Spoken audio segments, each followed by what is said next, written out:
Tantor Audio, a division of Recorded Books, presents The Unwanted Corpse by Elizabeth Bailey, narrated by Esther Wayne. Chapter 1. January 1794. Rays from diminishing daylight threw shadows across the daybed in the afternoon of a bleak Tuesday in January. A fire shed both warmth and illumination upon its occupant, comfortably ensconced and pleasurably engaged. The only sounds in the parlour came from Master Luke Fanshawe, suckling at his mother's breast. Ottilia's attention was so concentrated she barely registered the opening of the door, but her infant son's mouth left her nipple, and he turned his head slightly even as her mother-in-law spoke. "You will be tired down for months, you foolish female." Ottilia looked up. "Hush, Sibylla. You are disturbing him." But Luke, having apparently registered the interruption, returned to his labours unperturbed. Ottilia could not help smiling down at the little face, familiar both of itself after these first few weeks, and from Luke's unmistakable resemblance to his father, in more ways than one.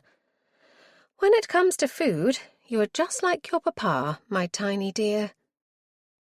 Her son acknowledged her words with a glance, but was not to be deflected from the important business of the moment. Presently, however, the effort involved overcame his appetite, and he dropped to sleep. Ottilia adjusted the bodice of her round gown with her free hand, as she had learned to do, lifting the fabric to recover her breast, and shifted her burden to make herself more comfortable, before at last giving her attention to the Dowager Marchioness of Polbrook. Sibylla had arrived earlier in the day, travelling to Hampshire in company with her dour maid once the Christmas festivities were done, for the express purpose of making acquaintance with her new grandson. Or so she said. Ottilia suspected it formed a convenient excuse to remove from the dower house with its too close proximity to Polbrook. Relations between Sibylla and her elder son, along with his French wife and children, were still strained. Her mother-in-law was proving to be more tetchy than usual, and Ottilia supposed this to be a likely cause. She kept her voice muted. "He is asleep." "So I perceive." A gimlet stare did not abate. "I stand by my words, however."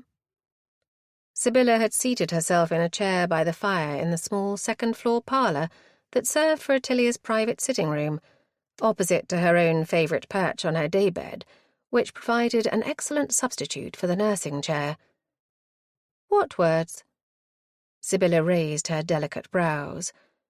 "Did you not hear me?" "Why could you not employ a wet nurse?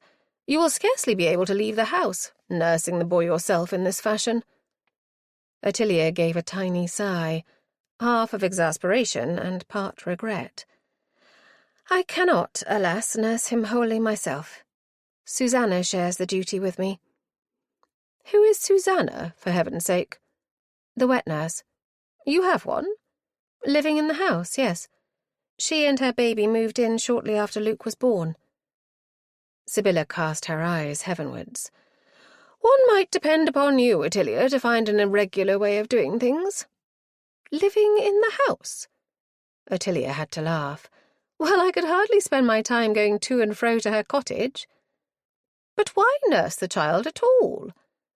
"Because I wished to, of course. Only I cannot produce enough milk to satisfy Master Greedy Fanshawe." She glanced down with fondness upon her son as she spoke, lifting him a little so she might plant a kiss upon his smooth brow. "Patrick has always advocated the mother feeding her own baby. He heartily disapproves of the practice of putting out babies to a wet nurse."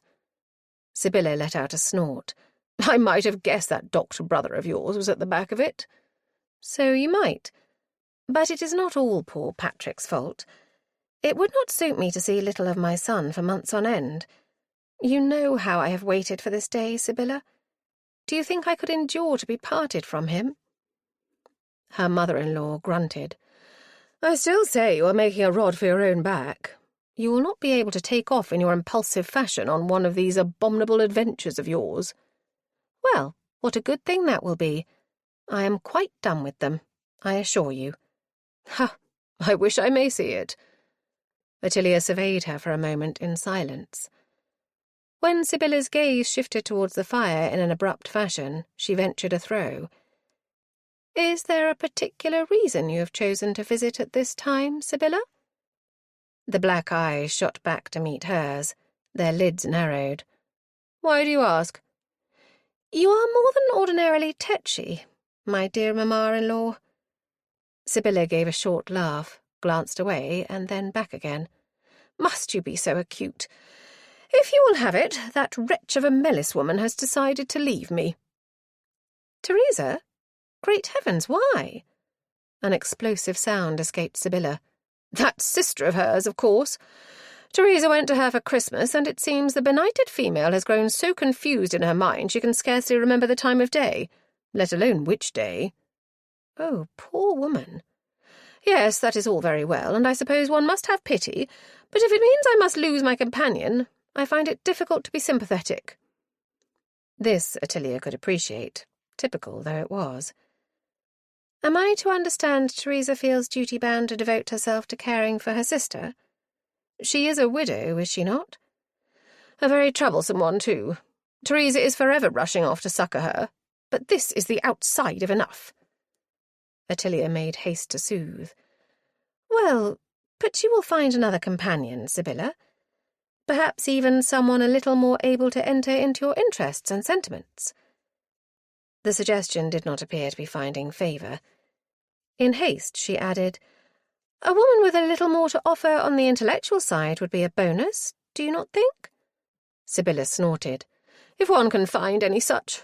I only had one companion of the ilk, and she can think of nothing better to do than rush about the country solving murders. Ottilia let out a burst of laughter, hastily suppressed as she glanced guiltily down at her baby son, who seemed fortunately undisturbed. She lowered her voice. I believe he would sleep through a thunderstorm. She smiled across at her mother-in-law. And indeed, there is the rebuttal to your taunts.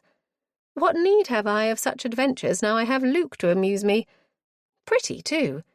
She is so taken with him, she has overcome her shyness of me. Indeed, she was intrigued by the notion of his growing in my belly and could not resist coming close to me. She gave a low gurgle. If I had a guinea for every speculation Pretty made as to whether she were to have a brother or sister, I should be a rich woman. Too late, Ottilia realised her mistake as Sybylla seized on this. Miss Ottilia Fanshawe, renamed by agreement from her original family name of Brockhurst, had recently been informally adopted by Francis and Ottilia. Brother, now, is it? You hold by that scheme, then? Despite having a child of your own? Bearing in mind Sybylla's present dissatisfaction, Ottilia curbed her instant irritation and chose deflection. Try asking that of Francis. He is quite besotted, you know. The door opened even as she spoke, and Lord Francis Fanshawe came in, the little girl in question held casually within one arm as she rested on his hip. He was clad in the country wear he chose for comfort at home, a sporting frock coat of cloth over a plain waistcoat, buckskin breeches and boots. Ottilia greeted him with acclaim and a measure of relief.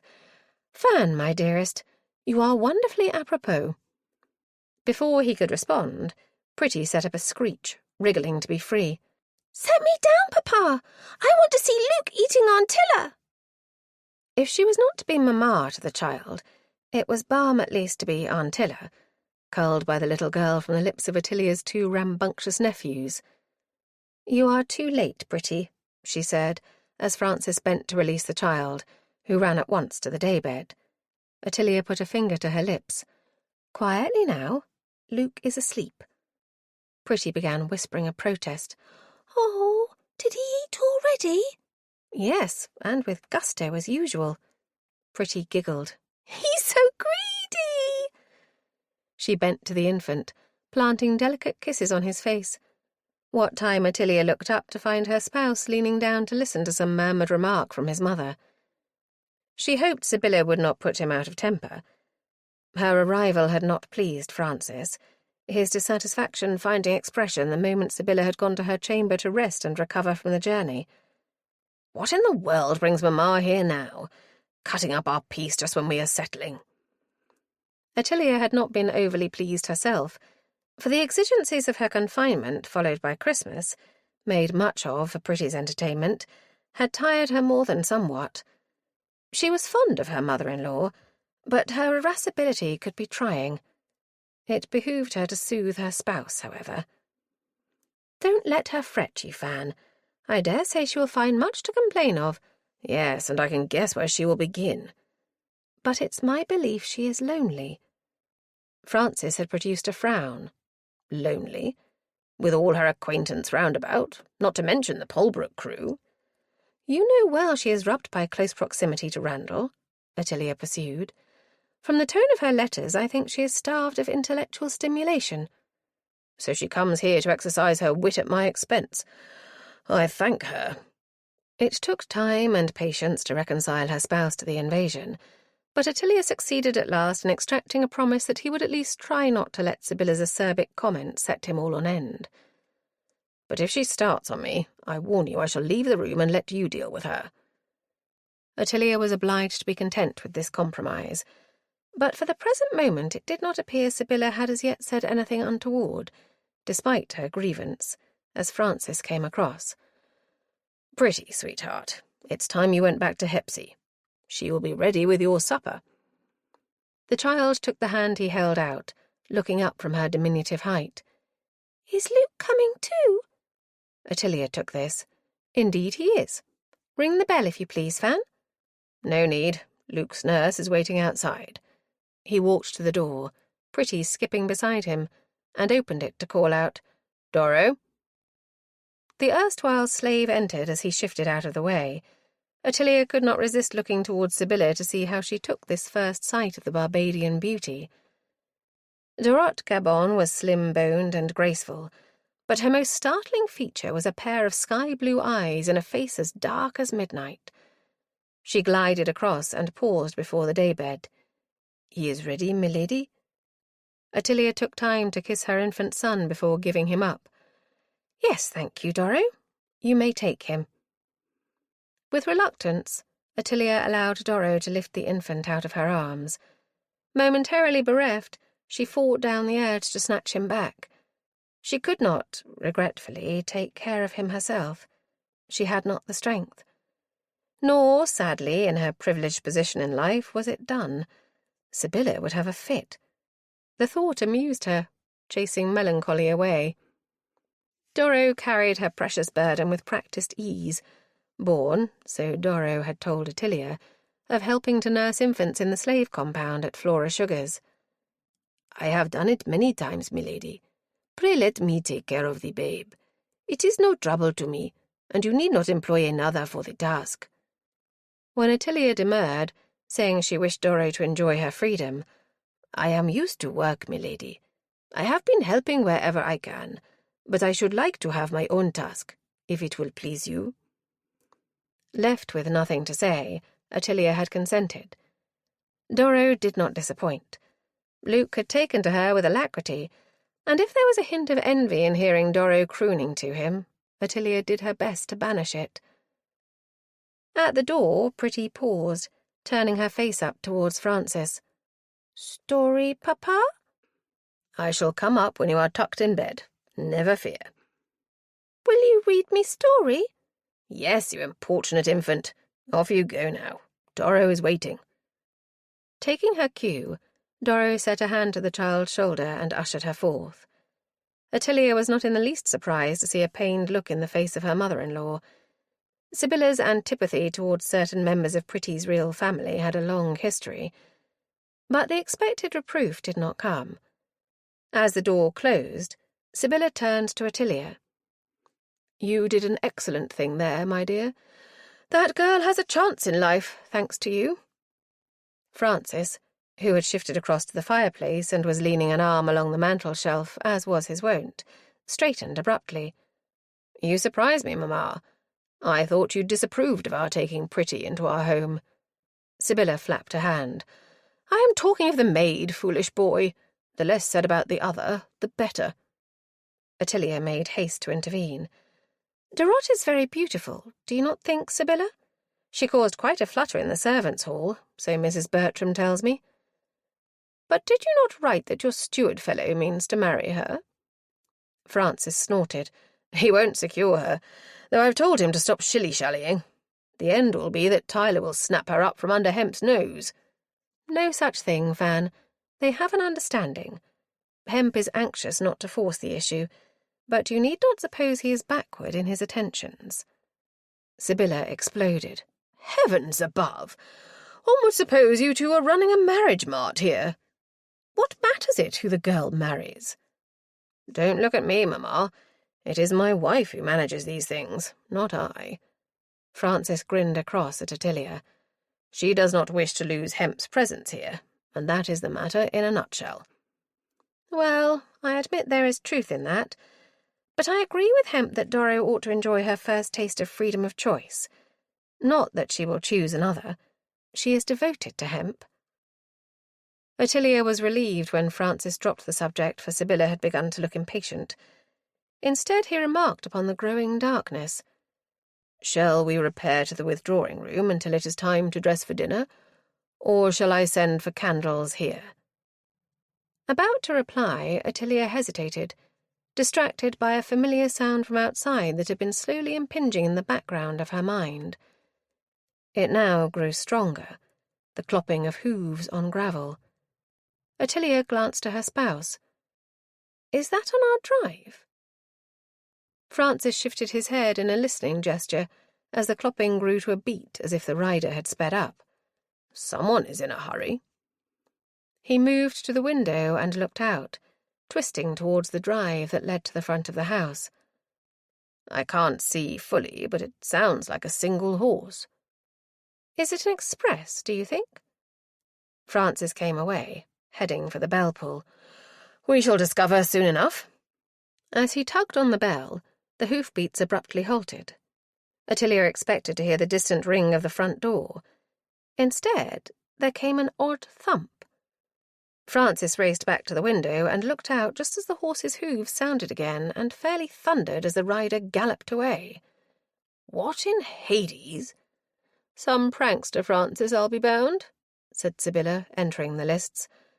"I have had idiots riding up to the dower house and ringing the bell for nothing before now." Ottilia balked. "But he didn't ring the bell. Something is amiss." There was a moment of strange hiatus, as if the world held its collective breath. Ottilia felt as if an eon passed. Then footsteps sounded, running up the stairs below. "For pity's sake!" Francis headed for the door, wrenching it open and walking out into the galleried vestibule. Ottilia was seized with the oddest impression of impending catastrophe. As she listened for more, she could hear Sibylla muttering, but the words had no meaning. Came her husband's voice. "What the devil was all that about, Rodmell? What did that rider want?" The butler appeared at the top of the stairs, just within sight through the door, out of breath and uncharacteristically flustered. "I cannot say, my lord. Is her ladyship within?" Ottilia called out at once. "I am here, Rodmell."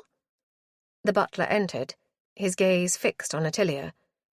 She saw him shadowed, the deepening dusk lending him a sinister air in keeping with the mysterious happening. She hardly took in her spouse shifting into the doorway.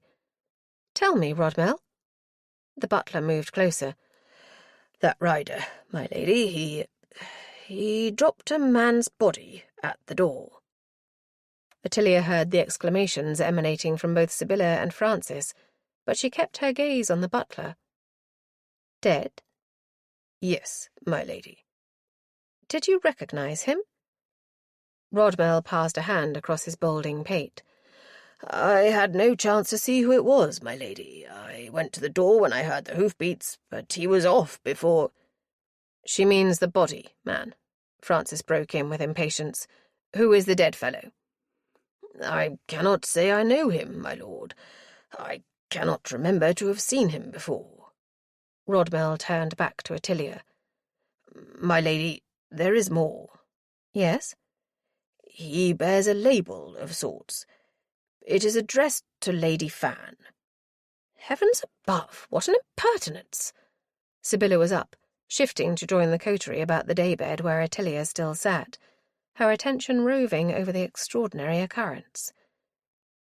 "Whoever dropped it, or sent it, means me to find out what happened to the man." A gust of energy shook her, and she rose with a briskness she had not felt for weeks. "Very well, then. Let us go and see." Her husband was at her side in an instant. "Are you well enough? Do you want me to look?" "Don't be absurd, Francis. Of course you must see the body. You cannot tell its tale." He ignored his mother's interjection. "Take my arm, Tilly." She was glad enough to do so, but turned to the butler. "Fetch Tyler and hemp, Rodmell, if you please. Also candles, plenty of them. We will have to bring him inside, I dare say." The butler hurried out, but her spouse held back a moment. "Capital. Just what we wanted. A corpse on the premises." Ottilia let out an involuntary giggle. "The world is set on trying you today, my darling lord." As he led her forth, she became aware of Sibylla on her heels and halted. "Sibylla, you need not see this, you know." Her mother-in-law drew herself up. "I am coming. Do you suppose I mean to miss all the excitement?" "It may yet prove to be but a storm in a teacup. We don't know the fellow has been murdered." Another of Sibylla's snorts hit the air. "Of course he's been murdered. Why else would whoever did this bring him to your doorstep?" "I am entirely of your opinion, Mamma." Ottilia glanced up at her spouse's face. "You need not sound so resigned, Fan. I can always repudiate the office." "And pigs might fly." "You take the words out of my mouth, my son. So much for no more adventures, Ottilia." Chapter 2. The body lay in an ungainly heap upon the flagged porch. Ottilia could see little in the fading light beyond the lumpy shadow made by the contour of its back and its legs, part folded. "He must have been heaved off that horse to land in such a way," she remarked. Francis had gone to the other side of the body, crouching to look more closely. "I should say the rider had him thrown across the saddle-bow, head down. No hat, and his hair is awry. His face is hidden, so I can't tell who it might be." "We must get him inside." At this, Sibylla, who was standing in the doorway, predictably raised an objection. "Into the house? Surely the stables would be more appropriate." "I dare say, but I cannot examine him in the stables. Nor do I suppose Williams and Ryde would welcome his presence in their domain." Francis rose to his feet. "He's not precisely welcome in ours, for the matter of that. Ah, here come the bearers. Excellent." Ottilia caught sight of her steward and the footman hovering behind Sibylla. "Pray let Hemp and Tyler through, Sibylla." Her mother-in-law grunted, but shifted onto the porch, making way for the two men. "Where do you mean to put him?" Ottilia likewise was moving out of the way. "In the little morning room for this present, if you would, Hemp. Set him on the sofa there." Her husband took a hand. "You'd best take his shoulders, Hemp, and Tyler the legs. I'll help if you can't manage." But Hemp was already taking his place at the head. "No need, my lord. We will manage it between us." Leaving her husband directing operations, Ottilia beckoned Sibylla to follow and went inside, where she found Rodmell, armed with one candelabrum and accompanied by the boots and one of the housemaids, similarly burdened with means of lighting Ottilia's intended examination. "Ah, thank you, Rodmell. The little morning room, if you please." She opened the first door to the left of the hall herself and waited for the procession to enter, following close behind. "Set the candelabrum on that side table to give me the best light. Ida, put your candles on that chair and bring it nearer. Jonas may set his candelabrum on the mantel. We will bring it close if we need it. Ida, pile those cushions to one end. No, my dear, not that end. Under the light. Yes, good. Thank you. That will do very well."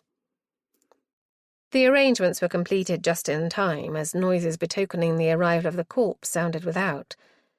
Ottilia directed everyone to move away from the sofa to give room, and watched as the two bearers came in.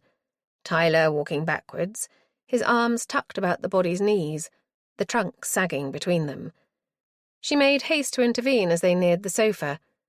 "His head where the light is, Hemp." As the unknown unfortunate was lowered to the sofa, Ottilia's gaze became riveted upon his face. Handsome even in the pale waxiness of death, and shamefully young. "Why, he is just a boy." She went to the sofa, vaguely aware of Sibylla coming to her side, and Francis's voice, dismissing the servants with a word of thanks. Ottilia bent over the body, looking at once for any obvious signs as to why he might have died. Sibylla spoke beside her. "That is no boy. He is a man grown. Young, I grant you, but I should be astonished if he does not prove to be of age." "He may be so, but that makes it no better." "I take it you don't know him?" "Not to my remembrance. Fan may recognize him, perhaps." Sibylla called over to the master of the house. "Do you know this fellow, Francis?" He appeared behind the sofa, leaning to look down at the man's face. "I can't say I do. He may well be visiting one of the neighbours. There are always strangers about at this time of year." Ottilia touched her fingers to the pallid cheek. "Poor creature, whoever he is, to be cut off so soon." Sibylla interjected. "For all you know, Ottilia, he may have been a vile reprobate, perfectly deserving of his fate." Francis straightened. "Let us first discover what was his fate, Mamma. Can you tell anything at all, Tilly?" Ottilia sighed, trying to master the stirrings of compassion. "As yet, I have scarcely begun. There is nothing obvious to the eye, beyond the blue of his hands, which is to be expected." She picked one up and examined the fingernails, so pale as to be almost white. She released the hand, and it fell heavily, as limp as the body itself, evidenced by its sag while it was carried in. "The only thing I may say with confidence is that I believe rigour has passed. Also, he is somewhat malodorous." Sibylla had fingers shielding her nostrils. "That one could scarcely fail to notice."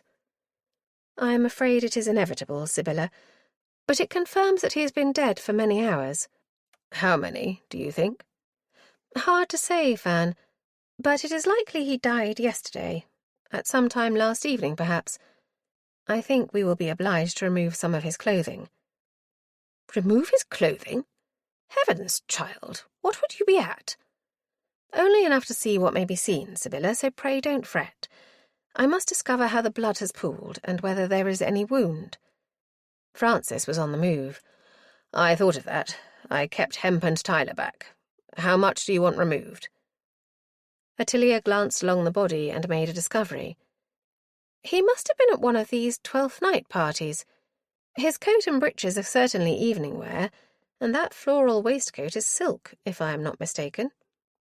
"You are right, as usual, my love." Her spouse had moved to the feet. "Shoes, not boots, and no coat against the cold." Sibylla snorted. "He will hardly have felt the cold in his condition." "True, Sibylla, but it gives us a starting point, do you not think?" Ottilia received only a grunt in reply, and looked across at Francis.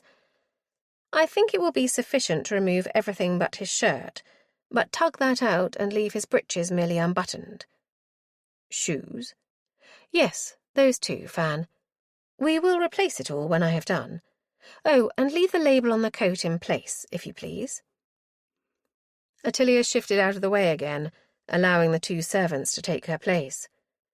Sibylla, with whose company Ottilia could well have dispensed, chose to take occupation of a chair near the fire, clearly determined to see the business through.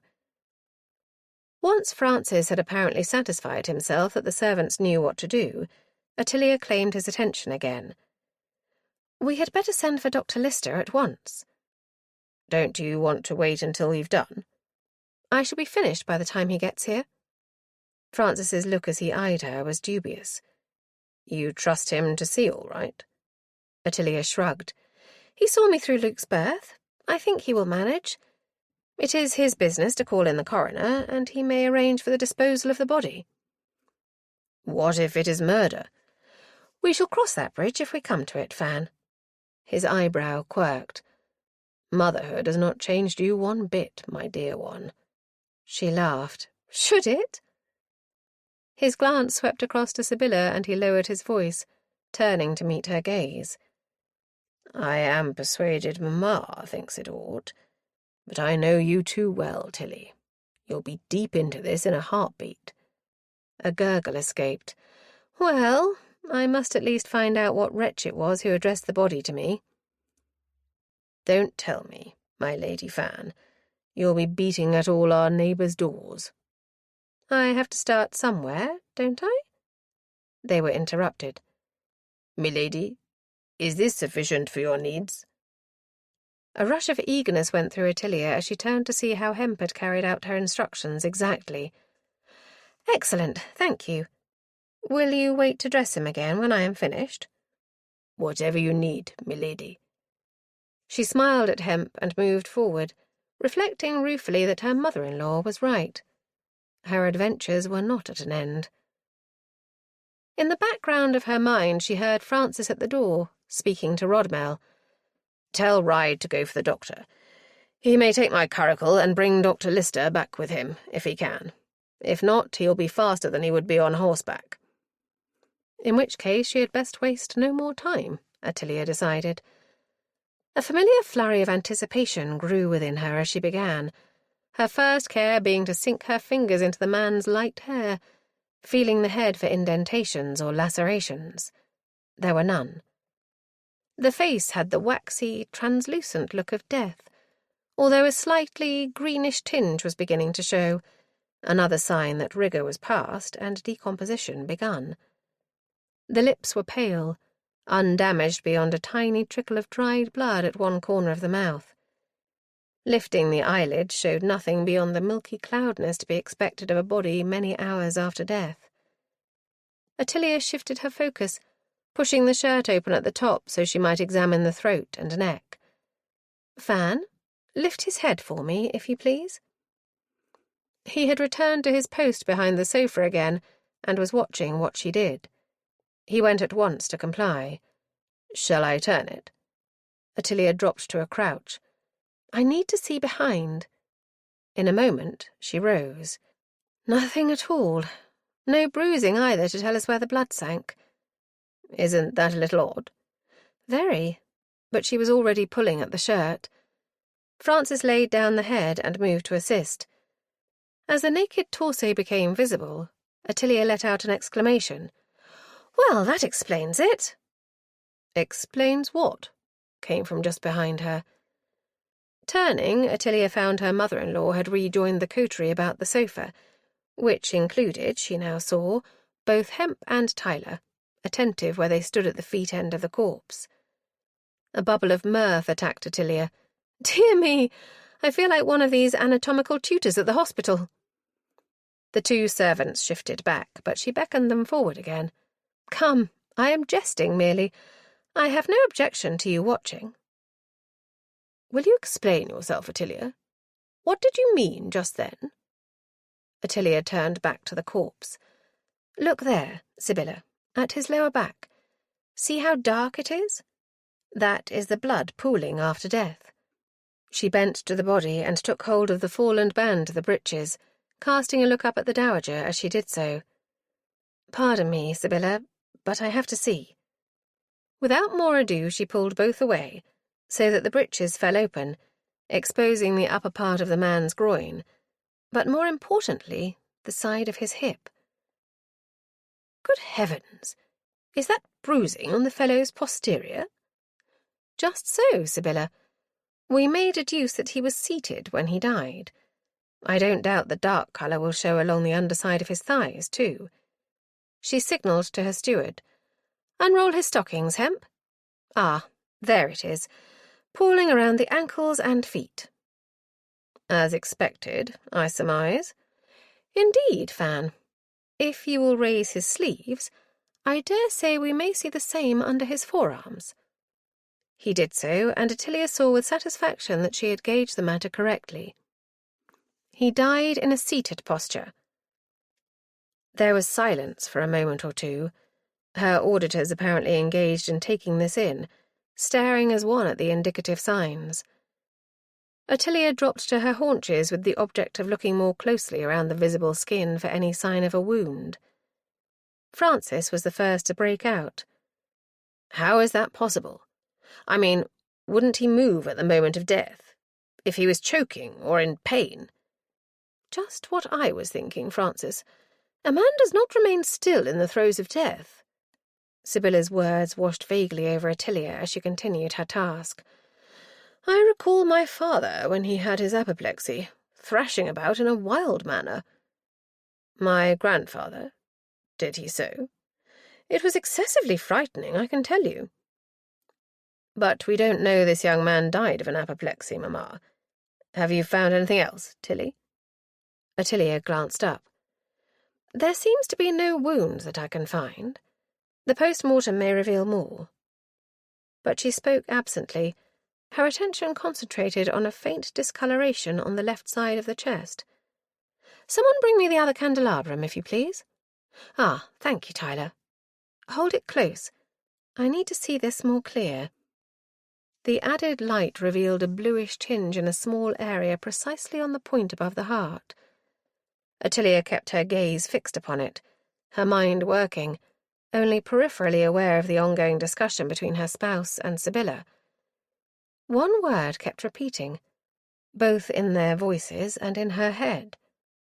Heart. Heart. She spoke aloud her thought without realizing it. If it proves to be so, I have only heard of it once. That boy was but a child, though. Could it be possible in a man grown? Her spouse's voice impinged upon her consciousness. "Of what are you talking, Tilly? Have you fathomed it out?" With reluctance, she shifted her gaze from the bruise, faint but telling, and rose to her feet. Tyler moved away, removing the added light as she stepped back from the body, and passed her gaze about the eager watchers. "There is a slight contusion just above the heart." "Aha! A heart attack. Did I not say so, Francis?" "Hush, Mamma. Let her tell it." "Thank you, Fan. I can by no means be certain.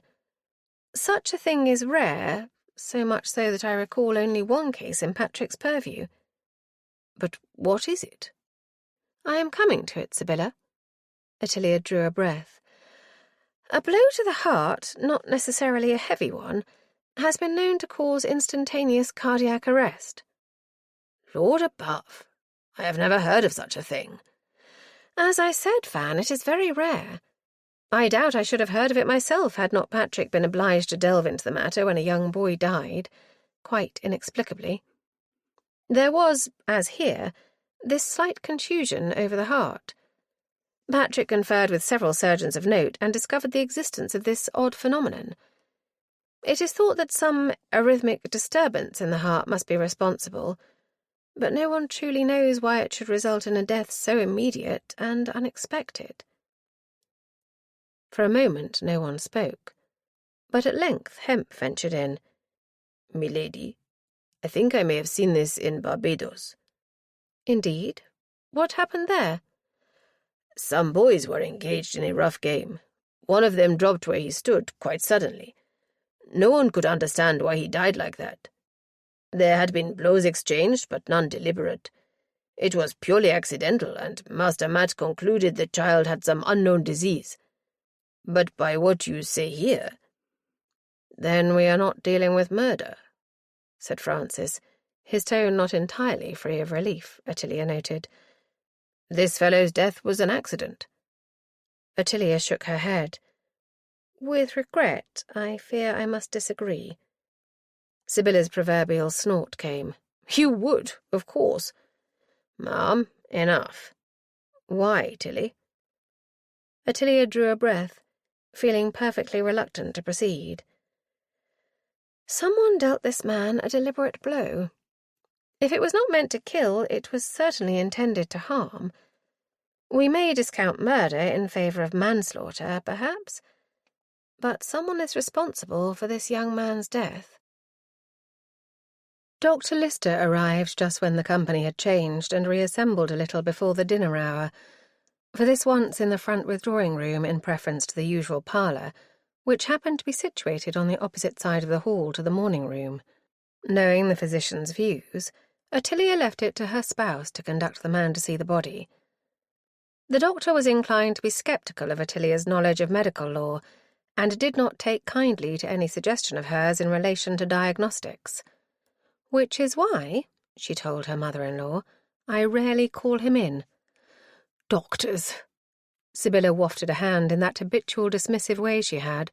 "Don't tell me. A race of leeches. Petty was forever prescribing me cordials I don't want and charging me a fortune into the bargain.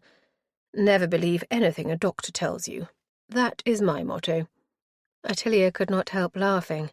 "If I were to abide by that, Sibylla, I should never have solved any of the problems with which I have been confronted." Sibylla let out a scornful breath. "Oh, your brother. A paragon, of course." "Well, he is. Patrick is truly an exceptional physician, even if I say so. Because, before you ask, he never takes anything at face value, and he is forever increasing his store of knowledge. I fear he has left me far behind by this time." "Well for you. High time you left off these adventures of yours and settled to comfortable domesticity." The twinkle in Sibylla's eye belied the words, and Ottilia gave her a comical grimace. "It becomes a trifle difficult, do you not think, if people are going to drop corpses at my very door?" At that the dowager let out a crack of laughter, swiftly turning it into a cough. Ottilia was not deceived. She was perfectly aware her mother-in-law took pride in her achievements, although nothing would induce her to confess as much to Ottilia direct. The onset of this new adventure might well be opportune, she reflected, in supplying a diversion for Sibylla's mind. "Have you any notion who might have brought that unfortunate young man?"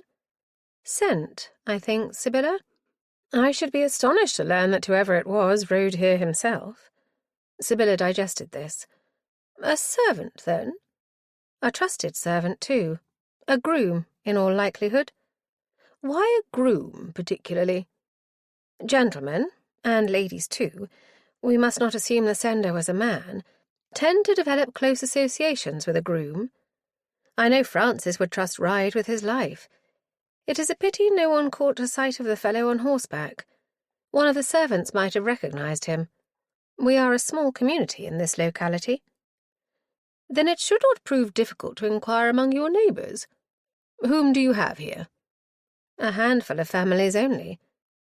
Ottilia did not add that these were of a class with whom it was appropriate to her station to associate. It grieved Ottilia to be obliged to exclude those considered lesser beings from her social circle, although she had made it her business to get to know the tradesmen and those with authority in the parish. A pity she was unacquainted with the working individuals of the various households she visited, but Mrs. Bertram and Rodmell likely knew those serving local families. Sibylla persisted. "Did you not say this fellow must have been at a Twelfth Night entertainment? Who hosted that?" "I have no notion. Everyone knows I have been confined and could accept no invitations for this present. Besides, Francis and I rarely do the rounds of these incessant wretched gatherings that go on after the Christmas festivities. The same faces, the same gossip day after day. It is tedious beyond words." Ottilia received a somewhat narrow look from her mother-in-law, who nodded in a decisive fashion after a moment. "I see what it is. You are plagued with awkward questions about all these murders, and you cannot be teased with answering them time after time." Ottilia burst out laughing. "You wretch, Sibylla! How came you to guess that?" A grim smile curved the elder lady's mouth. "I know you too well, my good girl. You don't relish the notoriety." "No, I don't.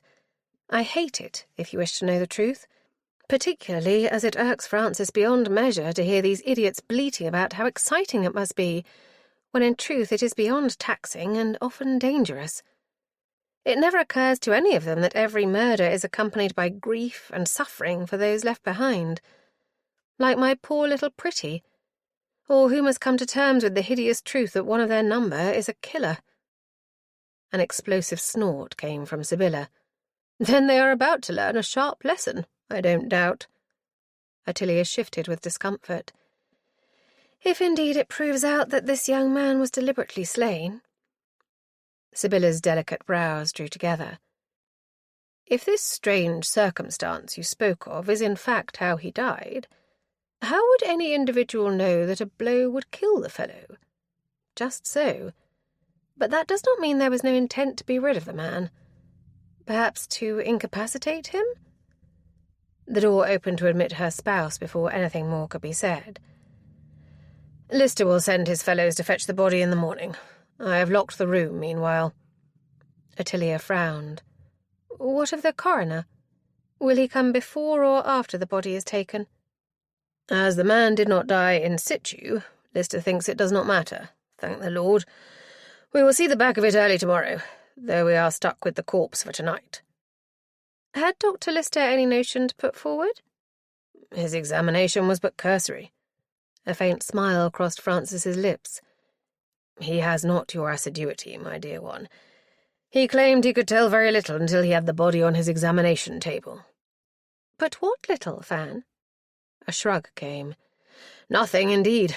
I mean, he said there was nothing to be seen, which is pretty much what you said until you were able to see the fellow's naked skin. A waste of time for him to bother with that tonight, he said. Ottilia thumped a fist on her knee. How very frustrating! Did he not even make any observation about that dratted Lady Fan label? Francis grinned. I am not going to repeat that one. Impertinence! Sibylla cried. Do you mean Lister or me, Mamma? That leech, of course. I will wager he won't find what Ottilia found. Ottilia broke in. But will he report back to me? Or to you, at least? He didn't say so, but I more or less commanded him to do so. I thought it politic to take a high hand. Since my wife has been involved in this rude fashion, I said, it was only right he should relate his findings back to me. Tactfully put, Fan. Thank you.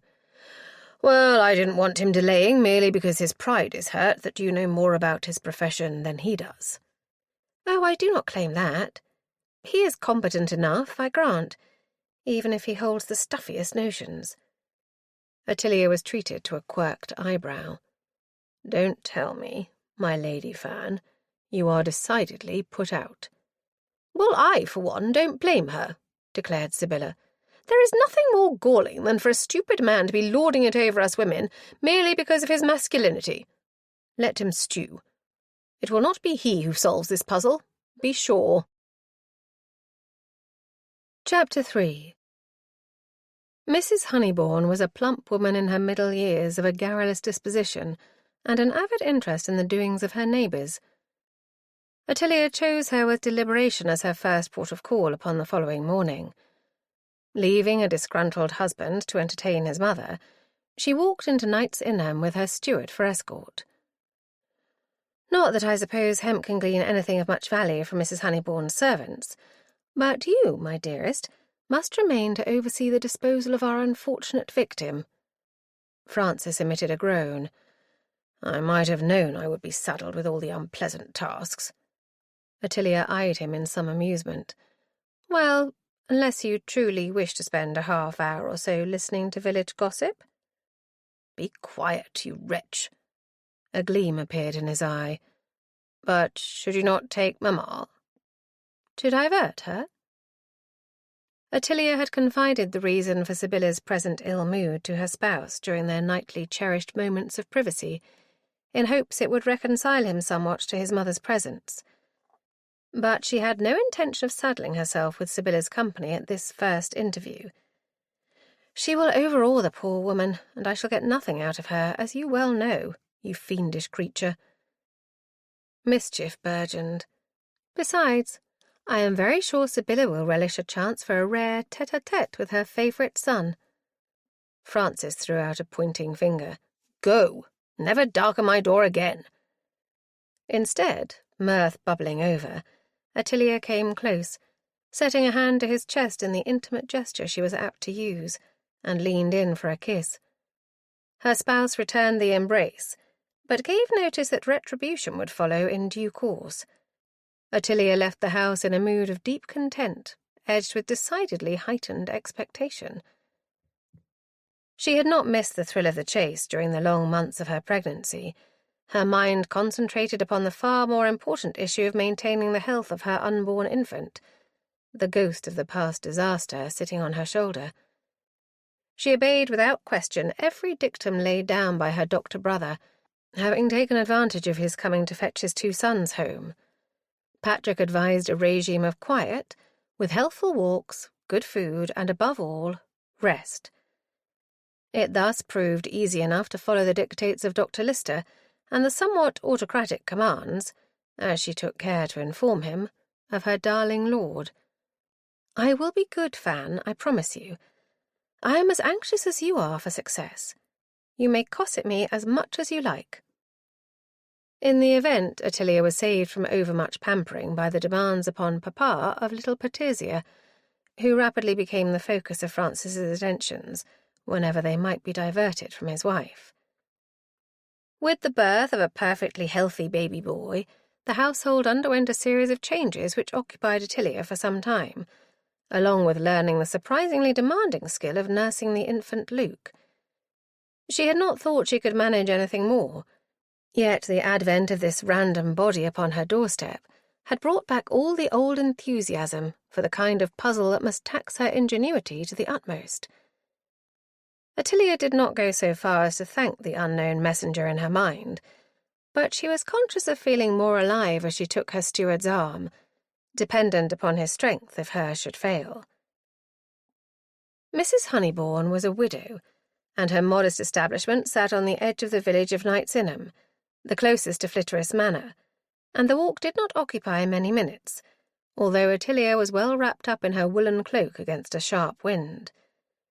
The remnants of the first snows which ended as the new year broke were still evident, with icy patches in the ruts of the road and under the hedgerows. Booted, Ottilia took care to walk where hemp led as he sought a safe passage through. The creak of the gate as it opened must have been heard, for as Ottilia walked up the path, she caught sight of a head capped in a lacy mob bobbing about in the downstairs parlour window. Arrived before the door, it opened just as Hemp reached for the knocker. He stepped back as the matron herself, clearly flustered, appeared in the aperture. "My Lady Francis, gracious me, is it indeed you? I declare I could scarce believe my eyes. Come in, do."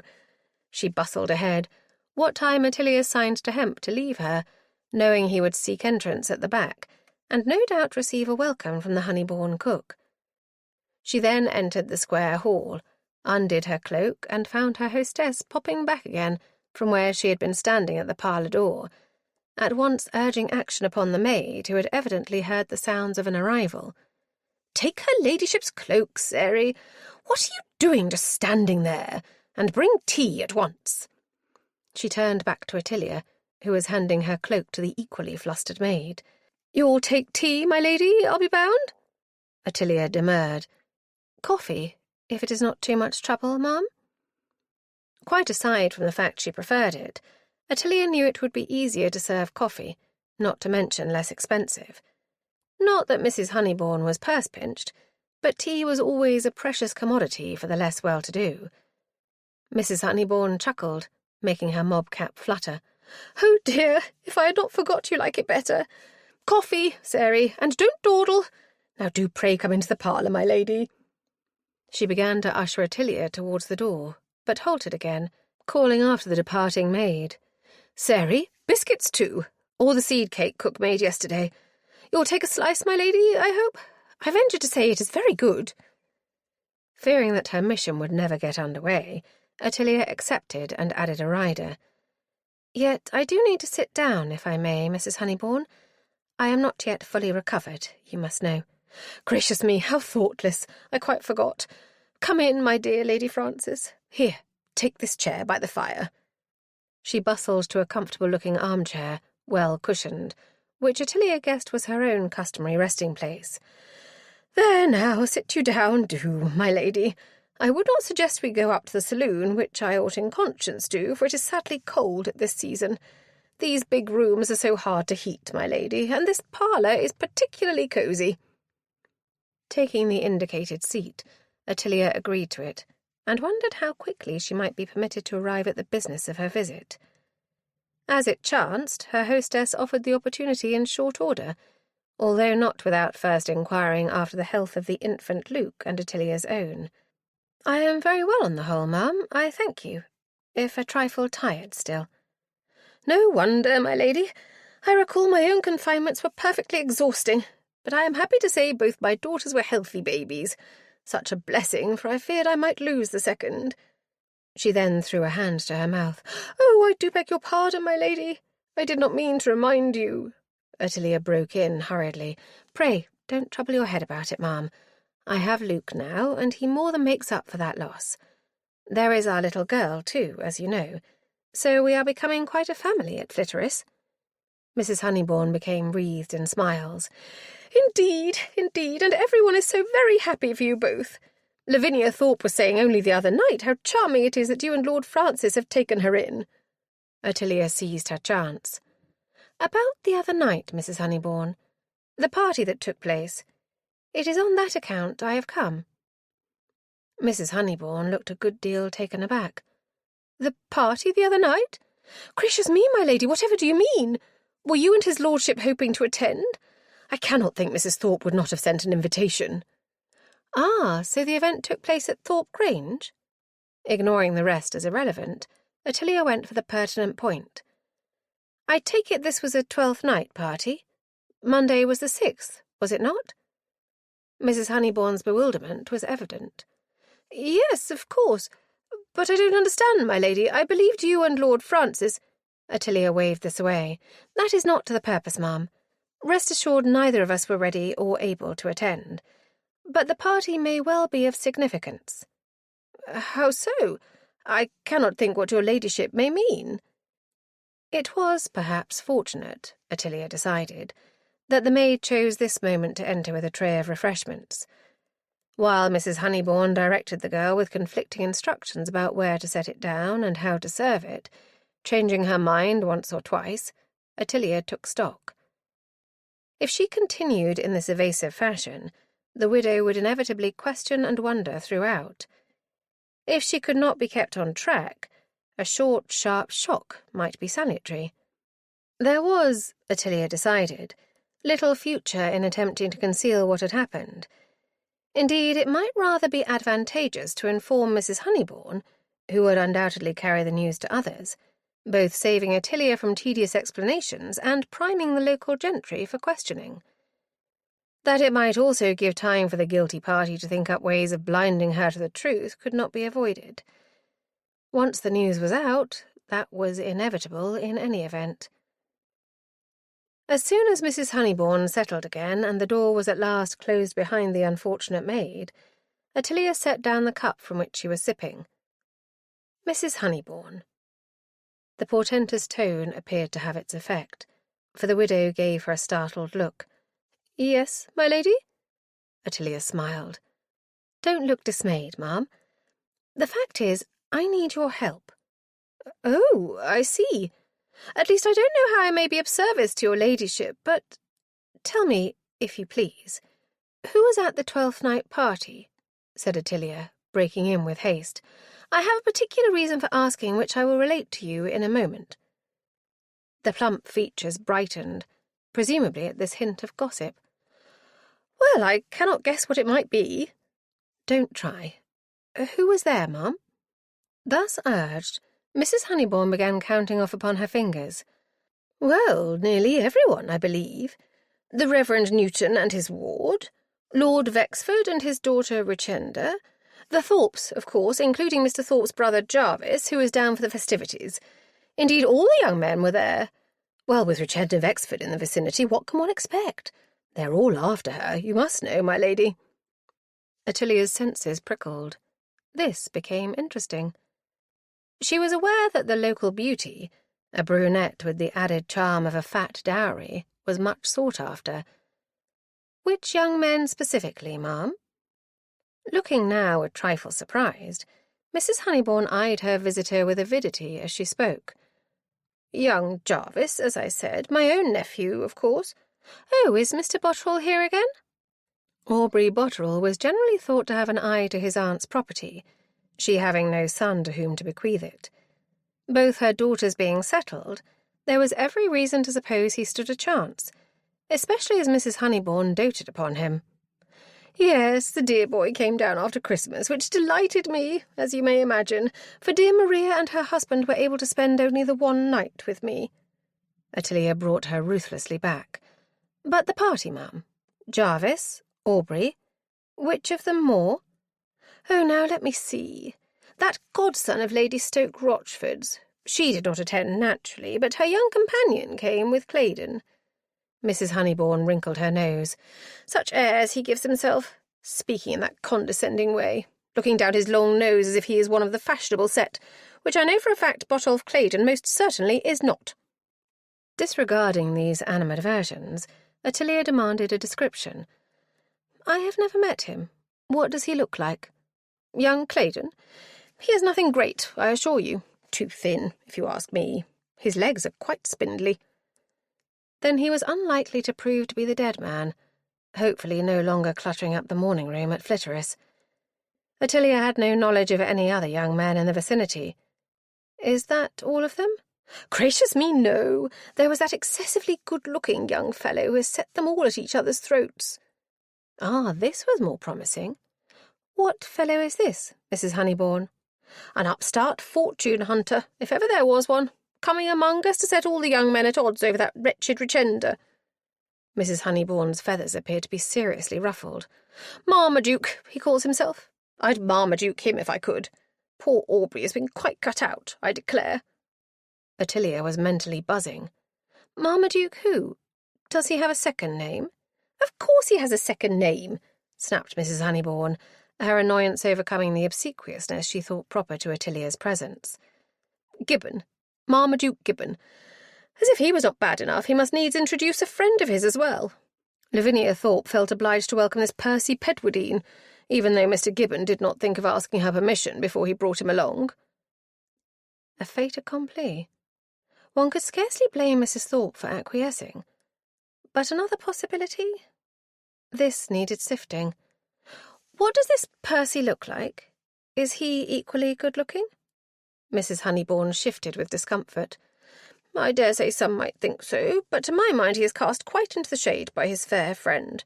Fair of face and fair of figure, not to mention a fair head. If you ask me, my lady, it is perfectly unfair for one young man to be so extremely well endowed. He has put all our young men's noses out of joint."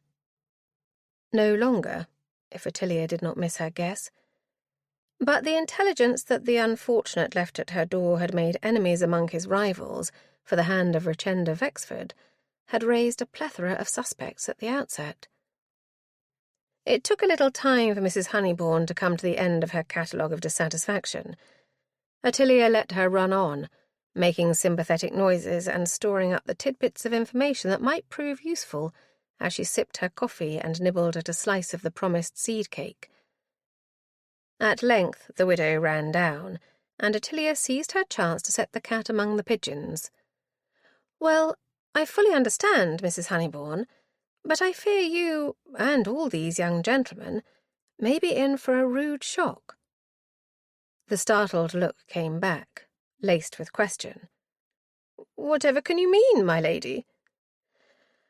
"I am sorry to ruin your morning, ma'am, but you must know that last night a dead body was brought to my door and left there. From what you have told me, I believe the body may prove to be none other than this Marmaduke Gibbon." Chapter 4. Francis was conscious of inordinate relief once the undertaker sent by Dr. Lister had boxed up the dead man and taken the coffin off on a cart. There was no avoiding the inevitable investigation.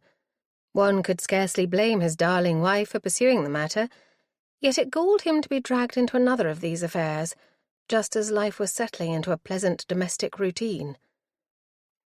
Beyond the confines of Flitterus and the surrounding estate, there was little to engage his interest, apart from keeping up with reports of the coalition's engagements with the French. Even these had been desultory of late.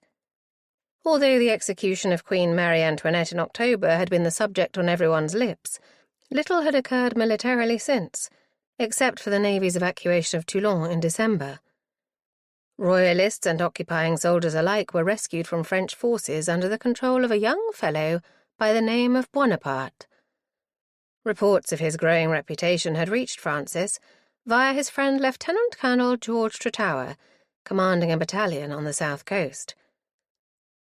Although he kept up with such items of news, Francis could not but admit his fullest attention was concentrated upon the domestic affairs of Flitterus, such as the increased need for coal in this unusually hard winter, and his wife's health, always a concern.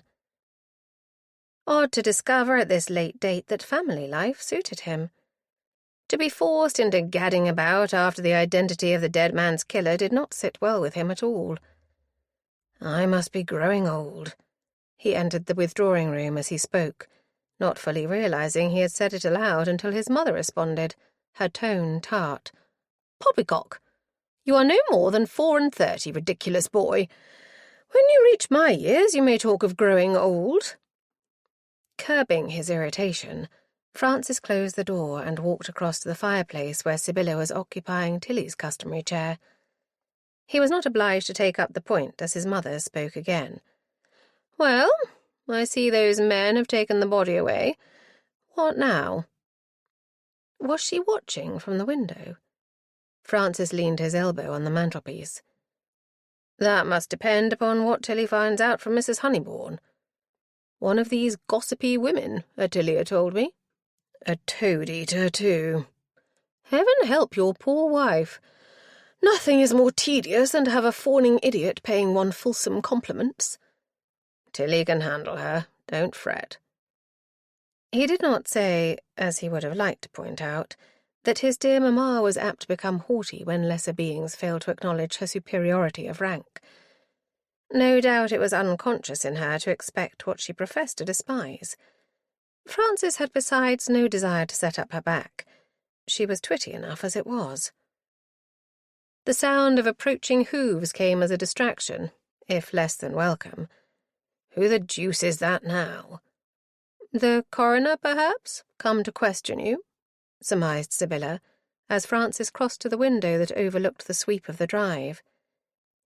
He set one knee upon the window-seat and looked out. A curricle? I can't see who is driving.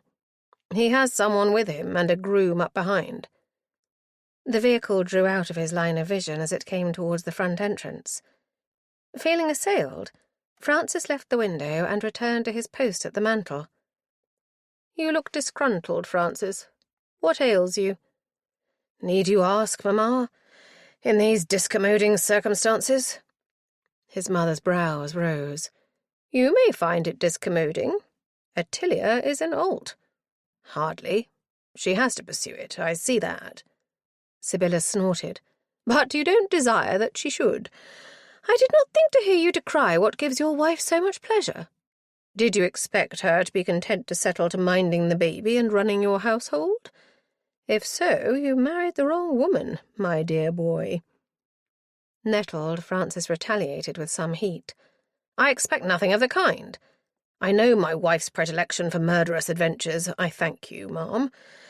Only just at this moment—" He clipped off the words, closing his lips upon the burgeoning dissatisfaction. But his mother proved relentless. "Just at this moment, when she has at last given you an heir, you would cherish a period of peace. Is that it? Well, I regret to be obliged to inform you, my son, that life does not operate to order." "I know that." "Then cease being boorish like your wretched brother and give Ottilia your unconditional support." Incensed, he let fly. "Do you suppose I would do anything other? Tilly knows well I will do whatever she needs of me. But allow me a moment of irritation. It is not as if you are yourself a paragon of patience, mamma." A crack of laughter escaped Sibylla. "Far from it. Ottilia's antics irk me beyond bearing, but I defy anyone to decry her talents. She is what she is, and I, for one, greatly admire her for it. She will always go her own way, and that is rare in my sex. You are a very fortunate man, Francis." A wave of emotion gripped him, a curious mixture of despair and elation, making speech impossible for a moment. He adored his darling wife. Yes, he did. Yet the advent of children had added a difficult dimension. Previously, he had trembled for his own loss when Tilly was endangered. How much worse now, when she would leave those innocents motherless? As if she read his thought, his mother spoke again, unwontedly tender. "Don't torture yourself, my Fan. Ordinary life is just as uncertain. There are no guarantees." He could not speak, but he met the sympathy in her eyes and gave a nod of recognition. He could not decide whether or not it was opportune that the door opened at this moment to admit his butler, who made a wholly unexpected announcement. "Mr. Maplewood, my lord." Startled, Francis watched the entrance of the young man last seen in Tunbridge Wells, whose oddities had attracted the interest of his niece, Lizzie Fisk. He strode forward as Maplewood entered the room. "You must be the last person I expected to see here." The gentleman gave a careless bow. "My Lord Francis." Typical of the fellow. Called himself an artist and dressed the part. Although, Francis admitted, one could not fault the clothes in which he had travelled, if one discounted the roughly knotted neckcloth and the 2 undone buttons of a brightly striped waistcoat beneath a double-breasted cloth frock-coat with wide lapels and large mother-of-pearl buttons. Maplewood had been very much to the fore in the affair at the fashionable watering-place, which had resulted in pretty Brockhurst entering into the protection of the Fanshawe household. Maplewood turned his eyes upon Sibylla and seemed a trifle taken aback. He executed another bow. "Ma'am, your servant." "What in the world brings you to these parts, Mr. Maplewood?" she demanded without preamble. The young man, known for his insouciant manner, produced a smile. "My mother, ma'am, sent me to inquire after Pretty." He turned back to Francis. "She heard how my uncle was disposed to turn Petisia over to your care, sir. She wishes to know how the child is faring, and sent me to, as it were, spy out the lie of the land." This last was said with a faint air of mockery that reawakened Francis's earlier irritation. Reminiscent as it was of certain remarks the fellow had made at Tunbridge Wells, when his involvement with the victims of that debacle showed how his light, teasing manner, addressed for the most part to Lizzie, hid a depth of attachment to his unfortunate cousin, father to the orphaned Pretty. "Be that as it may, I must tell you, Maplewood, that you arrive at an awkward moment." The young man eyed him with an air of puzzlement. "How so, my lord? Is Pretty not upon the premises?" "Of course she is upon the premises. Where else would she be if my son has taken her in charge?" Francis gestured his mother to patience. "Give me leave, ma'am. The fact is, my young friend, we have just become involved in another unexplained death." Instead of showing either alarm or interest, Maplewood's mouth twisted in a wry grin. "I apprehend it is very much a habit with Lady Francis to involve herself in these things. I gather there was a similar happening last year in Bristol." Francis exploded. "My niece has been busy, I take it. Do you know everything, sir?" The grin vanished. "As much as Lady Elizabeth is disposed to tell me. She is not always forthcoming." Which, if his suit had not prospered, was scarcely a surprise. It was no secret in the family that the Lady Elizabeth Fisk, eldest daughter to Francis's sister Harriet, cherished hopes of a union with this young fellow, which had, by all accounts, been thwarted by the not unexpected opposition of her parents. But the intimation that the pair were carrying on a correspondence was disturbing. Did Harriet know? He glanced at his mother and found her tight-lipped, her black gaze fixed upon the visitor in a look of rigid disapproval. Francis hastened to change the subject before Sibylla could express her patent outrage. Allow me to conduct you to the nursery at once, Maplewood. You may see Pretty for yourself." Excusing himself to the dowager, Francis left the room, Maplewood at his heels. Relieved of his mother's presence, he ventured to satisfy his urgent need of discovery as soon as they had mounted the stairs to the upper floors. "Tell me at once, Maplewood, is this correspondence of yours with my niece clandestine? Or does my brother-in-law know of it?" The young man halted in the galleried passageway that ran around the space open to the hall below. "Is that an accusation, sir?" "A question. I am not yet accusing you of anything." It seemed to Francis that the fellow's ruffled feathers smoothed a trifle. "To tell you the truth, my lord, I don't know. Eliza writes to me every so often. As a friend." This last very much emphasized. "There is no exchange of ardour, if that is what you fear." Francis became explicit. "The only thing I fear, sir, is whether my sister and her husband are subject to my niece's deception. I am not interested in the content of your correspondence, though if you know of our sojourn in Bristol, I dare say I may guess at it." He began to walk on towards the stair to the nursery floor, and Maplewood followed, surprising him with a change of subject. "What is this new venture that has transpired, if I may ask?" Francis told him in a few terse words. The young man whistled. "Someone was determined to involve your wife, sir." "With a vengeance."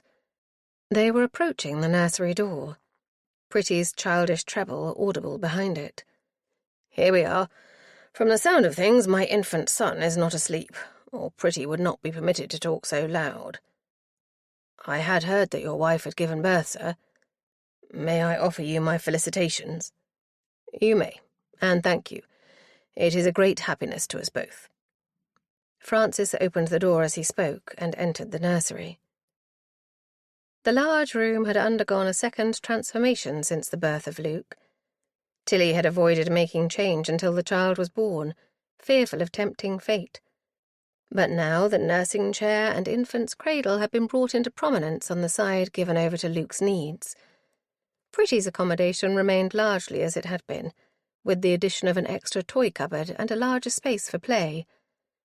Her small table with suitably sized chairs had been moved closer to the wall, along with the bookcase, leaving the carpeted area free to allow even for a grown man to engage in a tumble and tussle on the floor, with an adoptive daughter shrieking in delight. The little girl, all over golden curls without her cap, who was engaged in an earnest discussion with her nurse Hepsy, broke off upon the opening of the door. She no sooner saw Francis than she set up a shriek, running to greet him.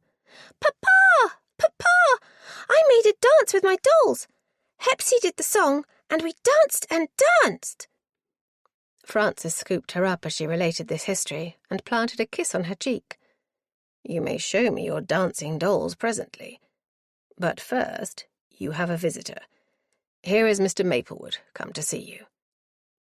He hesitated as the big blue gaze turned upon the fellow now watching this byplay with an odd expression in his eyes, which Francis found hard to interpret.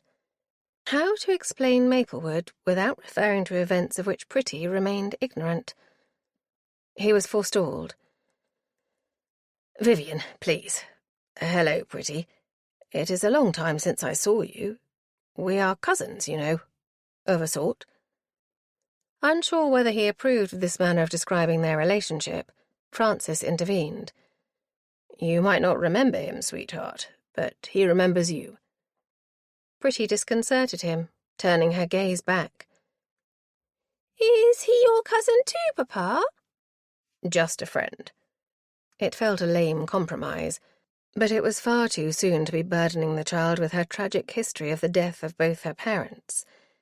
If she wished to know it later, much later, Francis had prepared himself to tell it. But not now. He set the child down. "Let's see this dance of yours, then." Nothing loath, the little girl scampered back to her nurse and picked up two of her dolls. Hepsy began to sing a simple rhyming song, and Pretty skipped about, turning this way and that with the dolls held high and twisting to her motions.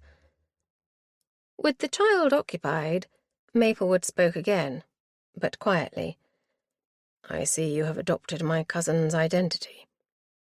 The boot, my friend, was on the other leg. Francis had not meant to speak harshly. The fellow did not know, after all. He mended his tone. The fact is that Pretty adopted me. I suspect she had lost the proper image of her father's face and took me for a substitute. He glanced at Maplewood and found the man frowning. You don't like it, I dare say. But let me tell you she is happier for having at least one parent. The other's brows relaxed again. I have no objection at all. I am glad for Pretty. After a pause, he added, his tone a trifle gruff. I suspect Dan would also be glad. It is certainly a deal better than the future my Uncle Leo had planned for her. Viscount Wem's plan for his despised granddaughter had not been formed, other than to be rid of her unwelcome presence in his family. This had made it easier than it might have been for Francis to arrange for a transfer of responsibility to himself. Yet Maplewood's reticent response annoyed him. Was that all he could say of it? Or was that unreasonable? One must remember that the man had lost a dear friend in Daniel Brockhurst, as well as a cousin. Francis schooled his voice to a friendly note. She is a delightful addition to our family, sir. Of that I can assure you with confidence. We have grown very fond of the child. Even to renaming her, I gather. Did that rankle? It was politic. I don't want Pretty to question her identity other than as a Fanshawe. That can only lead to distress, if she retains memories of that unfortunate contretemps. Contretemps? Francis faced him. What would you have me call it? If I make lighter of it than it was, you ought to understand. It is your own method of dealing with unpleasant matters, is it not? A rueful look overspread Maplewood's features. I am justly rebuked. I ask your pardon, sir. Granted. But pray take care how you speak to Pretty while you are here. That wry grin returned. You don't mean to evict me at once, then? Despite himself, Francis laughed. Even should I wish to, my wife would not countenance it. Pray, make yourself at home. I will give order for a room to be prepared. Mrs. Honeybourne was very much shocked and extremely voluble, said Ottilia, settling onto the sofa. Her husband threw a glance to heaven. I'll warrant she was. She always is. Just so, Fan. I am very glad I pumped her about this party beforehand, or I should have found it impossible to keep her to the point. What said she? Anything of use? About to launch into a recital of her visit, Ottilia was forestalled by her mother-in-law. One moment before you go into all that. Francis, have you told her? A faint sense of unease flitted into Ottilia's bosom at the portentous note. What now? Her spouse looked a trifle put out. I have not yet had a chance. Told me what, Fan? But it was Sibylla who cut in ahead of him. Guess who has arrived here? For pity's sake, Mamma, how the deuce do you expect her to guess? He turned his gaze upon Ottilia. Maplewood is here. Astonished, Ottilia could only stare for a moment. Lizzie's Mr. Maplewood? The very same. Says his mother sent him to check on Pretty. I took him up to meet her and sent him off with Mrs. Bertram to be housed wherever she deems suitable. Sibylla gave Ottilia no opportunity to comment. You are allowing him to stay? I could hardly turn the fellow out. He's come from Kent. It will lead to trouble, Francis, mark my words. I can scent it already. Ottilia made herself heard. If he has come to visit Pretty, of course he must stay. I knew you would say so, my love. Only think what Lizzie would have to say to us if we did not receive him hospitably. A snort from the dowager made Ottilia add in haste, But did you warn him we are all in an uproar here? Yes, and he seemed to find the matter amusing. Damn his eyes.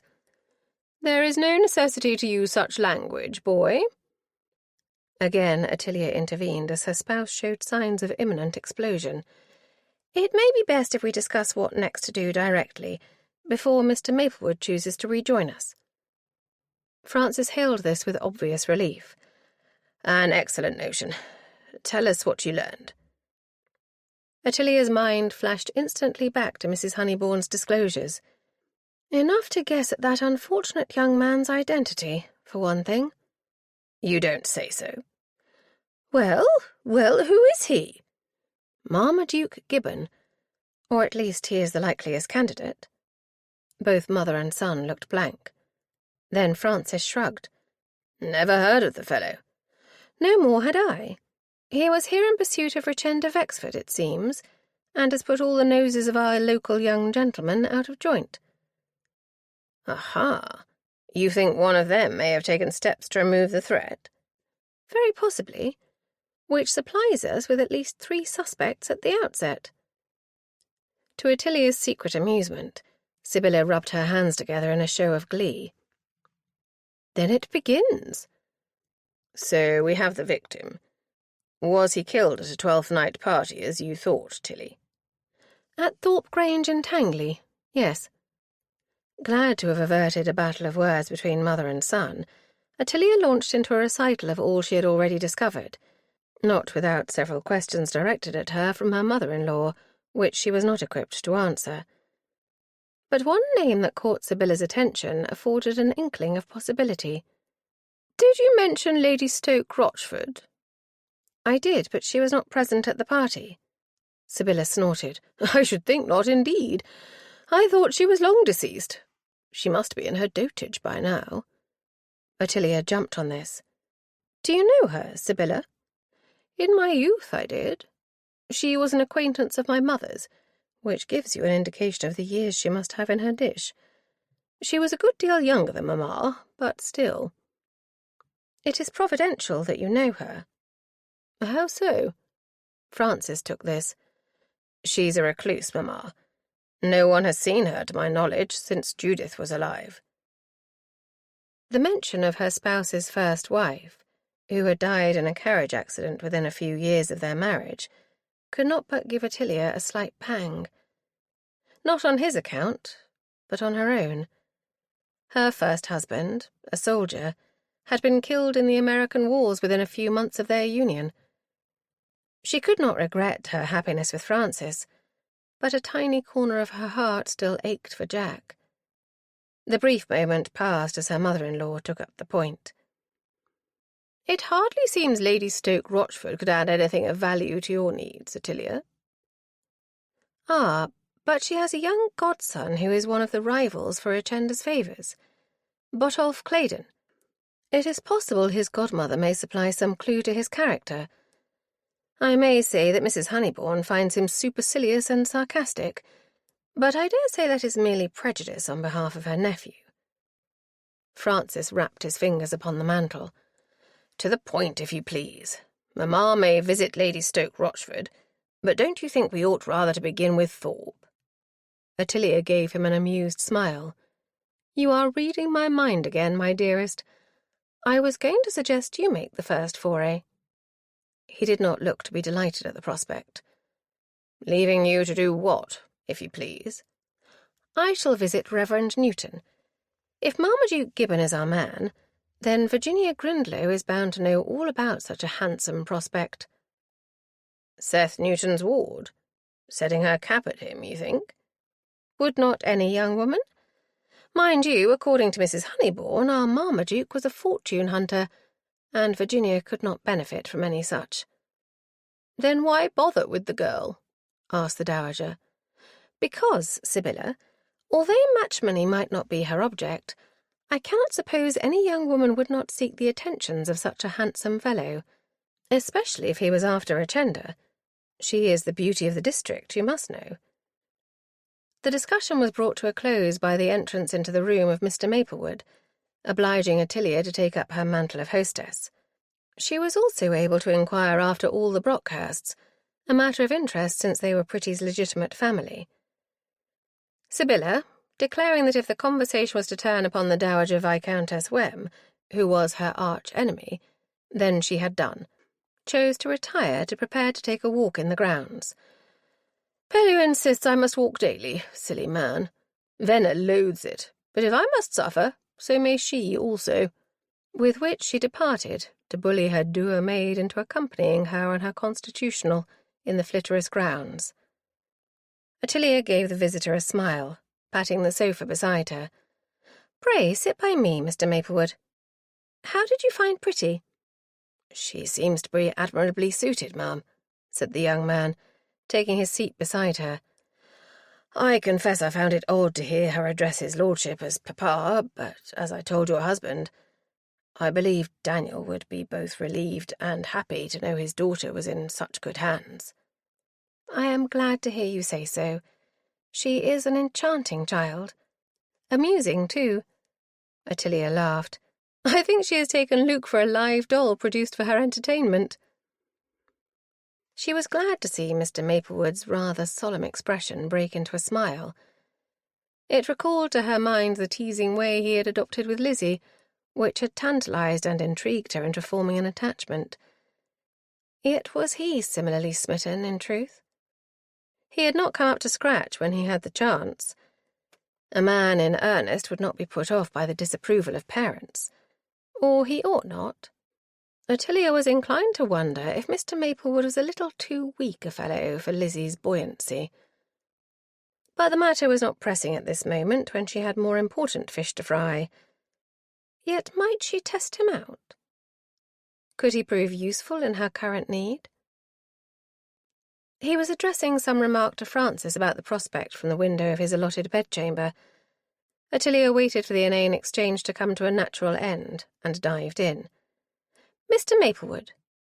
He turned back to her with the smile that had charmed her niece. "Vivian, please, ma'am. You must know I abhor formality. Lady Elizabeth was wont to complain of it often enough." Ottilia had to laugh. She might complain, but she liked it, of which I am sure you are quite aware. A wry look came. "Shrewd of you, ma'am." "Come, let us drop all pretence, sir. Or Vivian, if you prefer." A sharp interjection came from Francis, who had dropped into one of the fireside chairs. "Ottilia, what are you about?" She threw him a reassuring glance. "Nothing alarming, Fan. I am merely admitting Vivian into the family circle, as it were." She put up a finger as the young man beside her frowned. "Do not take me up wrongly, sir. I mean our little family circle here. You are Pretty's cousin. We are her surrogate parents. That applies whether or not your interest in Lizzie comes to anything." "You are very frank, Lady Francis." "I have that reputation."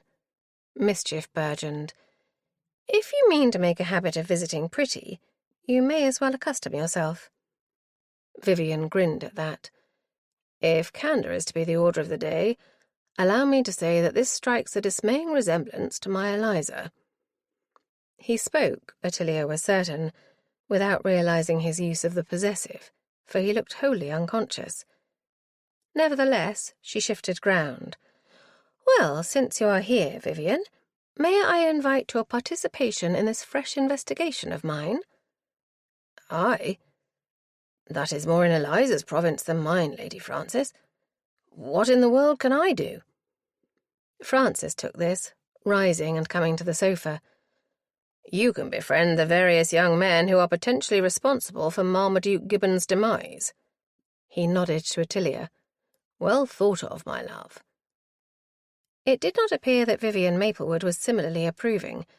Indeed, he looked quite horrified, and Ottilia had to bite back on a bubble of merriment.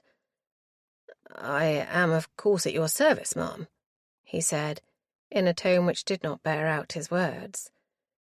Ottilia seized upon the spirit of acquiescence. "Excellent. According to Mrs. Honeybourne, these gentry are apt to frequent the plough in the village. You may begin there, perhaps." Vivian brightened. "Now that is a task I may embrace with enthusiasm." Ottilia laughed. "Just so. Let me bring you up to date with our findings so far." Chapter 5 The Reverend Seth Newton was out visiting one of his parishioners when Ottilia arrived at Foscott Vicarage on Thursday morning. She had vetoed pursuing any further inquiries for 24 hours, in the hope Mrs. Honeybourne's tongue would have done its work first. Besides, she had no intention of neglecting her baby son, and his feed must come first. Having performed that duty, she set out for Foscott village in the phaeton with Hemp driving. Finding the vicar absent turned out to be a blessing, for his ward, who received her, was readily brought to engage in the necessary discussion. Virginia Grindlow was pale, her telltale eyes a trifle puffy, reddened at the edges of the lids. Ottilia wasted no time. "You have heard the news, I take it?" The young woman's features crumpled for a moment, and then she stiffened her spine and dashed at her eyes. "My guardian will not have me grieve, my lady." "That seems a little harsh." Ottilia had taken a proffered seat on the sofa in a comfortable little parlour, well warmed by a good fire in the hearth.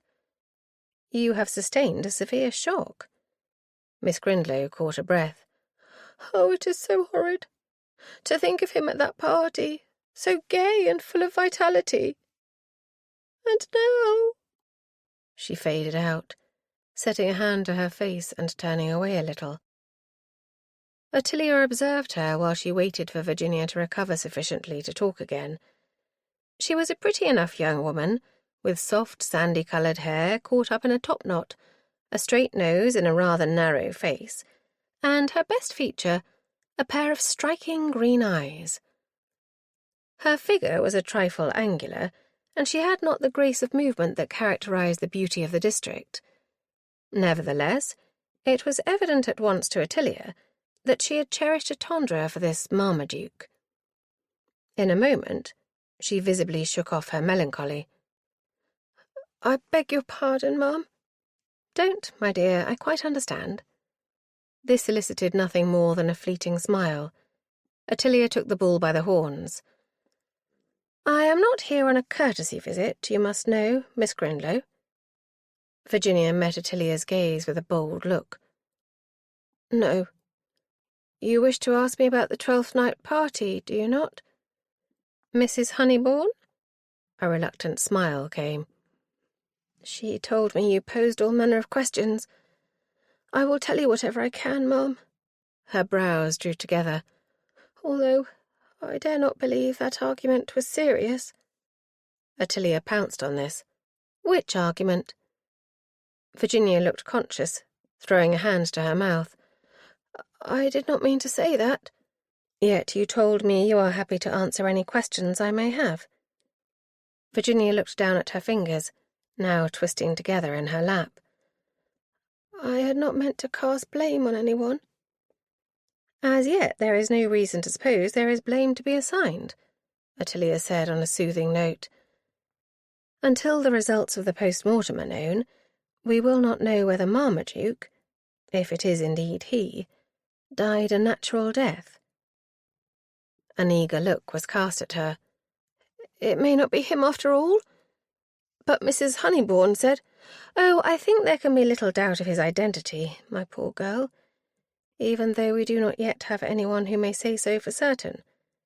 None of our young gentlemen in these parts can lay claim to being either blonde or so excessively handsome." "He is beautiful, is he not?" Virginia drew a sharp breath, her eyes clouding. "I cannot say it now, can I?" It is never easy to accept that one you knew well has gone. Better to bypass the death and pump Virginia for memories. "Tell me of this argument, if you will. How did it arise?" Virginia let out a noisy breath, redolent of frustration. "Richenda, of course. It was all her doing, setting them off one against the other in that spiteful way." An alarmed look crossed her face as she glanced at Ottilia. "Oh, now I sound like the veriest cat. I did not mean to decry Richenda. We have always been on good terms. Or we were." She bit her lip, and Ottilia cut in at once. "Before the advent of Marmaduke Gibbon, I take it?" Virginia let out another overcharged breath. "Yes, I tried not to be jealous, but how could I help it? She has them all at her feet. Aubrey, Jarvis, even Botolph Claydon, though he pretends otherwise. Ottilia grew impatient. But the argument, my dear. You said Richenda caused it? How, pray? Virginia looked down at her hands and in a fastidious gesture straightened her fingers which had curled into claws. Perhaps she was not so much to blame. We were all intrigued by that fellow Mr. Gibbon brought with him. Ah, yes. Who was he? Pedwardine, his name is. Percy, Marmaduke called him. He made a point of presenting Mr. Pedwardine to everyone. I dare say it would not have happened if Marmaduke had not singled out Richenda. And here, he said, is the lady whom we both know and admire. Just as if Henrietta and I were of no account. Ottilia began to wonder if it had not rather been Virginia herself who set the quarrel in motion. You felt slighted, I dare say? For a moment only. It seems Mr. Pedwardine is acquainted with Richenda. And admires her? To my mind, he did not appear to be particularly interested in her, only... Virginia hesitated, fidgeting with her petticoats, her colour rising. Only... The prompt had its effect.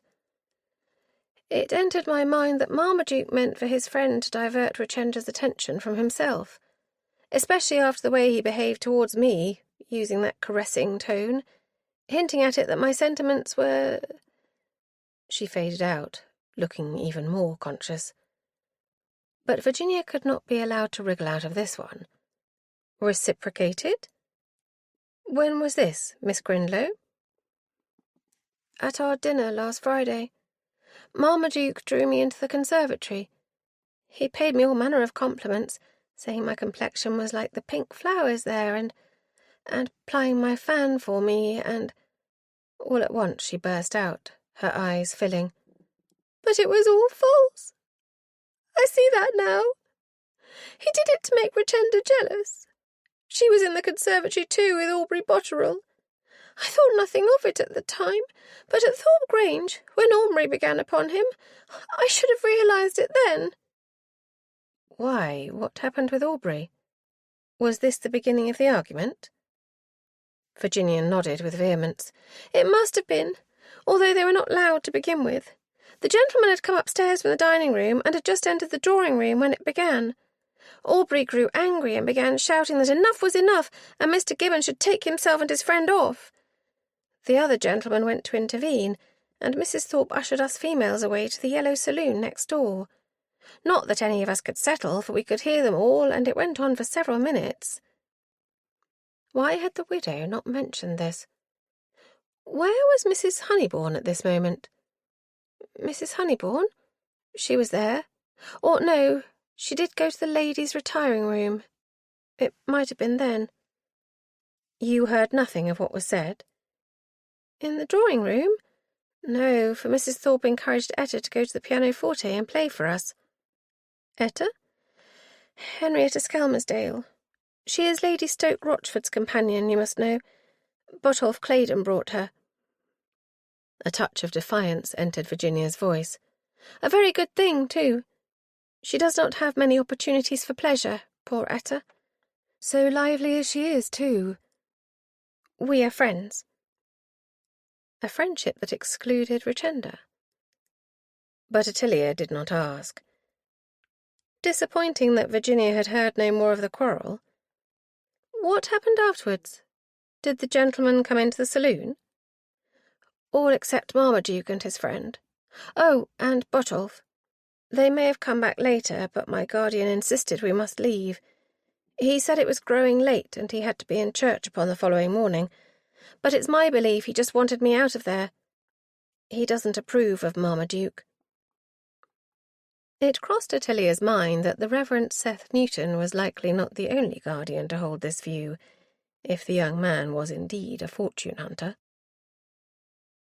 Armed with the information gleaned by his wife at Foscott Vicarage, Francis drove to Tangley to tackle the Thorpes in a more hopeful frame of mind. He was received in the library by the man of the house, who professed to have no previous knowledge of the death. Francis took this with scepticism. "The news has not reached you, sir. I confess I am surprised." Martin Thorpe, occupying the space to one side of the mantel in his spacious den, lined with shelves of books, pursed his lips and looked down his long nose through the spectacles perched thereon. "I never pay heed to gossip, my lord." Tall and thin, wearing a tie wig worn over a high brow and with a tendency to fold his hands together, he reminded Francis of a praying mantis. But he was not going to be permitted to hop his way out of this one. "You have heard rumours, then?" Francis prompted. "Some nonsense about a delivered corpse. Who would do such a thing?" "Precisely what I am here to find out, sir." Thorpe's head came up. "You mean to tell me it is true?" "Perfectly. Much, I may say, to my chagrin. A horseman dropped the body on our doorstep at Flitteris." "Singular." "Oh, I think not, Thorpe." Francis rocked back on his heels where he stood on an ornate rug set in the space before the hearth, and folded his arms. "Somebody, sir, saw fit to involve my wife. It is well known around these parts that she goes by the sobriquet of Lady Fan, and has been successful in uncovering the perpetrator in several instances of murder." Thorpe's expression grew bland, and he released one hand to wave it in an arc. "All this, my lord, is common knowledge, yet I fail to understand why you come to me." Francis gave a somewhat grim smile. "That is easily explained. The fellow in question was in evening dress and arrived on Tuesday evening, a day after your 12th night party." "Good heavens!"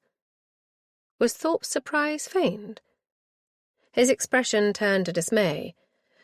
"You cannot suppose it was I who sent this corpse. My dear Lord Francis, I can assure you that all persons who attended my party departed quite safe and well."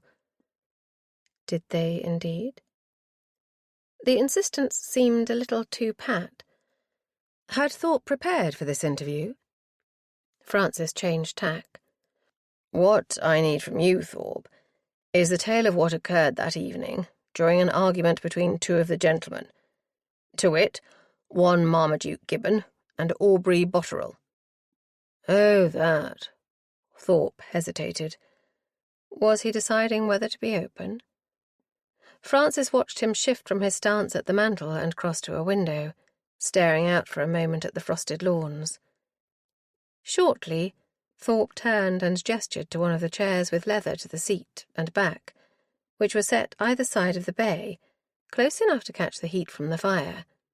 "Will you sit, my lord? I can ring for wine." He moved towards the bell-pull as he spoke, but Francis waved the offer away. "Nothing for me, I thank you." But he took the indicated chair and watched his host fold himself into the other, setting his elbows on the arms and steepling his fingers. Thorpe looked over them at his guest. "That young man was becoming a confounded nuisance." "Gibbon?" Francis hit hard. "So someone got rid of him?" The fingers dropped, alarm crossing Thorpe's narrow features. "Is that what you suppose?" Francis backtracked. "It is by no means certain. There will be a post-mortem." Either the alarm increased, or Thorpe was busy thinking up excuses, for he raised long fingers to his face, caressing his chin in a manner that spoke of agitation. Francis let him stew for a moment before applying a goad. "The quarrel, Thorpe?" The hand dropped, but Thorpe set both on the arms of the chair where his fingers drummed briefly and then became still. He looked across, poking his head forward. "Very well, I will tell you." Francis gave a nod and waited for him to continue. A sigh came. "I had not thought it serious. Young Aubrey was jealous of Gibbon monopolizing the girls. I regret to say he lost his temper, throwing all manner of nonsensical accusations at the fellow." "What sort of accusations?" "Oh, that his motives were mercenary, that he was a peacocking upstart, that sort of thing. Wild talk, but quite enough to justify Gibbon calling him out if he had a mind so to do." "He didn't?" Thorpe adjusted his spectacles. "On the contrary, he merely laughed, taking the line that all is fair in love and war. Then Aubrey began upon the friend Gibbon brought with him. I forget his name." Francis supplied it. "Percy Pedwardine." A startled look came Francis's way. "You are remarkably well informed, my lord." Francis ignored this. "Did they come to blows?" "Gibbon and Aubrey? Not to my knowledge, but there was a scuffle. My brother Jarvis was one of the men who intervened." "You did not?" "I was more intent upon getting my wife to remove the ladies from the vicinity. By the time I re-entered the drawing-room where all this was taking place, Jarvis had hold of Aubrey, and both Botolph and that other fellow were hustling Gibbon away." "Where did they go with him?" "Downstairs, I believe. They commandeered the breakfast parlour. Meanwhile, Jarvis took Aubrey outside to cool off." "What happened to Botolph Claydon?" Thorpe frowned. "I don't recall. He may have rejoined the ladies. I was preoccupied with Wexford, who had become heated." Francis jumped on this. "Because of his daughter? Do I take it he disapproved of Gibbon's suit?" Thorpe sniffed in a manner distinctly contemptuous. "Wexford disapproves of all Retender's suitors. He is after a title." A stray thought occurred. "I'm surprised she did not secure one last year when she came out." Thorpe gave vent to a noise very like a snort. "With her father peering over her shoulder in that fierce way he has and frightening all comers away. Lavinia will have it the girl enjoys more freedom here than she did in town. It appears, however, that this Marmaduke met her there." A note of dissatisfaction entered in. "He seems wondrous great with her. None of our young men have received such encouragement as she gave this interloper." He then appeared to recollect himself, putting a finger to his spectacles and resettling them upon his nose. "However, that is neither here nor there." In fact, it was very much to the point, but Francis refrained from saying so. He essayed a throw. "If I may be a trifle indelicate, sir, do I take it your brother Jarvis has an interest there?" Thorpe's mouth tightened, and he looked away briefly. Then he brought his head up. "My wife would like to see him marry well. I have taken it upon myself to warn him against the disadvantage of saddling himself with Wexford for a father-in-law, but what would you? He will take his chance, I suppose." Now that Marmaduke Gibbon was no longer an obstacle. It was tempting, but Francis let it go. "I wonder if I might have a word with Jarvis, perhaps." "He is out." It was said rather too quickly. Once again, Francis was inclined to doubt his host's veracity. He pressed the pertinent point. "You are certain Gibbon left with the rest?" The other's brows drew together. "Why should I not be? I certainly bade all my guests farewell." "Including Gibbon?" The persistence did not rattle Thorpe. "I believe so. It was all rather a flurry, you must know. Lavinia was principally involved.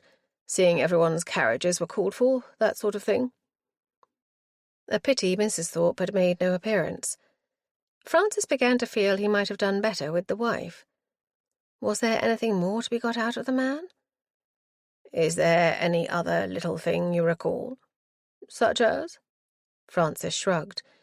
"To do with the scuffle, perhaps. What precisely occurred?" "As I said, I was not present at that time. Jarvis might know more. The fellow you need, I dare say, is Bottrell.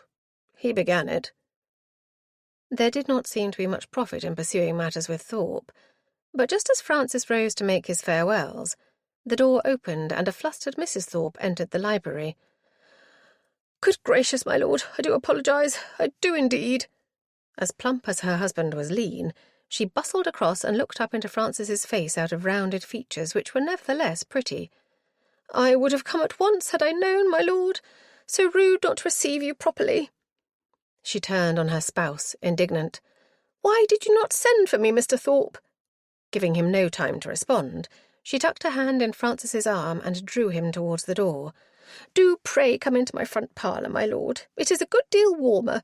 I cannot think why Martin did not think to offer you refreshment, but we will remedy that upon the instant."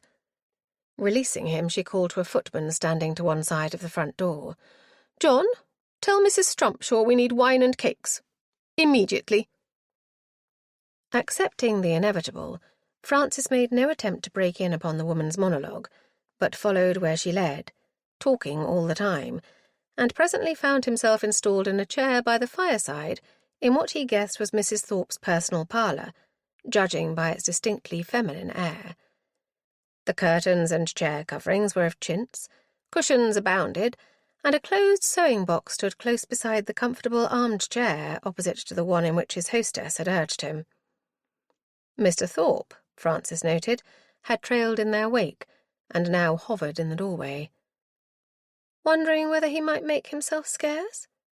The matter was settled by his garrulous spouse. "Do sit down, Martin. I cannot think why you are standing about in that foolish fashion." She settled on the chair opposite Francis and continued without pause. "I dare say I may guess what you have come about, Lord Francis. Such a dreadful business. Terrible news. So young, so handsome. A tragedy, is it not?" Francis broke in at last as she took breath. "You believe the dead man to be Marmaduke Gibbon, then, ma'am?"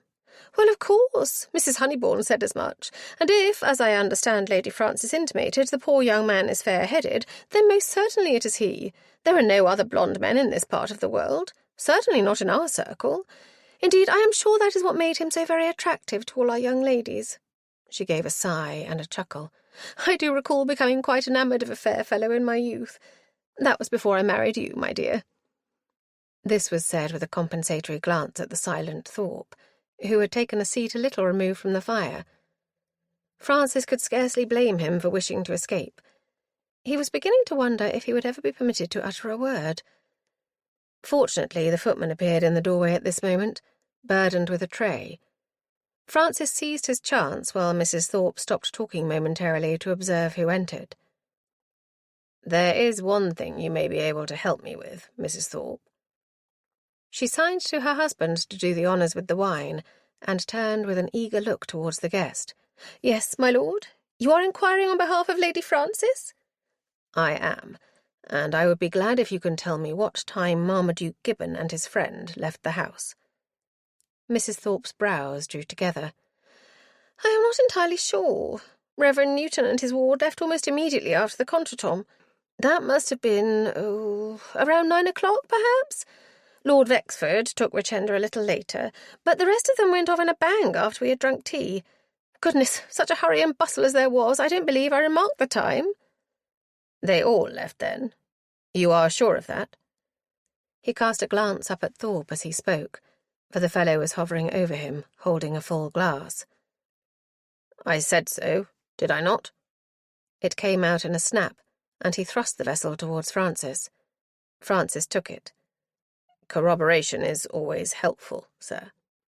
"My dear Mr. Thorpe, what in the world would you be at? If his lordship wishes to ask me as well as you, I have no objection." The chubby features smiled as the wife met Francis's eyes. "Of course they all left. Even Jarvis went off with Botolph Claydon. I heard him come in after we were tucked in bed. Did you not, my dear?" Thorpe gave his wife a sour look. "I don't remember. I dare say I was sound asleep." So Jarvis was abroad that night, as also Botolph Claydon. A thought occurred. Did not Clayton escort Miss Skelmersdale home? Mrs. Thorpe threw up a hand. "Did I not say? Henrietta went with the Reverend. She and Virginia Grindlay were quite bosom beaus." She gave another chuckle. "A little gossip, I expect, talking over the happenings of the evening, and likely reviling poor Richenda, too. Yes, Seth Newton kindly said they would take Henrietta, Penton Musey being, as you must well know, sir, only a little way beyond Foscott." "About those happenings, Mrs. Thorpe," Francis broke in, "I understand from your husband that there was a quarrel between Botterill and Gibbon." Mrs. Thorpe threw up her hands. "Yes, so silly. Young men will do these things. Most reprehensible, but what would you? When girls will flirt, it is bound to set their suitors at each other's throats. You may be sure I questioned Jarvis closely. He said it was no great matter, a little pushing and shoving, sheer horseplay. Horseplay that may well have resulted in death, if Francis's darling wife had it right, and she usually did. It would be useful if I could hear Jarvis Thorpe's account from his own lips. "I told you, my lord," came in an irritated tone from Thorpe. "My brother is not in the house." Francis looked from him to his wife, and her smile turned on at once. It is very true, alas, my lord. He said at breakfast that he meant to meet with one of his friends, I forget which. Oh, and that he might call on Richenda. We do not expect him until the dinner hour." Francis tossed off his wine and rose to take his leave. There seemed nothing more to be gained here for the present. But a niggling dissatisfaction persisted. Neither Thorpe could positively state that Marmaduke Gibbon had left the house. Chapter 6. Ottilia had just settled her infant son, replete from his feed, when a knock at her parlour door was followed by her maid's head peeping into the room. Ottilia put a finger to her lips, gesturing towards Luke, and beckoned Joni into the room. Everyone in the household knew it was her habit to nourish the baby after partaking of the customary snack, set in place around midday to stave off her hungry lord's complaints of starvation, and in general, none disturbed her until she rang. It must be important. She kept her voice to a murmur. "What is it, Joni?" Her maid responded at a like level. "Mr. Rodwell did not wish to trouble you, my lady, but the lady insisted." "What lady?" Joni leaned in, becoming confiding. "She's in a bit of a tizzy, Mr. Rodwell thinks. It's that Miss Vexford, my lady." "Richenda?" Ottilia's mind jumped to the problem of the dead man. How fortunate the young woman chose to seek her out. "I will see her. Ask Dorro to come for Luke, if you please." "Dorro's waiting in the gallery, my lady. I'll fetch her in." While Joni slipped out for the Barbadian nurse, Ottilia reflected on the convenience of Richenda Vexford arriving just at this moment. Sibylla had opted to take a nap while Francis went off to tackle the Thorpes. Vivian Maplewood had gone out, armed with his sketching pad, to which Ottilia had raised an objection. "You are going sketching, sir? Do you not mean to find those young men for me?" Vivian had waved the pad. "A ruse merely, ma'am. I shall pursue my task, never fear." With which she had been obliged to be content. While she fed Luke, the puzzle faded from her mind, enchanted as she was still with the miracle of her infant boy's existence. But when she had kissed him farewell and allowed Dorro to take him away, her attention veered readily, increased by the demeanour of her visitor as Joni ushered Richenda into the parlour. In contrast to Virginia Grindlow's angular form, Richenda Vexford was a buxom creature, endowed with a generous bosom enhanced by a narrow waist. A quantity of dark curls fell down her back and framed a face charming by any standards, with a neat nose, pouting cherry lips, and a pair of pansy brown eyes, just now shadowed with distress. Her voice was husky with it as she burst out at once. "Madame, Lady Francis, I pray you, help me." Ottilia rose, holding out her hand. "My poor child, you are discomposed indeed." Richenda came forward, seized the proffered hand, and gripped it. "I am utterly cast down. My senses wholly disordered. Forgive me, but I had to come." Ottilia covered the hand, trying not to wince. "I am very glad you did. Come, sit by me, and we will talk." She made to draw Richenda back towards her sofa, but Richenda released herself, hanging back. "You must know why I have come. You are so clever. Lady Fan they call you, do they not? Oh, if you ever deserve that sobriquet, pray do so now." She threw her hands over her face, and the words came muffled. "Marmaduke, my love, my heart, I shall never recover. Never." Ottilia struggled for patience. Was this genuine? She could not avoid the suspicion these histrionics were turned on especially for her benefit. Or was Richenda habitually this dramatic? "Come, my child, this will get us nowhere. Strive for a little control, if you please." The hands dropped. Were her eyes wet or merely reddened? At least she sounded contrite. Yes, I beg your pardon. I am overwrought. The brown gaze became soulful. You did not know him, did you? I did not. I wish you had, for then you would understand. Ricenda's hands curled tight, and there was anguish in her tone. We loved one another. We would have married but for my father. We were betrothed. Ottilia studied her, unconvinced. Secretly, I take it? A wild gesture. Yes, what would you when my papa remains so stubborn? He has no regard for me. He wishes me to make a good match, as if Marmaduke was the veriest nobody.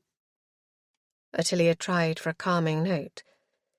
It is a habit of fathers to wish their daughters to marry well, especially where there is a substantial dowry. So mercenary! Richenda flung away, taking up a pose by the mantel and setting one hand thereon. It is all of a piece. My happiness is of no account. He wishes to sell me to some horrid old peer to be miserable for the rest of my days. It was noticeable that her father's iniquity possessed more power over Ricenda's mind than the death of her lover. Indeed, Ottilia was struck by the tone of her language, which suggested she had already accustomed herself to the fact of Marmaduke's death. Yet his corpse had not been identified. "Richenda, if I may?" Richenda batted a hand in the air. "Oh, call me what you wish to, Lady Fan. I care not." Turning, she held out pleading hands. "I ask only that you do your utmost to find out who did this thing. Who would harm him? Why? What had he done that someone should take his life?" Ottilia applied a damper. "It is by no means certain that anyone did so. I wish you will sit down, child. I am going to do so, for I cannot stand for long." She retook her seat on the daybed as she spoke, gesturing to a chair set close enough to be cosy. "Sit, Richenda." The visitor flung up her hands. "Behold me, then!" Moving to the chair, she threw herself into it, but at once sat up, leaning towards Ottilia, her brows drawing together. "Are you saying he was not slain by another?" "I am saying we don't yet know. There was no outward sign of injury." Ottilia withheld her surmise of a blow to the heart. A long sigh escaped Richenda. "Nothing to show how he died? No wound? No blood?" The oddity of these utterances grated. These were not questions, but statements, rather. Moreover, where had all the despair and grief gone? It returned in a bang as Richenda raised her eyes to Ottilia's again, a plea in her voice now. "Will you find it out? Can you?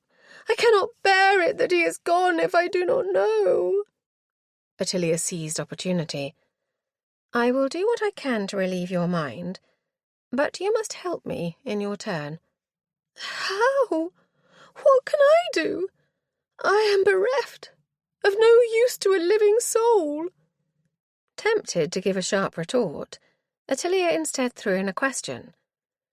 "You can tell me, as a start, what happened between you and Marmaduke to cause a tussle to spring up among all the young gentlemen at the 12th night party?"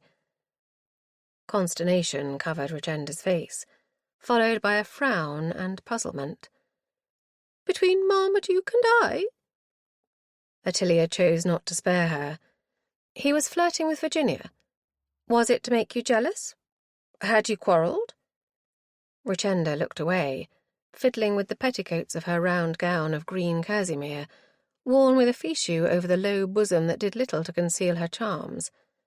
Ottilia waited. At length, Ricenda's gaze came back, an earnest look within it. "I had best make a clean breast of it, I suppose." "It would be of use." Richenda drew in a breath. "We did quarrel. Not that night. We had made up by then. But Virginia must have tattled." "What makes you think so?"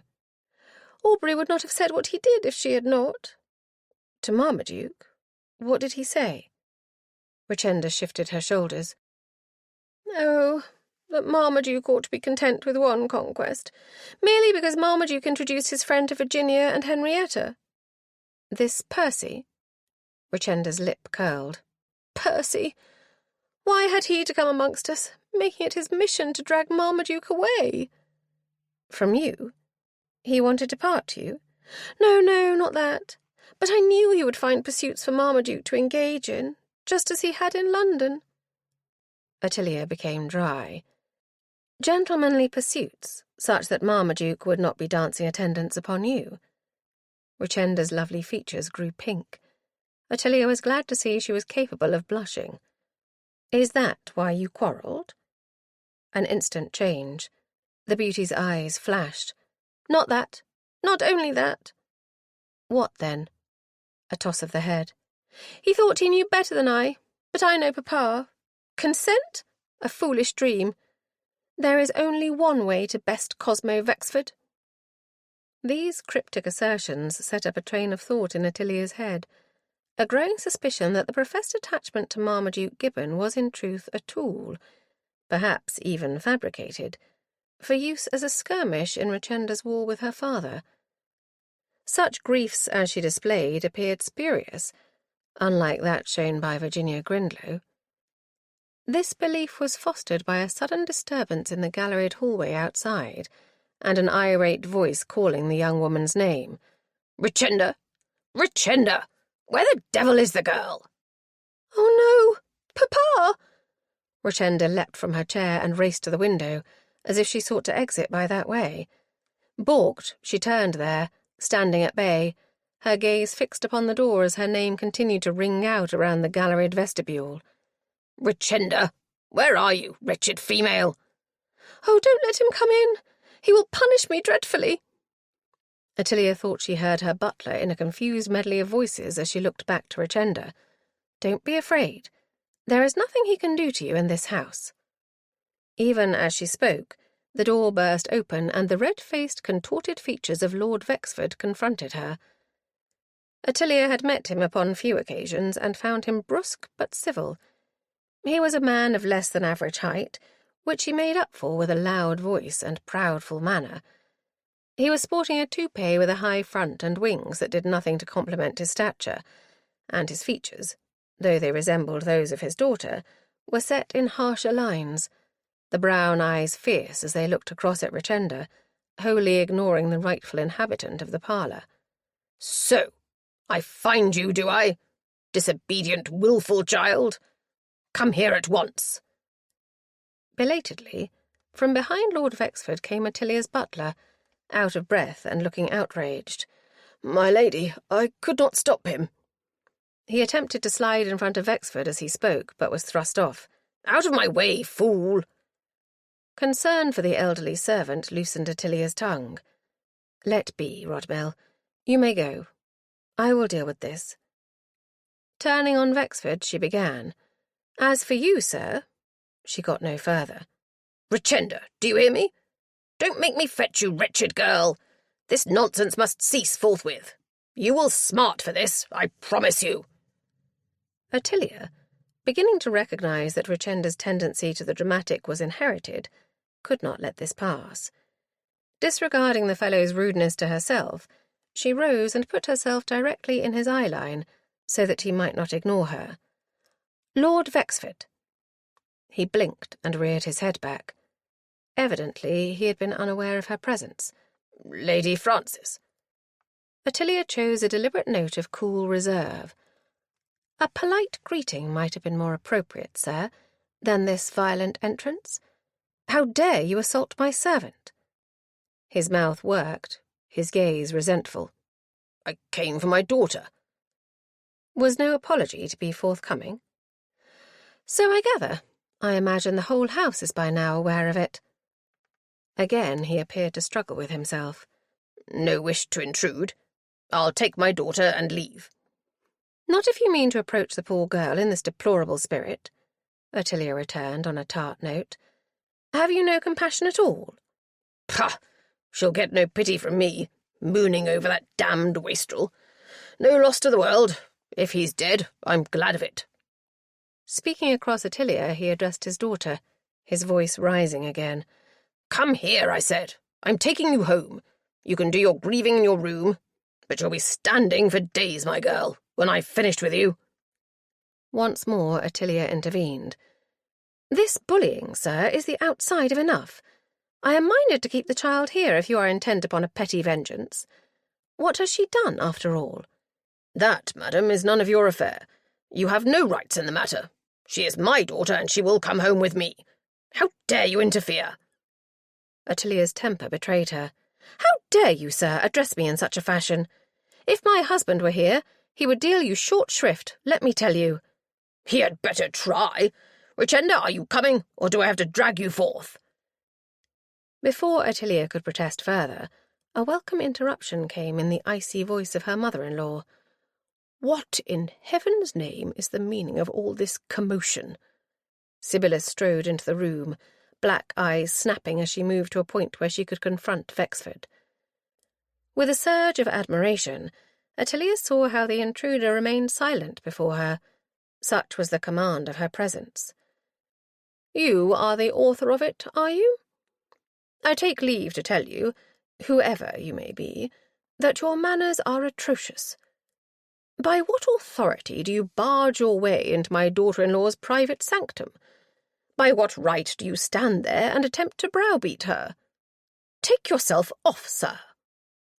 Though he took a pace back before this onslaught, Lord Vexford did not immediately obey. "I leave with my daughter, or not at all." At this, Richenda re-entered the lists. "I won't go with you. You don't care that my heart is broken. Oh, Marmaduke! Marmaduke!" But the dowager had marched to the still open door.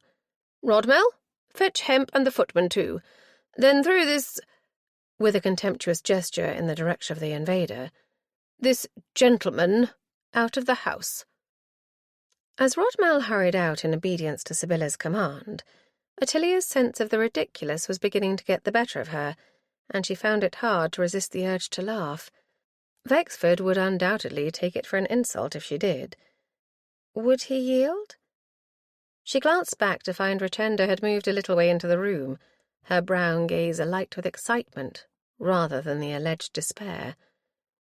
Was she enjoying this? Perhaps she thought to see her father bested for once. If so, she was disappointed.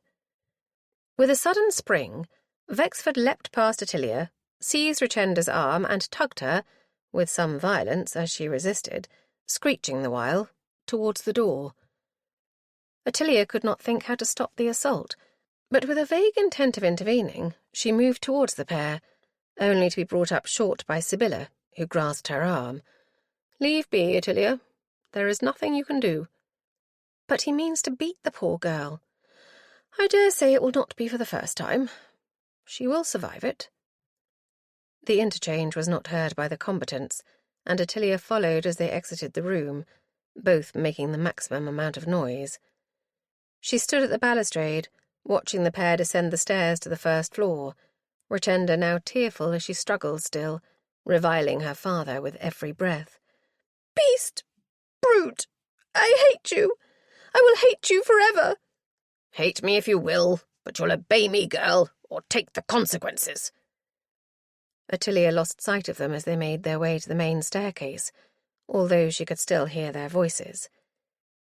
Down in the checkered hall were waiting Hemp, Mrs. Bertram, and a collection of other servants hovering at the edges. Rodmell hurried behind the departing pair towards the front door, which Tyler was holding open. Vexford dragged his daughter through, and the door closed behind them. Ottilia remained at her post, listening to the echoing row which persisted right up until the horses' hooves could be heard carrying the unwelcome visitors away. "Well," Sibylla was at her side, "a vulgar exhibition, if ever I saw one. I dare say it has not occurred to that foolish man that the tale will be all over the countryside before the night is out." Which was all too true, rendering null and void the vague hope burgeoning in Ottilia's mind that Francis would not hear of it. Chapter 7. No sooner had Vivian Maplewood entered the tap-room of the Plough than he spied a coterie of 3 young men, seated in earnest and low-voiced conversation, at a table by a latticed casement window set at the front of the room. Vivian was pleased to note an empty table a little way from where they all sat. They were by no means the inn's only clients. An elderly pair were engaged in a desultory game of dominoes at a table near the fire, and a man who looked like a well-to-do farmer from his countrified frock coat and leather breeches stood at the counter. The place was clean, its atmosphere cheerful with brasses on the walls, a plethora of wall sconces throwing light on the ancient timbered beams, and a well-dressed fellow manning the casks at the counter. Vivian approached this individual, taking surreptitious stock of the fellows he assumed to be his quarries. Two of them had their backs to him. Both looked to be of slim build, one with narrow shoulders, the other a trifle more robust as far as one could tell. Neither wore wigs, which indicated an adherence to current fashion among young men who tended to the loose look of the French style, if not as shaggy as his own. But the one facing Vivian wore his brown hair tied behind, flowing back from a high brow. There was a lean cast to his countenance, and his nose was rather long.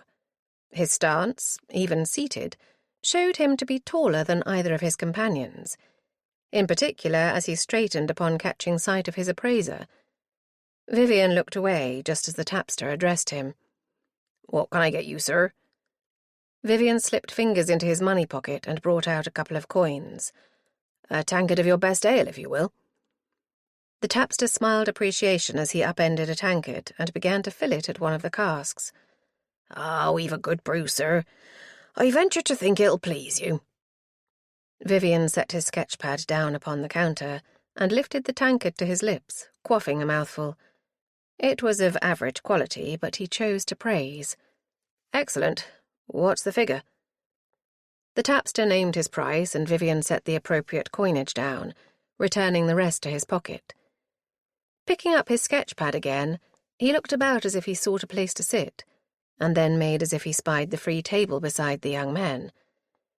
Making for it, he was aware that he became the focus of the gazes of all three as they fell silent.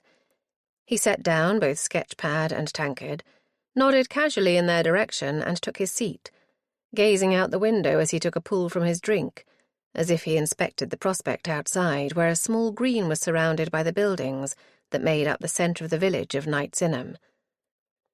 The three young gentlemen resumed their conversation, but in lowered tones and huddling towards each other, elbows on the table so that he could not inspect the second two men. Vivian strained to hear what was said, but could make out snatches only. "Another stranger. Not seen him since. So this Lady Fan told my aunt." Ah, they were discussing the murder. Or rather, the death. Had not his hostess insisted there was as yet no real reason to suspect foul play? He let the conversation run on for a while, but could descry no opportunity to interrupt. Recalling Eliza's forthright methods, he decided, with some reluctance, that he would have to make his own time to intervene. He was dubious as to being able to discover anything at all, but he had given his word and must follow it through. Accordingly, he turned his chair, making a deliberate noise about it, and addressed them all impartially. "I beg your pardon, but are you residents around these parts?" The three turned towards him, and Vivian was able to take in the looks of the other two as the tall one he had first noted spoke. "I am, sir, more or less. I was born and raised at Tangley, nearby. But for the most part, I live in the capital these days." He ventured to his companions opposite. "Botterill here and Claydon are frequent visitors." "Ah, then you are well placed to advise me." Vivian nodded at the two indicated. The fellow Botterill was a chubby-cheeked young fellow, just now wearing a discontented pout, though he returned the nod. The other man gave Vivian back look for look, making a thorough examination of it as he regarded Vivian with a faintly supercilious air. "What advice do you require, sir?" Vivian was ready for that, having prepared his story in advance. He set a hand on his sketchpad. "Prospects. Or, to be more specific, trees." Claydon's eyebrows rose. "Trees?" Botterill gave a somewhat high-pitched laugh that caused the florid style of his frilled neckcloth to flutter. "Are you a forester, sir?" "An artist. or I aspire to be so. I am engaged in a study of trees. To be more precise, bark." Claydon, who evidently considered himself a wit, let out an ululating howl like a dog. The other two burst into laughter, hastily muffling it with hands over their mouths as Vivian showed no disposition to share their amusement. He caught the eye of the mocker. "I like the patterns that appear in bark as it ages and cracks. I dare say you have observed as much." From the expressions of all it was clear they were as far from observing anything so aesthetic as they might be to fly to the moon. Vivian permitted himself a smile. "Where may I find aging bark?" The three exchanged glances. The man who had first answered took it at length. "I imagine there must be trees enough in Chute Forest." "Ah, is that far?" "A few miles only. Take the road to Tangley and you will find it to the west. A short drive, unless you are on foot." "Oh no, I have my curricle at Flitteris." Vivian observed with satisfaction how this announcement produced an immediate change in all three gentlemen. Botterill showed consternation. Vivian's informant, who was dressed with propriety in a sober blue coat, his neckcloth neatly tied, stared at him rather hard. With suspicion? It was left to the artist in mockery to take it up. "You are staying with the Fanshawes, then?" "I am." The man looked to the others, each of whom half shrugged. He turned back. "I must suppose you know what's been happening here." "You mean the body dropped on the doorstep?" "Yes, I have been informed." "I was not here then. I arrived upon the following day." Botterill chimed in. "Are you well acquainted with this Lady Fan?" "Not well, but I was present when she solved a murder." Vivian did not add that it involved members of his family. He judged it time to introduce himself and stood up. "I am Maplewood, Vivian Maplewood." All three men came to their feet. Claydon, whose attire of long-tailed cloth coat over buckskins and top boots looked rather more suited to the metropolis, was the first to hold out his hand in a more friendly spirit than he had shown hitherto. "Botolph Claydon." Then Aubrey Botterill introduced himself, and finally Jarvis Thorpe. He it was who resumed the questions as they all sat down, Vivian drawing his chair nearer at his invitation and shifting his tankard to their table. "So you have actually witnessed Lady Francis in action?" Vivian did not much care to recall the events of that episode in Tunbridge Wells. His grief was no longer raw, but it had revived upon sight of Pretty, and the reminder did not sit well with him. It was ever his practice to eschew such deep emotion, a habit that had earned him the reprimands of Lady Elizabeth Fisk. The memory of those two intimate exchanges between them was another area from which he preferred to slide away. He turned his attention back upon his task, feeling relieved that it had proved thus easy to infiltrate the den of Lady Francis's chief suspects. Not that he had any notion how to worm information out of them. He did not answer the question directly. "I take it Lady Francis's prowess in this direction is known hereabouts." Botterill spoke with some eagerness. "She is famous for it." "Or notorious, some might say," said Claydon. "Hardly what one expects from a female of her rank and position." Aware that Eliza would have at once taken up the cudgels in her aunt's defence, Vivian let this pass. "You may have reason to be glad of it, I gather." Jarvis Thorpe took this, with a frowning glance at his friends. "How so? None of us are in any way involved." "Are you not?" Vivian looked around their faces with an air of innocence. "I quite thought you had all been at this party the other night. That is when the fellow died, is it not?" This was productive of a flurry of protest. "Nothing of the kind. He was very much alive when I last saw him." "Don't you think we would have said something if he had died in my brother's house?" This last from Jarvis Thorpe was said with some degree of heat. Vivian threw his hands palm up. Hey, I am making no accusations. I was not suggesting this Marmaduke died there, but he did die that night. So Lady Francis says. She seems to know these things." "How the devil does she know?" Thus Botterill, his puffy cheeks somewhat flushed. Claydon produced a mocking laugh. She's no physician, one presumes. She is not, but her brother is. She was used to live in his house before her marriage, as I understand it, and learned medical law from him. Vivian shrugged at their faces of patent disbelief. Don't blame me, my dear sirs. I am merely the purveyor of information. But I can say, with some authority, that her diagnoses in all cases where I, was witness were accurate. Corroborated by the doctor, too.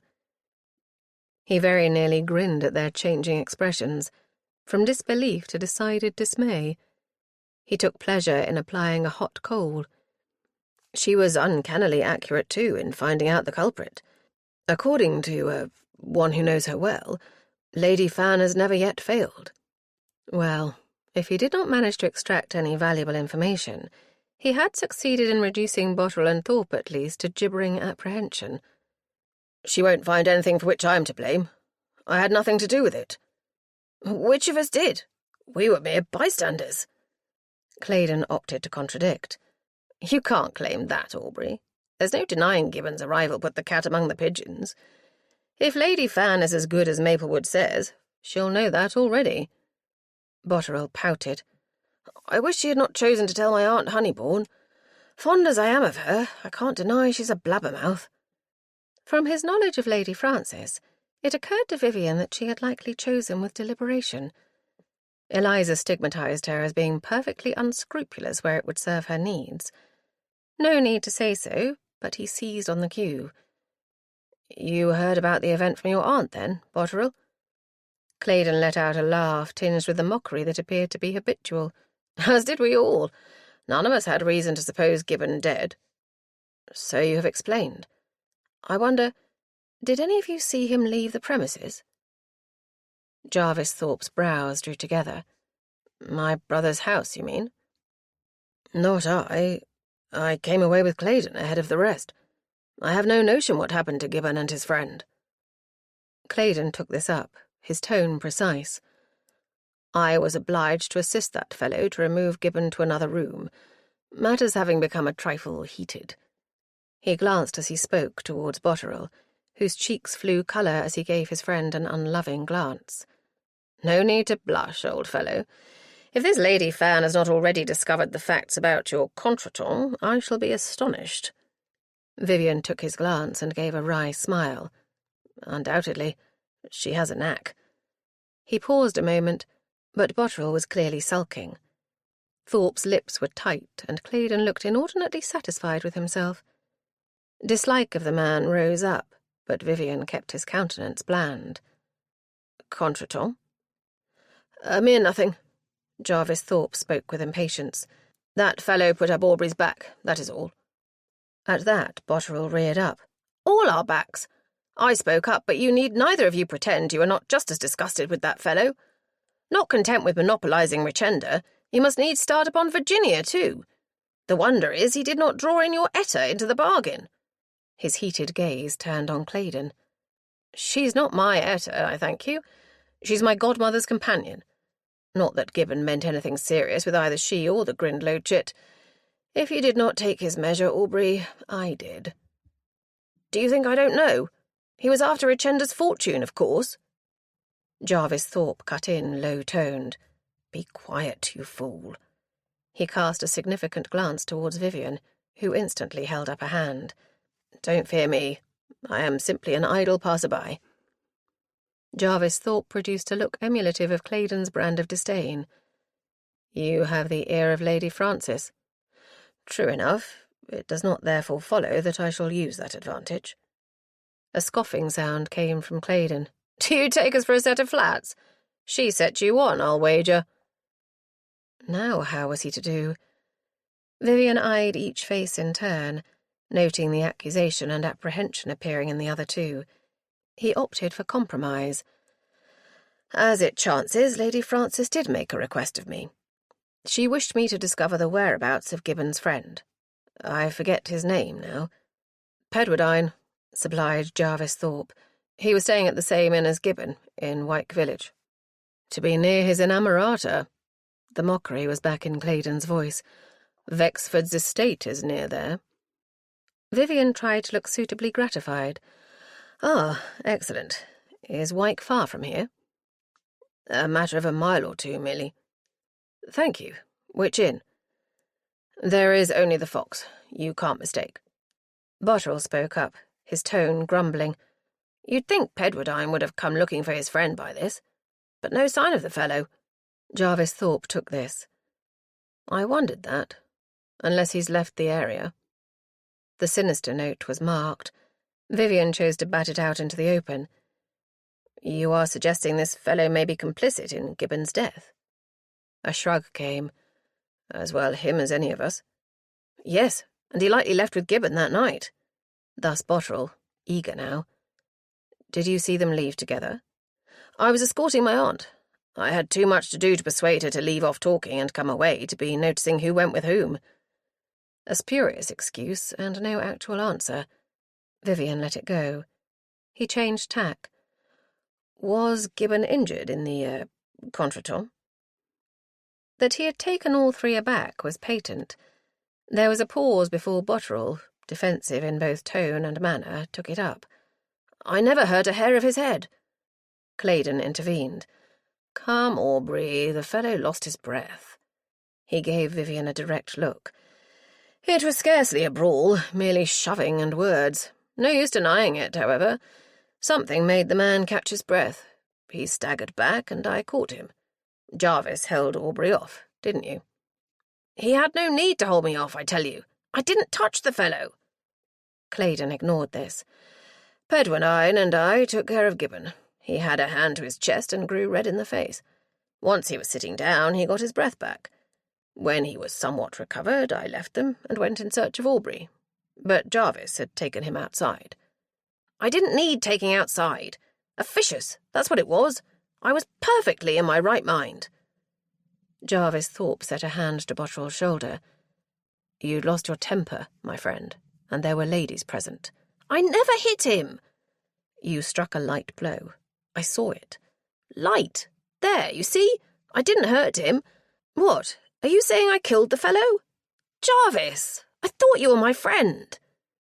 The sneering Claydon cut in. "Friend or no, there's no sense in concealing what happened. I knew you must have struck him. Enough to knock his breath out for him, at least." "I never meant that. I don't even remember doing it." "No, because you were too hot-headed to know what you were doing, you fool." Thus Jarvis Thorpe. Vivian was certain his presence was forgotten. The altercation had attracted the attention of the other patrons and the tapster. He deemed it time to call a halt. "Gentlemen, we are in a public place." All three swung upon him, stared, and then cast glances across the tap-room. Jarvis Thorpe cursed under his breath, and Bottrell flushed all over again, dropping his head and seizing his tankard wherein he buried his face.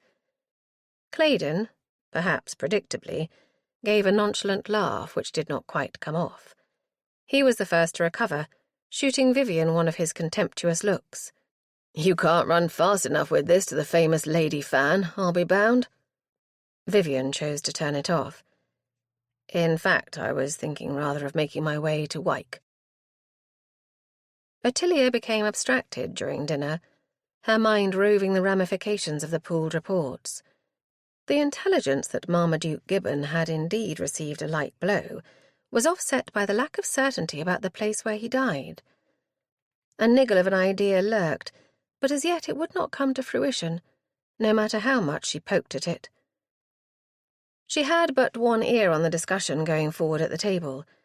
Her spouse, between chewing mouthfuls of his favourite beef from his laden plate, was comparing what he had learned at Thorpe Grange with Vivian's tale culled from the three young men.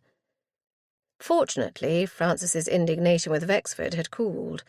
Much to Ottilia's chagrin, her spouse had been regaled with the tale by Sibylla, with the result that she had been obliged to waste time soothing him instead of changing her dress, making the hosts late to the parlour, where the other two members of the party had foregathered. Francis had desisted at last upon being assured Ottilia had taken no sort of hurt, having been rescued by his mother in short order. She was relieved to see his attention taken up instead by making comparison with Vivian's account. The stories matched in several particulars, But the salient point, upon which so much rested, remained elusive. We still have no firm witness to state that Gibbon actually left the premises. To my mind, Thorpe was evasive. Evasive how?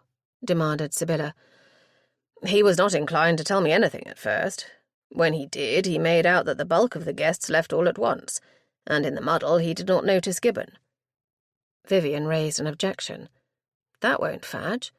If his guest had been somewhat incapacitated, a conscientious host would ensure he was fit to leave, would he not?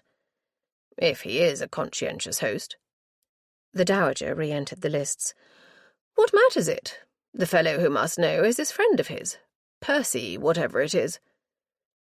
True, my lady, but unfortunately I failed to find Pedwardine at the inn in Wyke, where he was allegedly staying. He was out? No, my lady.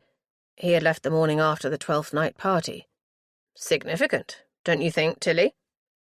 Before Ottilia could rouse herself to answer, Sibylla banged the table. Aha! Absconded, did he? Vivian gave a short laugh. One might think so, my lady, if he had no intention of coming back. This caught Ottilia's attention, and she eyed Vivian. He means to return? Tomorrow, apparently. He did not take his luggage. Which would indicate that he does not yet know of his friend's demise, don't you think, my love? Again her mother-in-law forestalled her, giving forth one of her scoffing snorts. Obviously. Not necessarily, Sibylla. Ottilia came under the questioning gaze of Vivian. Why so, ma'am? It might be a ruse. What? You mean he did the deed and then went off so that he would not come under suspicion? Just so, Fan, though I think it unlikely. Why? Because, my dear Vivian, as far as we know, he had no quarrel with his friend.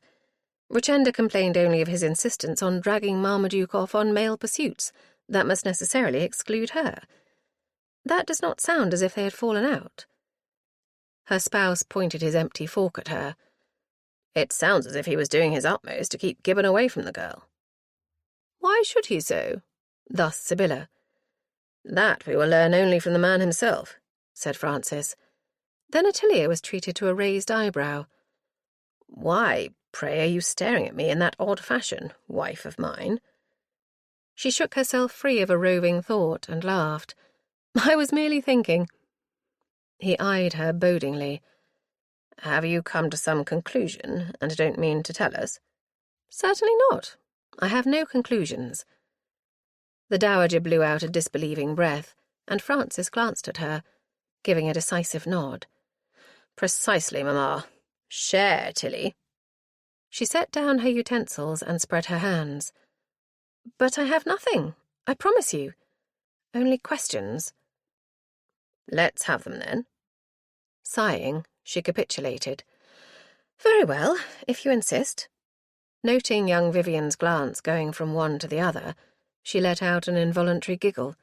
You will have to excuse us, Vivian. We stand upon no ceremony in this house. Francis rapped the table.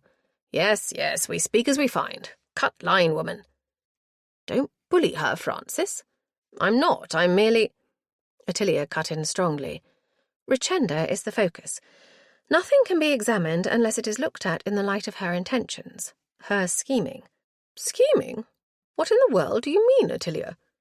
Oh, come, Sibylla, you must have taken her measure, even from the little you saw of her. She is a play actress. I do not believe for one moment that she cared the snap of her fingers for Marmaduke, despite her protestations. Both gentlemen looked puzzled, and her mother-in-law was clearly taken aback. How so? I thought you said she told you they were betrothed. She did, and I am inclined to doubt that too. Indeed, if I am not mistaken, it was not Marmaduke who set the cat among the pigeons with all these young gentlemen, but Richenda herself. After a moment of silence, while her auditors seemed to be digesting this, Ottilia was a trifle surprised to find that Vivian raised an objection. I don't understand how you can deduce this with no statement to support it. Ottilia smiled. Well, there is one. Virginia Grindlow gave me to understand that Richenda plays the flirtatious game of setting one against another among her suitors. Virginia retracted it at once, stigmatizing herself a cat, but I'm inclined to trust her judgment. A straightforward girl she is too, whereas Richenda, if one did not read through her histrionics, would be an enigma. Francis signed to Rodmell, discreetly waiting in the background, to see to the remove, before turning to Vivian. She doesn't need proofs, my friend. That is her forte. You cannot hope to match my wife's jumping mind. I gave up trying years ago. Ottilia felt her cheeks grow warm. Nonsense, Fan. I wish you won't say such things. I assure you, Vivian, he outguesses me more than half of the time. Not nearly half, but I have been lucky enough on occasion to beat you to the post. Her spouse raised his glass to her with a teasing grin, and put it to his lips to drink. Sibylla groaned. Pay no heed to either of them, I charge you, Maplewood. This rivalry is as feigned as that girl's vaunted grief. Ottilia pounced on this. So you do believe she is faking? Her mother-in-law gave a wry smile. I believe you know what you're talking about. After all this time, I've learned to trust to your notions, however outlandish. I will remind you of that, ma'am, the next time you pooh-pooh what I say. She was rewarded with one of Sibylla's rare cracks of laughter. Impertinent chit! Ottilia laughed, but was called to order by her spouse, as the dishes of fruit, nuts, and tartlets were set upon the table, together with the cheese board. Enough of this frivolity. What are we to do next, light of my life? Ottilia reached for the cheddar that had become her favourite ever since she craved it during her pregnancy. I have been thinking about that. She sliced a generous piece and set it on her plate. Your task, Vivian, is to track down Pedwardine tomorrow. Pray don't come back without him. Vivian, evidently succumbing to the prevailing mood, made a smart salute. As you command, my Lady Fan. Francis gave a shout of laughter. You will do very well in this family, Maplewood. Ottilia frowned him down as Vivian's cheeks darkened, and he took his refuge in his wine-glass. She hastened to shift the focus. Tartlets, Sibylla? Or will you take fruit? Neither, I thank you. Venner will bring me up hot milk when I retire. But you were saying, Ottilia? Have you a task for me, perchance? I have, but not until Francis has tackled Vexford. Her spouse's genial expression turned to horror. You're saddling me with that appalling curmudgeon. Ottilia could not forbear a giggle. You will charm him, Fan, as I could not. Charm him? I am more like to plant him a flush hit to the jaw. No, no, pray don't. You will only make matters worse, and we need his testimony. Then perhaps you had better tackle him after all. To what end, Fan? He won't talk to me. He disapproves of women of my ilk. Besides, he thinks I am in his daughter's camp. Which you patently are not. But he does not know that. I tried to protect her from him, and that is all he will remember. Her spouse grunted, but Ottilia resolved to make it up to him when they were alone. As it chanced, Francis proved to have his attention on something other. I believe I may have been wrong about Maplewood, my dear one, he said, as Ottilia completed her nightly routine and set aside the hairbrush. She came across and slipped into the bed beside him. That is quite an admission, my dearest dear. Why? She blew out the candle and pulled the curtains to. Francis drew her down and cuddled her close. I think he might suit Lizzie after all. He has the common sense she lacks. Ottilia snuggled into him. He will provide the leaven? But he is not a solemn young man. Not at all. I believe he may be strong enough to control her quirks. Like you mean? Wretch. His kiss was accepted with fervour. Nothing will serve to control yours. I abandoned that hope long since.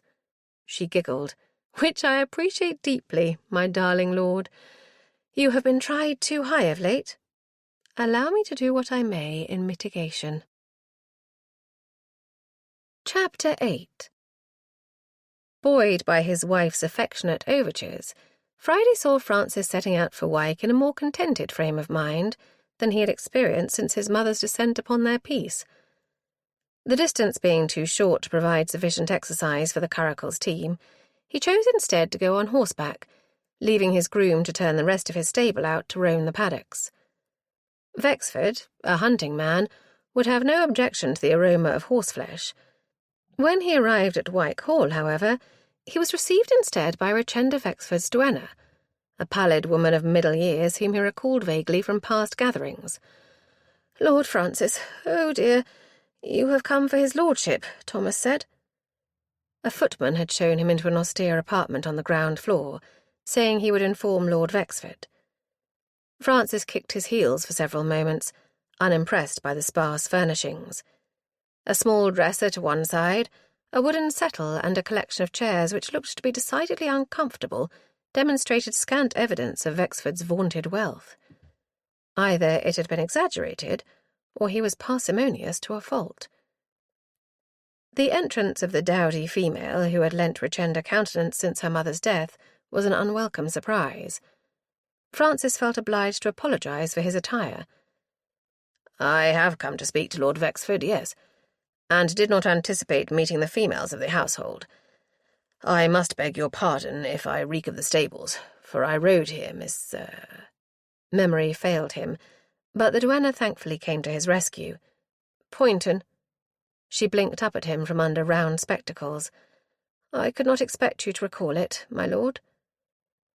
Francis was conscious of a tug of conscience, mixed with sympathy. It could not be a comfortable existence at the beck of such a man as Cosmo Wexford. "I take it Lord Wexford is out?" Miss Poynton tutted. "It seems so, my lord.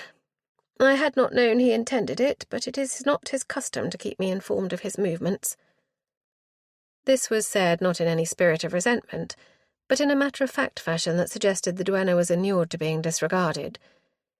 Irritated by the thought of a wasted journey, Francis was about to inquire if the master of the house was expected back soon, uselessly, he supposed, when Miss Poynton surprised him.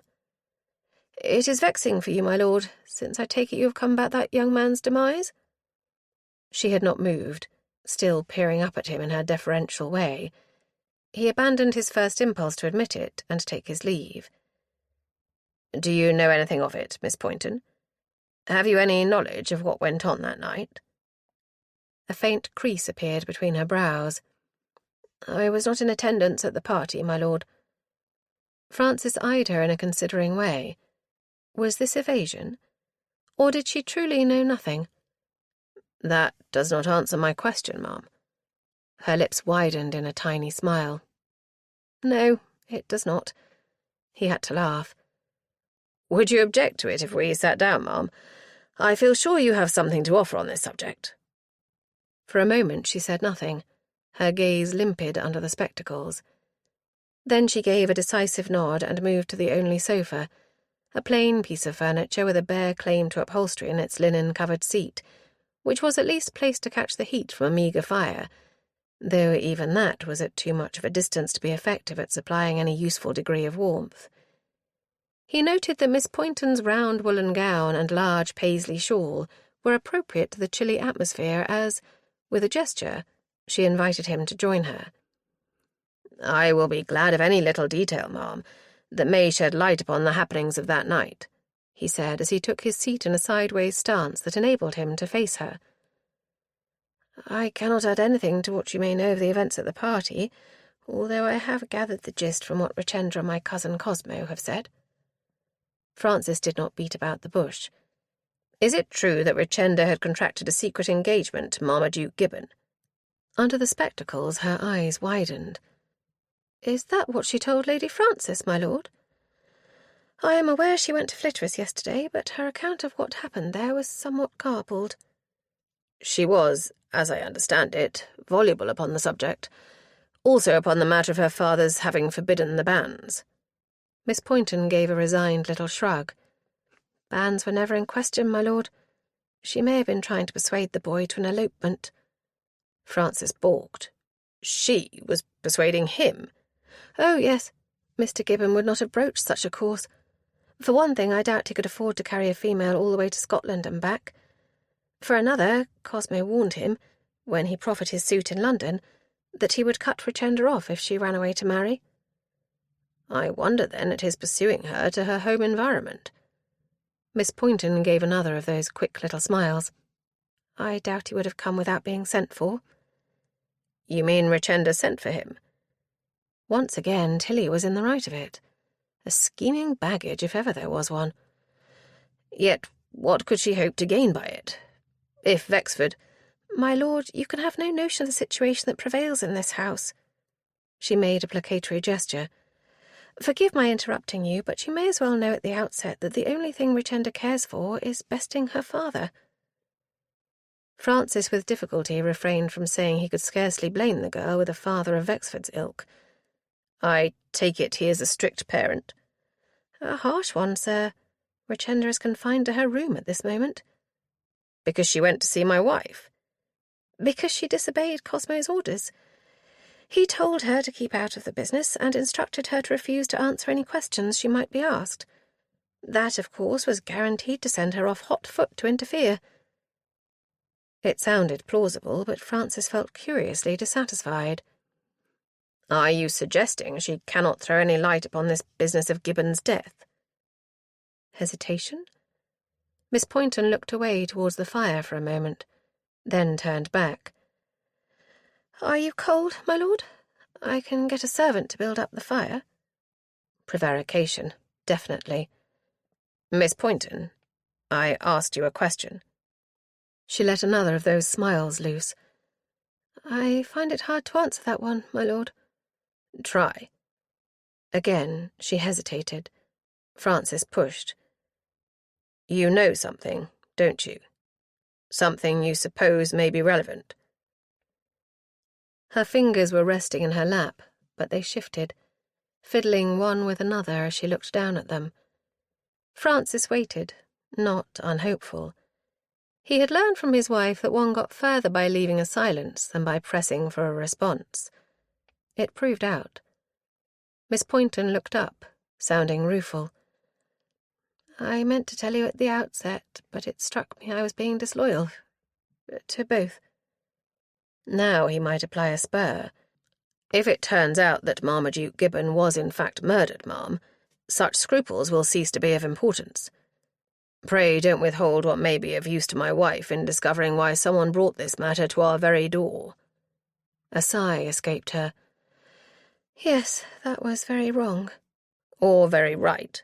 Whoever did it meant the death to be investigated, which would indicate that person at least supposed there might have been foul play. Miss Poynton seemed to make up her mind. She turned more fully towards Francis. I was in bed when Cosmo brought Richenda home, but I was not asleep. I heard them arguing, but that was nothing untoward. It happens all the time. At length the house went quiet, and I assumed Richenda had gone to bed. Vexford, too? Not he. He retired to his library for a nightcap. He invariably does so when he comes in from an evening engagement. Miss Poynton appeared to be labouring under suppressed agitation, the remnants of earlier calm now seeming forced. Francis judged it politic to prod for more. And then? She nodded several times. There is an and then. I was dropping off when an odd sound jerked me alert. A door closing, but an outer door. Her eyes almost pleaded with him through the glass of her spectacles. You see, I know Richenda too well. She can be a naughty piece. I got up out of my bed and went to the window. It is a casement, and I keep it a little open for air. I saw the light at once. She was making for the summer house. It was Richenda. You are sure of that? She waved her hands. It could be no other. She had a lantern. I knew she was up to her tricks. What did you do? What should I do, my lord? Follow her? Inform Vexford? Anything, I should suppose, to stop her. Stop her from what? I knew she had no real intention of making off to Gretna, though she threatened it. As for telling Cosmo, I did in the end. I tried to ignore it and return to my bed, but I knew it would not do. You think she meant to meet Gibbon? I cannot think what else would take her out to the summer house at that hour. The scent grew stronger, and Francis's blood was up for the hunt. You said you went to Vexford. Miss Poynton shuddered. I knew how it would be. He roared and raged, swearing he would horsewhip the Gibbon boy and thrash Richenda into the bargain. What, you told him you suspected she was meeting Gibbon? I had no need to do so. The moment I said Richenda was out in the grounds and making for the summer house, Cosmo assumed as much. He tore off then and there. He went out? I presume so. I went back to bed. I could not endure to hear it all. That smile again. You will think me a coward, and I fear I am, but I hid under the covers. Francis let this pass. You did not look out of the window again? I did before I went to Cosmo, but Richenda was out of sight. I thought I saw a faint light in the summer house, but I cannot be sure. I have no notion what happened afterwards. You heard no altercation? She shivered. Nothing. If there was one, it was too remote to reach my ears. By morning, Cosmo was back to his usual self, and Richenda was defiant and close-mouthed.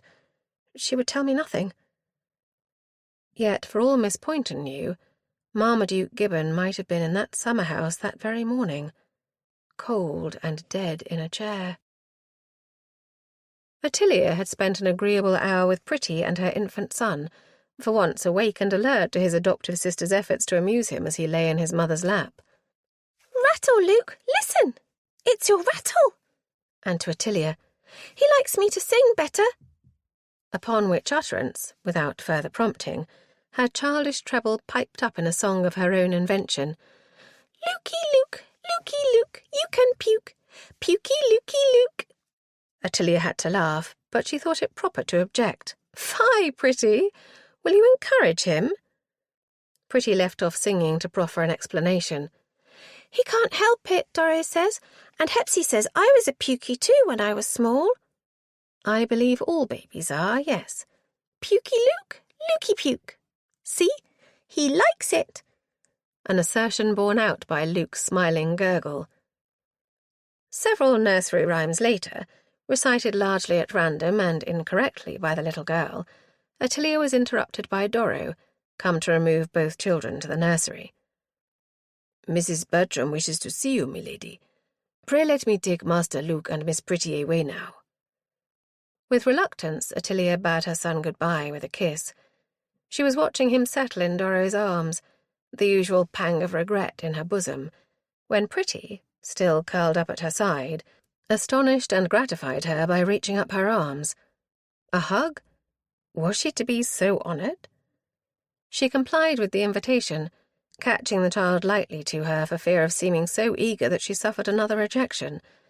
But Pretty clung tightly, and Ottilia could not but return the pressure. "Be good, Auntilla," came the childish treble in her ear, turning the threatening prickle at her eyes to laughter. Releasing the child, she said, "I will if you will." Pretty dissolved into giggles, slipped down from the daybed, and ran off in obedience to Doro's beckoning finger. Ottilia watched the trio leave the room, a burgeoning of joy in her heart. But the immediate entrance of her housekeeper, accompanied by a stout woman in bombazine and a fellow in the garb of an outdoor servant, seized her attention. "Begging your pardon, my lady, but I thought it proper to bring Mrs. Strumpshaw and Yelland here directly to you."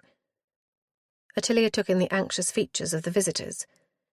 "This is quite the deputation, Mrs. Bertram. Very well, please close the door." She waited while her housekeeper complied, and, folding her arms, stood sentry before it. Ottilia turned to the two newcomers. "Now, how can I help?" The woman designated Mrs. Strumpshaw dropped an awkward curtsy. "If you'll excuse the intrusion, my lady, I am Mr. Thorpe's housekeeper, and this here is groom to the poor young gentleman." The fellow Yelland touched his forelock. "Mr. Gibbon's my master, my lady. I've been that worrited." Surprised, Ottilia eyed him. "You did not know of his unfortunate end? It has been known in the area for some 3 days now." The man's ruddy cheeks darkened further.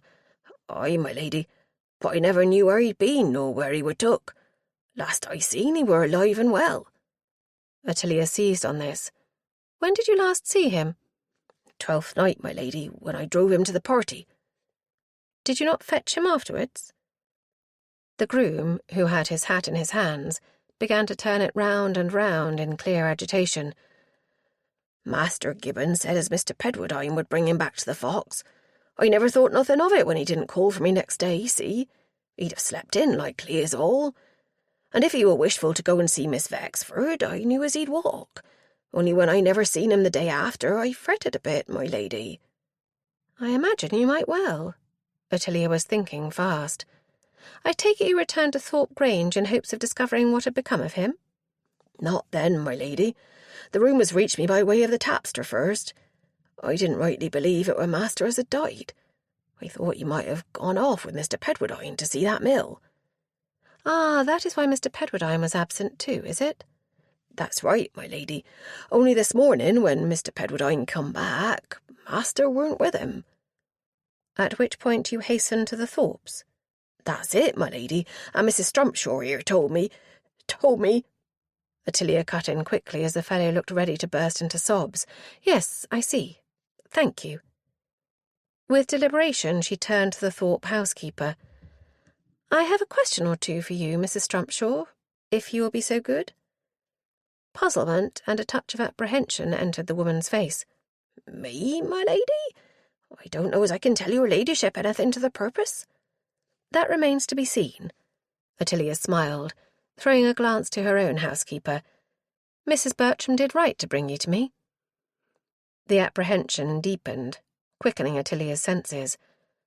Was there something here after all? She opted for a soft approach. "The thing is, Mrs. Strumpshaw, we have not yet been able to establish whether or no Mr. Gibbon left the Thorpe household after he was taken ill." A frown came. "Ill, my lady? He wasn't taken ill, not to my knowledge." "Breathless? Perhaps from a light blow?" Consternation was to be read in the woman's face. Ottilia raised the stakes. "As I understand it, there was an altercation. You will not, I hope, tell me that this was unknown to the domestic staff?" No response, but a furtive glance towards Mrs. Bertram. As if she wished to escape? "Mr. Pedwardine and Mr. Claydon, I think it was, were obliged to take Mr. Gibbon downstairs to recover. The breakfast parlour, I believe." She waited, half an eye on the burgeoning dismay in the groom's face as Mrs. Strumpshaw appeared to debate within herself. Mrs. Bertram moved to her side and patted her shoulder. "Come, Betty, it's no manner of use keeping anything from her ladyship. She'll find it out in any event." Mrs. Strumpshaw met the other's gaze and let out a sigh. Capitulation? She must remember to thank Mrs. Bertram. Mrs. Strumpshaw's tone was subdued. "It's as you say, my lady, though I didn't see it." "What did you see?" Ottilia felt sure there was something. Mrs. Strumpshaw flicked a troubled look towards the groom. "I took in a glass of water as Mr. Claydon requested." "Mr. Claydon did?" He saw me coming through the hall. He said Mr. Gibbon was in the breakfast parlour and needed water. I didn't know he'd been taken bad, my lady, not then." Ottilia had not missed the slip. Listening at the door, was she? No doubt the noise of the quarrel had penetrated to the domestic quarters. "But you saw as much when you went into the breakfast parlour?" "Not as such, my lady. Mr. Pedwardine met me at the door and he took the glass. I only caught a glimpse." Not for want of trying, perhaps. "What did you see?" The words came easier now she had begun. "He was leaning back in a chair, looked a trifle pale in the face." "What more? Think back, if you please. Try to recall that glimpse." Mrs. Strumpshaw frowned. "He had a hand to his chest. He didn't look to be breathing free, sort of gasping." "You heard that?" Mrs. Strumpshaw looked surprised. "Now you say, my lady, I think I did." At this point the groom stuck his oar in. "Why didn't nobody fetch your doctor to him, if he were labouring like?" Ottilia's ears pricked up. "Had such a thing happened before, Yelland?" The groom shook his head. "Not as such, my lady, not from a blow. But master did labour now and then. His breath, I mean." "Asthma?" I don't know what that may be, my lady. An airways disorder, finding it hard to breathe sometimes and wheezing. Might be. He seen the doctor one time after, but it weren't nothing bad. It weren't like to kill him. I don't understand how he upped and died, my lady. The post-mortem will determine that. The fellow registered horror. You mean they'll cut him up? I'm afraid it is a standard practice when a person dies of an unknown cause, especially a gentleman of Mr. Gibbon's youth. He will be returned to his normal state afterwards, never fear. She bethought her of her first supposition. How old was he, Yelland? 23, my lady. All his life before him, too. Except that if he had indeed suffered from a weak chest, his life was unlikely to have been prolonged, which in no way excused his being sent to his Maker before his natural time. Yet still the salient point remained unanswered. Ottilia turned back to Mrs. Strumpshaw. Were you present when the guests were taking their leave? John was, my lady, the footman. You did not perhaps help the ladies with their cloaks, or— Ottilia left the word hanging, not unhopeful that Mrs. Strumpshaw had indeed been about at the pertinent moment. I did pop into the cloak-room to see that the maids were doing their duty, my lady. So you saw who left the house, I assume? Not all. Anxiety again? The mistress will have me wait in the hall in case any needed anything. I was kept busy sending for the carriages. Mr. Pedwardine's carriage? Mrs. Strumpshaw looked upset. Really, my lady, I don't remember. I thought and thought, for it seemed to me he must have gone with the rest. Mr. Gibbon? Mrs. Strumpshaw nodded. All I know is there was nobody in that breakfast parlour when I looked in to be sure the candles were doused. There was only one left burning near the door. Then either Marmaduke had walked out, or he had been moved. There remained only one more point to raise. Did your master and mistress go straight to bed? The mistress did. I left John to see to the master's candle. So it was possible that Martin Thorpe knew more of the business than he had seen fit to tell Francis. On the other hand, it appeared the friend Pedwardine was back in Wyke, which meant that Vivian Maplewood might have better intelligence about Marmaduke's movements, assuming he had been capable of moving. Having furnished the groom Yelland with Dr. Lister's direction, and sent Mrs. Strumpshaw on her way with a word of thanks, Ottilia left her parlour with the intention of awaiting her mother-in-law in the front withdrawing-room. Sibylla had sent her maid down with a message to say that she meant to rise late and would breakfast in bed at her leisure. By this time she would likely be up and about, and Ottilia was keen to discourage a tendency to use her parlour, meant for a private retreat, as a morning-room. She could not blame Mrs. Bertram for seeking her there, but it was too much to be disturbed by the dowager's acerbic tongue. Besides, it was the one apartment where she and Francis could get away from the visitors. Or it ought to be. She had just settled into her usual chair by the cheerful fire when she heard the opening of the door. Expecting to see Sibylla, she turned her head just as a youthful face peeped into the room, mischief written all over it. "Lizzie!" Ottilia rose with alacrity as Lady Elizabeth Fisk tripped into the room, her grey eyes brimful of laughter. "Where in the world did you spring from?" "A surprise, dearest aunt. I hope you are pleased." Chapter 9.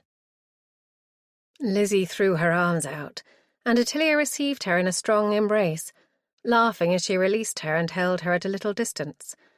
"Dreadful child, I am delighted to see you, though I should much have preferred to be notified. But how? I did not hear a carriage." "Oh, I came post and hired a gig from Winchester. I drove round to the back and left it with Ryde." Lizzie spoke in an airy fashion that filled Ottilia at once with foreboding. "Pray don't tell me you have come alone." Lizzie seized her hands and squeezed them. "You don't look a penny the worse for having given me a new cousin, aunt. Of course I did not come alone. I have Nancy with me." Ottilia squeezed the hands in response, but remained dissatisfied. "Does Harriet know you have come here?" Her niece, a petite creature with a piquant countenance and a marked tendency to engage in unconventional conduct, released Ottilia's fingers and threw her hands in the air in a wild gesture.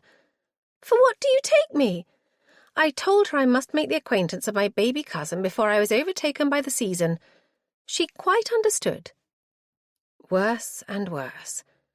What you mean is you nagged her day and night, and when she would not yield, you applied to your father for permission. Lizzie went into a fit of the giggles. "You are far too knowing, dearest Lady Fan. To be truthful, Papa was not happy at the prospect, but I managed to bring him around." "I don't doubt it. But did he permit you to travel post alone?" "Oh, no. Papa sent Charles along as well as my maid, and hired an outrider too. So ridiculous, but he insisted. I was so eager to escape I would have agreed to anything." "I take it you stayed at an inn last night?" "Yes, the Wycombe Arms in Winchester. I did not wish to incommode you arriving late at night.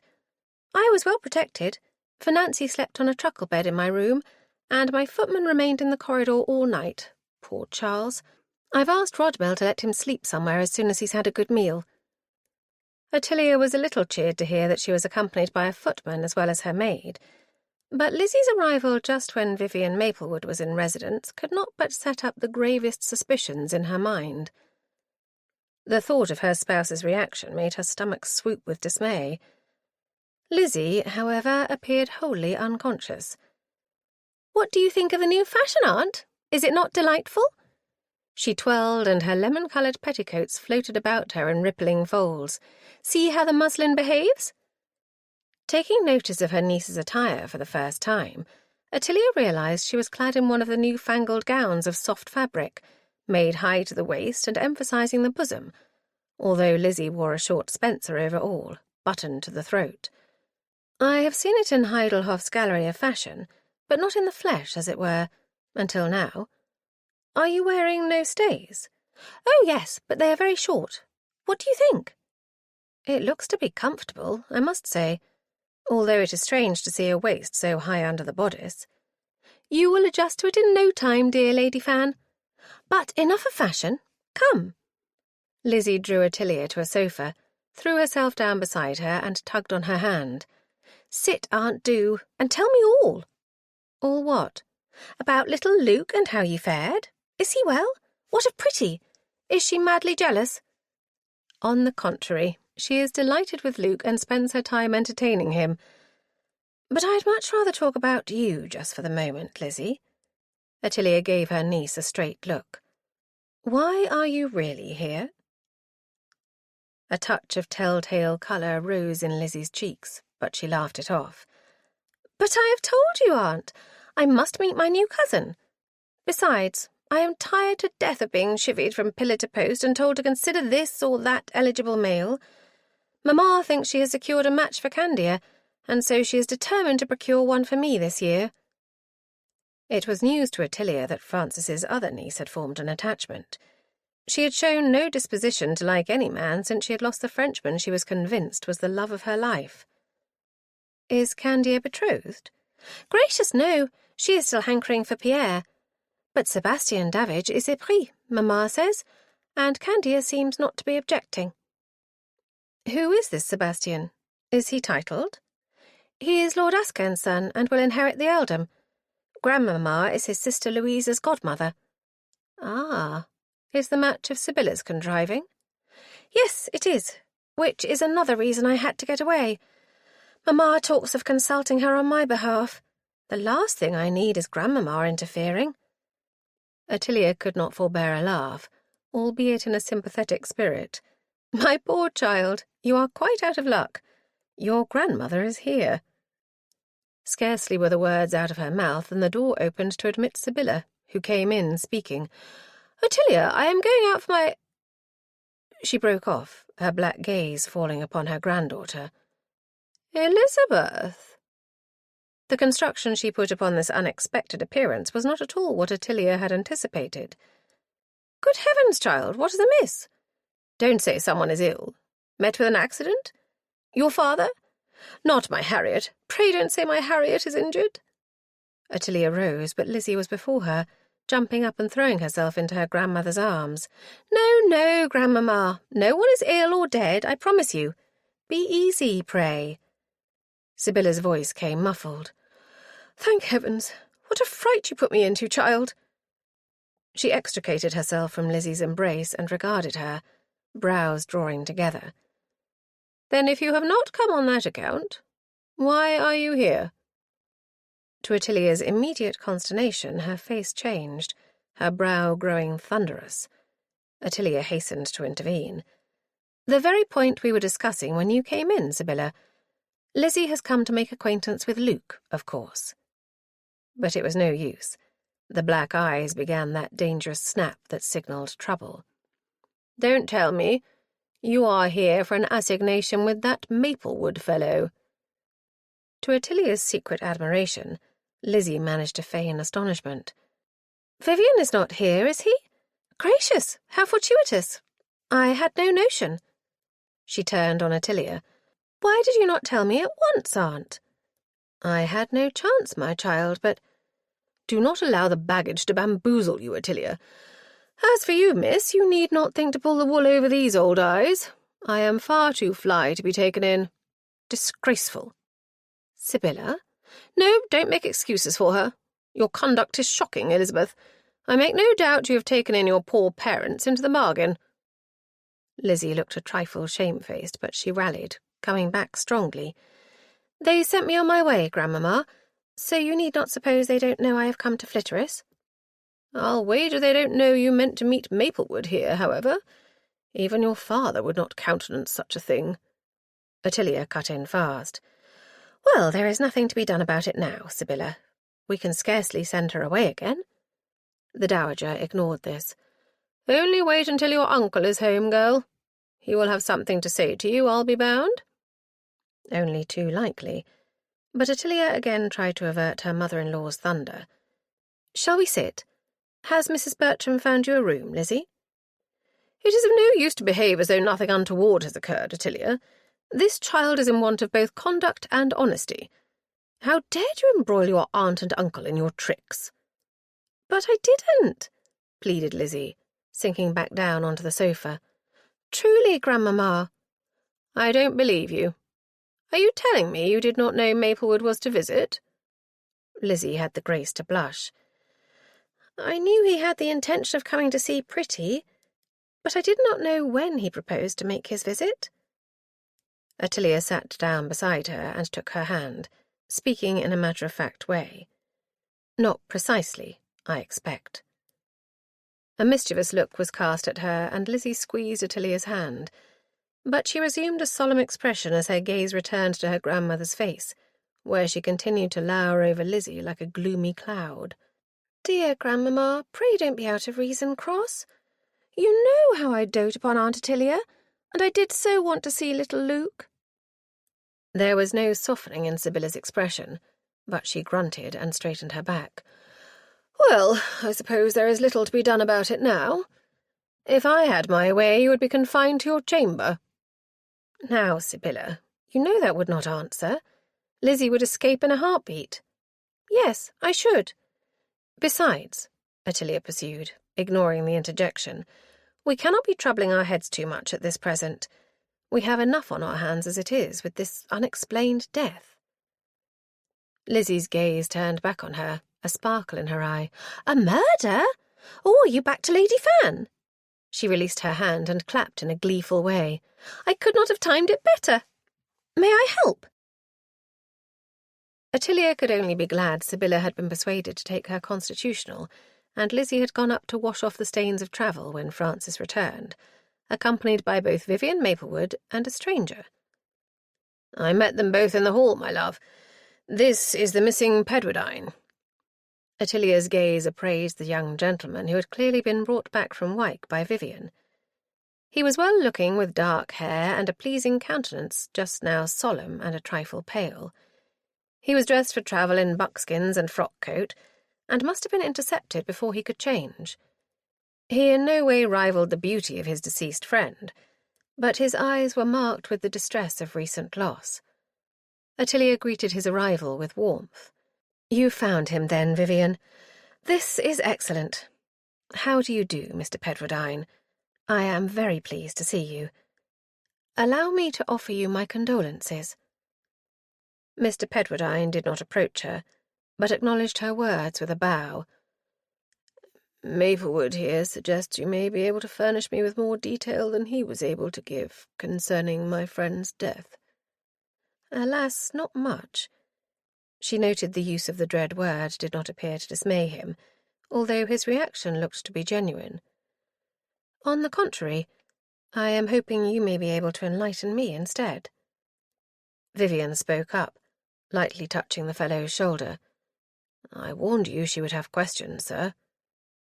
Mr. Pedwardine barely spared him a glance. You did, yet I am at a loss to know how I may assist you, ma'am. I was not present. Precisely the point, her spouse cut in before Ottilia could answer. Present or no, you are likely the last person to have seen Gibbon alive. The young man winced. How so? Ottilia took this. We have been unable to discover for certain that Marmaduke left Thorpe Grange. Can you confirm that he did? I cannot, ma'am. You did not leave together? Indeed not. Duke said he had an assignation. Ha! The exclamation came from Francis. At Whitehall. Ottilia's mind jumped. Is that what he had discovered there? Had Vexford told him so? Mr. Pedwardine seemed reluctant to answer. It may have been. He did not say. But you assumed it, I must suppose. As I say, sir, I do not know. Duke had earlier made a play for the other female, one who lives at a vicarage. I forget her name. Ottilia supplied it. Virginia Grindlow. That, however, is far less likely. Virginia is convinced your friend merely flirted with her to make Richenda jealous. A flicker of distaste crossed Mr. Pedwardine's lips. That is in Duke's mode, I fear. He was determined, then, to make a play for Richenda. The young man hesitated. To Ottilia's surprise, Vivian applied a spur, impatience in his tone. Oh, come, Pedwardine. Every man in the area knows the fellow came here for no other purpose. Ottilia received an odd look from her spouse, who gave a tiny shake of the head.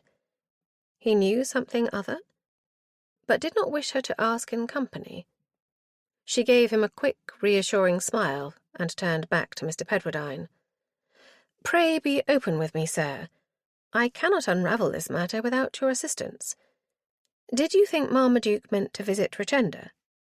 He gave a sigh. Yes, ma'am, I did. Her mind on possibilities, Ottilia pursued it. Did you in fact drive him to Whitehall, sir? At that he looked startled. Why would I, ma'am? He had his phaeton.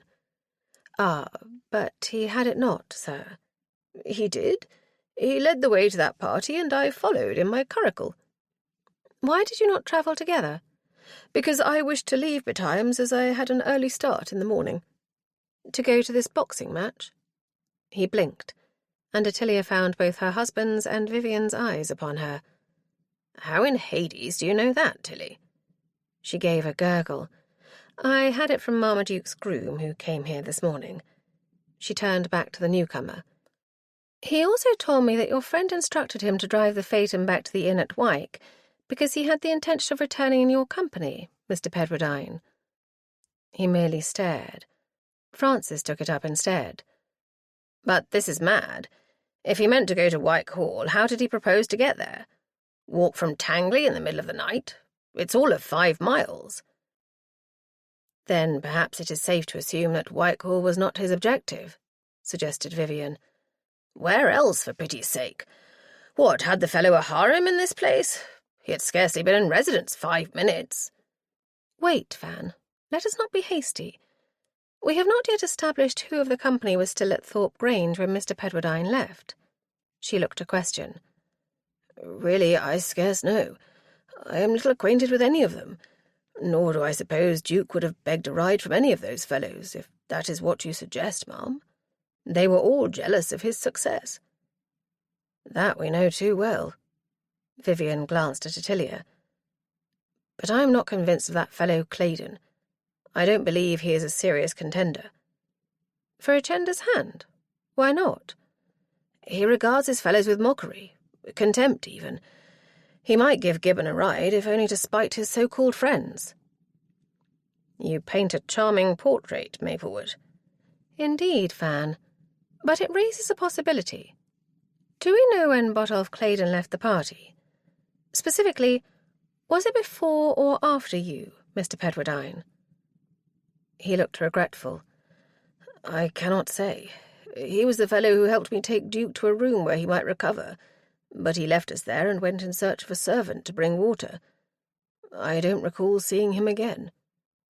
"Then he may be a possibility. Where precisely did you leave Marmaduke, sir?" The young man's brows drew together. "What do you mean, ma'am?" "Exactly what I say. You were with him in the room. When you took your leave of him, was he still there?" "No, we parted at the door. He wished to go in search of—" He hesitated, clearing his throat and glancing rather at one and the other of the two gentlemen than Ottilia. She applied a prompt. "In search of whom or what, sir?" Mr. Pedwardine seemed reluctant to voice his thought, again looking to the men. Francis rolled his eyes. "Spit it out, man. You need not mind your tongue before my wife, if that is the difficulty. She is not missish." Ottilia emitted a gurgle. "No, indeed. What is the matter, Mr. Pedwardine? Pray don't be embarrassed. Do you mean to imply that Marmaduke wished to relieve himself?" His startled gaze caused Francis to let out a snorting laugh. "I did warn you, Pedwardine. Was that it?" A glance at Vivian found him looking wryly amused, and Ottilia took pity on the victim. "Pardon my candour, sir. You must know that I have been obliged to witness a great deal that is considered unsuited to a lady's delicate sensibilities. We will make better headway if you bear that in mind." The young man let out a breath, looking rueful. "I will do my best, ma'am. You have gauged the matter correctly. I helped Duke to his feet. He was a trifle unsteady at first, but he managed to walk unaided." "I could wish you knew if this assignation was with Richenda or Virginia." He gave a half shrug, and Ottilia read discomfort in his features. "I assumed the former, but as I said, he showed more interest in the vicarage girl." "Who is all but penniless," put in Francis on a sceptical note. Was it wrath in Mr. Pedwardine's face now? "Why must everyone assume Duke was fortune-hunting?" His voice shook. "He is heir to a good estate in Oxfordshire." This was new. "Is it so indeed? He was then well provided for?" "Not precisely. He lives on an allowance at present, and it may be many years before he inherits. It is not a rich patrimony, but adequate for any man." With pity and in passing, Ottilia noted his use of the present tense, but her mind was concentrated upon this fresh information. It would seem Mr. Pedwardine thought poorly of the notion Marmaduke Gibbon might seek a fortune, but an allowance and a long-term prospect of a better future could have been irksome. Why not help himself to nearer and more substantial means with an advantageous marriage? She kept this thought to herself. "Let us return to the moment you parted from him, if you please." "There is no more to tell. I told him I was for my bed and left him. I found our hostess in the saloon, made my farewells, and departed." "You don't know who was still there at that point?" "The younger girls were no longer there, but I cannot say if they were in the house. There was a matron with Mrs. Thorpe." "Mrs. Honeybourne?" "It may be. I can't recall the names." "What of the gentlemen?" "I heard voices in the drawing-room, so I must suppose they were still there. Some of them, at least." "No one left when you did?" "No, although there appeared to be a general exodus in train as carriages were being brought up. The fellow who began all the commotion and one of his friends, Mr. Thorpe's brother, I think he was, were walking in the grounds when I drove out." Which made both Jarvis Thorpe and Aubrey Botterill unlikely candidates for disposing of Marmaduke, assuming the original blow was not responsible for his demise. Her husband voiced the thought in her mind. "The question is, then, where did Gibbon end up?" A spasm crossed the young man's face. "You think he died there? At Thorpe Grange?" Ottilia was about to answer when she caught sight of her spouse's face. He was looking a trifle grim. What in the world had he found out from Wexford? Thinking she must seek a private moment to discover it, she gave a belated response to Pedrodine. "That, sir, is yet to be determined. The only thing I can tell you with certainty is that Marmaduke died in a sitting posture." A blank stare was his only response. She softened her tone. "You are shocked. These things are quite easy to fathom with a little understanding of medical law, which I have from my doctor brother." "If I am shocked, ma'am, it is only at the thought of Duke succumbing in such a fashion to whatever illness it was that killed him. I see now why you wish to discover where he went." Ottilia refrained from speaking of the notion of manslaughter or murder, which had evidently not entered the man's head. "I understand from his groom Yelland that he suffered from a chest condition akin to asthma. Was he often taken short of breath?" "Rarely. I recall only one instance after we had done some hard riding. It took several moments for Duke to recover, but I thought nothing of it at the time. He had been subject to breathlessness as a boy, but he grew out of it. He never spoke of having a permanent condition." "Understandably," put in Francis. "A man does not care to have his friends think him disabled in any way." Mr. Pedrodine looked upset. "I cannot imagine why he should die so suddenly. Dear God, I suppose I must inform his family." Vivian spoke up at that. "You had best write. I can't think Lady Fan will wish you to leave the area until she has this matter sifted out." Ottilia smiled. "Why, thank you, Vivian. You are very right." She looked at the visitor. "Yet I don't believe we need keep you any longer, Mr. Pedrodine. For the moment, I thank you for your help." He took his dismissal in good part, bowing. "I am glad someone is taking the matter to heart. You may count upon me, ma'am, at need."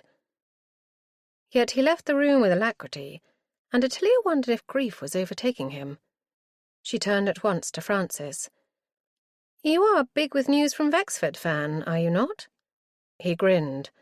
"Obvious, was it? Not Wexford, he was not there. But Richender's chaperone met me instead, and was most forthcoming." "Well, what news?" His eyebrow went up. "Oh, I have the advantage of you for once." "Don't tease, Fan. Tell me." "There is every reason to suppose." But what was to be supposed remained undisclosed, for the door opened at this moment and Lizzie entered the room, causing Francis to break off. Dismay overtook Ottilia. She had momentarily forgotten the imminence of disaster. She'd hoped to break the news gently, but it was too late. Francis shot one look towards Vivian Maplewood, who looked quite as astonished, not to mention discomfited, and exploded. "What the devil is the meaning of this?" Chapter 10. In the privacy of his study, whither he had commanded the fellow's presence, Francis confronted Vivian Maplewood, his words coming clipped as he kept his temper in check. "Now, sir, perhaps you would care to explain your presence here with more truth than you have hitherto seen fit to impart." Rather to his surprise, Vivian came back in a manner equally biting. "Your assumptions, my lord, are as insulting as your words." Francis eyed him, suspicion veering. "Are you going to claim you did not know Lizzie meant to meet you here?" Vivian's jaw tightened. "The only thing I claim, sir, is the right to be heard without prior judgment." Francis hesitated. Had his abominable niece engineered this without the fellow's knowledge? The devil! Of course she had. Typical of the child. Now what was he to do? Apology stuck in his throat. After all, Lizzie must have known by Vivian's agency that he intended coming here. He compromised. "You have not taken my niece's measure, my friend. What possessed you to tell her of your visit?" He flung up a hand. "Pray, don't try to make me believe you did not do so, for you have already confessed to engaging in a clandestine correspondence." Vivian bridled. "I did not say it was clandestine." "Clearly it is so, or my brother-in-law would have warned me of the danger. Gil is too well acquainted with his daughter not to guess what she would do the moment she knew of your intention to visit Pretty. I presume you did not seek Daylesford's permission before writing to his daughter?" "I did not suppose it needful. Nor did I gain the impression that Eliza's—" He broke off, compressed his lips for a moment, and then began again. "That Lady Elizabeth's parents were of such strict disposition as to oversee her correspondence. Any father would do so when the correspondence in question is with an unwanted suitor." Francis then wished he had held his tongue, for Vivian winced as if he had been hit in the face. He backtracked. "I did not mean quite that." "You did not mean to say it? Why not? It is the truth." "You will allow that I have withheld any further overtures?" Francis snorted. "One can hardly regard a correspondence as withholding." "We are friends, sir. That is all." Francis threw up his eyes. "For pity's sake! Are you saying you don't wish to marry the girl? If that is so, you do the child harm by leading her on to suppose you do." Vivian's cheek darkened. "You are making assumptions again, my lord." "With good reason. I thought you a man of honour, Maplewood. I grant you Lizzie is a handful, and her conduct in coming here in hopes of encountering you is disgraceful, but—" "One moment, sir. If I have not encouraged Eliza to expect an offer from me, I will admit that my attitude is to blame for her taking such a step. She knows I care little for convention. If she supposed anything, it would be that her antics would amuse me." "Well, they don't amuse me. What the deuce am I to say to my sister and her husband, I should like to know?"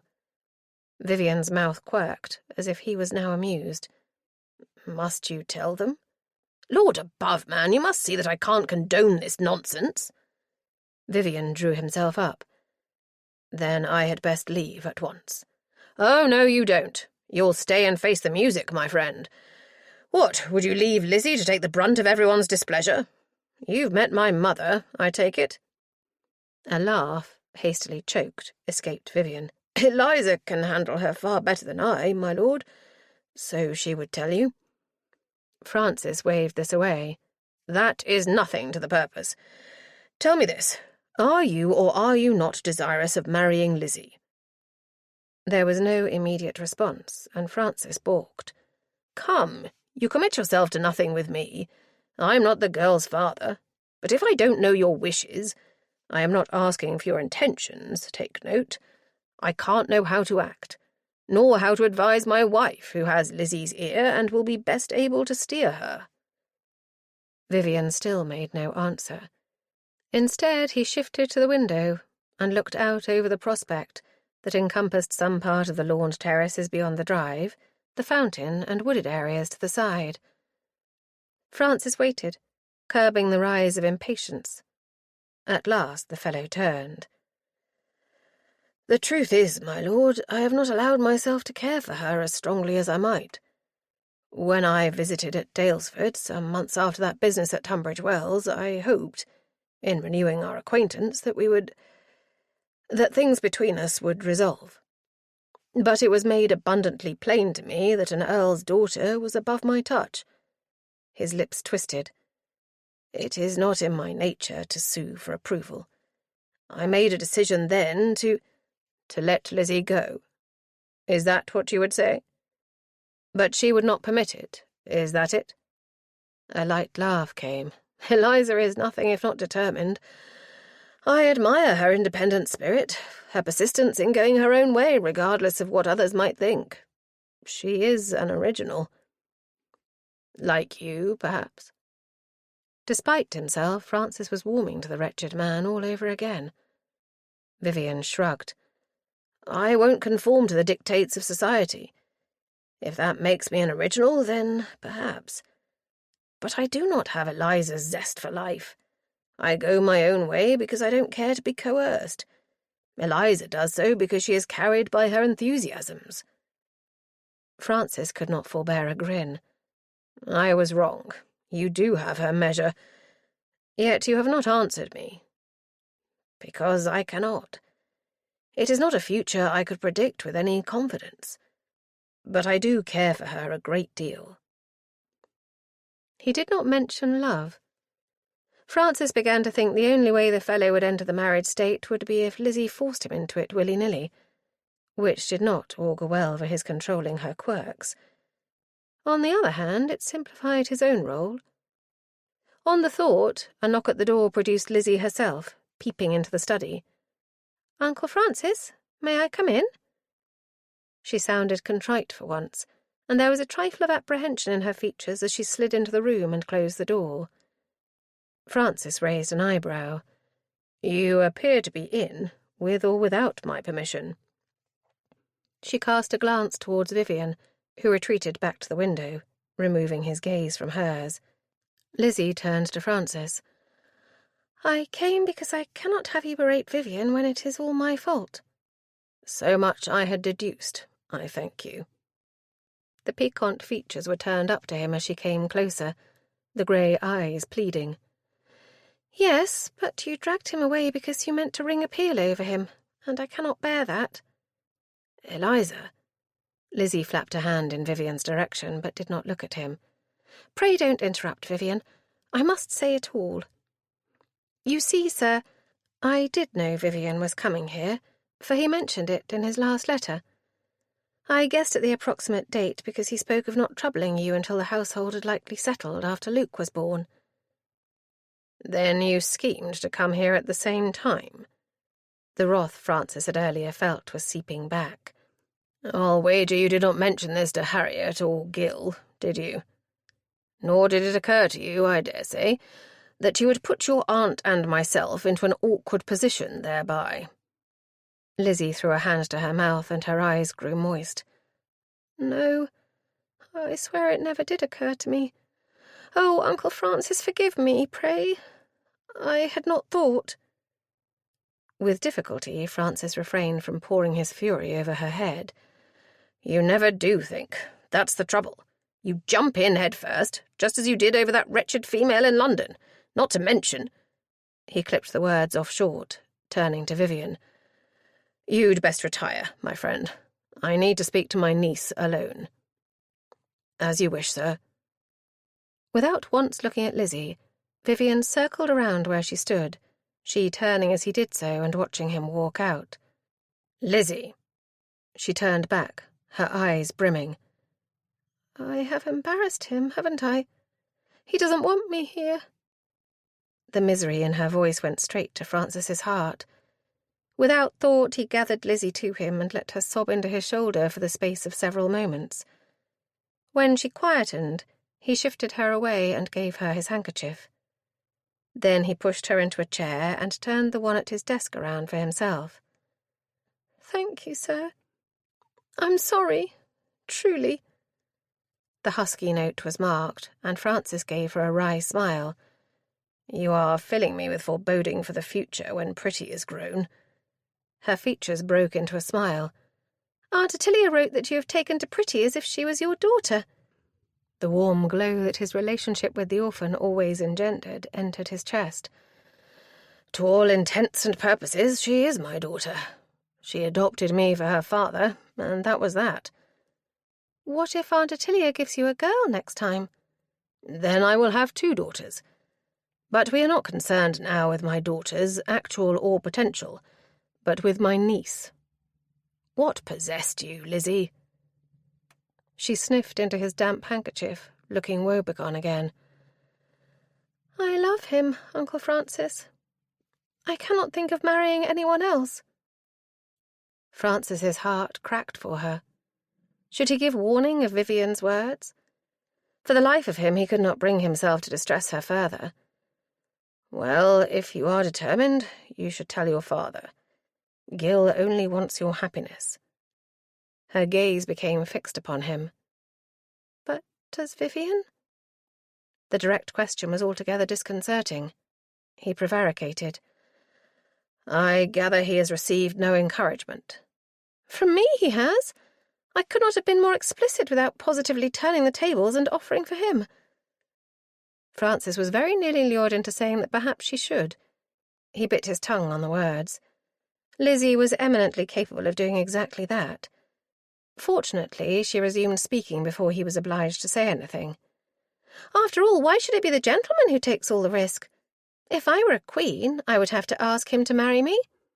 Well, as you are not a queen— But it is the principle of the thing, Uncle Francis. A woman is never allowed to make the choice. It is unfair, both on us and on men, too. It ought to be equal, and Vivian would be the first to say that a female might justifiably have such rights. Alarmed, Francis pointed a finger. Don't you go asking him, for pity's sake. Vivian may have adopted this eccentric stance, but his upbringing is steeped in convention. You would shock him to the core. She giggled, fast returning, it would seem, to her usual cheerful mien. I wish I might shock him. Vivian is so cool as a rule. I want to shake him sometimes. Francis judged it time to call a halt. Enough, my child.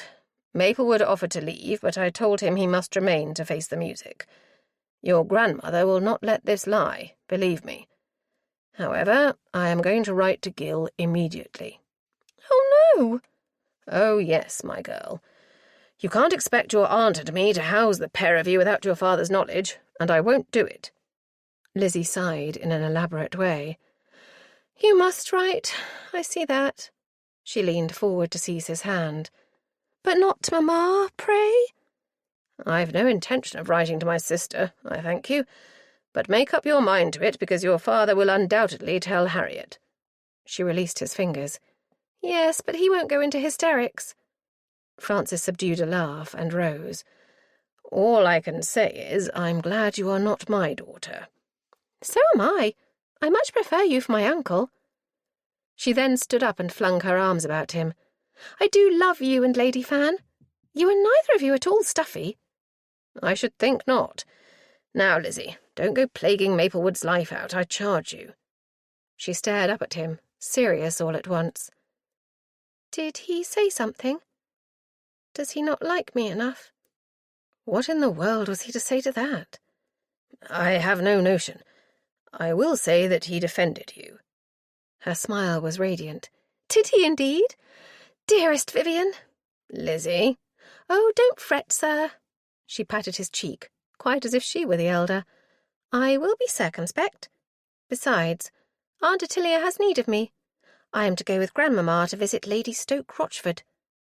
What you mean is that Mamma intends to keep you under her eye. A giggle escaped. That, yes. But I am to pump the companion, you must know. She was at the 12th night party.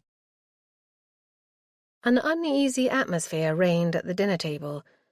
What with Sibylla glowering at Vivian, her target close-mouthed with his attention on his plate, and Lizzie unusually subdued, Ottilia began to partake of her spouse's complaint of being under a veritable siege.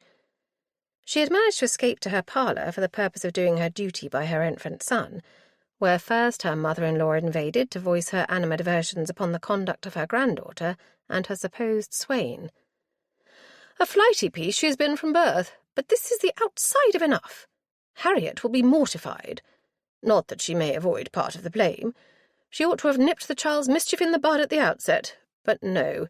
She spared the rod at Dalesford's behest, if you please. As for that Maplewood fellow— Ottilia let the tirade wash over her, pretending concentration on Luke's needs, although her baby boy was eminently capable of drinking his fill of her milk without the slightest prompt. As soon as he dropped to sleep, Ottilia was able to shush his grandmother, to whom Luke had paid no attention whatsoever, on the score of not disturbing his rest. Balked, Sibylla at length took herself off with the stated intention of writing to her daughter before changing her dress for dinner. No sooner had she departed than Francis appeared, big with an account of his interviews with the guilty parties. Ottilia listened without comment. She was moved to utter a warning note. "You had best speak to Sibylla at once, my dearest. She is writing to Harriet, and you ought to tell her that Vivian knew nothing of Lizzie's intention."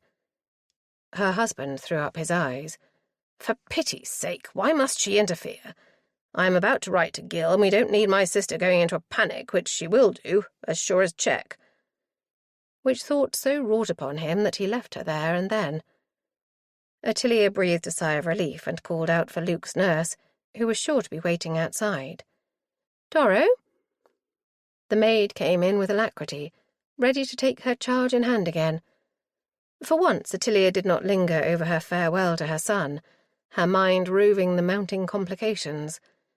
Not least the fact that this fresh fracas had prevented Francis from relaying what he had found out at Whitehall.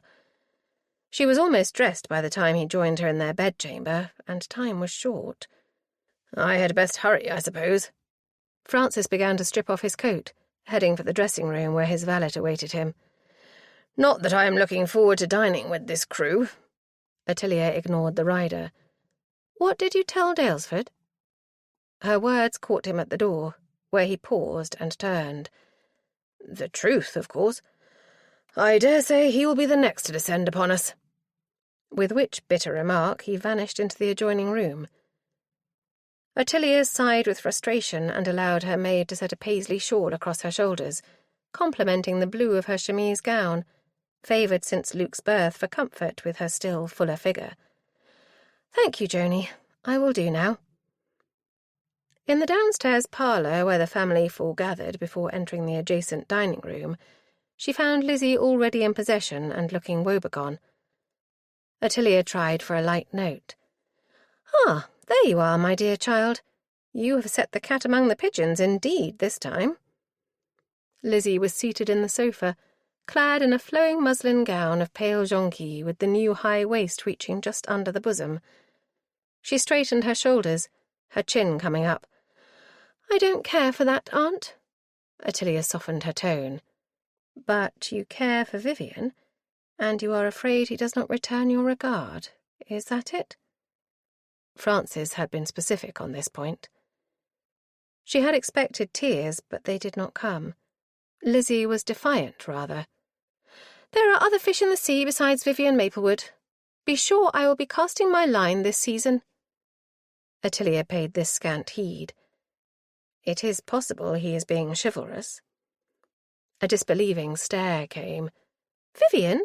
Chivalrous? You don't know him, Aunt Ottilia, if that is what you think." "I didn't say I did think it. I am merely cautioning you not to place too great a reliance upon appearances. They are very often, indeed one might say almost always, deceptive." The notion did not appear to find favour with her niece. She began to look mulish. "I hate shams. He is far too cryptic. He should say what he means." "As you do?" "Yes! No, of course I don't want him to be like me. He is who he is. Only I am discovering I don't much like who he is." This was said with an air of such blatant rebellion that Ottilia had no hesitation in wholly disregarding it. She could not resist an amused laugh. "All in a minute, I dare say." Lizzie flashed her an indignant look, but was prevented from replying by the entrance into the room of the man himself, who held the door for the dowager. Sibylla accorded this courtesy a dignified humph, and stalked into the parlour, casting an unloving glance at her granddaughter. Ottilia gave an inward sigh. A trying evening looked to be in store. Mere manners precluded any sort of confrontation at the dinner-table, especially while the servants were in the room, but the atmosphere of stilted conversation drove Ottilia almost to screaming point. Once the soup tureen was removed, and dishes including a ragout of lamb, cutlets, and her husband's favourite beef were set upon the table, together with sides of pickled beans and mushrooms, along with an omelette, she opted to break the tension. "Francis?" He looked down the table from his seat at the head, surprise in his face. She rarely called him by his full name, but she needed to command everyone's attention. All eyes had turned to her, much to her satisfaction. Ottilia smiled. "The death, Fan. We are missing your information." She watched him glance around the table and was amused to see that the other 3 diners were now looking to him instead of herself. "Whitehall?" she prompted. "You said you spoke to Richenda's duenna there." "Ah, yes. Did I not tell you?" "You have scarcely had an opportunity," Sibylla chiming in with a flash of her black eyes towards Vivian, seated to her left, and thence to Lizzie across the table. "Let us have it, then." Much to Ottilia's relief, her spouse launched into his recital with gusto clearly born also of relief. Within a moment, The events of the last hours faded from her mind as she took in the salient points. "That is why you flashed me a warning look when I asked Mr. Pedwardine if he thought Marmaduke died at Thorpe Grange. You thought it as likely he died at Wyke Hall." "In the summer-house, yes."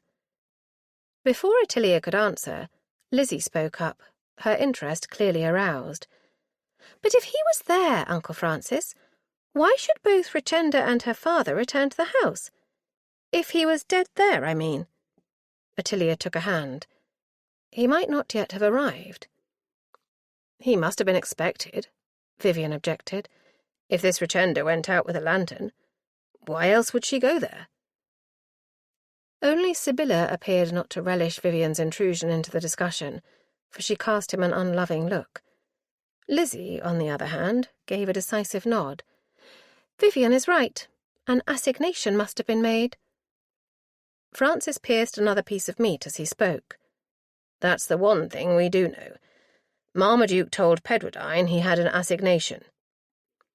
Ottilia listened to the ensuing discussion with only half an ear, her attention on the problem of just where Marmaduke went when he parted from his friend in the parlour.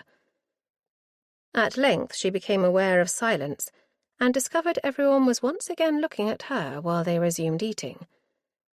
Ottilia sent an inquiring glance towards her husband. His eyebrow lifted. "You are off in your thoughts, my love." Ottilia set down her fork and shifted her plate away a little. "I was concentrating on what we don't know." "Well?" "Yes, pray don't keep us in the dark, Aunt. We are pledged to help, after all."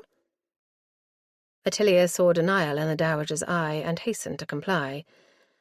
"The question most exercising my mind is where Marmaduke actually died." "At Thorpe Grange, you mean? But he would have been found." "If, Fan, we assume Martin Thorpe was speaking the truth. Perhaps he was found and summarily disposed of." Francis made a face. "What? And then sent here the following night? It seems hardly credible."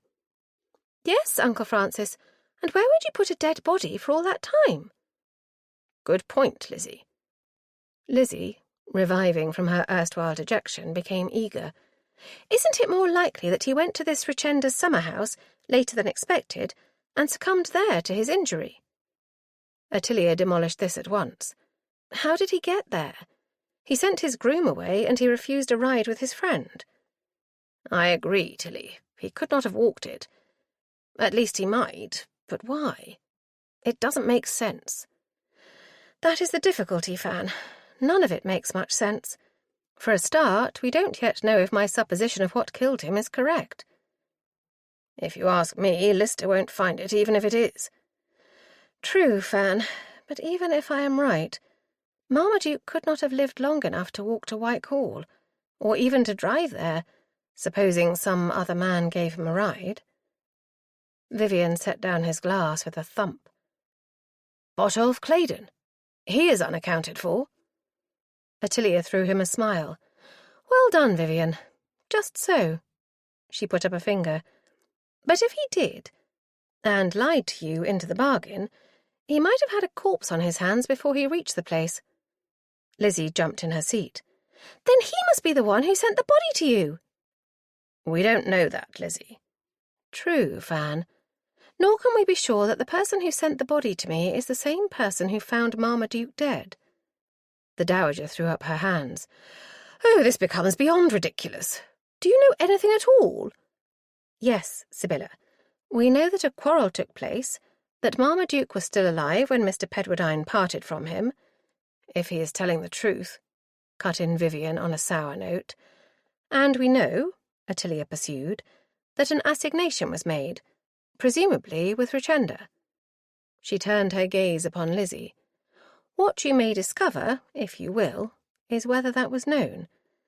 Also what time Botolph Claydon returned to Lady Stoke Rochford's house, and whether Marmaduke had indeed shown any serious intentions towards Virginia Grindlow."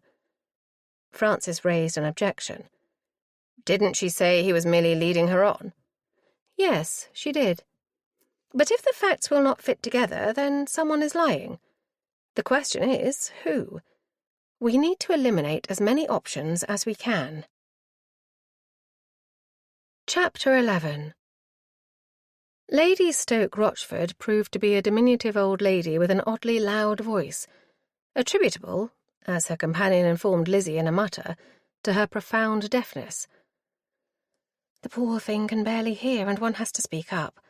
Perhaps you will explain to Lady Polbrook, ma'am? Lizzie had to look up to Miss Henrietta Skelmersdale, who was a tall female, with a generous figure and a large smile to match. Lizzie, watching her grandmother attempting to explain her identity to their hostess, who looked positively drowned in her large winged armchair stationed by the fire, could not but be amused by the contrast the robust dowager made against the frail figure of Lady Stoke Rochford. I gather she is a recluse. Oh, yes, very much so. I have been with her near 5 years, and might count her visitors on one hand. She cannot go out, poor lady, unless I take her into the garden in a wheeled chair on a fine day. Lately, even that. Miss Skelmersdale faded out, and Lizzie spied a distressed look in the other girl's face. Girl? No, a woman, for she must have been a good few years older than Lizzie's 20. Recollecting that she had been asked to inform her grandmother of the other lady's deafness, she was about to move to join them, when it became obvious that Sibylla had divined the problem for herself, as she raised her voice to a strident note. "You may not remember me, my dear Rubina, but I remember you. You were the queen of society, a reigning belle, when I was a girl. Every debutante for years sought to emulate your style." This had been heard, for a chuckle emanated from the elder woman. "Foolish girls, I told them. Find your own style, I said. Don't hanker for my life. None of my children survived, and I buried my husband. Who wants that?" A whisper came from Miss Skelmersdale. If I have heard that once, I have heard it 100 times. She says it every time she remembers she was once young, though that has become rarer these days. She is failing, I fear. Lizzie knew not how to respond, but seeing her grandmother take a seat close enough to converse with the old dame, she looked up at the companion. "May we sit somewhere a little out of range? I would like to ask you something, if I may, Miss Skelmersdale." The other's eyes grew merry as she looked down. "Ah, you are Lady Fan's deputy, I take it?" Lizzie laughed. "I am indeed. Do you object?" "Not in the least. It's the most immensely exciting thing to have happened around these parts since I have been in residence." Her brows drew together. "I am sorry for the poor fellow, of course, but I hardly knew him. Ridiculous to pretend grief for someone quite unknown, it seems to me." Lizzie warmed to her. "I heartily agree. Nor am I surprised you are finding it exciting. I have seen my aunt in action twice before, and she is astonishingly good at finding things out." "Even though she sends you?" "Oh, I have done so before on her behalf," said Lizzie on an airy note, consigning to oblivion the unauthorized activities she had undertaken in the affair of the woman Lady Fan had found in the road, covered in blood. "Besides, she is not in a fit condition yet to be gadding about, talking to witnesses." "Ah, her recent confinement." "In the production of my baby cousin. Yes, indeed. A very fine little fellow he is, too." As they talked, Lizzie had been following Miss Skelmersdale across the room, and joined her in a square alcove before the windows in the substantial drawing-room into which they had been shown on arrival. 2 sofas occupied the spaces either side of the centre of the room, a round table set behind one of them, overloaded with knick-knacks. Lizzie spotted an open box of chessmen beside a checkered board, skeins of wool atop a tambour embroidery frame, and several leather-bound books piled higgledy-piggledy. A baize-topped card table was situated near the inner wall, and several comfortable armchairs were placed in a haphazard fashion about the room, one opposite to Lady Stoke Rochford's winged chair. Into this the dowager had settled. With a gesture, Miss Skelmersdale invited Lizzie to the window seat, taking her own place to one side, so that they were more or less facing for ease of conversation. The companion folded her hands in her lap and produced her wide smile. "How may I help, Lady Elizabeth?" Lizzie flung up a hand. "Lizzie, please. I do hate ceremony, don't you? And I shall call you Henrietta, if you don't object." Miss Skelmersdale surprised her. I do, most emphatically, for I can't bear the name. My friends call me Etta. Lizzie seized the cue. Who are your friends? Rich End of Exford? A merry laugh rang out. Gracious me, no. Perhaps I should have said friend, for here I have only the one. Ginny and I found we had a deal in common at the outset, and even kept up a correspondence when she was away at school. In Bath? Who is Ginny? Virginia Grindlow. She lives with her guardian, the Reverend Newton. I expect you have heard of him? Hardly. I have only been here a day upon this occasion. But my aunt did mention Virginia Grindlow. Lizzie hesitated. Should she be blunt? Etta seemed willing enough to answer questions, but would she be cautious when it came to her friend? The other woman evidently divined the reason for her hesitation. You need not be afraid to ask. I don't know anything secret in any event, so I have nothing to withhold. Lizzie made up her mind. Excellent. Do you know anything about an assignation this Marmaduke had with someone? Richenda? Or are you supposing he meant to meet Ginny? That is just it. We don't know. Better at this point not to say that it appeared Richenda had expected to meet someone in the summer house. I was hoping you might have an idea. Etta pursed her lips, looking away from Lizzie towards the card table. Prevaricating? Or was she merely trying to remember? In a moment, her gaze returned to Lizzie. I can't think it was Ginny, for she and the Reverend drove me home. She was not in any sort of suppressed excitement, which she would have been if Marmaduke meant to follow her to the vicarage. Nor do I think she would have appointed a meeting there for fear her guardian might find them out. Lizzie was impressed. An eminently practical way of looking at it, Etta. But Ginny did have a tondra for Marmaduke, didn't she? Etta rolled her eyes. Utterly ridiculous, but yes, bowled over by his handsome face, if you ask me. Ginny is much too intelligent for such an empty-headed fellow. Empty-headed? That is how he struck me. Why, he could think of nothing but paying fulsome compliments to the females. Not me, of course, but then men never do. And talking of sporting matters with the gentlemen. Indeed, he infuriated Richenda by saying he was off the next day to see a mill in some village or other. The one Mr. Pedwardine went to. Having been given all the relevant facts by Lady Fan, Lizzie was primed. But he didn't go. No, because Richenda made such a fuss he was obliged to say he would forego it. His friend was severely disappointed. I believe they had quite an argument over it. This was news to Lizzie. According to Ottilia's account, Mr. Pedwardine claimed he had parted from his friend on the best of terms. When? I mean, when did they have an argument? Before he had one with that Botterill man? Aubrey? Oh, he was being absurd. Mrs. Thorpe ushered us females out just when it was beginning to be interesting. I thought the two of them were bound to come to blows. Yes, but the other argument with Mr. Pedwardine, when did that take place? Etta raised her brows. I didn't witness it. I heard it from Botolph. Then it might have been afterwards, might it not? Didn't Botolph Claydon help Mr. Pedwardine to take Marmaduke to another room? I believe he did, but I really cannot say for sure. I told you, Mrs. Thorpe must needs move us off to the parlour where, after she obliged me to take to the pianoforte for a while, just when these interesting happenings were in train, can you imagine? We had nothing to do but take tea and wait to be taken home. In the event, Reverend Newton ushered Ginny and me off before the tray came in, so we witnessed nothing of the aftermath. How disappointing. Not just on account of having no information, for Lizzie could keenly appreciate the frustration of being excluded from the males at combat. It was. I asked Botolph about it afterwards, but he wouldn't tell me anything, the wretch. Except that there had been an argument between Marmaduke and Mr. Pedwardine. Etta threw up her eyes. Is that of importance? I really can't recall when he mentioned it. Even more disappointing, but Lizzie did not say so. She turned her attention to another of her tasks. What time did Botolph get home, do you know? Etta shrugged. I can't tell you that either. I did hear his steps on the stairs, or so I thought. A door slammed, too. Well, not absolutely slammed, but loud enough for me to hear it being shut. His chamber is at the other end of the hallway to mine. But who else could it have been?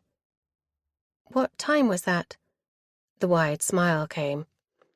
I wish I might tell you, but I don't know. I had been asleep. I dare say his entrance woke me, for I have learned to be a light sleeper in case Rubina needs me in the night. Then it is safe to say he returned in the early hours. What time were you abed? Not until midnight.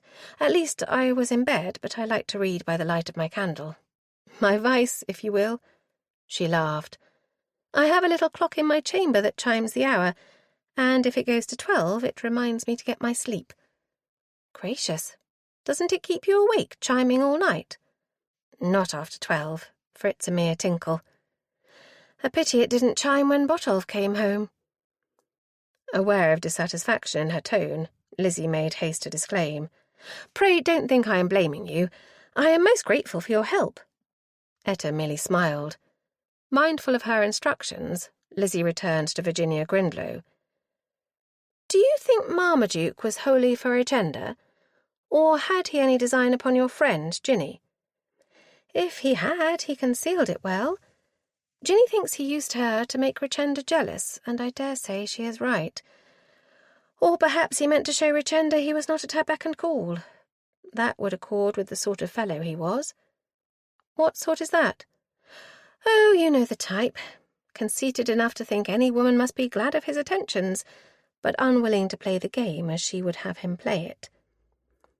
This remark served Lizzie an unwelcome reminder of the brief encounter she'd had with Vivian earlier in the morning. He would not play the game her way, would he? He might not be conceited, but he had been perfectly unkind when they met at breakfast before anyone else in the house had come down. Having served himself from the covered dishes on the sideboard and taken his plate to the table, not, Lizzie noted, on her side, he disconcerted her with an attack direct. If you had told me you meant to come here, I should have postponed my visit. That's why I didn't tell you. It was out before Lizzie could control her tongue. She felt warmth rise in her cheeks at his pained look, and her tone grew gruff. Scold me if you wish, but it's an age since we met. I knew you wouldn't come to London. He addressed himself to his bacon without answering, and Lizzie's ire rose. She buttered a roll in silence, but the urge to hit out would not be suppressed. Is that all you have to say to me? Vivian looked up, his fork poised. What would you have me say, Eliza? The less we converse, the easier this will be. Goaded, Lizzie snapped back. If you don't wish to be in my company, why don't you leave? I was going to, but your uncle insisted I remain.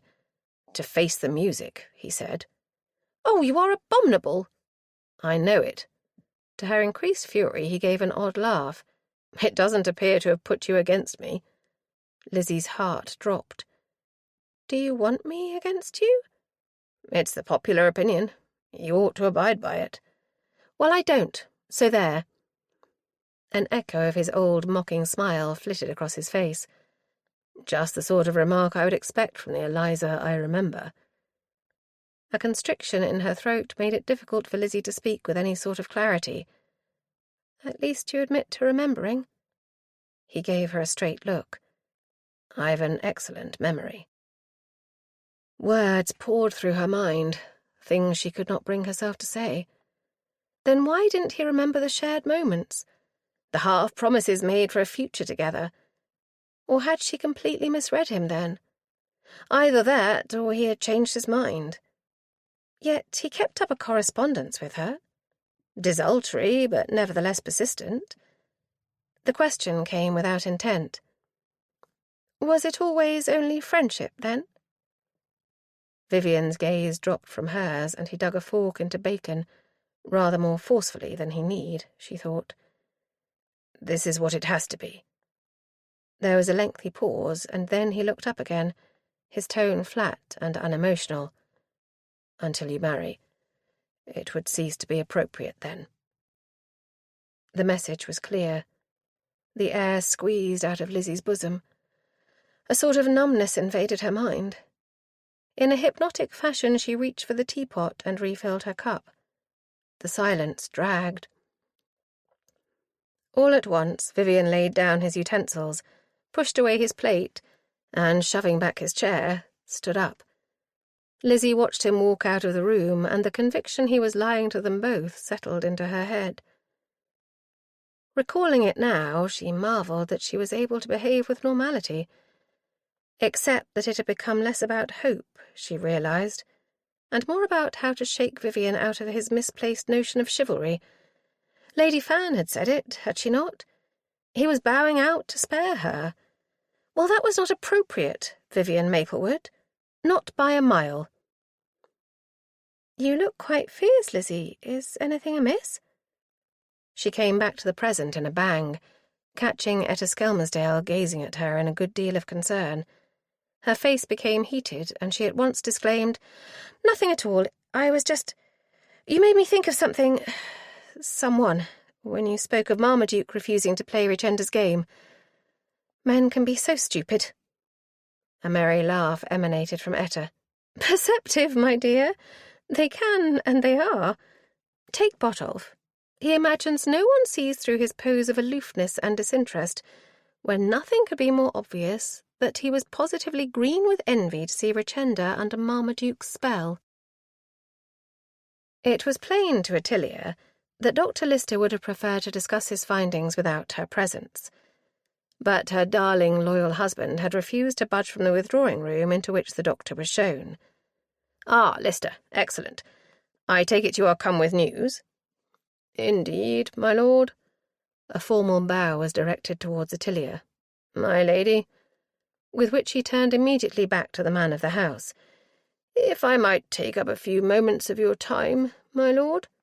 "As many as you like. We are quite at leisure, and eager, moreover, to hear what you have to say." Lister coughed. "I thought perhaps in private, my lord." Francis let out an explosive sound of derision. "My dear man, if anyone has need of your information, it is my wife. Say on." Ottilia concealed a smile at the flash of chagrin that crossed the man's face, and adopted an expression of meek interest. Silence was likely the best policy, though she was agog. The more so since the acquisition of facts from various sources which belied her original notions. Lister looked resigned. "Very well, my lord. Yet I must say at once that we discovered very little to indicate the cause of death." Ottilia eyed him, a beat of excitement burgeoning. Just as one might have expected, if the new direction her thoughts had been taking was correct. Her spouse was frowning. "What? Nothing at all helpful?" "I did not say that, my lord. We believe, my colleague and I, that from the pooling of the blood, the fellow must have been seated when he died." Ottilia caught a quick look of triumph thrown at her by her husband, but she kept her attention on the doctor. "Otherwise, the only indication we found was a faint contusion to the skin on the left side of the chest." "Ah, my wife saw that at the outset. What did you make of it?" Lister's countenance took on a pained expression. "Nothing very much, my lord. It was so slight as to be negligible, and might have been caused by any collision, and at any time before death, perhaps days even." Seeing Francis's sceptical look, Ottilia took a hand. "Indeed, sir, but perhaps hours rather than days, do you not think?" "Possibly." He pursed his lips. "A blue discoloration, I think it was." "Hard to tell, my lady, with so faint a mark." He gave her an austere look, as if daring her to contradict. Ottilia gave him a spurious smile and held her tongue. A look flicked at Francis was productive of instant reward. "Well, and is that all, sir? I suppose you opened the poor fellow up?" "Naturally, my lord," said on a tight note of evident irritation. "As I said at the outset, the body revealed almost nothing to indicate trauma of any kind." "Almost, you say?" Another formal little bow. "Quite so. We found nothing until we ventured to cut into the heart itself." An involuntary little sigh escaped Ottilia. This was what she had been waiting for. For the life of her, she could not prevent the words from escaping. "Bleeding? Were there clots?" Lacerations. He was turning towards her, as if his professional interest was overcoming his prejudice. They had bled but little, but damage was there. It was not extensive. Indeed, we almost missed it. Had we not cut on a transverse path, I doubt we would have seen it. But as the blood emptied, there it was. Upon the side closest to the chest? Eager now, Ottilia made no attempt to conceal her understanding. Indeed. What was your conclusion, Doctor? She almost held her breath as his lips pursed again. My colleague would have it there had likely been blunt trauma. However, I myself believe the fellow must have had a defective heart. Ottilia smiled, glad to be in a position to flatter the man. You may well be right, sir. I gather from both his groom and his friend that there have been a couple of episodes of shortness of breath. Lister looked gratified, as one might expect. Just so. Ottilia gathered her forces. However, his face changed and she softened her tone. At first, you know, I supposed he had died swiftly, after perhaps receiving a blow. But a light blow, Dr. Lister, enough to cause cardiac arrest. I am sure you must have heard of that rare phenomenon. If he had not, it was plain he was not going to reveal his ignorance. Extremely rare. Ottilia exchanged a brief glance with her spouse, whose eyebrow flickered in the ironic fashion she knew well. Yes, indeed, and after subsequent questioning, we have reason to wonder just when Mr. Gibbon did die. According to two of our sources, he was alive for some little time after a quarrel took place, when he might or might not have taken a blow to the chest. Lister was clearly unmoved. Pure supposition, my lady. In my report to the coroner, I have stated precisely what I have told you. There is no convincing evidence to support the idea of a blow, nor indeed to say the man had a defective heart, despite my personal opinion. Francis spoke up, impatience in his tone. Then what have you given us the cause of death? Oh, cardiac arrest, my lord. That much we may be sure of. Anything further is mere speculation. You are saying my wife is wasting her time, then? A faint shrug came together with a supercilious smile. That is her ladyship's prerogative. From a medical point of view, there is nothing further to investigate. His patronising manner so incensed Ottilia she had difficulty in bidding him good-bye with politeness as he made to take his leave. I must at least thank you for what you have been able to add, sir. It was enlightening. He bowed. I am happy to have been of service. A laugh came. Should you stumble over any more corpses, pray do not hesitate to call upon me. Ottilia waited until he had been ushered out and could hear his footsteps receding, before letting out an infuriated expletive. I heard that, said her husband, coming back into the room in time. Impertinent little man. Ottilia drew in a breath and let it out again. It was his heavy-handed attempt at humour that proved my undoing. I am not surprised. He came over to where she sat in her customary chair by the fire and leaned an arm along the mantel. What now, wife of mine? Does this make a difference? Ottilia shrugged. Not a great deal, Fan. You hold by your notion of a blow, I take it? How can I not? Lacerations in the heart? A faint contusion on the skin? The man is blind. He made no response to her frustrated comment. But you now don't think it was this rare condition you spoke of? No. I began to discard that as soon as Mr. Pedwardine claimed he left Marmaduke alive and walking unaided. But you still say it was the blow that caused his death? Precipitated the condition that caused it. I am ready to accept it was accidental death. At least that must stay until we know just when he died. And where, if we are to presume he was in no condition to live long enough to remove from Thorpe Grange? Ottilia watched him drum his fingers on the mantel. What is in your mind, Fan? The fingers stilled, and he looked down at her. This notion of Lister's that he had some sort of heart defect. What do you make of it? It may well be so, but that does not preclude his having died because he was hit. Would it not explain the discrepancy of time, though? Ottilia considered this. Perhaps. I don't know enough of heart disease, or defects as Dr. Lister has it, to be able to make such a judgment. Well then, what now? The repetition rankled. I wish I knew, Fan. If we are to talk of discrepancies, I am more concerned with those in the various accounts. You did say someone was lying. Just so. Which presupposes there is something to hide. We are left with 2 unanswered questions. Where did Marmaduke die, and who sent his body to me? Aren't you forgetting the when? When did he die? She flicked him a smile. I am ahead of you, Fan. His lips quirked. How so, Madam Mischief? She let out a gurgle. I conflate the when with the where. Once we know where, we should also know when. Chapter 12. Ottilia was becoming hopelessly muddled. She began to wish Francis had not ridden out with Vivian, but as his expressed intention was to make for the village inn, once they had shaken the fidgets out of the horses, in hopes of encountering one or other of the young gentlemen not yet individually questioned, she could not wholly regret his being absent.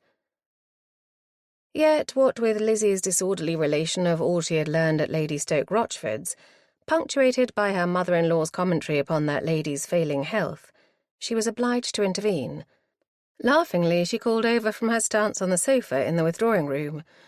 "Pray stop, the pair of you. If you will both talk at once, I can make neither head nor tail of anything." Sibylla, seated on one side of the fire, was the first to hit back. "That is because you have filled my granddaughter's head with nothing but this wretched nonsense." "Pooh, Grandmamma!" This from Lizzie, standing at bay near the fireplace. "It is you who will keep on about that poor old woman when—" "Enough, I beg of you!" Ottilia covered her ears. Both parties ceased talking, Sibylla casting glares upon Lizzie, who stood mumchance but with dancing eyes. Ottilia cautiously removed her hands and eyed each in turn. "Now then, let me see if I have managed to grasp your findings, Lizzie." Ottilia held up a finger as the dowager opened her mouth. "One moment, Sibylla, if you please. We will talk together presently." Sibylla humphed. "I might have known my opinions were of less account." "Not in the least. But Lizzie was on a mission for me, and I need her information." Ottilia waited a moment, but Sibylla had evidently opted for the sulks. Suppressing a smile, she turned to her niece, who tripped across and took a seat on the sofa beside her. "If I have understood you, Lizzie, this Etta does not think the assignation was with Virginia. She heard that Mr. Pedwardine quarrelled with Marmaduke because Richenda did not wish him to go to this mill.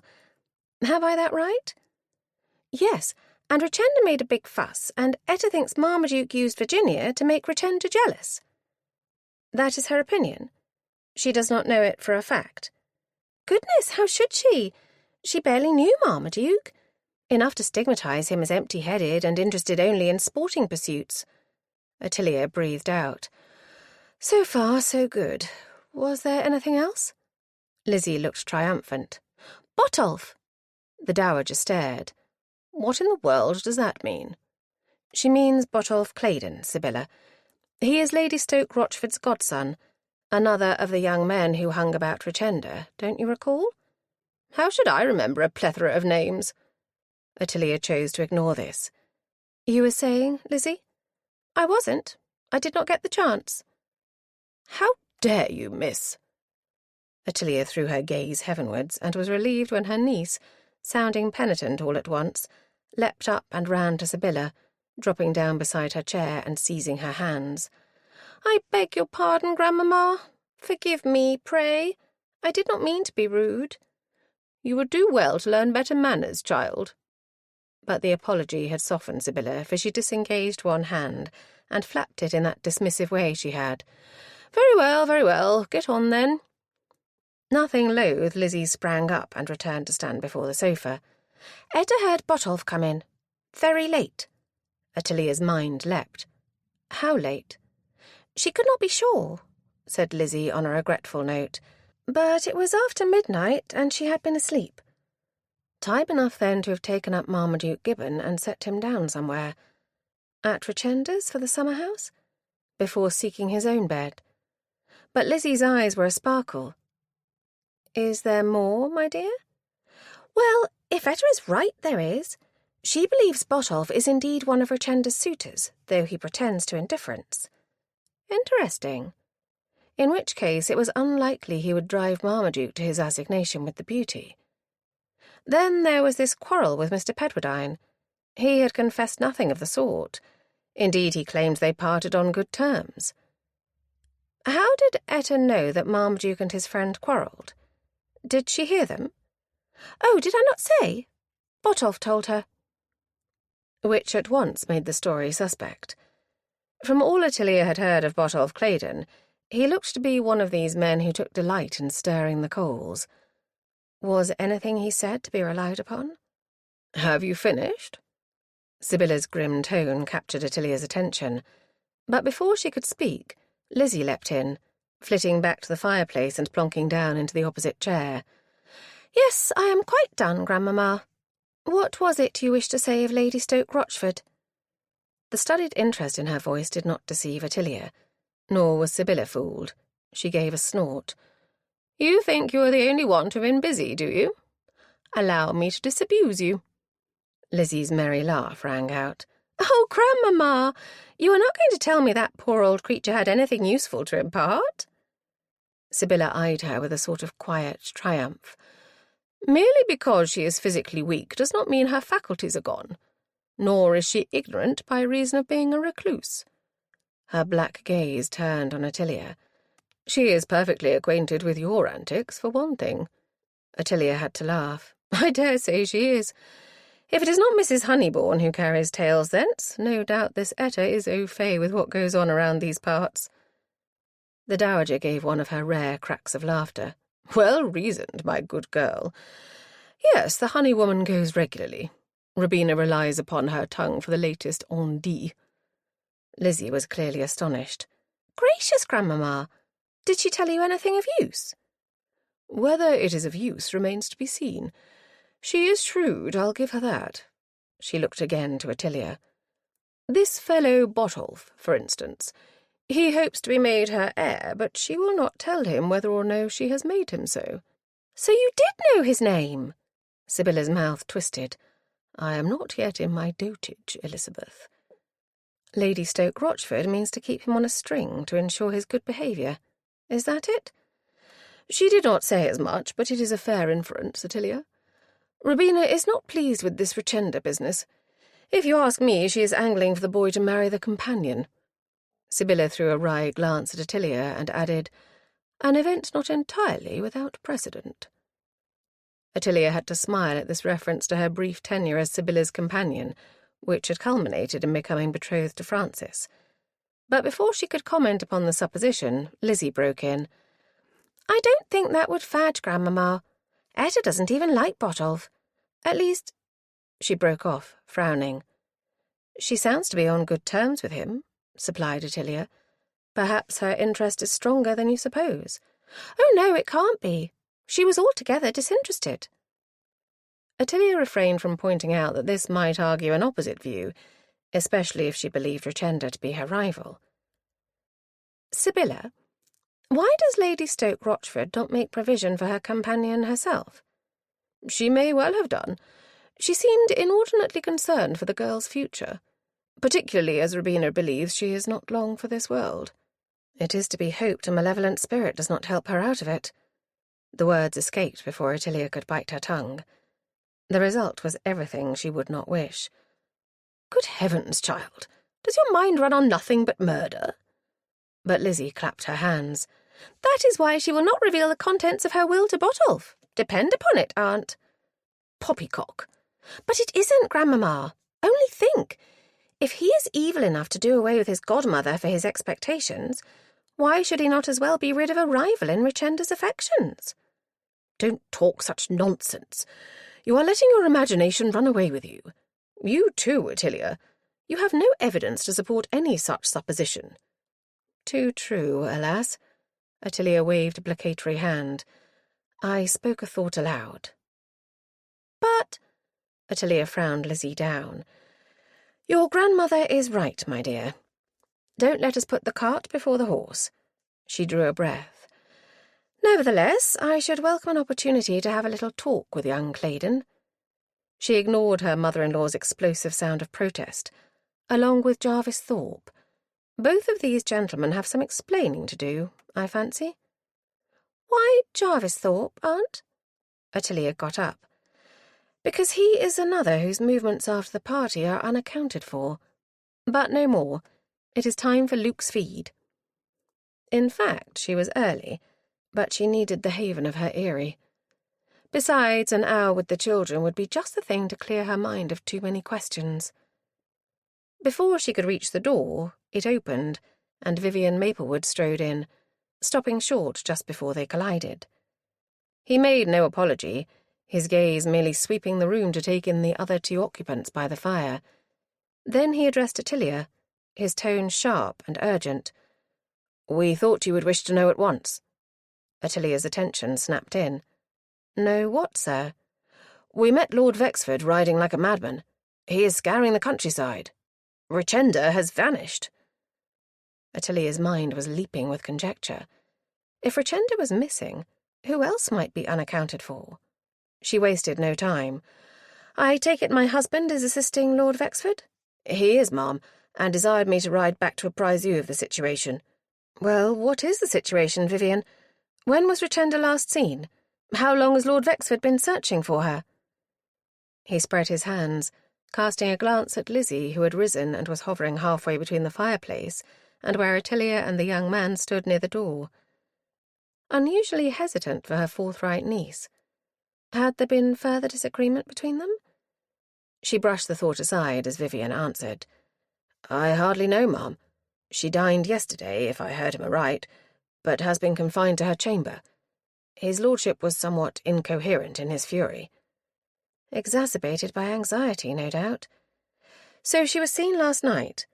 Are we to take it that she escaped from her confinement?" "Presumably. I really have no notion." He gave a slight bow. "If you will forgive me, ma'am, I promised Lord Francis that I would return to join in the hunt." He made for the door, but Ottilia moved swiftly to intercept him. "Stay." Then Lizzie was beside her. "Yes, stay, Vivian. Let me come with you." His gaze raked her person. "You are not dressed for riding." "We may take your curricle. I only need to get my pelisse." He hesitated, long enough for Ottilia to cut in. "No, Lizzie." "But why not, Aunt? I can—" "Wait." Ottilia turned her gaze on Vivian. "Do not join the hunt, if you please. You would be better employed in seeking out the young gentleman." His brows snapped together. "You are thinking of an elopement?" "At this present, I am thinking only of discovering whether one of those fellows is also missing. When you find them, if you do find any of them, pray request them to come to me here at once." He looked dubious. "What if they refuse?" "Remind them that I am trying to unravel what happened to Marmaduke, and I need their assistance." "But—" A spur came from an unexpected quarter as Sibylla, who had risen moments before, swept up. "Don't shilly-shally, boy, but do as she asks. Ottilia knows her business." "Thank you, Sibylla. Hurry, Vivian." "As you wish, ma'am." He gave a slight bow, cast a glance at Lizzie, in which Ottilia read a trifle of apology or regret, and departed. Lizzie's disappointment was patent. "What can I do, Lady Fan? You surely don't expect me to sit about twiddling my thumbs in all this excitement?" "Excitement, you say?" Sibylla blew out an impatient breath. "If the girl has eloped, it is more serious than you know." "Well, of course I know that, Grandmamma, but I must do something." Ottilia set a hand on her arm. "Come with me, my dear. I must feed Luke, and I need you." Lizzie brightened, but the Dowager intervened. "You need her while you are nursing? What in the world for?" "To entertain Pretty, of course. I cannot think if she is to be chattering in my ear throughout, and I do need to think." Sibylla eyed her. "You cannot have solved it." "Hardly, but there are so many contradictions. I need to sort them all out in my mind. Especially if Vivian does indeed manage to find one or other of those interested parties. Which reminds me, I need hemp." This catalogue was productive of a dissatisfied grunt. "And I? You have no use for an old woman, eh?" "On the contrary, Sibylla, I would be most obliged if, when you are rested enough, you will walk into the village and inform Mrs. Honeybourne of what is going forward." "Gossip? It is not in my style, girl. Besides, I do not know the woman." "Just so. She will be overcome by your condescension and eager to tell everyone how you favoured her. I can think of no surer way of frightening the individual who is trying to pull the wool over my eyes than to set the whole community buzzing with conjecture." "But what possible excuse have I for visiting this creature?" Ottilia had no need to suggest a ruse, for Lizzie chimed in. "I know, Grandmamma. You will send Venner to knock on the door and ask that you be permitted to rest a moment, as the walk has been too much for you." "In all likelihood it will be the death of me," grumbled Sibylla. "Oh, Aunt Ottilia, it won't do. I shall have to accompany her." Sibylla drew herself up. "Nothing of the sort. Do you take me for a nincompoop? I am quite as capable of subterfuge as are you, I thank you." She thrust at Ottilia. "Go, child. I shall do my part. Never fear." Ottilia leaned in to kiss her cheek. "I have no fear that you won't, Sibylla. Thank you. I had best hurry, or my son will be protesting his hunger. He is a perfect copy of his father." When she and her niece were out of earshot of the withdrawing room, Ottilia took hold of Lizzie's arm as they made their way around the gallery towards the stairs to the second floor. "I wish you will be a little patient with your grandmother, my dear." Lizzie let out an explosive breath. "She has no patience with me, Aunt Ottilia." "That is quite untrue, and you know it. But it happens," Ottilia added, holding up a finger to prevent any retort, "she is much exercised because Miss Mellis desires to leave her."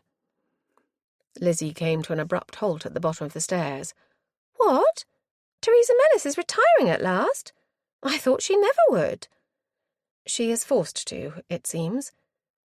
With which Ottilia furnished her niece with the unfortunate situation of Miss Mellis's sister. "Oblige me, therefore, if you please, by taking more care not to annoy Sibylla with ill-considered remarks." "Oh, very well, if I must." Lizzie followed as Ottilia began to mount the stairs. "What will Grandmamma do then? I hope to heaven she does not request me to live with her." Ottilia had to laugh. "Nothing of the sort. You would be at each other's throats in no time. She will find a new companion, of course.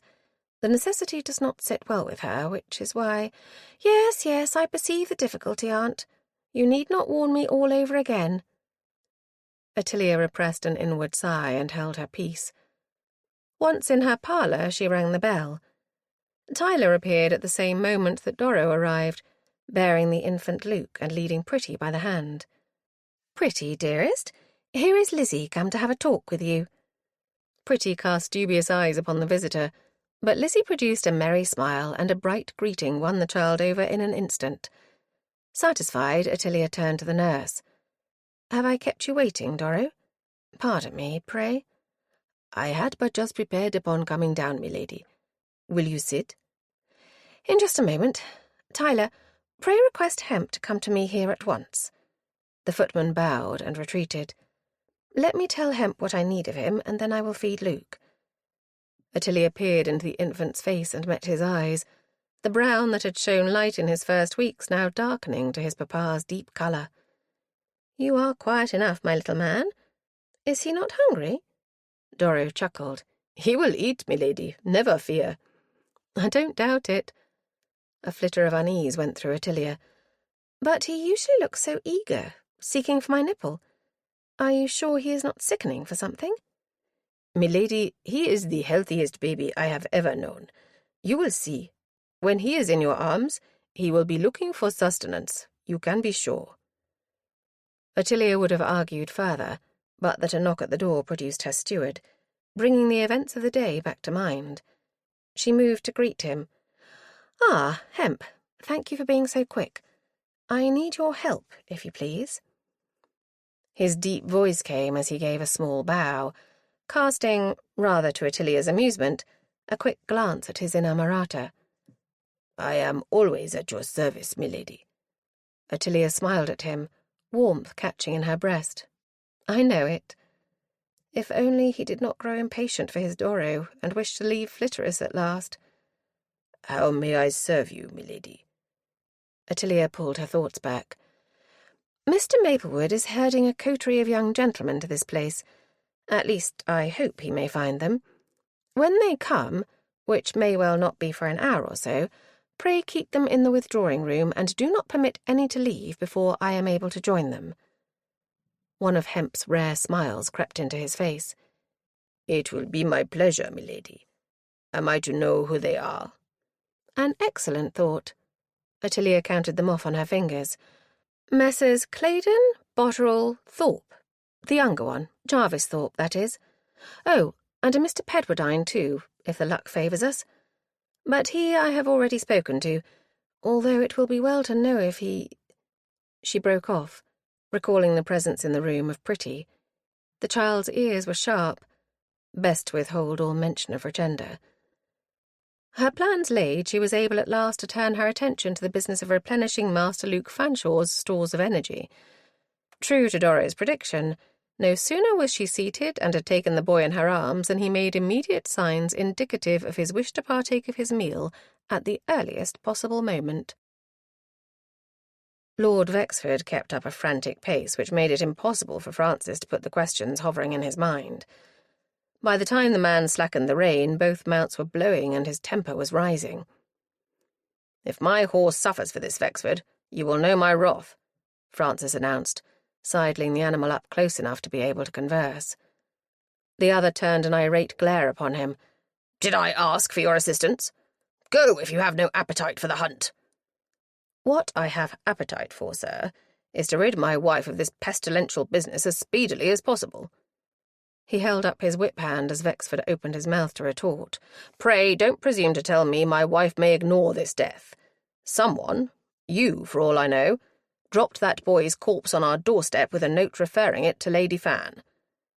Vexford's ruddy countenance, already suffused from his hectic exertions, reddened the more. "You dare accuse me?" "I might, but it happens I won't. I should doubt if you're taking any such devious action. If you are anything, Vexford, you are direct." The fellow harumphed, holding in his horse to a walk with an iron hand. Not that the poor beast looked to be in any condition to hare off again. Vexford had ridden him hard. Francis seized the chance to put his questions. "Why have you confined your search to the local area? Might your daughter have gone further afield?" "Ha! Not on that mare of hers." "You are sure she was riding?" "Had the mare saddled and rode off without her groom. Disobedient chit." Then it seemed unlikely Regenda had taken off with one of her paramours, which was what Francis had supposed. "Was it to infuriate you? Is that why she went off?" Vexford grunted. "Up to her tricks again. Should have kept her locked up." Abandoning the immediate problem, Francis pursued the more pertinent point. No sense in beating about the bush with this fellow. "Can you tell me what took your daughter out to the summer house on your return from the 12th night party?" Vexford's gaze was shifting from one clump of trees to another, as if he thought to catch sight of the errant Regenda hiding behind. But at this his head whipped round. "How came you by that information?" "From Miss Poynton. She saw Regenda from her window and came to inform you." Vexford let out an explosive curse. "Useless female! If she'd any gumption, she'd have curbed the wench years ago. But no, I am obliged to intervene. I tell you, I'll be happy to get the girl off my hands." "Then you would do better to stop driving away all her suitors," Francis said, exasperated. "When she picks a suitable man, I shan't drive him away. The wench is bent upon thwarting me, but she'll dance to my tune if I die for it." It was plain the man was quite as obstinate as his offspring. Francis returned him to the point. "Did you think Regenda meant to meet Marmaduke Gibbon in the summer house?" "How the devil do I know whom she meant to meet, or if she meant to meet anyone?" Francis suppressed a strong desire to flick the man's head with the thong of his whip. "Well, was there any sign of him, or some other, if you must have it so, in the summer house?" "Pah! If there had been, he'd have had the thrashing of his life." He had been armed with the means for dispensing his rough justice, presumably. "You saw no one?" "Have I not said so?" "No, as it happens. So far you have answered no question directly. which surprised Francis, though he refrained from saying so. "Is it not possible there was a fellow there who hid upon seeing you approach?" Vexford let out a short laugh. "If there was, he'd no chance to prosecute his design. I had the girl away from there in a trice." "And dealt her short shrift, no doubt, poor child." "Did you lock her in her room, then?" "No need. She'd not have dared venture forth again." Was the fellow deluded? Or was he prevaricating? A girl as rebellious as this one could be counted upon to do precisely what she chose. If Lizzie could escape out of a window, which Francis knew from his brother-in-law she had done, for Richenda to sneak back to the summer-house must be a bagatelle. Had Miss Poynton not seen her by chance, Vexford would have known nothing of her excursion in the first place. Or had it been he who went back there in time to discover Marmaduke dead? Or to discover him and take opportunity to dispose of him? Francis changed tack. "Could your daughter have ridden to meet someone this morning, do you think?" "Not if she knows what's good for her." The man was impossible. Francis let fly. "Which clearly she does not. Has it not occurred to you this may be a ruse to cover a more determined escape?" "To where? She has no refuge from me, sir." That was well seen. "I am asking if she might have eloped." "With whom? She don't want for sense, despite her determination to outwit me. She's known the boys in these parts for years. No danger there." Was the man blind or merely a fool? At least his temper had cooled. "You don't mean to check for her in the houses round about?" "What, to advertise her folly? She'll be back with her tail between her legs, if I don't find her first." Francis gave it up. He tried one more throw. "Can you tell me anything of the argument that broke out between those young men?" Vexford's snort was comprehensive. "Do you think I waste my time listening to the bleatings of whelps?" "Apparently you became heated at the time." No answer being forthcoming, Francis applied a goad. "Moreover, since the quarrel appears to have concerned your daughter, if indeed she did not instigate it, I should have thought it might indeed interest you." He was treated to an amazed stare. "What care I? If they've not sense enough to know I'd not consent to any of them marrying my daughter, let them quarrel to their heart's content. It is nothing to me." "Yet you refuse to entertain the notion one of them might persuade Richenda to an elopement." "Not she. Knows where her bread's buttered. It's all posturing and protest with my girl. She won't marry against her inclination, and she don't incline to any yet. Least of all that dunce of a fellow with the pretty face." "The dead man?" "Aye, he. Only dragged him here to flout me. Declared her undying love. Pooh! Didn't believe a word of it, and she knows it." Not so blind, then. This tallied with what Miss Poynton had revealed. Yet Francis could not shake the notion there was more to this business with the summer-house than Vexford was willing to state.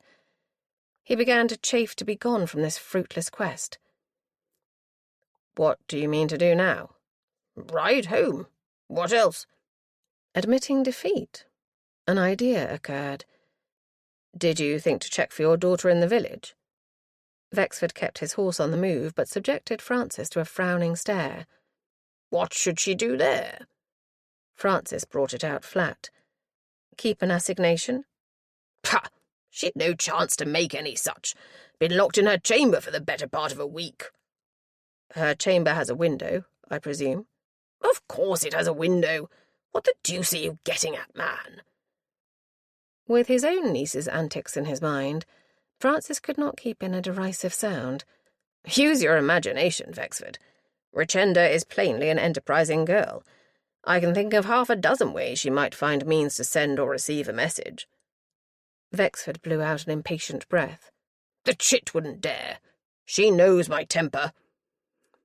Which had not prevented her from disobeying her father's express commands. But Francis refrained from pointing this out. Apart from anything else, he could not unleash further punishment on the child. Bad enough she was like to fall under Vexford's grievous displeasure for merely riding out. On the other hand, he could not place any dependence on the man's conviction that his daughter had not gone to meet some cavalier, Which of them, though, now that Marmaduke Gibbon was out of the picture? Chapter 13. The three young gentlemen assembled in the withdrawing room looked to be disconcerted at the least. Perhaps, Ottilia thought with a gleam of amusement, at being held captive by the large frame of hemp, standing like a jailer between them and the door, his arms folded.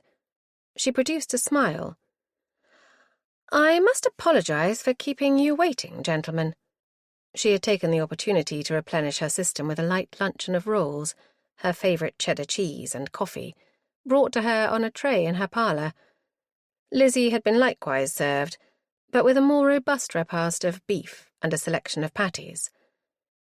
The tallest of the reluctant visitors, whom she recognised as Jarvis Thorpe, gave a small bow, but his tone was grudging. "Lady Francis, that fellow Maplewood said you wished to see me." "Indeed I do. All of you." Aubrey Botterill stepped forward, his round countenance bearing a pout that made him look like a discontented baby. "All but arrested us, that fellow. I can't think what you want with us. You must know everything already, ma'am." Ottilia waved him away. "I only wish I did, Mr. Botterill. Unfortunately, there are one or two gaps in my knowledge. I am in hopes the three of you might be able to fill them." "Highly doubtful." This came from the last of the trio, a thin young man whom Ottilia appraised with interest. "We shall see. You are Mr. Claydon, I take it?" He had the grace to give a bow of acknowledgement.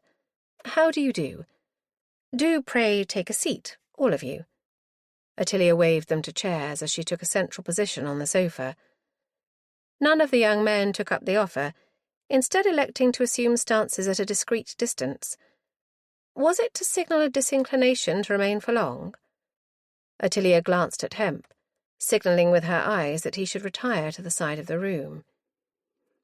All three turned to watch as he shifted his position. Claydon glanced towards the door. Ottilia gave a laugh. "You wish to escape, Mr. Claydon? Have no fear. I merely desire information. I will make no accusations today." He flushed and pointedly settled his spindly frame in a chair by the wall opposite to Ottilia's seat. Botterill hovered a moment longer, and then sat in one of the chairs by the fire.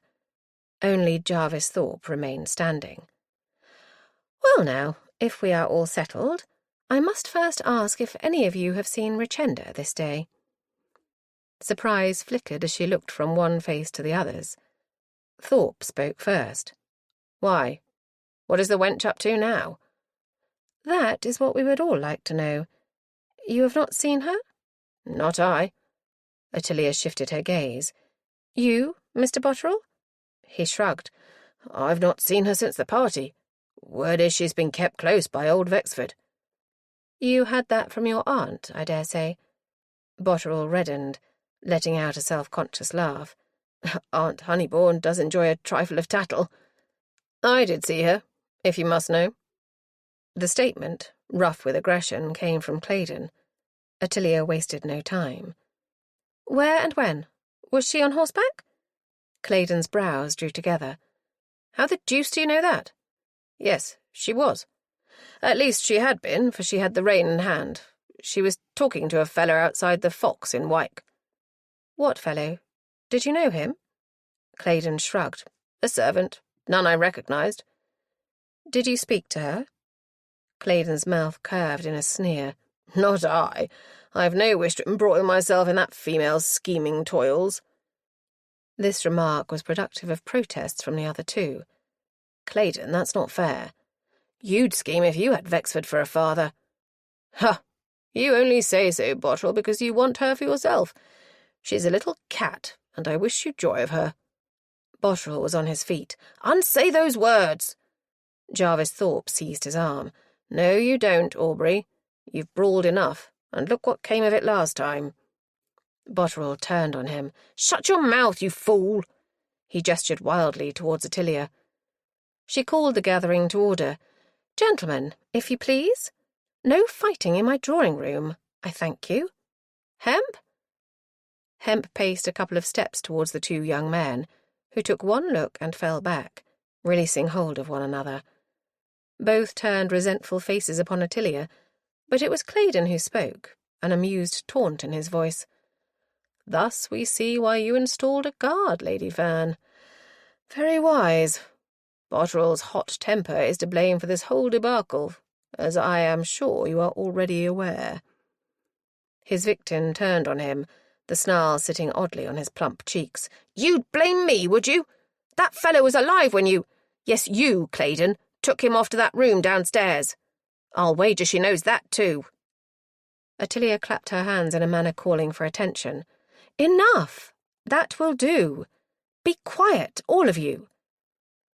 The authoritative tone, coupled with the menace of Hemp's solid form standing all too close, had its effect.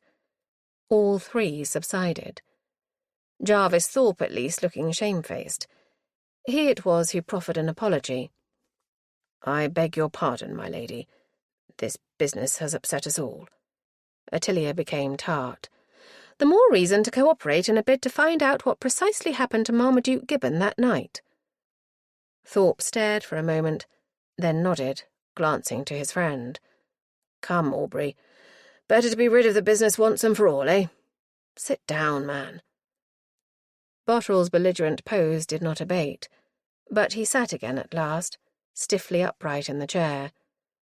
A faint, mocking laugh brought his head round to the third man and drew Attilia's fire. "Mr. Claydon, I must request you to refrain from cheap jibes. Let us try to be civilized." She waited to see if he would venture upon a retort, but he said nothing, though the sneering expression was not quite gone. Ottilia nodded at Hemp, and he retired again, but this time remained closer to the door. She chose to tackle Claydon with the first of her queries. "I understand you witnessed an argument between Marmaduke and his friend Percy Pedwardine." Claydon's brows rose. "Well?" "Concerning Marmaduke's decision not to accompany Mr. Pedwardine to this mill?" Claydon's face cleared. "Oh, that. A mere skirmish, I thought. That fellow took exception to Gibbon kowtowing to Richenda's demands.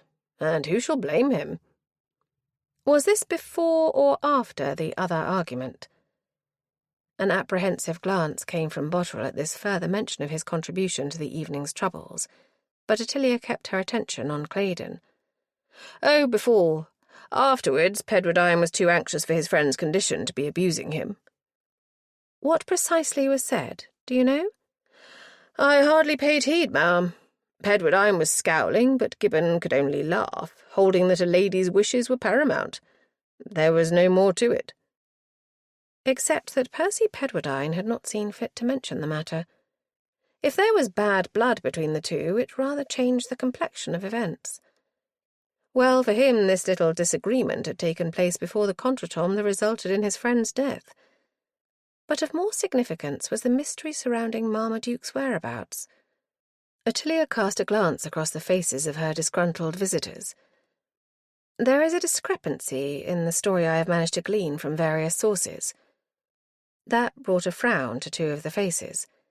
Claydon's expression did not change.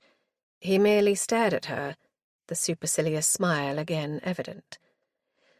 "It appears," Ottilia pursued, "that Marmaduke had an assignation, possibly with Richenda. He sent his groom home with his curricle and refused a ride with his friend, Percy Pedwardine. Yet your brother, Mr. Thorpe, is sure that he left the premises that night. I dare say you perceive my dilemma." Jarvis Thorpe's frown had intensified. "I could not swear to his movements, ma'am. I left once Aubrey had escorted his aunt to her carriage." "Where did you go, sir?" To the Plough in Knight's Inham." "Alone?" He hesitated, threw a glance at Claydon, who gave nothing away. "I met Botolph there." Ottilia pounced on this. "Then you did not leave your brother's house together?" "No, ma'am. We left separately." Ottilia turned to Claydon, who was smiling with obvious expectation. "Well, sir?" "Well, what, Lady Francis? You wish to know what time I left, or whether I saw the dead man?" Ottilia turned it back on him. "Was he dead?" The smile vanished. A dull red crept into the lean cheek. "What are you suggesting?" She did not let up. "Was he dead before you left, Mr. Claydon?" He looked decidedly taken aback. "How in the world should I know, ma'am? I did not see anything untoward after I helped that fellow Pedwardine to secrete the man in the breakfast parlour." Ottilia gave a tiny smile. "Come, Mr. Claydon, this is mere quibbling. Did you or did you not see Marmaduke Gibbon's corpse in the Thorpe house?" "I saw Gibbon seated in a chair. He looked none too healthy, I'll give you that. Pallid. He might as well have been a corpse." "Was he breathing?" "He was when I set him down." Ottilia's senses were prickling. The evasion rankled. She could not be sure if it was manifest of Claydon's character to be deliberately elusive, or if he was indeed hiding the truth. His supercilious tone indicated one of those individuals whose mission was to appear more clever than they really were. Yet was he indeed clever enough to avoid incriminating himself? Ottilia tried a throw. "What I cannot understand, sir, is how a man who was, according to your description, next door to a corpse, could vanish from that house and disappear without trace until he reappeared dead on my doorstep." Claydon spread his hands. "Beats me, ma'am. I wish I might help you, but I regret I know no more."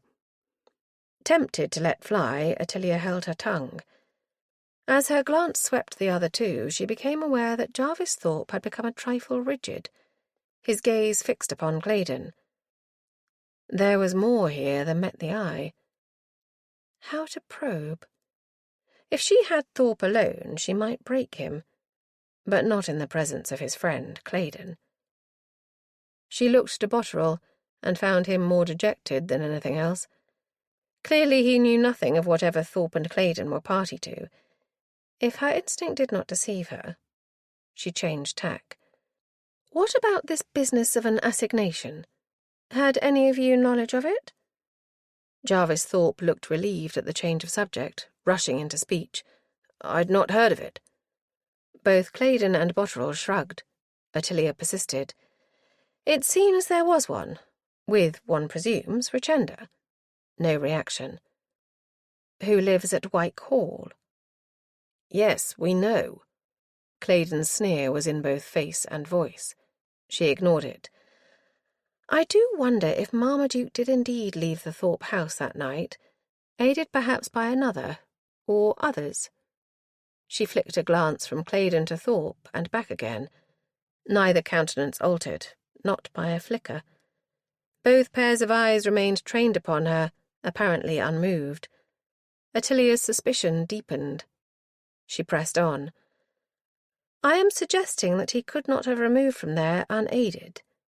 Nothing. Weird blankness in either face. "A dead body is a dead weight. It took both my footman and Hemp here to bring poor Marmaduke into the house, and you see how strong he is. One man could not have managed it. Do you not agree?" Thorpe cleared his throat, looking away. "I imagine you are in the right of it, ma'am." "But you have no personal knowledge of handling a corpse?" His cheeks darkened, but he remained steadfast in denial. "None." Ottilia rounded on Claydon. "You, sir? Are you similarly ignorant?" Much as she anticipated, he held his nerve, emitting a jeering laugh. "My dear Lady Fan, I have not half the brawn of your fellow here. Even did I wish to, I could not possibly assist in such an endeavour." Ottilia drove them harder. "If Marmaduke was already dead—" "You can't know that. I didn't hurt him enough to kill him." "Suppositions, Lady Francis, suppositions." She waited for the interruptions to cease. "If he was already dead, I was saying, his body must have been moved, since it ended up on our porch here. There are several possibilities." The faces of the two most likely concerned became wooden, while Botterill merely frowned. "It may have been secreted into some ditch or outhouse for the duration, but since Marmaduke's clothes were relatively clean, that is unlikely. Besides, anyone might discover a corpse in the grounds of Thorpe Grange." Which they most certainly did not, Lady Francis. Just so, Mr. Thorpe. Claydon's gaze was almost inimical. You said several possibilities. Well, I imagine there are other places where one might conceal a dead body, but I shall not trouble to enumerate them. The danger of discovery again. No, the only sure way to be rid of it would be to remove it from the Grange altogether. Do you not think? She flicked a look towards Jarvis Thorpe as she spoke, and noted, in passing, that Botterill was looking bewildered, his pudgy features frowning as he looked from one to the other of the speakers. Then he had certainly not been instrumental in disposing of Marmaduke's body. Her attention was claimed by Thorpe, who chose to become hostile. I take leave to tell you that I resent these accusations, my lady. Ottilia let out a light laugh. I have made none, sir. I am merely putting to you a hypothetical possibility. Well, it sounded accusatory. Did it? In my experience, Mr. Thorpe, those with nothing to hide do not in general take offence at suppositions. One is bound to look at all possibilities when trying to solve a puzzle of this nature. If you tell me that neither you nor Mr. Claydon had anything to do with moving Marmaduke Gibbon's body from one place to another, I must accept your word. For the moment. She waited, but no such word was forthcoming. Jarvis Thorpe closed his lips firmly together, his expression resentful. Claydon, by contrast, produced his condescending smile, brows raised in patent mockery. Ottilia let out a sigh. Shall I tell you what I know? At that, Thorpe took a violent thrust towards the door. I am not staying to hear this. Ottilia signalled to Hemp, who stepped in front of the door, bringing Thorpe up short. He wheeled. You can't keep me here. Oh, I have no intention of keeping you. Not for long. He lifted his chin in a gesture of defiance. Say on, then, if you must. From behind him, Claydon rose and came to flank him, his gaze finding Ottilia's. You are no doubt very clever, Lady Fan, but you mistake. Marmaduke Gibbon took no harm of either of us. Ottilia preserved her calm. While alive, perhaps not. Botterill, leaping from his seat, came to join them. He took no harm of me, either. Hemp shifted, and Ottilia was glad to see him move into position by her sofa, facing the trio. Not that she supposed any would offer her violence, but she knew Francis would fly up into the bows if she had no protector at a moment like this. Her gaze raked across the youthful faces, and she was seized by a raft of compassion. You poor young things. I am sorry for you. Through no fault of your own, you have been dragged into this affair, have you not? Just as I have. You should know that there is no question of murder, as such. Her auditors, all three, exhibited change at this. Relief was visible in Botterill's face. Jarvis Thorpe's defiance relaxed a little, and even Claydon showed signs of interest tempering the spurious contempt he evidently thought proper to adopt. However, she saw them brace again and almost laughed out. Don't look so apprehensive, gentlemen. Let us be clear. Marmaduke died by cardiac arrest, whatever it was that caused it. That is not a slow death, though it may take some small time to manifest. Thus he cannot have left your brother's house alive, Mr. Thorpe. No one spoke. The wall of silence would not be breached. Ottilia gave it up. Well, you may go, all of you. Think on my words. You know where to find me. Having watched the departure of the young men from a vantage point in the gallery above the hall, Lizzie lost no time in making her way to the withdrawing room. She peeped round the door and saw her aunt seated on the sofa, talking with Hemp. May I come in now, Aunt? She had obeyed a strict injunction to remain aloof while Lady Fan questioned the visitors. Ottilia waved her in. Yes, come in, Lizzie. Has Pretty gone back to the nursery? Hepsy came for her half an hour ago. She was mightily displeased that I allowed the child to share my beef. Ottilia laughed. Hepsy keeps her on a child's diet, but have no fear. You are not alone.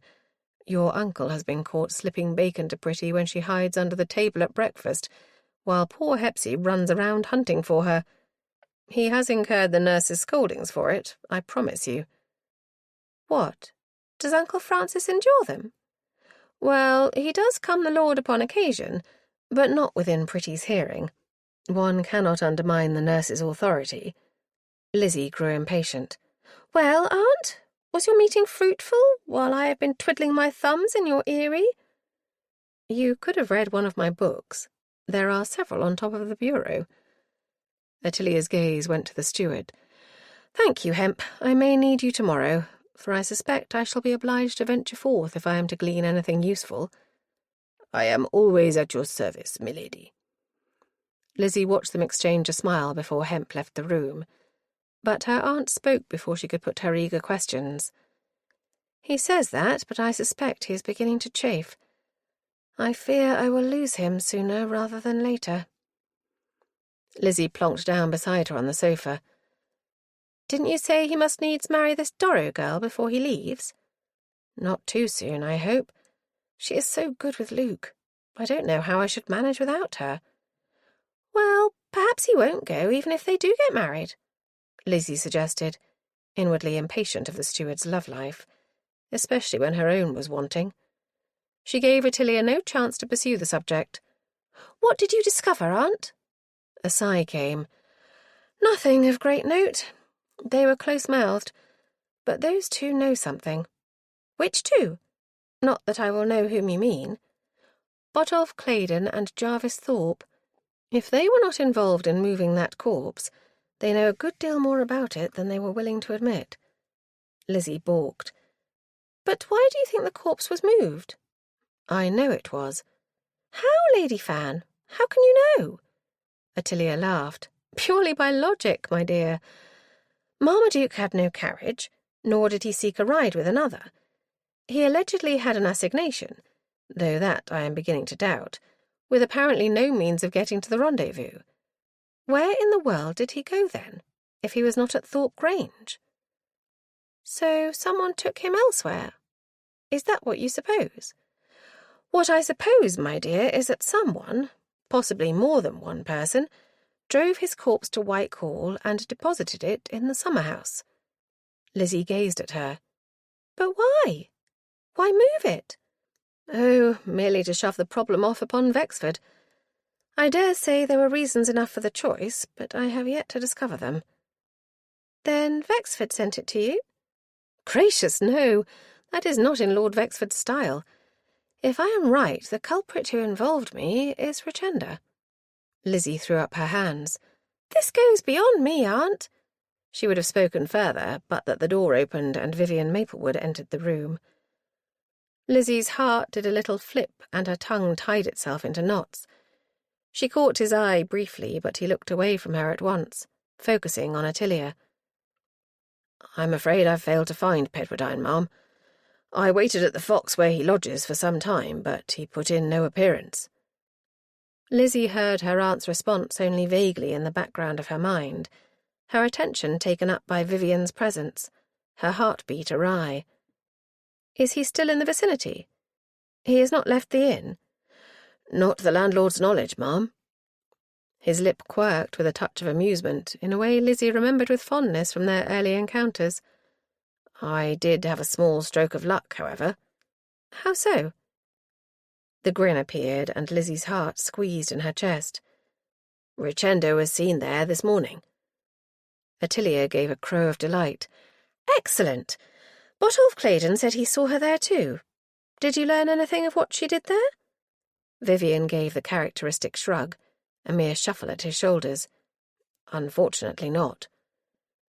Ottilia fell silent, evidently ruminating, and Lizzie was caught out staring at Vivian when he turned his head. She looked down in haste. A step sounded, and she glanced up to see him retreating to the fireplace. Hurt rose up. Could he not even look her in the eye now? She was distracted as Ottilia spoke. "I wonder if Mr. Pedwardine's absence has anything to do with Richenda." Lizzie was moved to protest. "But she doesn't even like him. Didn't you say she objected to his taking Marmaduke away all the time?" She said so, yes, but I believe I have been told a number of falsehoods, and that may be one of them, added to certain statements made by Mr. Pedwardine himself. She struck her hands together. This grows tediously complex. What is that dratted wench up to? Lizzie had no answer, nor, at this present moment, did she care. The urge to force a confrontation with Vivian was strong, only how to do so with her aunt in the room? She had not much time. The letter her uncle had dispatched to her papa would have reached its destination, enough to bring papa hot foot to the scene, ready to drag her away. Before that happened, she must talk to Vivian, to know his true feelings, if there was indeed any hope, or if she should instead despair of him forever. The very thought sent pricking shards into her bosom, and Lizzie at last felt kinship with her cousin Candia, who mooned still over her lost Frenchman. Until this moment she had cherished scant belief in the reality of Candy's emotions. Yet if she was, like her cousin, obliged to cast all hope of marrying Vivian aside and allow herself to be betrothed to some eligible peer of the realm, she did not know how she could bear it. Not that Candia was as yet engaged, but if Mamma had her way, she would be by the end of the season. What do you say, Lizzie? She came to herself with a start, blinking into her aunt's face. Vaguely aware of a continuing discussion between Ottilia and Vivian in the background, Lizzie tried to capture what might have been said, and failed. I'm sorry, Aunt, I was not attending. What do I say to what? A faint lift of the eyebrows gave question to her aunt's expression, but she spoke with her usual calm. Vivian is suggesting it may profit us for you to make acquaintance with Richenda. Assuming she can be found, put in Vivian, his gaze at last meeting hers. Ottilia waved this away. Oh, I think she will reappear. I set no store by this notion of yours of an elopement, Vivian. Her duenna must know her best, and she is adamant Richenda will not so prejudice her own future. This pulled Lizzie's attention off her own matrimonial hopes, and she cast a frowning look at Vivian. Did you think she had gone off with this Mr. Pedwardine, then? For a wonder, he did not shift his gaze away. It is a possibility, since he is also missing. And she was at the Fox in Wyke, true. But there might be any number of explanations for that. Ottilia turned back to Lizzie. We know that neither Henrietta nor Virginia cry friends with Richenda, but you, my dear, have just the personality to engage her sympathies. Lizzie was moved to protest. You said she is a play actress. That is not my style at all, Aunt.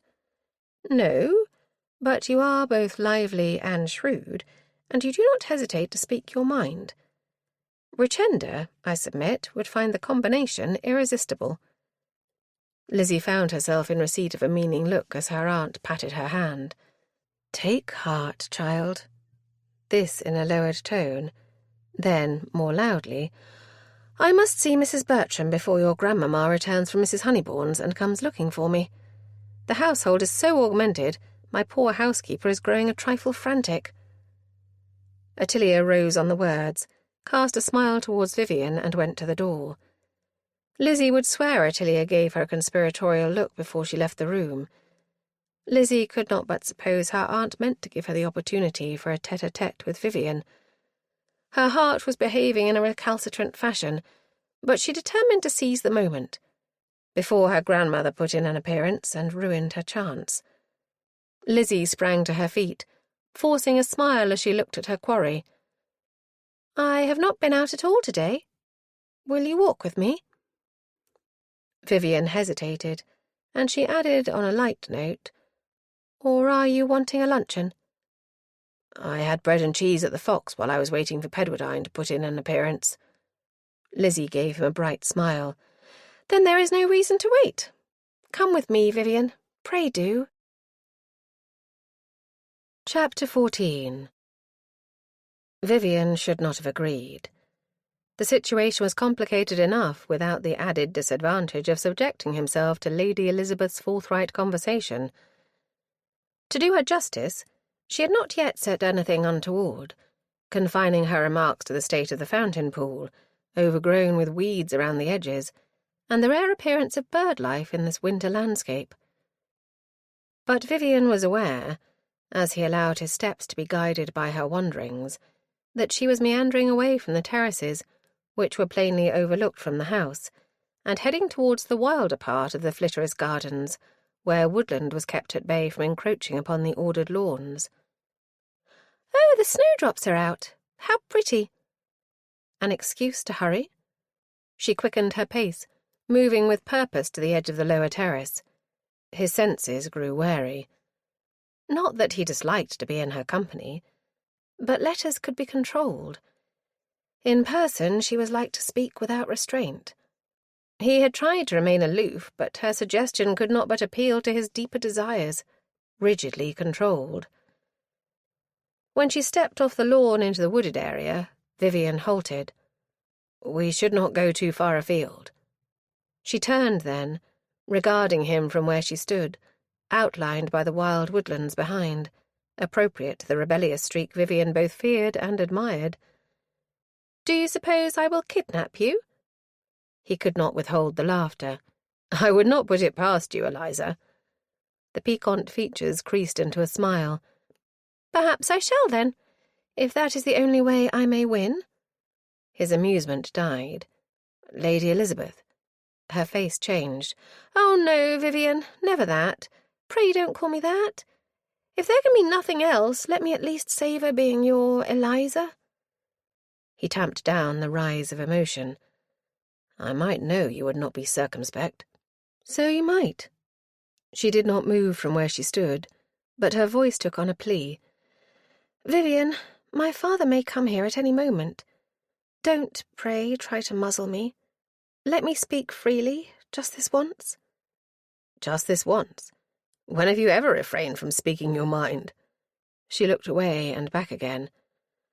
"I can be discreet, you know.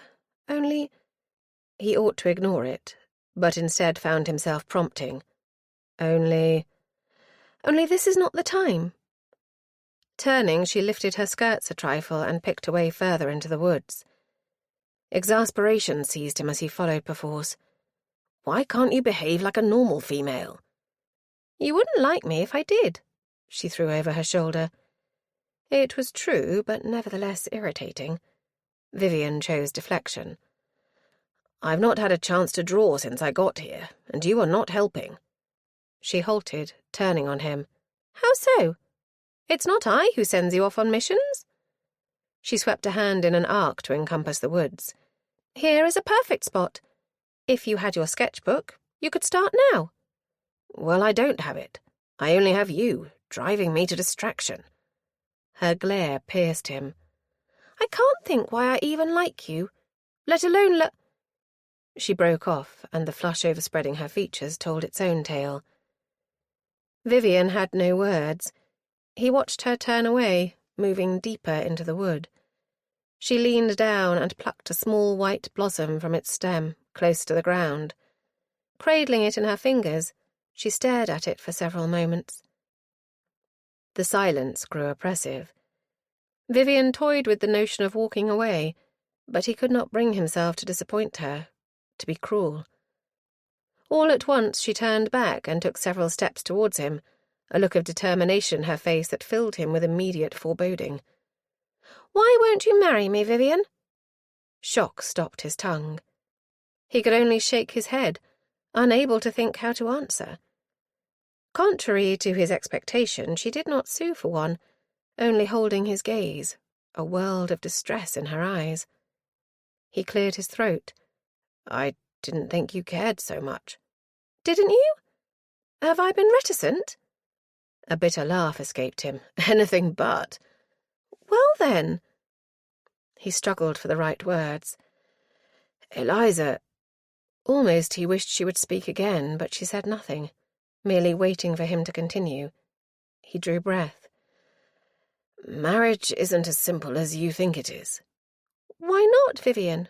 Why can't it be simple?" He shrugged. "Convention, status, money, they're all part of the contract." Her features crumpled. I thought all that didn't matter to you. Is it just a pose, then, disregarding convention? The artistic soul is not real? Is that it? He sighed. Eliza, it's one thing to be careless of it for myself. It's quite another to drag someone else into sharing my views. Me, for instance? Especially you. We inhabit different worlds. You might now deem the values and privileges of your upbringing well lost for love, if we must introduce the word. A smile trembled on her lips, and he regretted having spoken thus.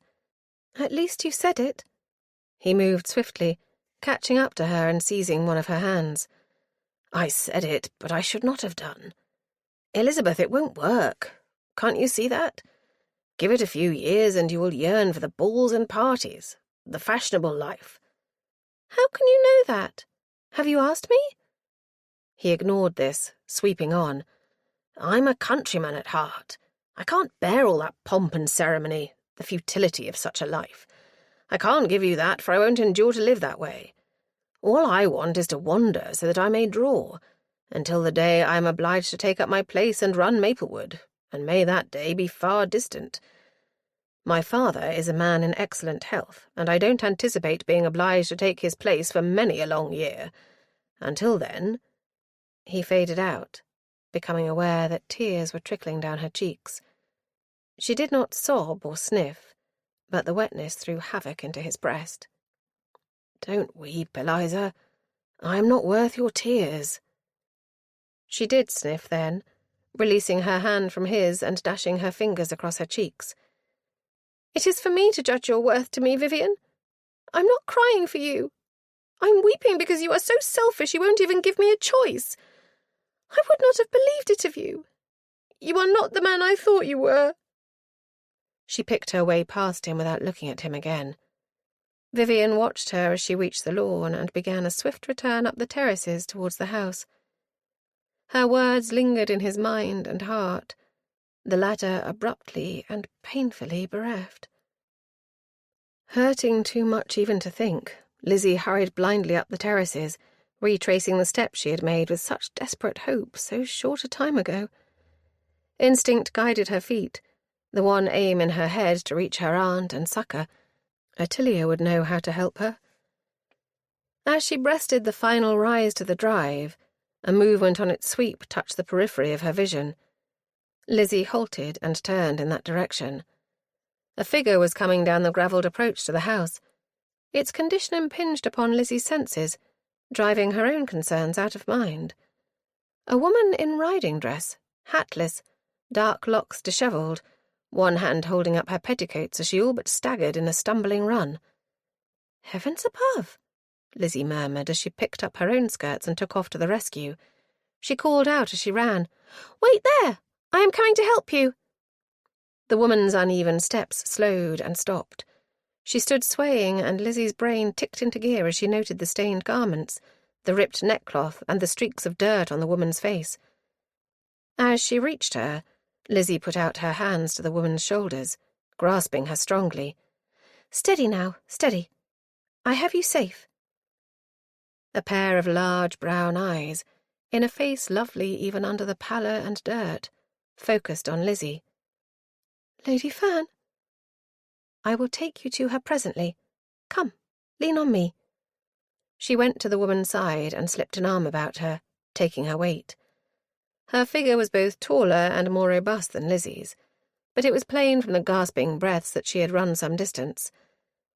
"There. We will go slowly." The woman consented to be led along, and Lizzie ventured upon the urgent questions teeming in her brain. "How came you to this? What happened? Did you take a fall from your horse?" A slanting glance came her way. "Who are you? I have not seen you before." "I am Lizzie Fisk, Lady Fan's niece." If the woman had taken this in, it was not apparent in the appraising look she gave. Then she was not wholly debilitated. A flip of memory threw question into Lizzie's head. Could it be? She wasted no time. "May I know your name?" The woman drew an unsteady breath. "I am Richenda Vexford, and my father is going to kill me." So this female was the cause of all the rumpus. Lizzie made haste to pour a damper over the exaggerated remark. Of course your father will not kill you. He is out looking for you, however. My uncle went to help him in the search. Where in the world have you been? Richenda, despite her sad state, jerked a rebellious head. I rode out for a breath of freedom. He has kept me locked up for days. Then you took a toss, is that it? Richenda grew haughty. Nothing of the kind. My Raven would never throw me. It is all the fault of that horrid man. Which horrid man? Percy Pedwardine, and I wish very much I had never sued to him for help. Her mind working, Lizzie drew Richenda towards the arched front door, becoming aware as she did so that Vivian was standing in the porch. All the upset of their encounter washed back, but his aspect was more of question than constraint. I have rung the bell. Is this the errant Richenda, by any chance? In spite of all, Lizzie was impressed with his immediate comprehension. Yes, it is. She is asking for Lady Fan. Richenda halted, staring at Vivian. Who is this? He bowed. I am Maplewood, ma'am. Your father is out searching for you. She knows. I already told her. And pray don't speak of it, for she is afraid of what he may do. Richenda reared up. I am not in the least afraid of Papa. Let him do his worst. I care not. To Lizzie's relief, the door opened at this moment, revealing the footman in the aperture. Tyler, thank goodness. Pray let us in and explain Miss Vexford's sorry situation to her ladyship, and ask her to come down to the morning room. She ushered the fugitive to the small room to one side of the checkered hall, the footman darting ahead to open the door for them. Lizzie detained him before entering. One more thing, Tyler. Would you have someone bring refreshments to this room?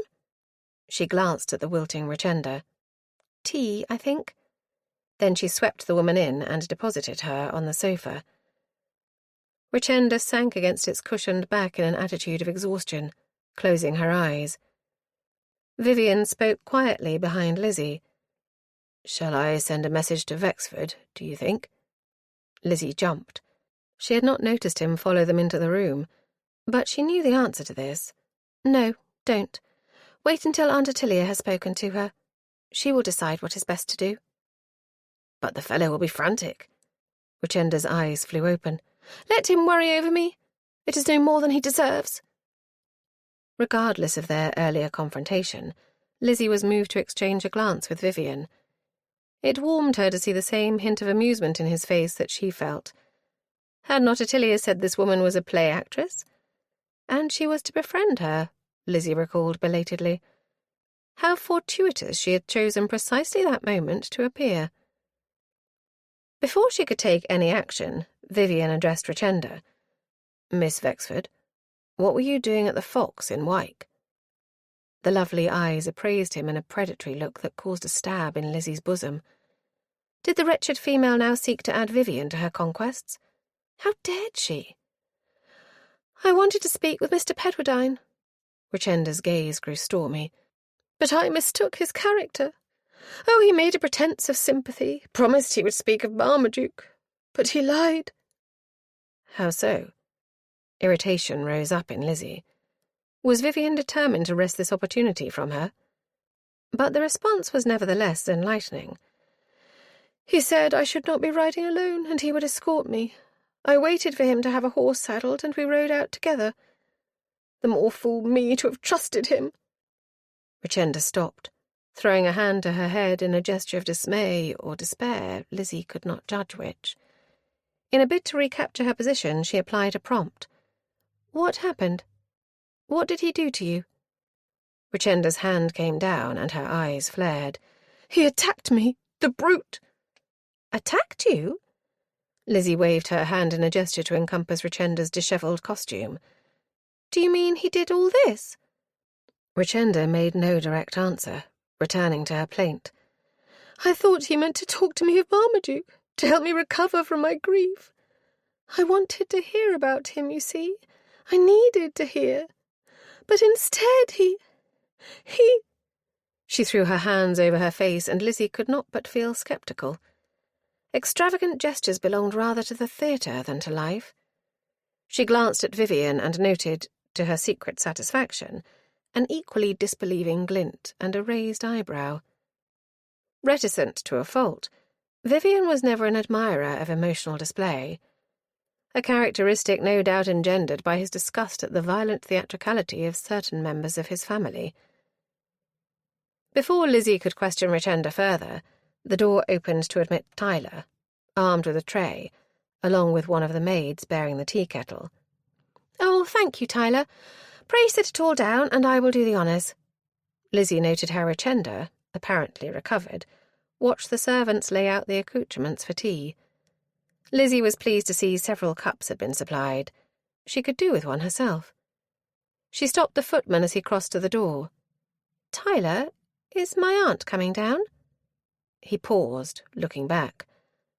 "Her ladyship is a trifle occupied, but she said she would join you as soon as she could." He left the room on the words, and Lizzie moved to the table where the tea things had been set, and sat down on the chair beside it. "We will soon have you feeling more the thing, Richenda. Do you take sugar and cream in your tea?" A rather hysterical laugh came from Richenda. "Tea? Sugar and cream? After all I have been through, I cannot even think of it." Forgetting their earlier exchange, Lizzie threw an exasperated glance at Vivian.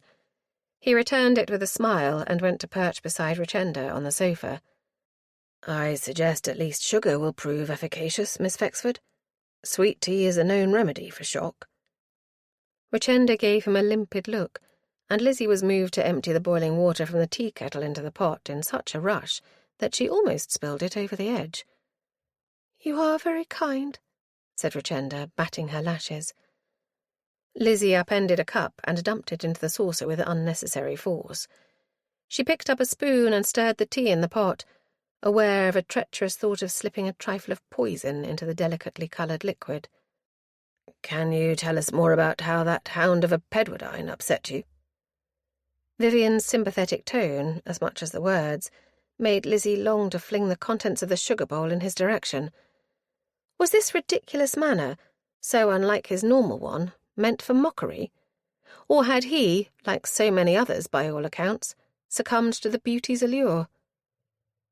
Richenda, rather to Lizzie's glee, supplied yet another evasive answer.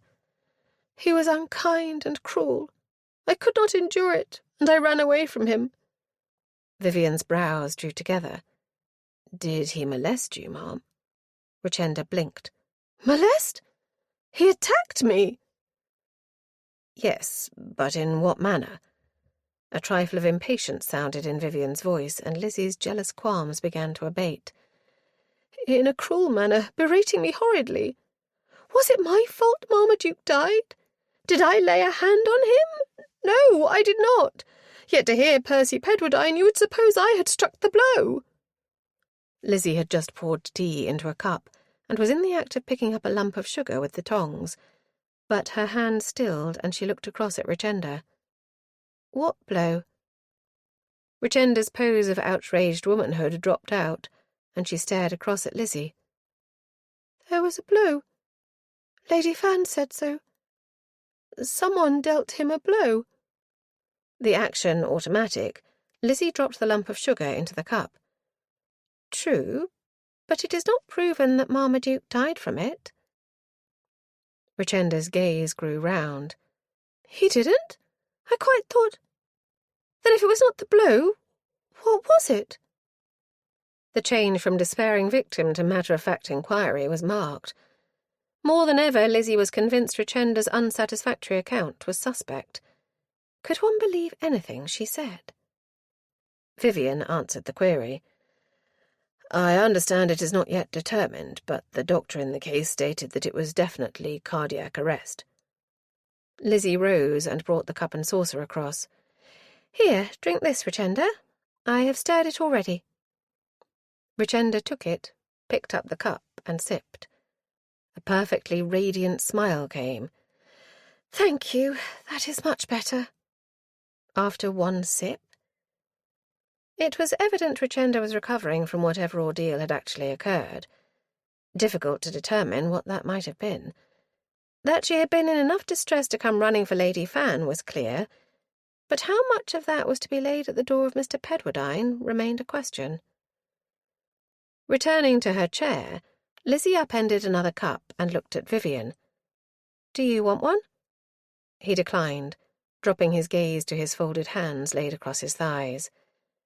Lizzie felt the returning constraint, and her hand shook a little as she poured tea for herself. Feeling in need, she added a lump of sugar and stirred. The hot liquid put heart in her, and she was just about to resume questioning Richenda when the door opened to admit Lady Fan at last. Ottilia's gaze swept across the scene and focused on Richenda. She took in the disturbing state of her clothing, noting in passing that Vivian had risen on her entrance from a seat beside the beauty. Did this signal trouble between him and Lizzie?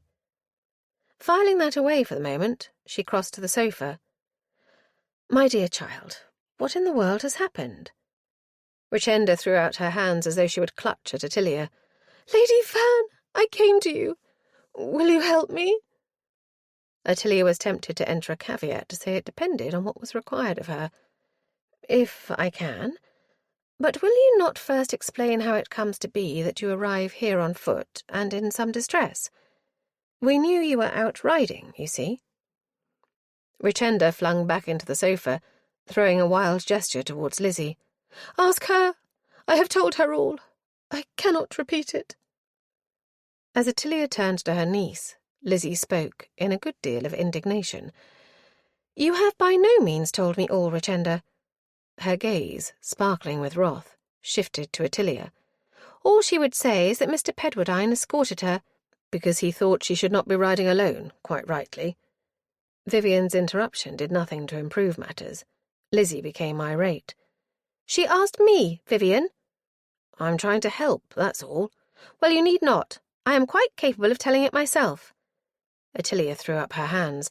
Children, if you please." Reflecting that the tete-a-tete she had fostered could not have gone well, she ignored Lizzie's glare and Vivian's tight-lipped smoulder, and took a seat beside Richenda, whose eyes had gone from one to the other in a frowning glance. Was she jealous to have lost the centre of attention? "Come, Richenda, it will be best if you tell me yourself, do you not think? You met Mr. Pedwardine at the Fox, I take it?" Richenda sat up and faced her. "I went there to find him. I wanted to hear about Marmaduke." "What precisely did you want to hear?" Richenda's dark gaze played over her face. "I don't know what you mean." Ottilia strove for patience. "Did you want to hear about his death? About his last moments?" Richenda looked away, veiling her gaze. "Not that." "What then?" A deep sigh came, and Richenda spread her hands. "I wanted to hear about his life. I needed to hear, to talk of him, to keep his memory alive." This was said in a tragic tone in which Ottilia placed scant belief. Were they back to that pretence? Mr. Pedwardine was willing? The gaze came back to her, soulful now. "He said he was. We rode together for a time, and I asked him, all manner of questions." "Did he answer?" "At first, but then he became surly and rude. He blamed me. He said if I had not been in question, Marmaduke would still be alive. But how can that be? I did not strike the blow, I told him, but he would not listen." Ottilia weighed the words for truth and found them wanting. What had Richenda said to provoke Percy Pedwardine's ire? On the other hand, his reason for accompanying her did not accord with his alleged dislike of the wench. Ottilia probed for more. "How was it you came off your horse?" "I did not come off. I dismounted. Raven was frightened by that horrid man shouting at me, and she ran off. I chased after her, but I fell." At this point, Lizzie intervened. "I thought you said you ran away from Mr. Pedwardine." "I did. Of course I ran away from him. He chased me." "While you were chasing your horse?" Disbelief was rife in Lizzie's voice, and Ottilia could not blame her. "He was on horseback. I could not outrun him, could I?" "So you fell as he was chasing you?" "He shouted that he would go after Raven. So he should. It was his fault the poor beast ran away. This time it was Vivian who put his oar in. Then why did you not wait? Why come here? Richenda's gaze went from one to the other. I needed Lady Fan. Her eyes found Ottilia's. Only you can help me. I know that now. I fear that is true. Ottilia reached for one of Richenda's hands and held it tightly. Is it not time you told me the truth, my dear? I have told you all. Not quite all. Ottilia drew a determined breath and brought it out, albeit in a gentle tone. It was you who sent Marmaduke to me, was it not? Richenda's cheeks drained of colour. Her voice was a hoarse whisper. How did you guess? Then she wrenched her fingers free and threw both hands over her face, breaking into sobs. Genuine this time, Ottilia believed. She made no attempt to proffer comfort, but rose from the sofa.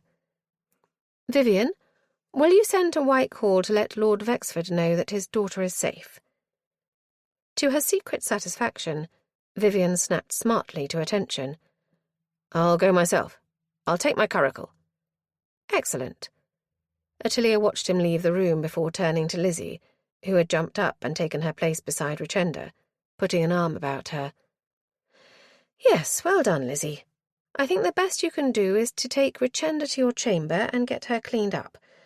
I dare say she is hungry, too. A bowl of broth, perhaps? Mrs. Bertram will arrange something. We will reassemble in the withdrawing room when you are ready. Lizzie did not move at once, speaking low despite Richenda's noisy weeping. Don't you mean to get the rest of the tale? Not just now, my dear. Let the girl recover first. Time enough to turn the thumbscrews when she is feeling more the thing. Chapter 15. Electing to accompany Lord Vexford to his home, just to be sure his errant daughter had not returned, Francis was both gratified and alarmed by the tale related by the fellow's groom. Miss Richenda's horse coming without her, my lord. I was just about to send a party out to look for her. Vexford seemed less concerned than did Francis. Ha! Raven found her way home, did she? Good for her. The groom, looking up to where Vexford still sat his mount, touched his forelock. Begging your pardon, my lord, but it weren't like that. Not exactly. What the deuce do you mean, man? The beast came in without his mistress, you said?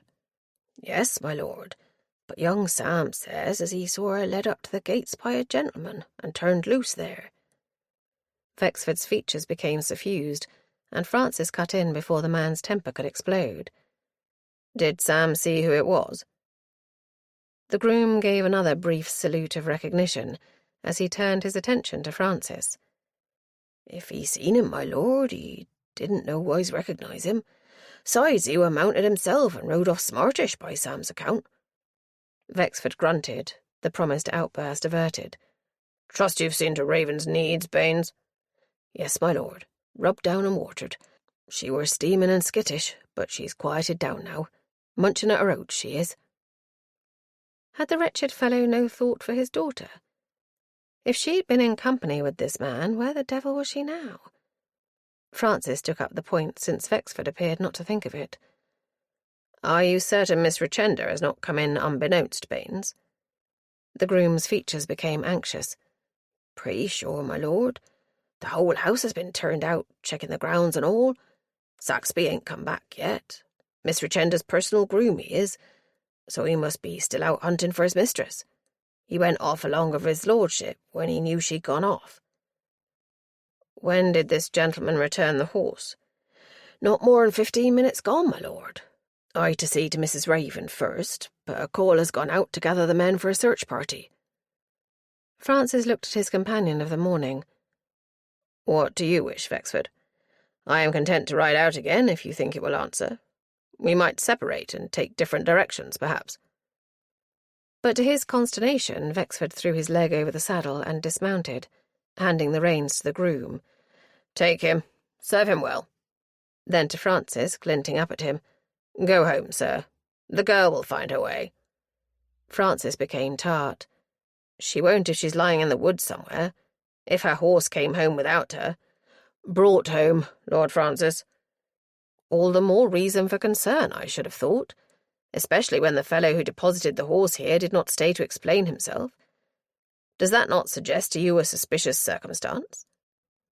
Wexford snorted. Suspicious? No, sir, it suggests my girl was up to her tricks. Do you think I'm going to waste my time on a fruitless hunt? She'll come home by and by, I tell you. Francis was tired and irascible from hunger. He let fly. This is callous beyond words. If my daughter was in such trouble, I should move heaven and earth to find her. Your daughter, Fanshawe, if you insist upon dubbing that brat of yours in such wise, is but an infant. You'll know better when she's grown and determined to flout you at every turn. Seething, not least at the insulting terms in which the wretch spoke of Pretty, Francis turned instead to the groom, standing by in obvious awed and avid fascination. Had he never seen his master taken at fault before? Send out your party, Baines. You may make a search in the immediate vicinity. I will try further afield. You'll do no such thing, Baines. How dare you, sir? I give the orders in my home, Fanshawe. About to retort with some heat, Francis was distracted by the sound of a vehicle on the approach to Whitehall. He shifted in the saddle and turned to look. This may be Richenda now. Perhaps she has been picked up by some passing carriage. A glance showed him Wexford had taken note, for he moved out from beside Francis's mount, which was obscuring his view of the road beyond the drive, and raised a hand to shade his eyes. A curricle came into sight, but in a very short time, as it came down the drive and neared, Francis saw it contained only one man and a groom up behind. Disappointed, he was about to remark upon it when he recognised the driver. Good grief, it's Maplewood. Without more ado, he set spur to his horse and rode up to the curricle, which was slowing. What's to do, my young friend? A premonition struck, not altogether welcome. Have you news of Richenda? Vivian brought the curricle to a halt. Yes, sir, she's at Flitteris. Oh, for pity's sake. Vivian's gaze travelled on to where Wexford still stood, his expression unreadable. My Lord Wexford, I am sent by Lady Frances to advise you that your daughter is safe. Instead of expressing relief or satisfaction, Wexford gave forth another of his explosive snorts. What the devil is the wench doing there? Exasperated, Francis cut in. Can you not even now be pleased to learn your daughter is secure? What ails you, man? Don't you care? At this, the man looked affronted. Care? Of course I care. I've warned her not to hobnob with that lady fan of yours, and now look. Francis rode back to him, itching to use his whip on the man. I've had enough of your insults, Wexford. Speak of my wife in such terms just once more, and you will answer to me at the business end of a pistol.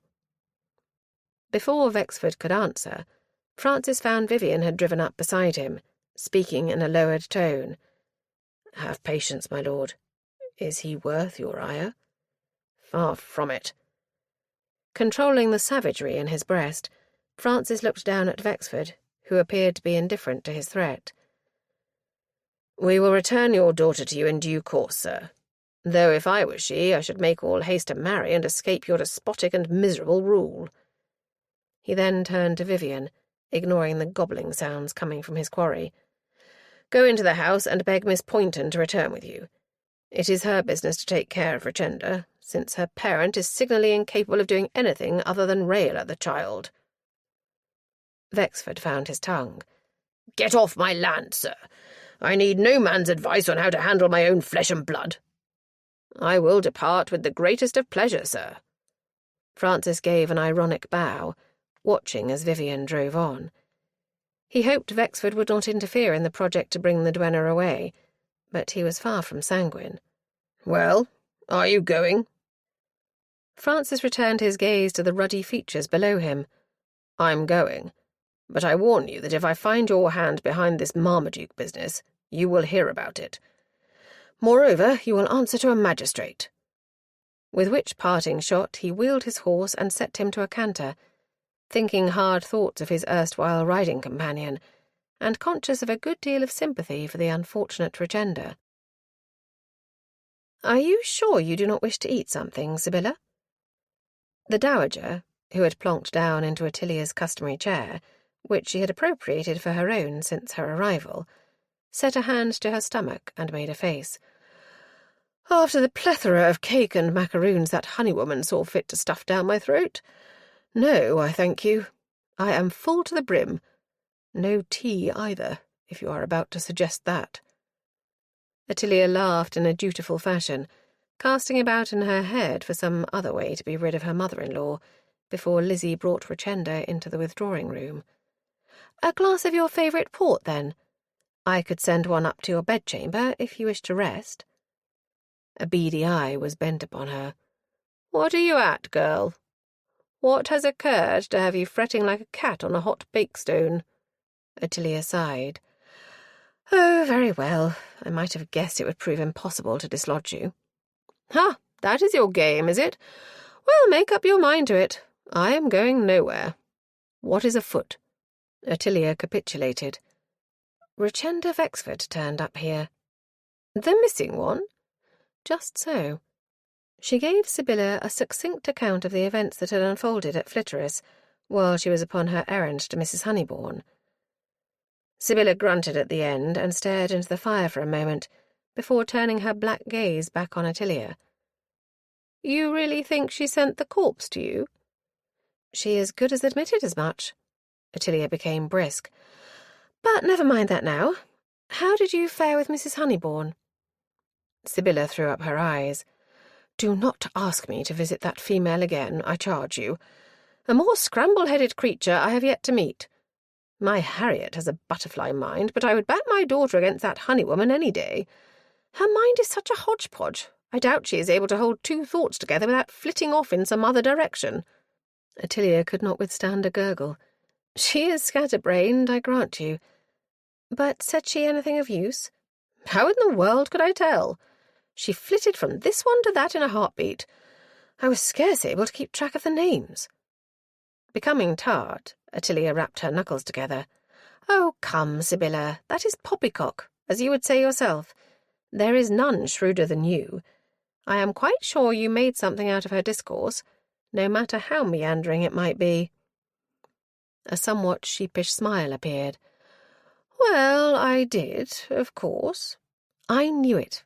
Let me have it, if you please." Sibylla grew businesslike. "The woman is terrified her nephew may be blamed. It seems this young Aubrey, whatever his name is, Aubrey Botterill?" "Yes, he. I will wager he is just such a chatterbox as his aunt, for he seems to have blabbed the whole story to her in some detail, of his argument with the dead man." Ottilia's senses prickled. "Did you remark anything in particular?" She held up a finger as the dowager's features grew indignant.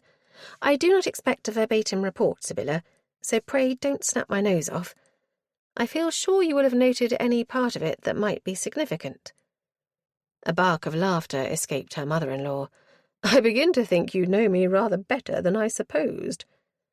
"I have your measure, ma'am." Sibylla wafted a hand. "Don't ma'am me, my child. Not in private, at least." "Well?" Sibylla sat back in her chair, setting her fingers together in a steeple. "According to Honeybourne's account, if I unravelled it correctly, Aubrey did indeed take a swing at this Marmaduke. More than one, I suspect. She deprecates his temperament, which is readily inflamed." Satisfaction entered Ottilia's breast. "Noticeably.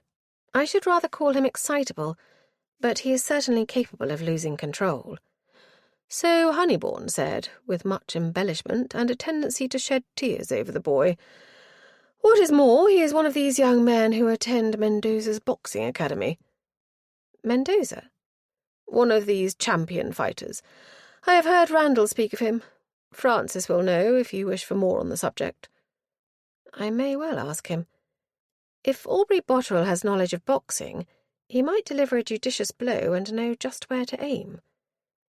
You suppose he meant to injure that fellow? I expect he at least wished to hurt Marmaduke. I acquit him of a desire to kill. Ottilia eyed her mother-in-law. Was there anything else? Sibylla gave a sly smile. You are too shrewd. It seems the two other young men acted differently. One that Honeybourne called Jarvis tried to defuse the situation, but Lady Stoke-Rochford's godson egged on the aggressor. So Botolph Claydon had been instrumental in adding fuel to the flames. It accorded with the impression Ottilia had gleaned of his character. But there was another in the case. What of Mr. Pedwardine? Where was he in all this? Sibylla spread her hands. I cannot tell you. All the Honeybourne could say was that Aubrey did not blame him. More, he thought Marmaduke had brought him along on purpose to occupy the other girls, so that he might have a clear field with Richenda. Unlikely, I think, but no doubt Aubrey might take that view. He did not say whether Pedwardine took Marmaduke's side or tried to intervene. Not that I could tell. The burden of his complaint centred on Marmaduke's conquest, his perfidy, his flaunting his handsome face and all manner of just that sort of nonsense one might expect from a young man thwarted in love. Or ambition? Ottilia stared into space, her mind working. She spoke absently. I am not persuaded that any one of these young men cherishes true affection for Richenda. I suspect she knows it too. Underneath her tendency to histrionics, she is remarkably acute. A pity she has such a dreadful father. She might have turned out quite otherwise under a different rule. It will take a kind and clever man with strength of character to effect any real change in her, I fear. The door opened before Sibylla could answer, and Ottilia experienced a lift of spirits and a fillip at her heart as her own very kind, exceptionally clever and decidedly strong husband entered the room. Oddly moved to realize her good fortune all over again, she held out a hand to him. My darling, welcome. I am so sorry you have had a fruitless chase. He nodded a greeting to his mother as he crossed the room and took Ottilia's hand, but he did not sit. Not altogether fruitless, but let that wait. I came in but to let you know I am home. I must rid myself of the stench of horse. Sibylla spoke from her chair, addressing Ottilia. Do you allow him to enter your withdrawing-room in all his dirt? Ottilia rose, keeping hold of her spouse's hand. It is his house. He may do as he pleases. And to Francis, I will come with you. He had flicked his eyes heavenwards at his mother's remark, but he pressed her hand and released it. No, stay. Maplewood will be back at any moment with that girl's duenna. Sibylla will entertain her. Ottilia cast a mischievous glance at the dowager, adding, Will you not, my dear mamma-in-law? A snort was all the answer she received, as Ottilia followed Francis from the room and halted outside, leaving the door ajar.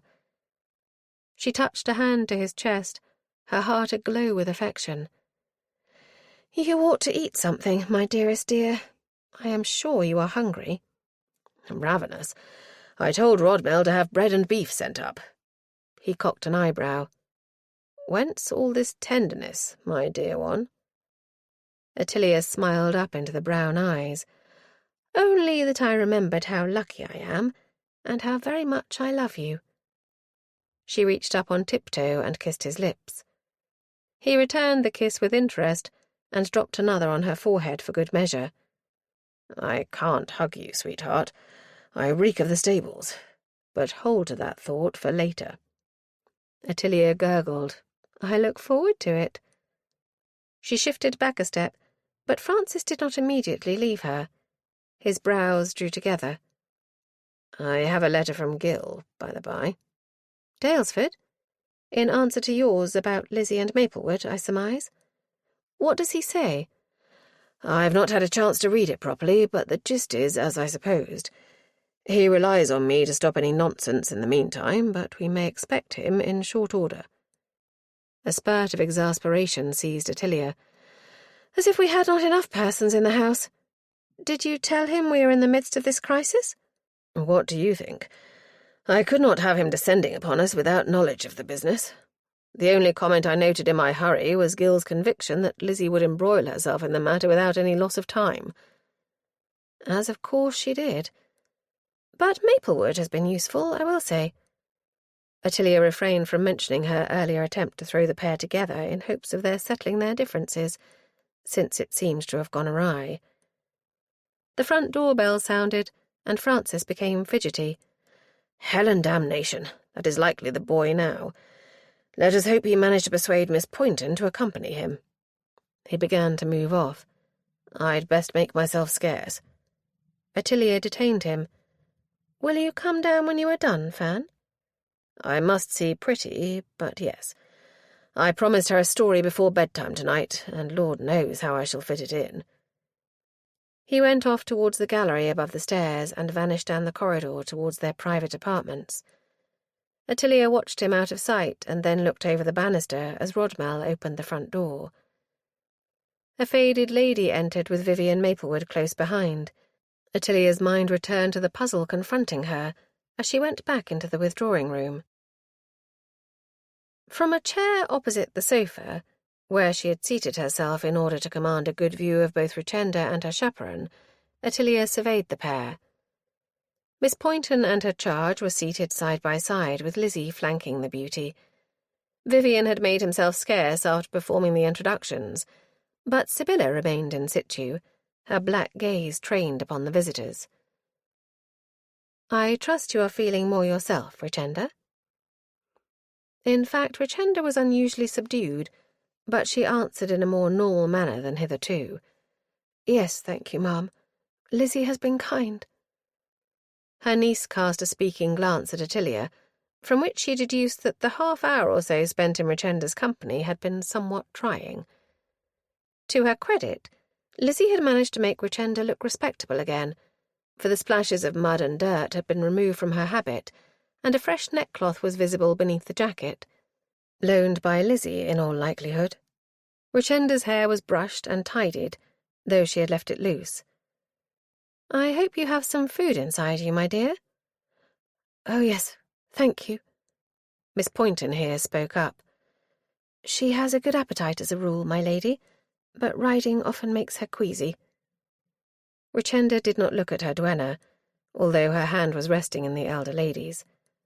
"I wasn't queasy, not on the mare. Running so fast made me weak." "Well, I am glad you feel more rested." Ottilia homed in on the pertinent matter. "Will you tell me what really happened after the 12th night party?" Richenda hesitated, glancing at Miss Poynton, who gave her an encouraging smile. "Come, my dear, it is better to tell it all." Richenda looked across to Ottilia. "You won't tell my father?" "Not if he does not need to know." The girl heaved a sigh. "Very well." Ottilia waited, but no further word was forthcoming. She applied a prompt. "I know you tried to go to the summer house that night." She noted the little shiver that shook Richenda. "Did you have an assignation?" The answer came low-voiced. "Yes, but not with Marmaduke." "With whom, then?" "Percy Pedwardine." Ottilia blinked. This was unexpected. Both Lizzie and the duenna exclaimed. "What? Then you lied?" "Great heavens, Richenda! Why could you not have said so?" Ottilia cut in fast. "Leave the child be, if you please." Satisfied of their remaining silent, and grateful to Sibylla for saying nothing at all, Ottilia kept her gaze upon the blushing beauty. "Why did you make an assignation with Mr. Pedwardine?" Richenda shrugged. "Oh, to make Marmaduke jealous. To serve him out for flirting with Virginia." Ottilia watched her face and felt dissatisfied. "No, my dear, that is far too simplistic. Moreover, it is not in your style. What was the real reason?" Richenda's head came up, the brown eyes full of distress. "I had no desire for a rendezvous with him. I thought he would tell Marmaduke, and that Marmaduke would come instead."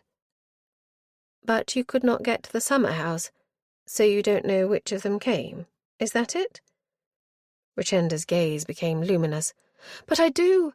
I went there in the morning as soon as I could escape without Papa seeing me. I hoped he would have left a note." "Pedwardine?" "Marmaduke. I was so sure he would come, and I was right. I found him in there." Her voice failed. Lizzie's sparkling eyes were eager, and Miss Poynton's shock was patent. Ottilia held up a finger and shook it a little to prevent either speaking. She waited. At length, Richenda spoke again, her tone pathetic with the true distress that must have attacked her then. "Marmaduke was sitting in a chair. He was dead." She covered her face with her hands, and the duenna put her arms about her and held her, hushing her in soothing whispers. Lizzie was clearly bursting to say something, but her lips were obediently folded. Ottilia spared a glance for her mother-in-law and found her narrowed gaze trained upon the beauty. Sibylla trying to fathom whether Richenda spoke the truth? Ottilia was no longer in doubt. It had been as she supposed. Now it behooved her to discover how Marmaduke had arrived at his final destination. "Richenda?" She sat up in a bang, the look she cast at Ottilia fearful. "Yes?" "When you saw Mr. Pedwardine today, what did you truly want with him?" Richenda began to revive. "I told you what occurred." "Yes, but you did not go solely to ask him about Marmaduke's life, did you?" Richenda had the grace to look shamefaced. "I wanted to find out what he had said to Marmaduke. But of course I could not ask him outright." "Because you feared to tell him you found Marmaduke dead in the summer-house?" "I did not mean to tell anyone. I would not have if I had not guessed at it. Yes, I understand that. What did you ask, then?" Richenda sighed. "I told him I came to apologize because Papa had prevented me from meeting him in the summer-house." "What said he?"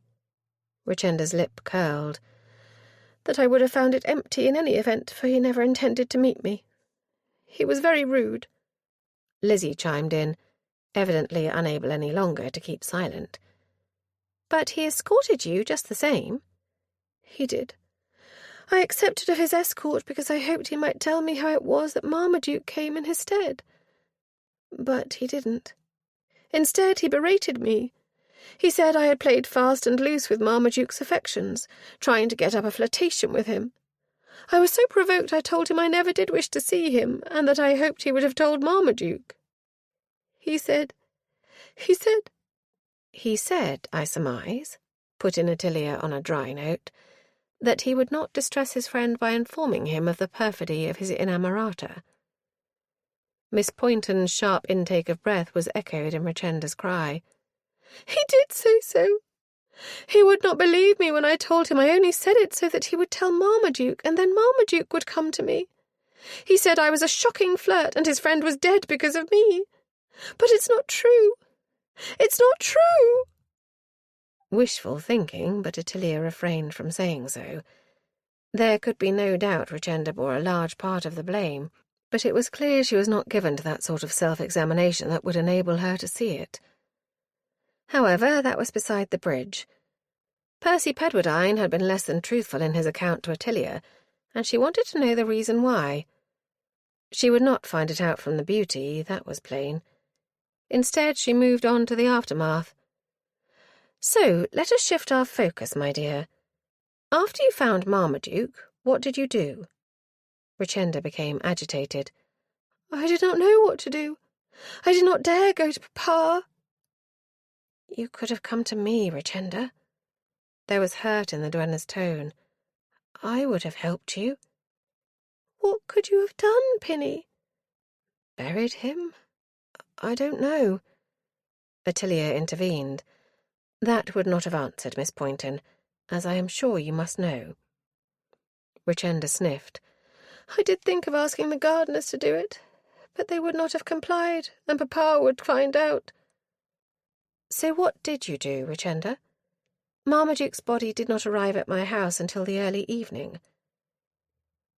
Richenda studiously examined the fingers clenched in her lap. I locked the door and left him there. Her gaze came up, pleading now.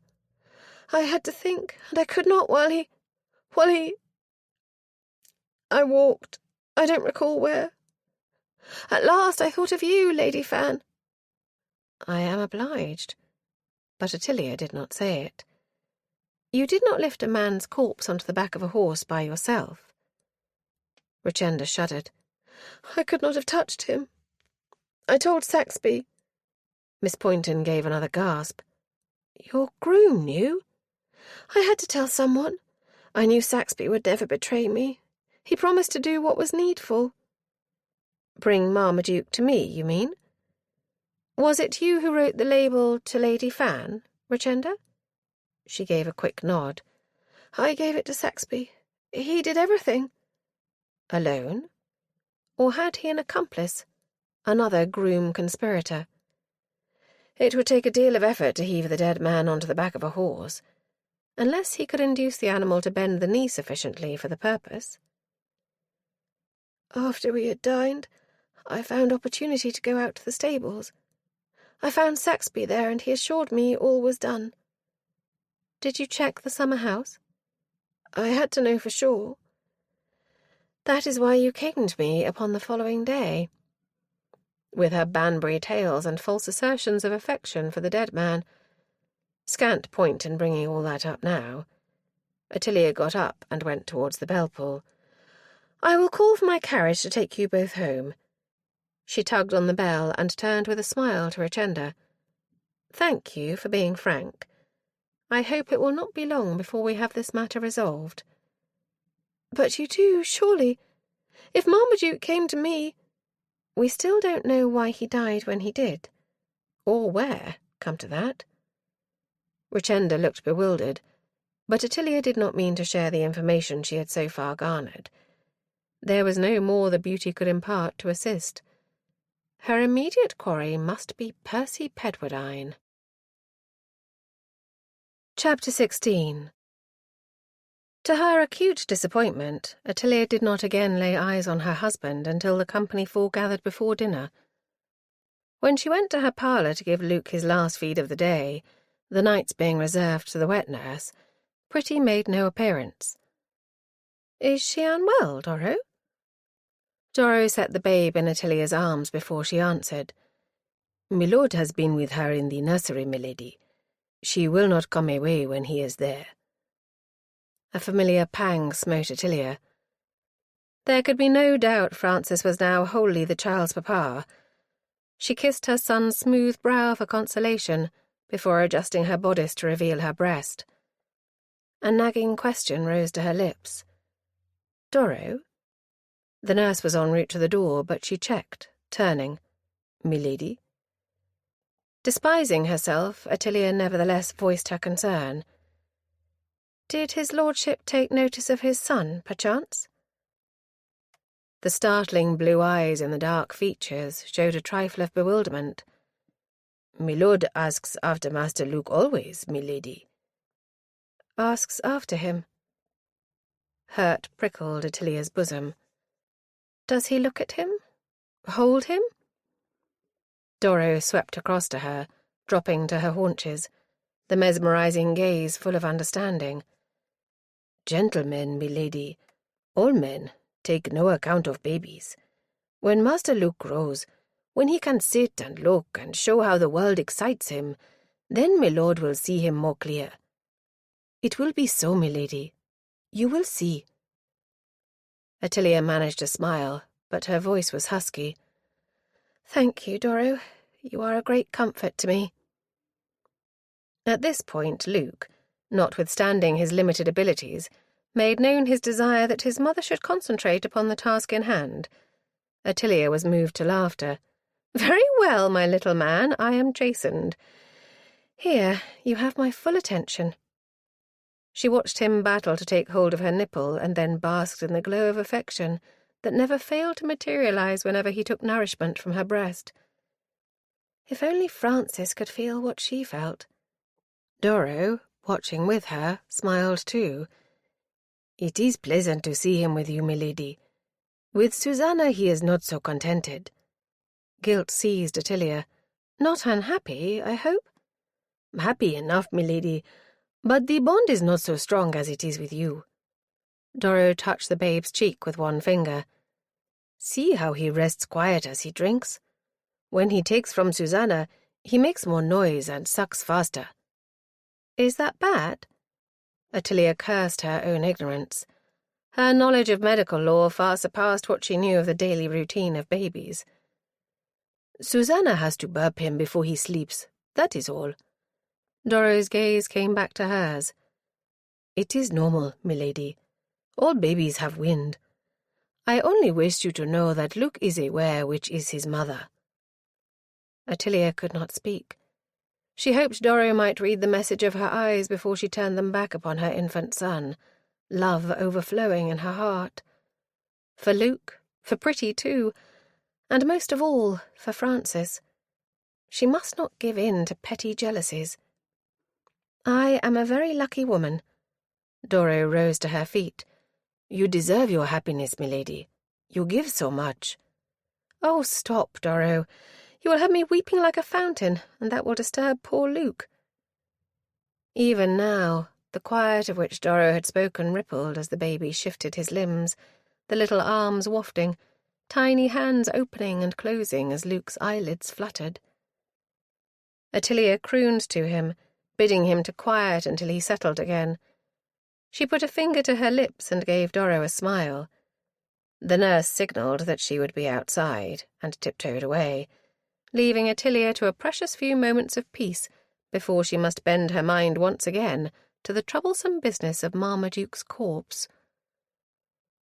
When her spouse arrived in the parlour where the rest of the company were settled, awaiting their exodus into the dining-room, he explained his absence in a few choice words. My daughter would not permit me to depart her bedchamber without reading Puss in Boots yet again. Ottilia ignored Sybilla's raised brows, and Vivian's odd look at this mark of possession of Pretty. Ah, the favourite. How many times is it now, Fan? He threw up his eyes. I've lost count. I know the wretched tale almost by heart. I dare say Pretty does too, Lizzie chimed in. I was used to infuriate Papa by butting him with the words when he would read to me my favourite fairy tale. Not Puss in Boots, I trust. No, indeed, Uncle. With me it was the Sleeping Beauty. I could not get enough of Prince Florimond and Princess Aurora. Sibylla cut across these reminiscences. Enough of this frivolity. We have a fairy tale of our own to unravel. Ottilia's mind leapt readily to the present puzzle. I only wish it were a fairy tale. Unfortunately, I fear it is rather more convoluted and sinister than I had supposed. Only Vivian, less familiar with the vagaries of these affairs, took her up on this. Sinister? What can you mean, ma'am? How sinister? About to answer, Ottilia was interrupted by the entrance of Rodmell from the dining-parlour next door. Dinner is served, milady. Thank the Lord for that. I'm famished. Mamma, will you take my arm? Francis led Sibylla from the room, and Ottilia found Vivian offering his arm to her. Thank you, Vivian, but do you take in Lizzie. I must have a word with my butler. She had no real reason to speak to Rodmell, but Ottilia had not failed to note the underlying constraint between the pair, and as yet had found no opportunity to question Lizzie as to what may have occurred, nor to tell her of her father's letter. This latter omission was rectified by her spouse as soon as the first course was in progress of being served. Francis placed several slices of beef on his plate from the salver proffered by Rodmell, and then, rather to Ottilia's consternation, turned his gaze upon his niece, who was seated next to Sibylla. I've heard from your papa, Lizzie. Ottilia caught a look of consternation on Vivian's face where he sat on the opposite side of the table. Lizzie appeared unmoved. I am surprised he took so long to answer you, sir. He is much occupied about the estates, he says. One of Sibylla's snorts greeted this. Poppycock! What he means is he and Harriet argued the matter for days before he put pen to paper. Estates, forsooth." Ottilia was obliged to suppress a giggle as her spouse looked far from amused. "I dare say Harriet is much occupied too, preparing for the coming season." "No, she isn't, Aunt Ottilia," stated Lizzie in a flat tone. "She is mothering Gregory, who broke a limb." "Good heavens, child, why did you say nothing before?" "I only had the letter this morning, Grandmamma. I'm afraid I forgot it in all the excitement about Richard of Exford." Francis pierced a forkful of beef. "Ah, that must explain what Gil meant by domestic crisis." Lizzie lifted her chin, staring over her fork at Francis. "Does he mean to come, sir?" "Not for several days, I gather." Ottilia watched her spouse turn a minatory eye upon Vivian. "I am deputed in the meanwhile to keep the pair of you from indulging in any foolishness." Vivian's jaw visibly tightened. "None from me, my lord." But Lizzie was not similarly compliant, a spark in her eye. "Is that what Papa said? Indulging in foolishness?" "His very words." "Well, I should like to know just what is his definition of foolishness. What, does he think we may elope?" "Lizzie?" Ottilia's low-voiced reprimand had its effect. Her niece's cheeks grew fiery, and she threw a quick glance across the table, where Vivian was studiously regarding his plate as he ate. Ottilia was relieved Sibylla contented herself with one of her scorching looks, and she tried to signal to her clearly irritated husband to let the matter lie.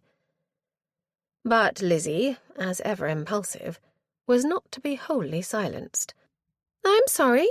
I've embarrassed you all." Her tone implied anything but an apologetic heart, and Ottilia reached across to clasp her arm for a moment. The warning went unheeded. "It's all very well for everyone to shush me, but you won't silence me forever." To Ottilia's surprise, Vivian intervened, clinching the matter. "Enough, Eliza. Leave it, if you please." Ottilia was glad to note Sibylla casting, for a wonder, an approving look upon him from across the table. Francis saved the moment, addressing her from his place opposite at the head of the table. "I have not had a chance, my love, to relay what I learned from Wexford." Ottilia embraced the change of subject with relief. "Ah, yes. What said he, Fan?" "He does not believe, any more than Miss Poynton, that Richenda had the least intention of marrying Marmaduke Gibbon. Nor anyone, indeed. It is all posturing with her, he says, and done to thwart him." "That is precisely the impression I received," Ottilia said with satisfaction. "I don't mind telling you he infuriated me. Wretched man. Much he cares about the girl. He gave up the chase, saying she would return with her tail between her legs, as he phrased it. He would not even come here when he learned she was safe at Flitterus. I'm sorry for the chit, or I would be, if she was not such a cursed nuisance." This provoked a great laugh before Ottilia, in her turn, with Lizzie's eager assistance, making amends, gave the gentleman, who had not been present, Richenda's account of what had happened after the 12th night party. "One mystery solved, then," Francis commented. "And another raised." Sibylla sipped her wine and regarded Ottilia over the rim of her glass. "Did you not say this Pedwardine fellow holds a key?" Ottilia sighed, setting down her fork and pushing her plate a little away. "I wish it might prove to be a key. All I know is that, if Richenda is to be believed— She is, Aunt. I am convinced of it. Do you not think she was speaking the truth, Grandmamma?" "How can I possibly tell? But hush, child. You interrupted your aunt." Ottilia allowed the brief apology and continued. "What I am saying is that Mr. Pedwardine omitted, or indeed twisted, a number of facts within his story." "Such as?" "Such as, Fan, that he knew well Marmaduke had no assignation, since the assignation was with himself. Whether or no he in fact went to the summer house at all. And, most importantly, what he told Marmaduke upon the occasion." Vivian was tossing off the rest of the wine in his glass. He set it down, his eyes on Ottilia. "Have you a theory, Mum?" "Of course she has," came scoffingly from Sibylla. "She always has a theory." but does not always choose to impart it." Her husband cocked an eyebrow as he glinted at her. "Well, Tilly?" Ottilia had to smile. "I dare say I have several, but what I am chiefly feeling is inordinate relief, after the fiasco of this day, that tomorrow is Sunday, thus preventing any further pursuit of this abominable affair." "For a day, at least. But it won't fadge, wretch of a female." Francis wagged a finger in her direction. "You will not escape relating these theories of yours by turning the subject." A general chorus of agreement made Ottilia laugh, but she sighed a little too. "The difficulty is that the thoughts teeming in my head have no real coherence or logic to them. I have only questions." "Let's have them, then." "They keep changing, Fan." She held up a finger as he opened his mouth to protest. "There is one constant theme. I remain dissatisfied with Marmaduke's condition at the time Percy Pedwardine left him. Was he walking? Had he succumbed already? Was his alleged friend instrumental in hastening his end?" Chapter 17. Ottilia had barely swallowed her breakfast upon the following Monday when Rodmell entered the withdrawing room to announce an unexpected visitor. "Miss Grindlow, my lady."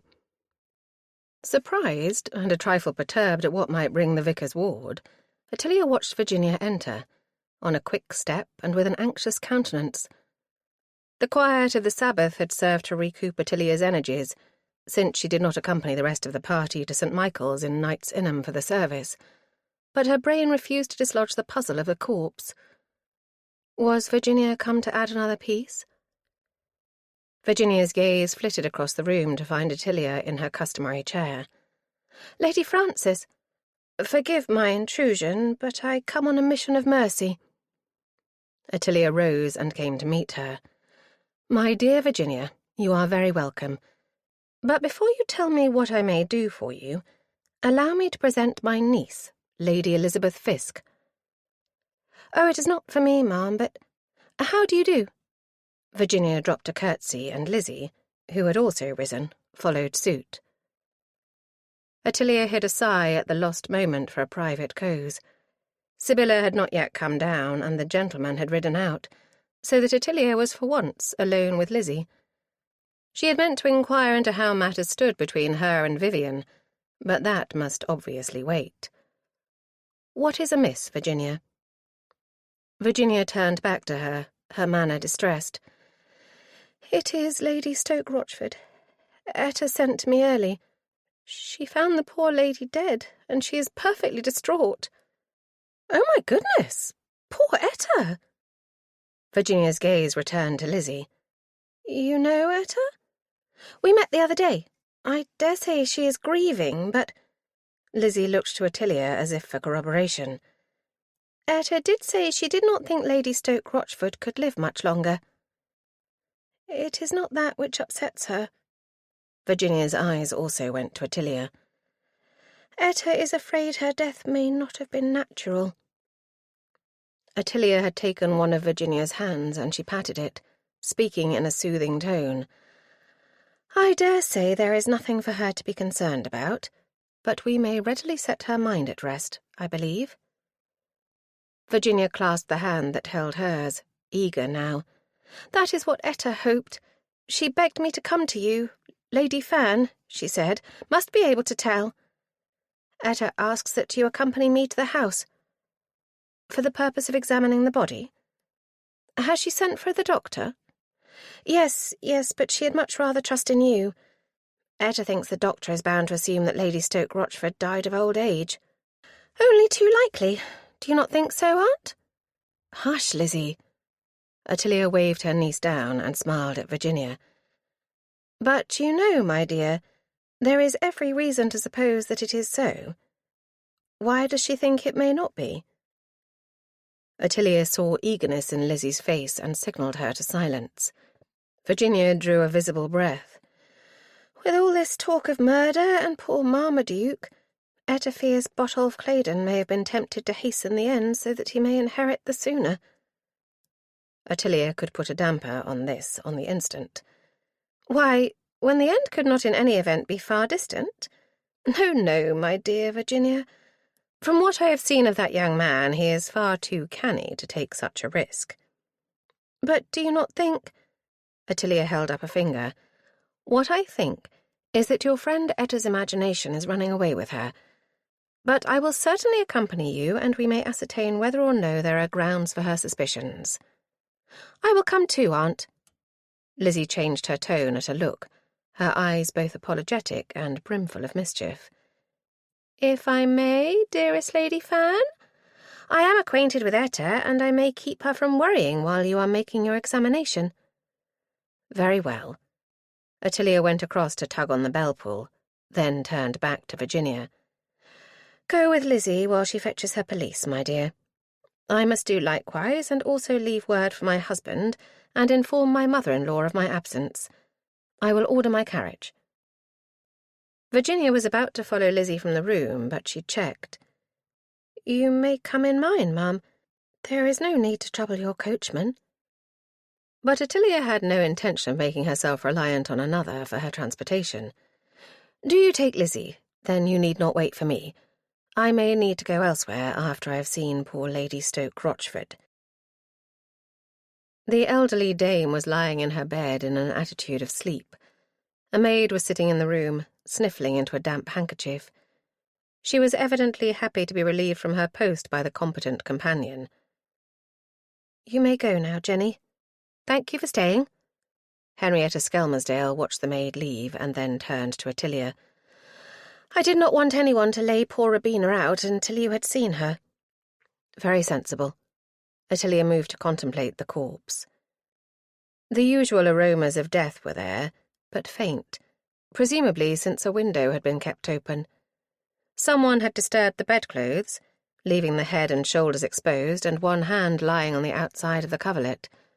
A nightgown had been disarranged at the neck, and a frilled nightcap shifted, so that a straggle of grey hair showed.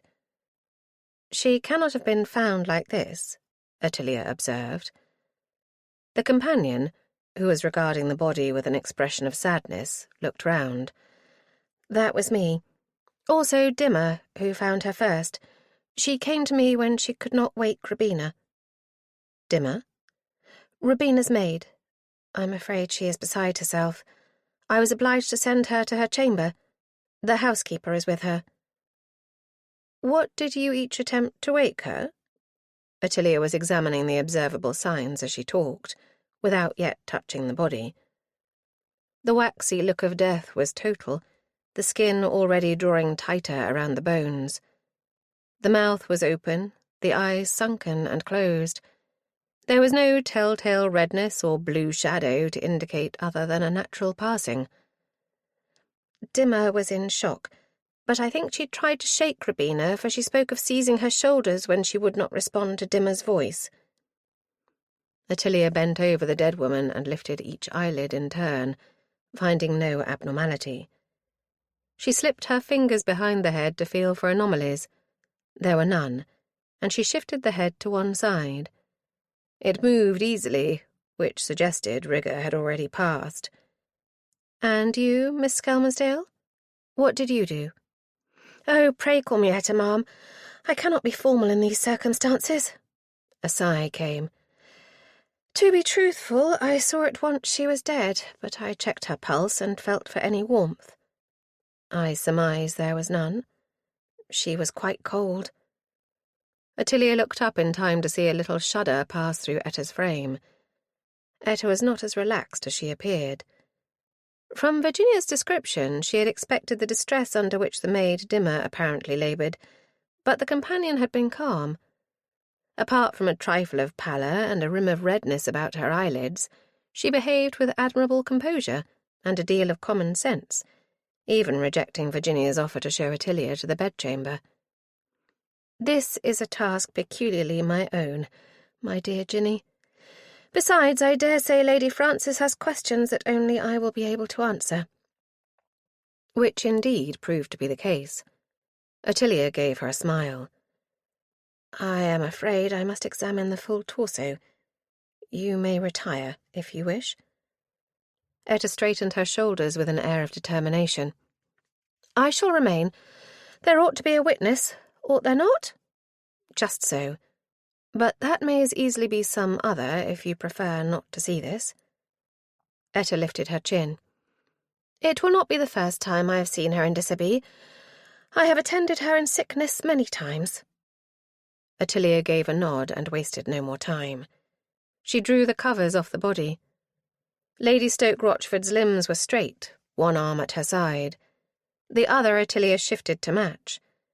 Then she systematically checked the limbs and torso for possible fractures, and examined the fingers for any trace of blue.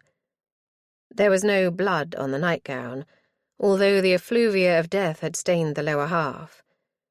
With an apologetic glance at Etta, who despite her brave words had the back of one hand against her mouth, Ottilia tugged the nightgown to raise it. A lift of satisfaction entered her breast. The blood had pooled at the body's back, just as one might expect. She made a cursory check for discoloration, cuts or abrasions, and found nothing.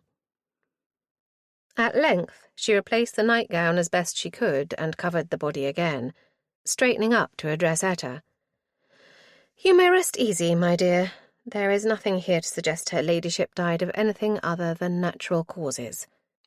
Etta did not immediately look relieved. "No poison? No strangulation? A pillow was not held over her face?" The anxious tone caused Ottilia to touch the woman's arm in a reassuring way. "Nothing of the kind." "Then why did she die? Because she was old? There must be something." "A post-mortem would likely reveal merely that her heart failed, but I doubt a coroner will order one. Truly, my dear, there is nothing here to suggest foul play." At last a long sigh came. With it, Etta seemed to relax at last, her shoulders drooping. She swayed a little, and Ottilia caught at her arms. "Steady now. Come, sit down. You are overwrought." Etta allowed herself to be ushered to the chair vacated by the maid earlier, and sank into it, leaning back and brushing her fingers across her brow. She gave a tiny laugh. "I think you may safely say I am overwrought, Lady Fan. I could not rid myself of a conviction that Botolph had done something to bring on this sudden death." Ottilia made haste to soothe. "But it is not really sudden, is it? My niece Lizzie told me that you believed her end was not far distant. Is that not so?" A vigorous nod came in answer. "She said it herself, poor Rubina. I suppose I did not want to believe it. That she might die, or that Botolph might have slain her." The question, delivered on a tart note, drew a blush from Etta. "It was on account of his behaviour over Marmaduke. He has been so secretive, refusing to answer any questions. I think he believes I am in league with you to fasten the guilt upon him." Ottilia refrained from stating that she was perfectly certain he had guilt in the matter, but not in disposing of Marmaduke's life. Or so she supposed. She might yet be wrong. But he had not, she was persuaded from her inspection, taken steps to remove his benefactor from this earth. But the opportunity to probe was not to be wasted. "Had you any reason to think Botolph might be in need of funds that he would take such a drastic step?" Etta shifted her shoulders. "Not that I am aware of, but he does not confide such things to me. His manner towards Rubina is always caressing, which is an instance of his duplicity. If he truly cares for her beyond what benefit she may give him, I shall own myself astonished." Ottilia repaired an omission. "Where is Botolph? Does he know Lady Stoke-Rochford has left us?" "Oh, yes. I went to his room on the instant, when I knew there was nothing to be done. He dressed and rode for the doctor." "Did he come into this chamber before he left?" "Yes, I brought him in." Etta hesitated, her glance flying to the bed and then shifting to her hands in her lap, her fingers plucking at her petticoats. "I wanted to see how he took it. I thought I might notice by his reaction whether he had been instrumental in the death." "What was his reaction?" Etta's face of disgust was eloquent. He said nothing, merely looked for a while. I saw no hint of tears, no look of distress. Nothing at all. It was unnatural. Ah, I begin to see why you became alarmed. Etta rose in her agitation. Yes, that is it exactly. How could he be entirely unmoved? He was so cold I quite thought he might come out with one of his obnoxious remarks that he makes when he intends to be witty. Not that anyone could think them amusing. No, indeed. You noticed it too? One could hardly fail to. Ottilia felt obliged to soothe again, for it was patent there was a good deal of resentment here. I suspect, you know, that it is a kind of shield. The fact he did not say anything untoward in the presence of Rubina's body may perhaps be taken as a sign that he was indeed moved, but could not show it. Etta remained unconvinced, a bitter note in her voice. If he was moved at all, it was from the thought he might at last become master of this estate. That would be bound to give him pleasure. Undoubtedly. But still he might have spared a moment of sorrow for his benefactor. But Ottilia did not say it, unwilling to add to Etta's store of rancour. She wondered if there was a trifle of apprehension in it, due to an uncertain future now that her employer had died. But that was a matter for later contemplation. We have finished here, I think, my dear. Let us go and await the doctor. When they re-entered the large drawing-room into which the visitors had originally been shown, Lizzie was found to be in animated discussion with Virginia Grindlow. Both parties broke off as Ottilia entered, Etta close behind. Lizzie looked eager. "Did you find anything, Aunt?" "Not at all. I am certain there is nothing about which to be concerned. Lady Stoke-Rochford's death was undoubtedly a natural one." A voice spoke from the doorway, rife with sarcasm. "No doubt you anticipated otherwise, ma'am." Ottilia turned in time to witness Botolph Claydon's ironic bow. "The inimitable Lady Fan, as I live and breathe. I do not know whether I should cry welcome or run for my life." Etta turned on him before Ottilia could speak. "For goodness' sake, Botolph, is this a moment to be exercising your wit? Moreover, it is not for you to welcome Lady Frances to this house." Claydon strolled into the room. "I think you will find, my dear Etta, that it is indeed for me. I have sent for Aunt Rubina's lawyer." "Already? Could you not have waited? It's indecent." To Ottilia's consternation, Lizzie leapt into the fray. "And you may like to know, Mr. Claydon, that my aunt was the only one of us who did not anticipate finding anything, so you need not sneer at her in that horrid way." The mocking curl to Claydon's lip became pronounced, and Ottilia thought it politic to call a halt. "Thank you, Lizzie, but there is no necessity to take up the cudgels in my defence." "I know you can fight your own battles, Aunt, but enough." Satisfied Lizzie was silenced, Ottilia turned not to Claydon, but rather to Etta. "It is as well, my dear Etta, to bring in her ladyship's lawyer as soon as possible. He may help with the formalities and take a deal of trouble off your hands." She looked to the young man and found his expression both surprised and gratified. Ottilia smiled. "You wonder at my taking your part, sir?" He did not immediately resume his habitual sneer. "I admit it is unexpected." Ottilia turned the screw. "You may be a tiresome young man, Mr. Claydon, with your affectations, but I do not think you are a fool." A tinge of red crept into his cheek, but to his credit he managed an echo of his habitual manner. "I am obliged to your ladyship." Ottilia let this go. "Have you brought the doctor?" "He is following in his gig." His glance went to Etta. "Do you want to show him up, or shall I?" It was plain Etta had not looked for such consideration. She eyed him in a look of doubt, but the belligerence had lessened when she spoke. "I ought to do it, I believe. But if you are set on it—" "No, I thank you." He put up a staying hand. "Once was more than enough." He cleared his throat. "I did not expect to be as much affected, I confess." Ottilia cut in before Etta could voice her obvious indignation. It is always a shock to see the life gone from one whom one knew well. The clang of a bell somewhere in the region downstairs had Etta hurrying for the door. "That will be the doctor. Botolph, will you send for refreshments for these ladies, if you please?" He crossed to a bell pull and tugged upon it, but Ottilia demurred. "Nothing for me, I thank you. I have not long broken my fast." Virginia was on her feet. "But I have not. Etta's note reached me before I could breakfast. I would be very glad of a roll, perhaps, and coffee."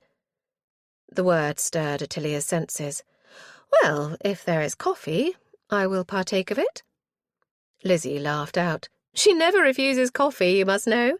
She is quite an addict." Botolph Claydon, for a wonder, gave a genuine laugh. "We all have our failings." The atmosphere lightened, and Ottilia took a chair by the fire at his urging. Virginia settled back onto the sofa at a little distance, which she and Lizzie had been occupying, and Ottilia was unsurprised to see their heads together in short order. Lowering her voice, she addressed the hovering Claydon. "Have you, by any chance, given thought to my words of the other day?" His regard did not waver. "I cannot say I have, ma'am. Moreover, under present circumstances—" He spread his hands in a gesture as if to encompass his benefactor's passing. Ottilia became tart. "Present circumstances notwithstanding, Mr. Claydon, I have still a puzzle to solve." He gave a small shrug. "I cannot help you." Ottilia eyed him, noting the carefully neutral expression. Before she could pursue it, a servant entered. Claydon gave his direction to bring the requested refreshments to the drawing-room. Ottilia waited for him to leave and then played her ace. "You have heard the outcome of Ricenda's adventure, I don't doubt?" "I told you I saw her." "You did, and your observation was accurate, as far as it went." His brows rose. "Meaning?" "Meaning that she went there to find Mr. Pedwardine." This was plainly news to the man. He frowned. "For what purpose?" "To find out what he said to Marmaduke at the 12th night party." She was glad to see the bewilderment increase. She had no assignation with Marmaduke, but with Pedwardine himself. But it was Marmaduke who arrived in the summer-house. Claydon tossed his head. "Did I not say he left in good order?" "As it chances, I don't believe you did. You claimed to have last seen him in the breakfast parlour." "Either way, it demonstrates that I had nothing to do with that business." Ottilia struck. "Pardon me, but it demonstrates nothing of the kind. Marmaduke was dead." "In the summer-house? There you are, then. Clearly he died there." "Come, sir, we have discussed this before. How did he get there? Without a carriage. Nor could he walk the better part of 4 miles or so in his debilitated condition." Another shrug, but the discomfort was beginning to show. "He must have persuaded someone to take him there." "A convenient supposition. Whom do you suggest?" "Nobody who was at the party, yourself included, admits to having seen Marmaduke leave the house, let alone giving him a ride." "One of the grooms, perhaps?" "Then either Jarvis or Martin Thorpe would have known of it." The sneer was back, but it failed to convince. "I fear it must remain a mystery, then, my dear Lady Fan." He snapped to attention. "If you will forgive me, with all this upset I have matters to attend to. Etta will be back soon. Pray make yourselves at home." He left her on the words and vanished through the open door. Ottilia was satisfied. He was severely rattled. It could not be long before he broke. The sight of a servant entering with the promised refreshments was welcome. A respite before Etta reappeared would give her time to think how to approach her next victim. Chapter 18. "I have had the most famous notion, Aunt." Ottilia was holding the strap for support as the coach lurched a little over ruts in the driveway that led out of Lady Stoke Rochford's establishment. She spoke with a degree of irritation. "If it is that Botolph Claydon's first task must be to expend some of his inheritance to repair this avenue, I am before you, Lizzie." Not that, though I must say it is certainly in need of it. You may say so with confidence. Do but listen, Aunt. Well, what? Lizzie's eyes were sparkling. Etta is free now, and here is Grandmamma in need of a new companion. What could be more fortuitous? Good heavens, child, I cannot suppose the poor girl is as yet thinking of taking up a new position. Her employer only died this morning. Well, I was not proposing to mention it at once, but it would kill 2 birds with 1 stone. And I like Etta. Which is as much as to say that you don't like poor Miss Mellis. How should I? She is years and years older than I, and I am very sure she regards me with disapproval. I should not mind visiting Grandmamma if Etta was in residence. Ottilia could not help laughing. I am not convinced Sibylla would thank you for organising her life for her, but by all means suggest it to her. For now, let us concentrate on bearding Percy Pedwardine.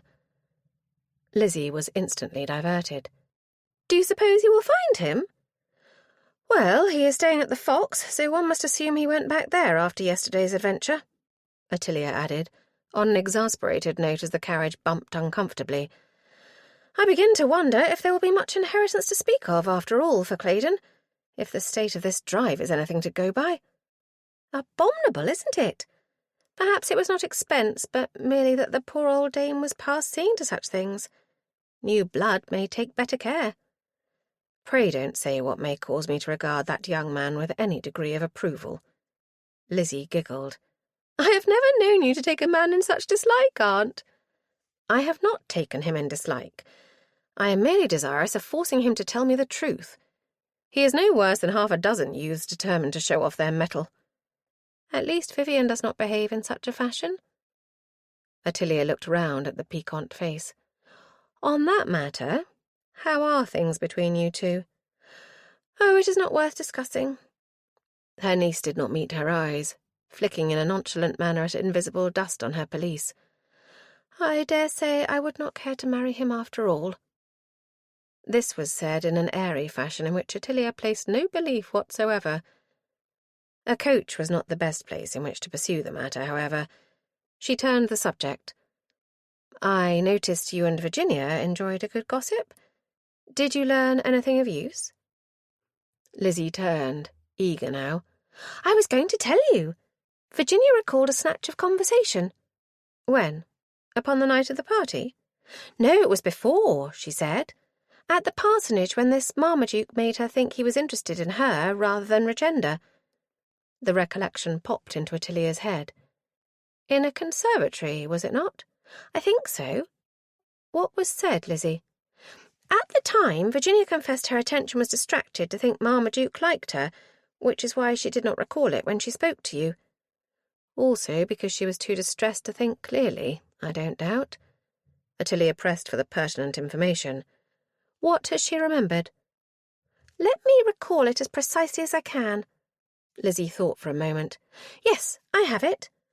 Marmaduke mentioned his friend, who had not yet arrived but was expected. He said, if I have it correctly, that Percy Pedwardine would serve to distract Regenda, allowing him to give his attention where it was more to his taste to give it. Ottilia did not know whether to be glad of the point or infuriated with the perfidious Marmaduke. Duplicity. As I understood it, Regenda was close enough to overhear. Well, Virginia says she made a point of flirting with Pedwardine the moment he was presented. Lizzie wriggled her closed fists in excitement. Does it not seem to bear out Regenda's tale of making an assignation with Pedwardine rather than Marmaduke? Just so. A devious wench. She used Pedwardine, even as it appears Marmaduke did. Will you accuse him? Lizzie's voice squeaked a little. Did he do away with Marmaduke, do you think? Ottilia tutted. How many times am I to tell you not to jump to conclusions, Lizzie? All the evidence must be sifted. But everything points to him, Lady Fan. Not everything.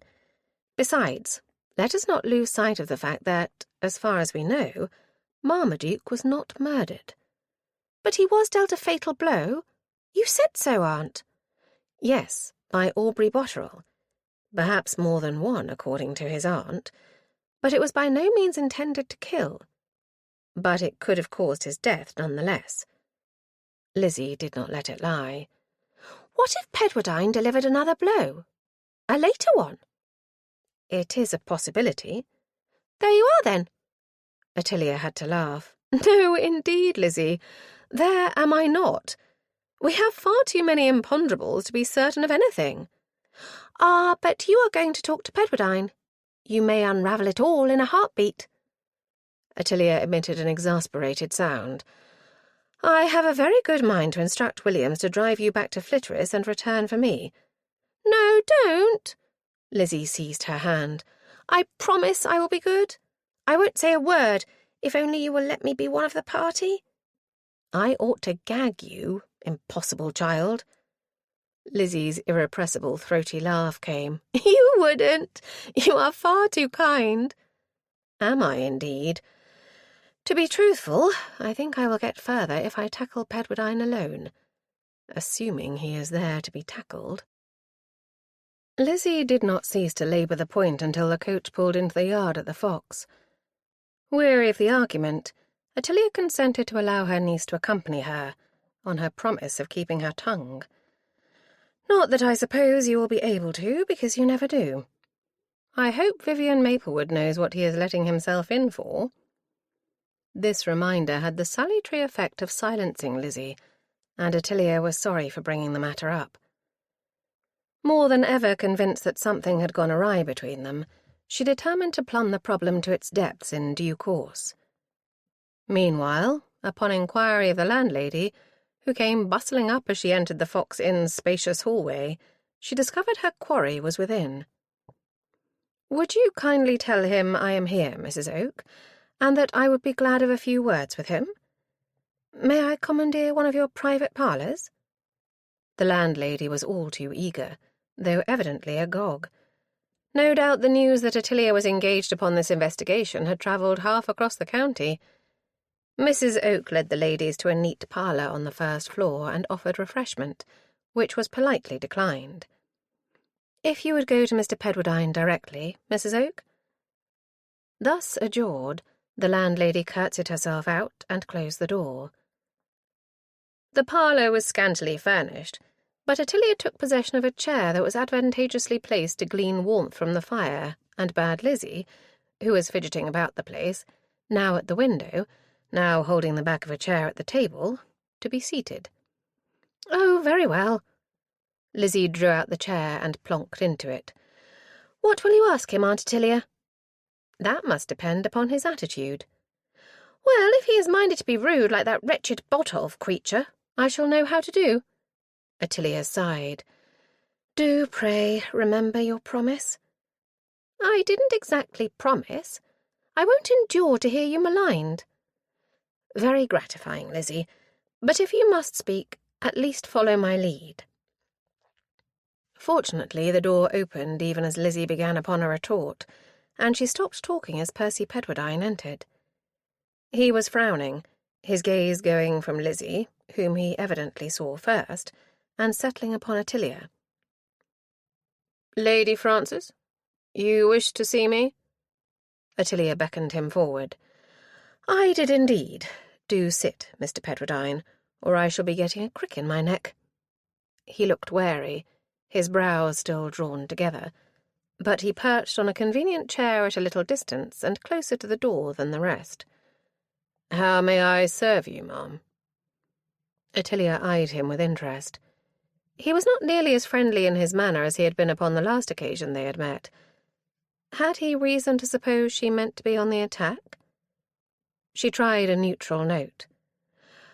"Richenda came to me yesterday, you must know, after your little adventure." He drew back, snapping in a sharp breath. "We come to it. That wench wants both sense and manners." Ottilia hit hard. "Yet, by her account, sir, it was your manners which left something to be desired."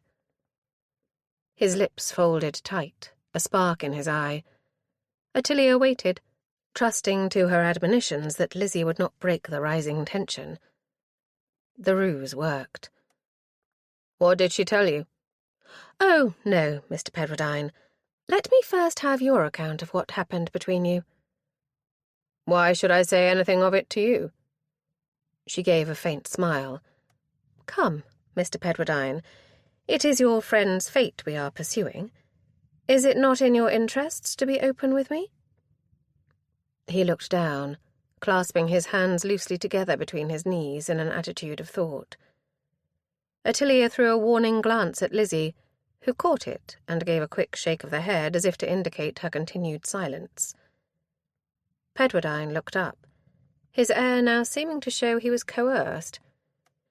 "If you must have it, Richenda came to me, not the other way about. It was her pursuit. I should not have attempted a meeting otherwise." "Well, what transpired?"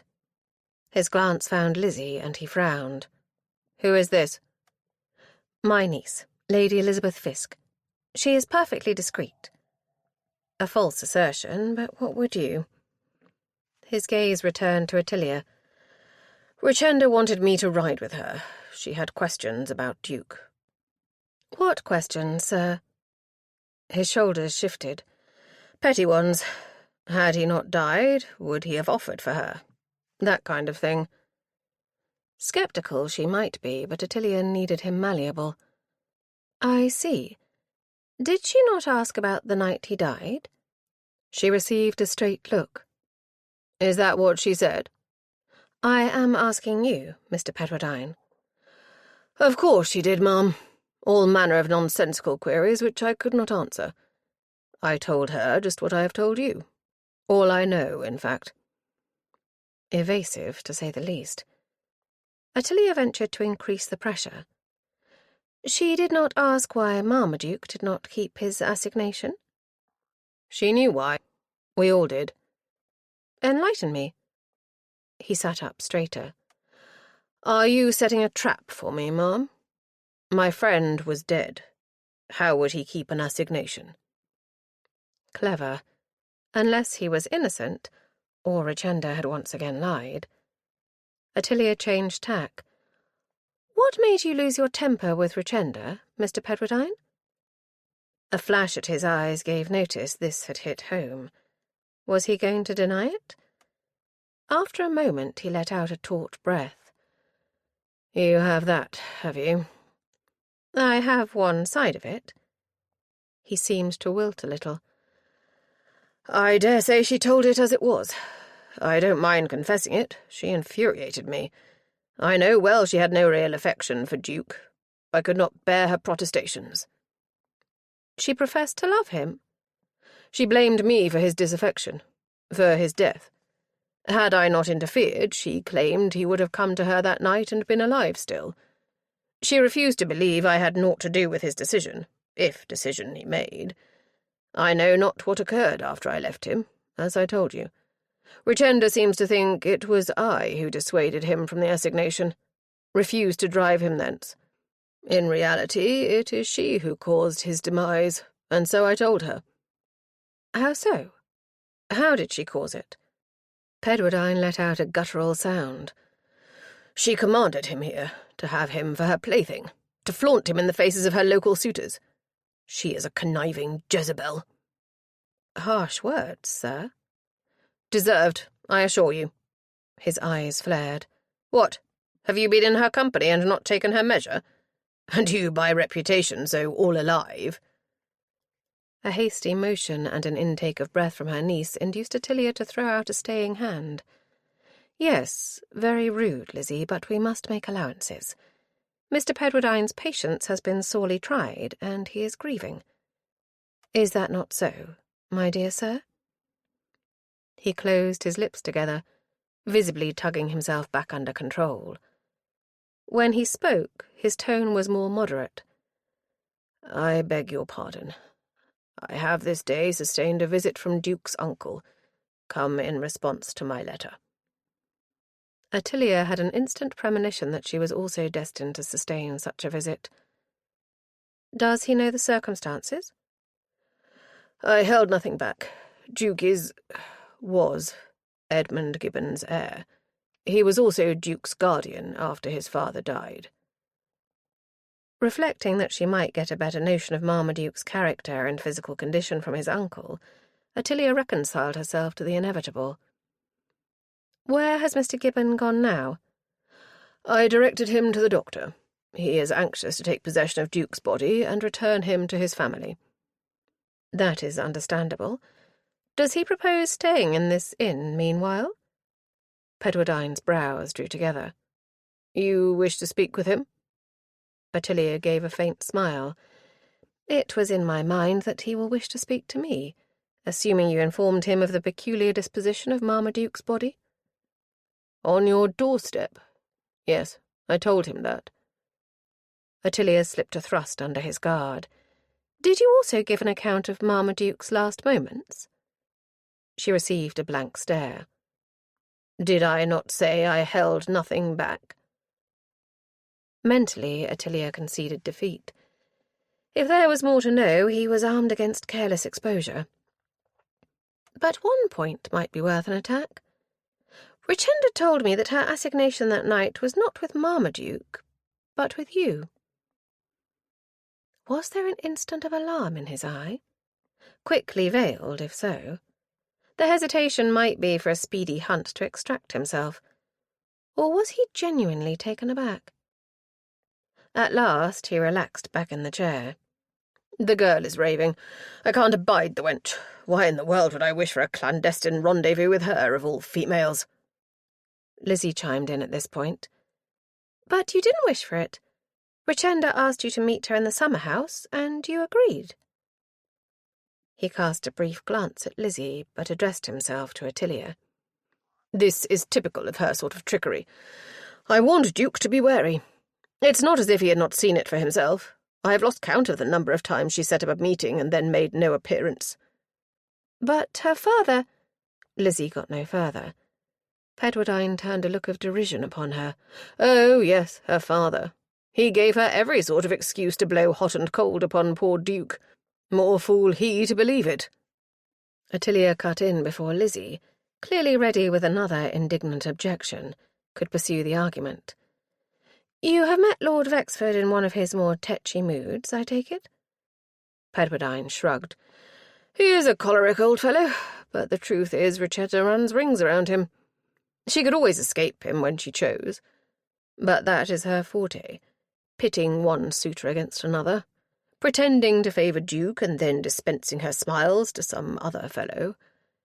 He was idiot enough to believe her wiles, and more so to be drawn hither on a fool's errand.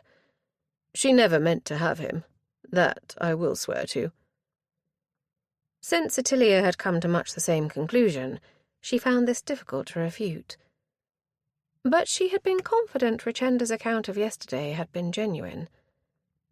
Doubt crept in. If Percy Pedwardine's intent had been to fuzz the issue in her mind, he had certainly succeeded. She resolved to take her leave before her observations could be further undermined. She rose. I thank you for your time, Mr. Pedwardine.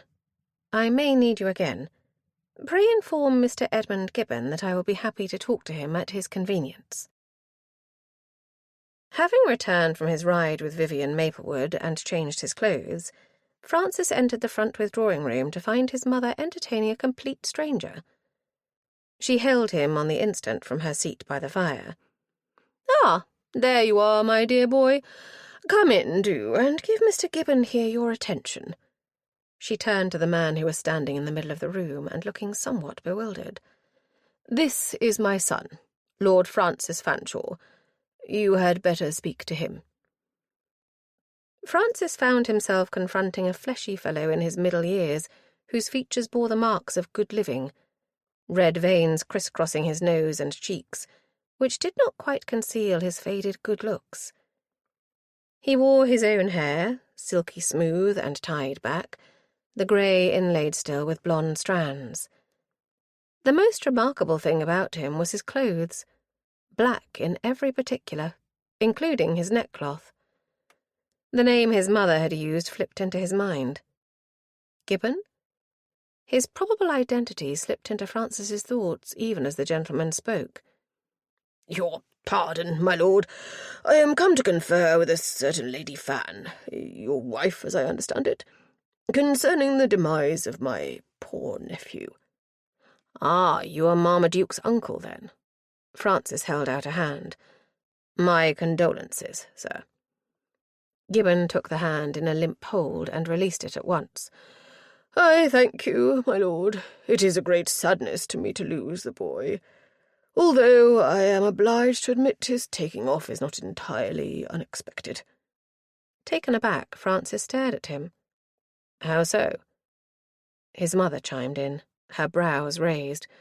"He must mean this heart business. Did not Ottilia find there was a history?" Gibbon looked across at her, his brows drawing together. "Who found, my lady?" "Ottilia, my daughter-in-law. She it is who bears the sobriquet of Lady Fan." If Gibbon noticed the inflection of distaste, he did not show it. His brow cleared. "I see, my lady. She heard of poor Marmaduke's condition. I wonder who could have told her." Francis took this. "Your nephew's groom spoke of his having lost his breath once or twice." "That Pedwardine fellow also said something of it, Francis. Do you not recall?" Gibbon looked pained.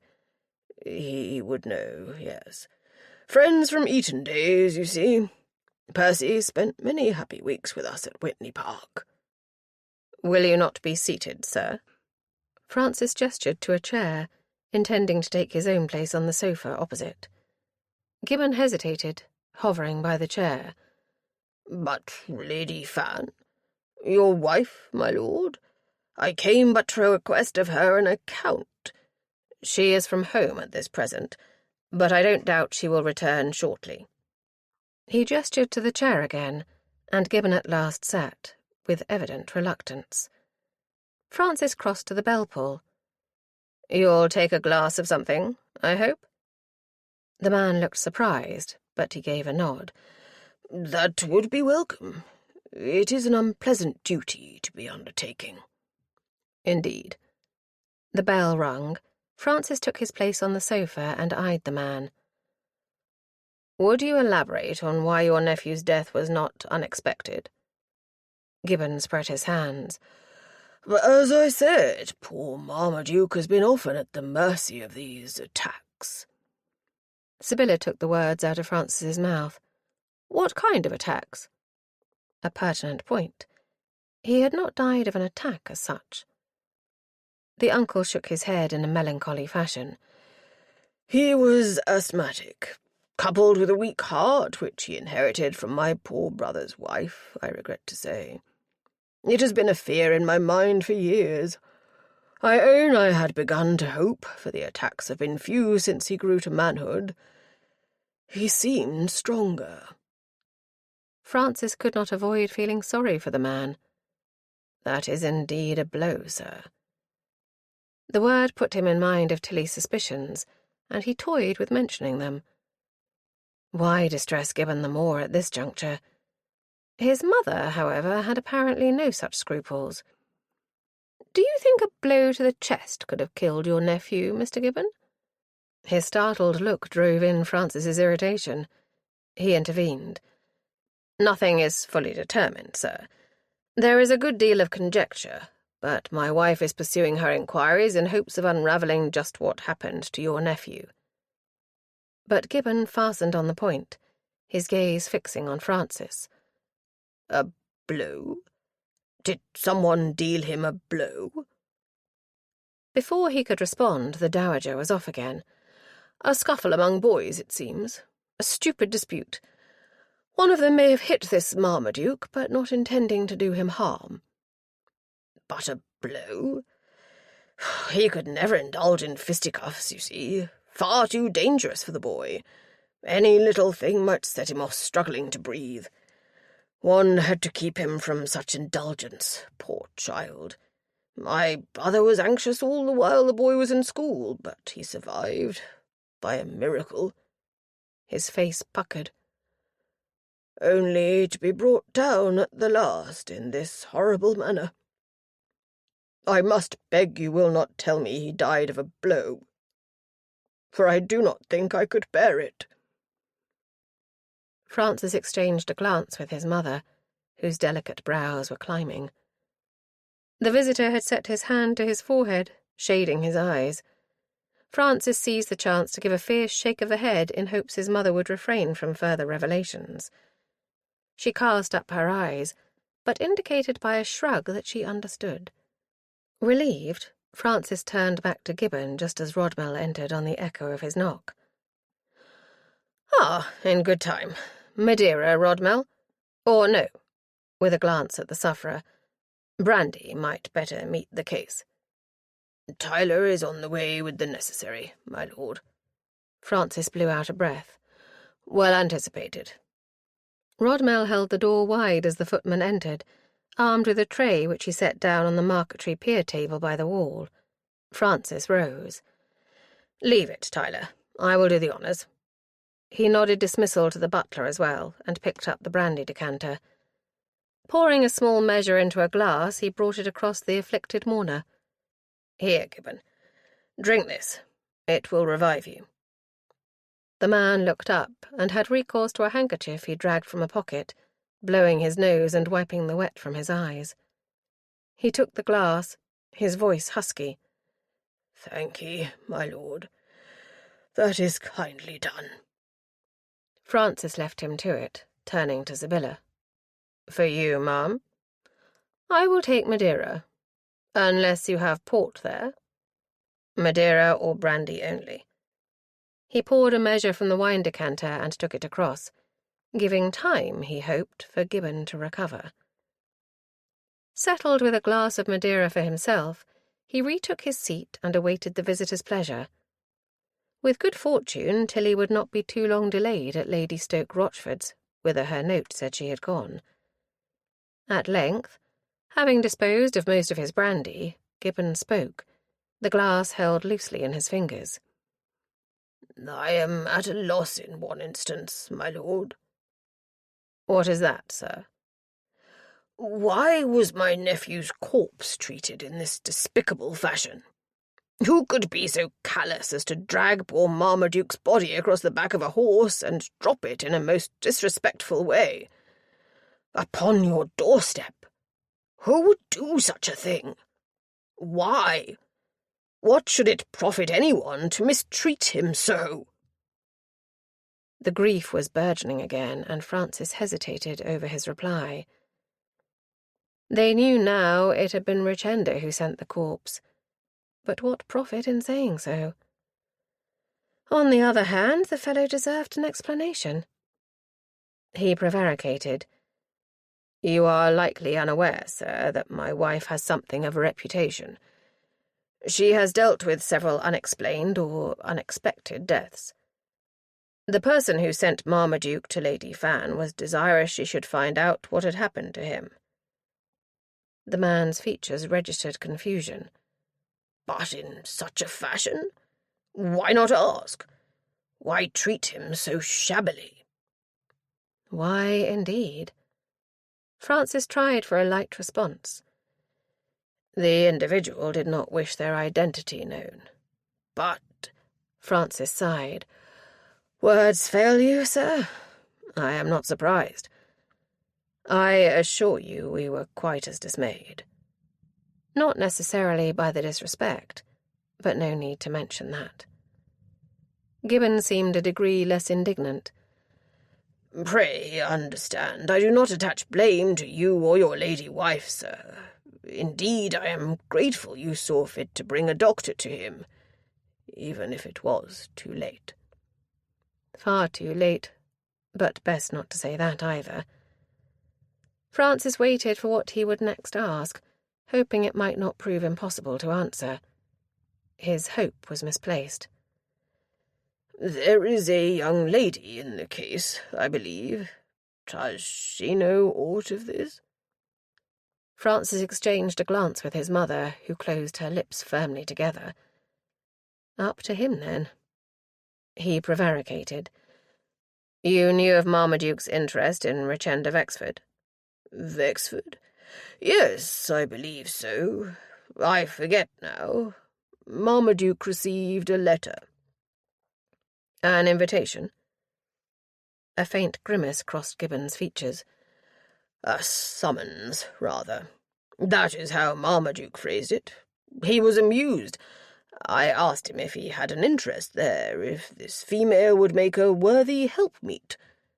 Marmaduke was adamant it was not serious, but he had nothing better to do, he said.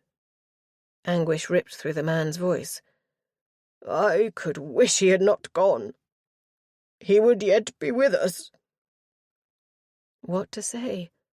An obvious truth, unless some other accident had befallen. The less said of Richenda, the better. It is most unfortunate, sir.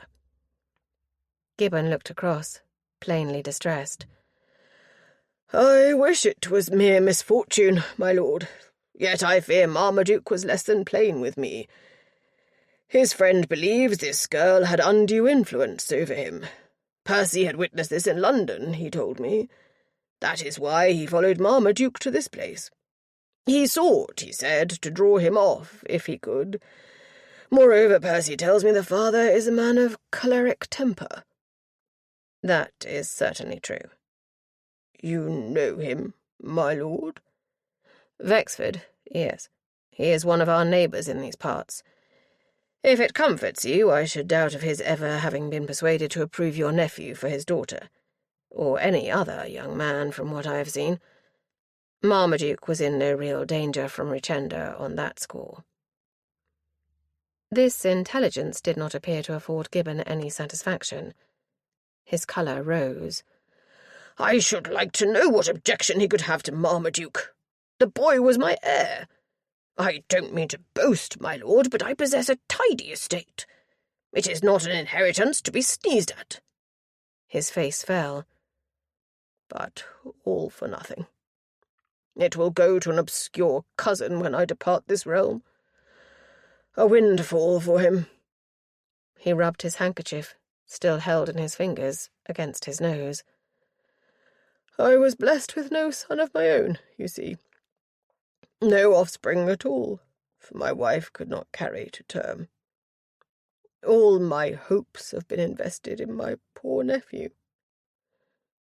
A sorry loss, sir, came from Sibylla, but in a bracing tone. We must hope your cousin proves worthy of the unexpected honour.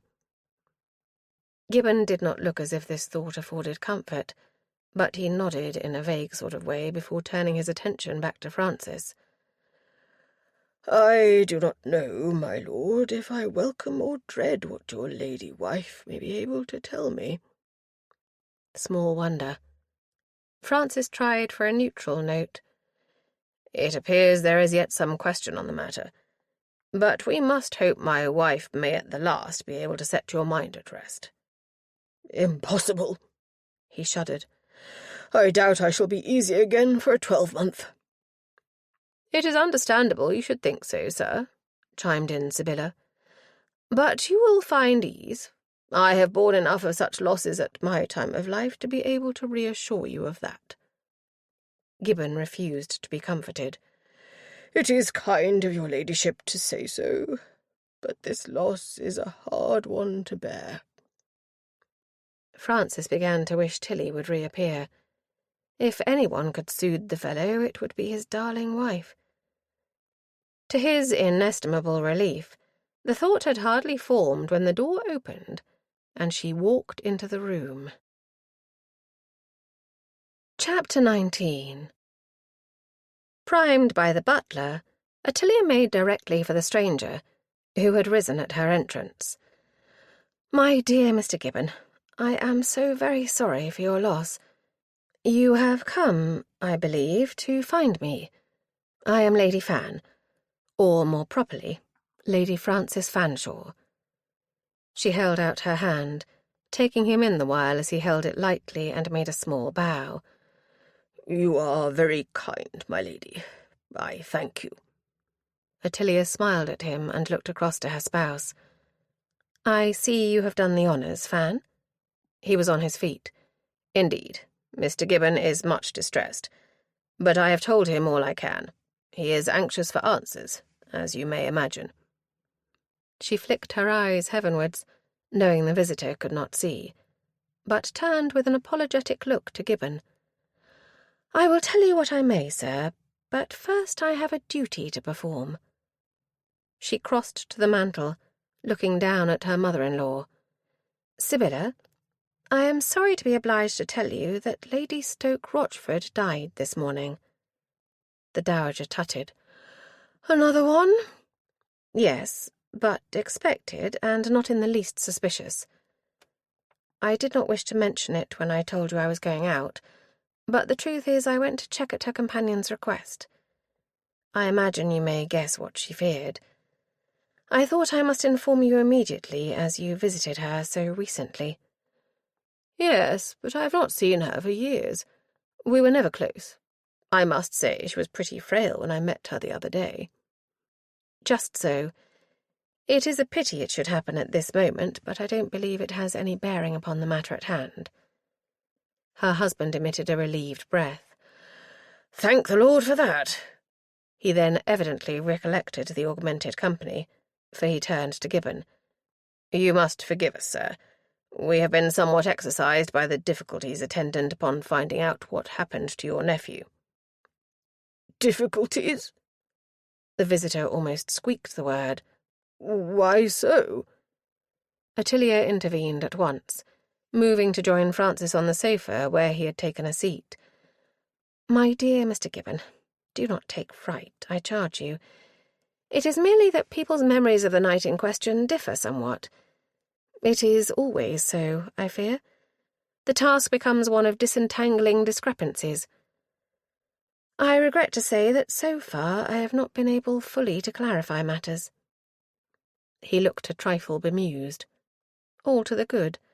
The less he understood, the better. Ottilia was reluctant to open the subject without first hearing from Francis just what had been said already. How to avoid broaching it? Recalling Mr. Pedwardine had directed him to the doctor, she tackled that first. "You have seen Dr. Lister, I understand?" The introduction proved unfortunate. Gibbon uttered a muted cry. "My boy, too!" Then he held a handkerchief to his eyes, his shoulders shaking. Ottilia looked at her spouse beside her, lowering her voice. "What have you told him?" "Almost nothing," he returned in like manner. "We have learned a little of Marmaduke from him instead."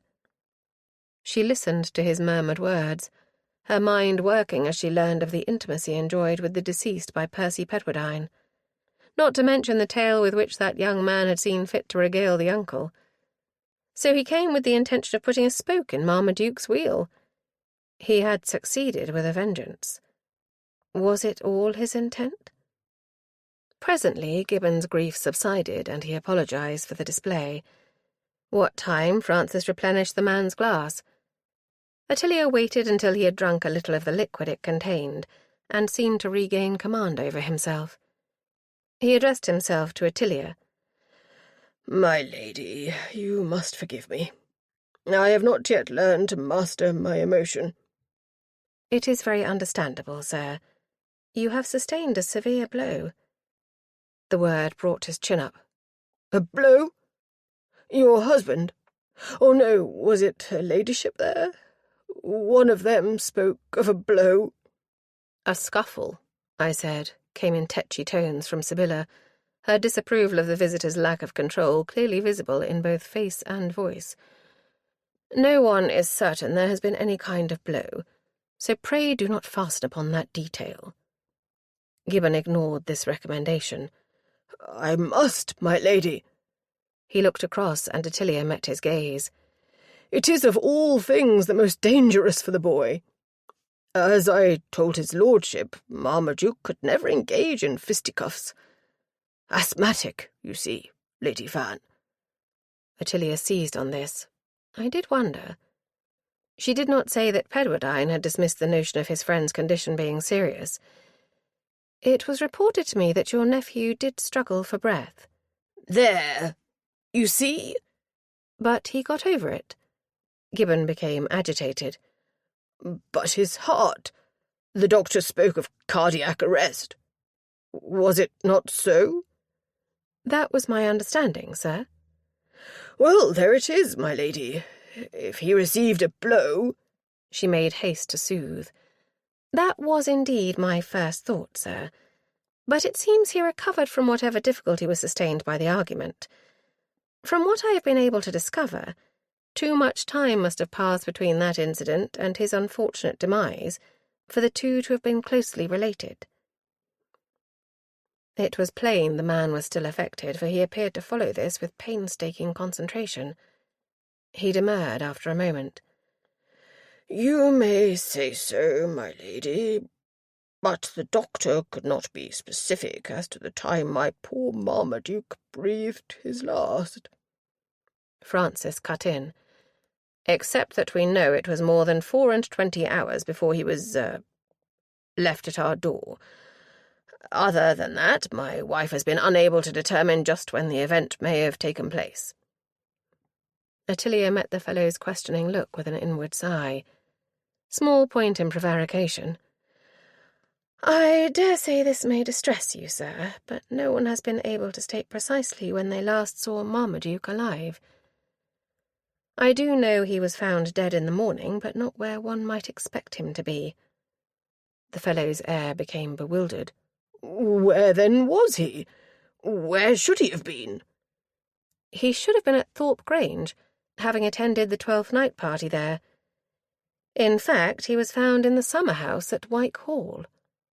She did not add her conviction that his corpse was taken there. "He went there to meet that girl, then?" "That is what we are supposed to believe, yes." His brows drew together, the intensity seeming painful to him. "You don't believe it?" "Just so, Mr. Gibbon." He hesitated, his glance flitting from Ottilia to Francis and thence to Sibylla before returning. "I don't understand." Ottilia smiled. "Nor more do I, sir. At least I have an inkling of the truth, but I cannot speak of it without being certain." Gibbon said nothing for a moment, his gaze fixed upon her as he evidently thought this over. Then he let out a sigh. "I had hoped to travel home within the day, once I have arranged for the transport of Marmaduke's remains." The mention brought a tremor to his voice, but he did not break down again. Ottilia ventured a suggestion. "These uncertainties need not detain you, sir. If you will give me your direction, I will write as soon as I have unravelled the business." At this he straightened, visibly stiffening his spine, his head up. "No, indeed, my lady. I owe it to my boy. I will remain. I will see the thing through. Marmaduke could expect no less of me." He rose on the words. "I will leave you now. You have my direction?" Ottilia rose too, as did her spouse, moving to open the door. "You may leave it with me, Gibbon. Be sure my wife will inform you as soon as she is able to produce a definite answer." Gibbon gave thanks and made 3 punctilious bows before heading for the door Francis was holding open. Ottilia checked him. "Mr. Gibbon?" He paused, turning. "My lady?" "It may be useful to talk with you again, if you are willing." "I am at your service, my lady. Believe me grateful. It is the least I can do." He gave another small bow and departed, under Francis's escort. Ottilia resumed her seat as her mother-in-law let out an exasperated sound. "Thank heavens that is over. I could not think what one might say to the fellow. He could scarcely keep his countenance." The indignant note drew a gurgle from Ottilia, which she hastily retracted. "I am not laughing at him. Not everyone has your iron control, Sibylla." The dowager gave one of her dismissive waves of the hand. "It is a matter of breeding, child. One does not parade one's grief in public. To wear mourning is quite enough of a show." Ottilia did not waste her breath in arguing the point. "What is of more importance is the role of young Pedwardine. It becomes so contradictory. I do not know what to believe." This aroused Sibylla's interest. "How so? Is he lying, do you think?" "It would appear so, but then he is not the only one. Richenda is a most unreliable witness, and both the Thorpe men as well as Botolph Claydon are concealing something." Do you indeed believe they took the body to Whitehall? Yes, I do. But that still does not tell me how and where Marmaduke died. I am half inclined to suspect Pedwardine has fabricated the whole of his tale of what happened at Thorpe Grange between him and Marmaduke. Yet I cannot rid myself of the suspicion that Martin Thorpe knows more about it than he saw fit to tell Francis. Sibylla rose. For my part, you are hunting a mare's nest. There is nothing to find. You said yourself there is no question of murder. Ottilia met the black gaze, speaking the thought in her mind. I am no longer certain of that. Having seen off both her mother-in-law and her husband, the one to take her prescribed walk in the grounds, the other to visit Pretty in the nursery, Ottilia retired to her parlour, where she found her niece in possession. Lizzie was in the window seat, apparently lost in thought as she gazed out. She did not turn on the opening of the door, and Ottilia was moved to wonder if she actually saw the misted hills in the distance. One could not tell from her profile, but the pose gave off an air of dejection. Ottilia suppressed a sigh. She had put off this discussion too long.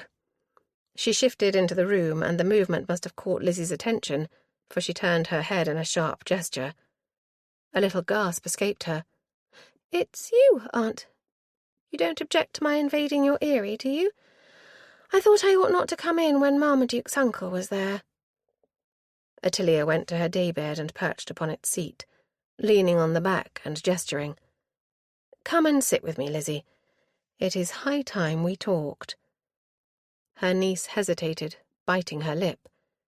She turned back to the window as she rose, peering out. "I may as well. He is out of sight now." So that was what held her attention. Vivian? Lizzie came around the daybed and plonked down, throwing herself against the back and drumming her fingers on the cushioned seat. Ottilia waited, concern gathering in her breast. With an abrupt transition, Lizzie sat up, turning to face her aunt. "He does not wish to be married. He sees it as a trap. He wants to be free to go where the mood takes him and sketch his wretched drawings." Ottilia had to smile. "He told you this?" "As good as. I don't even recall precisely what he said. Richenda appeared immediately afterwards, and I was distracted." "Understandable." Ottilia probed the anomaly. "The subject of marriage was then discussed, even though Vivian made no offer?" Colour stained Lizzie's cheeks, but she tossed a defiant head. "If you will push me to it, Aunt, I asked him why he would not marry me." "Ah, did you?" "Yes, and you need not tell me it was unmaidenly, for I know it already. I have been well served for my boldness." A note of anguish entered. "Except that it wasn't bold. I didn't think of what I should or shouldn't say. It just came out because I wanted to know." Ottilia took hold of one agitated hand. "I did not reproach you, child." "Oh, I knew you would not. You are the only person to whom I could confess." A somewhat hectic giggle escaped her. "Uncle Francis warned me not to ask Vivian to marry me, and I didn't, I promise you. But why shouldn't a female bring up the subject?" "Most unfair, is it not?" Ottilia squeezed the hand she held. "You might consider, however, that it is quite as difficult for gentlemen. They have all the onus of offering and may suffer the ignominy of being rejected. Then, if they are accepted and find they have made a mistake, they may not cry off." Lizzie did not seem inclined to allow this. "Well, but they have the option not to offer, even when they know full well the female cares about them. They have all the advantage." "You mean Vivian has all the advantage?" Realizing the argument was pointless, Ottilia changed tack. "What did you say to Vivian when he intimated that he did not wish to marry?" "I told him he was selfish, that he isn't the man I thought he was. But that is nonsense. He is just the man I knew he was." An edge crept into Lizzie's voice. "Insouciant and uncaring. I ought to have guessed how it would be. I knew it underneath. else he would have offered last year when he came to Dalesford. I told myself he was intimidated because Mamma so obviously disapproved. Papa, too. But it wasn't so, Aunt Ottilia. He could not bring himself up to scratch because he doesn't want to marry, even though he loves me. Did he say he loves you?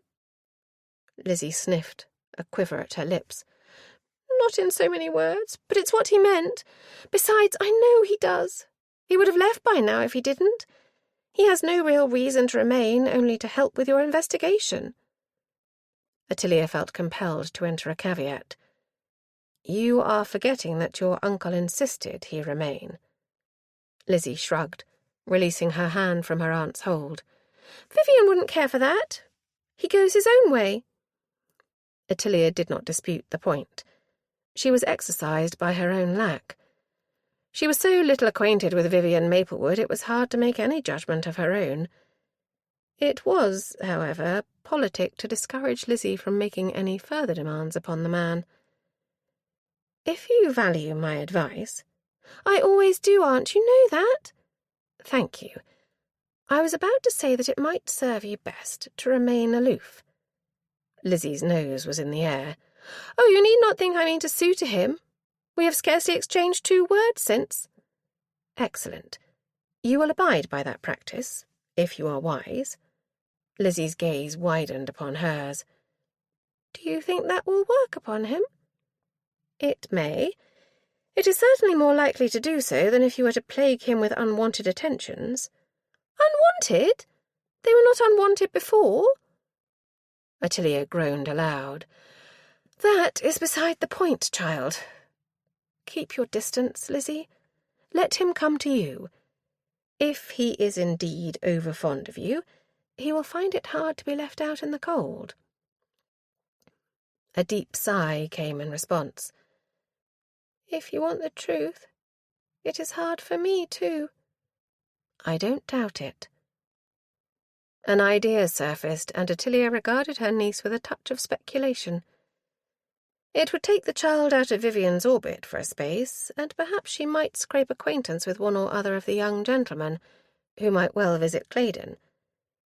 It could do no harm to let Vivian note the possibility of a rival. You might visit Etta tomorrow, perhaps. Lizzie's brows drew together. Visit Etta? I was thinking of your notion of her replacing Theresa Mellis with your grandmother. The frown did not abate. I thought you said it is too early to be suggesting it. Besides, I've not yet sounded out Grandmamma. If Sibylla approves the notion, she will wish to conduct an interview and inquire into Henrietta's family connections. It strikes me that it might be politic to discover the girl's sentiments first. This drew a hint of Lizzie's mischievous smile at last. Especially if Grandmamma refuses to entertain the notion. Just so. That is settled, then. You will employ the greatest tact and merely suggest the possibility. There is, besides, no saying what you may inadvertently find out in that house that may shed light on this Marmaduke business. Francis took it that his wife had just finished feeding their son when he walked into her parlour, since she was engaged in covering the fabric of her bodice over her breast. She smiled, putting a finger to her lips. He is sleeping. Francis came across and sat down beside her, reaching a finger to stroke the infant's smooth cheek. Luke's minute mouth opened and closed again. Francis kept his voice muted. He seems contented. Tilly's expression, as she gazed down at the infant, was tender. A pang smote Francis. He suppressed it. She spoke softly. He is just like his papa. A mischievous glance was cast at him. Once his hunger is satisfied, he is as good-tempered as you please. Wretch! A muted giggle came. His appetite is quite as demanding, too. Any more, and I shall walk away this instant. No, don't. She slipped her hand into his. We have not had a chance for privacy this age. Except in the bedchamber. But Francis refrained from mentioning this, since the current exigencies left scant time for discussion, as his darling wife was usually too tired to engage much. Nor did he wish to appear curmudgeonly by expressing his oft-felt wish everyone would go away and leave them alone. Until the wretched Marmaduke business was settled, there was no hope of that. Moreover, his brother-in-law was likely to arrive at any day. Tilly released his hand and nudged him. "Pray, call Dorrough for me, Fan, and we can talk." "In a moment," he said, his gaze catching on his son again. An odd feeling crept into his breast. "He is so very tiny." He measured his finger against the baby hand, and, despite that Luke slept, the minute fingers closed about his own. A flood of feeling engulfed him, and the words came unbidden. "He has never done that before." "It comforts him."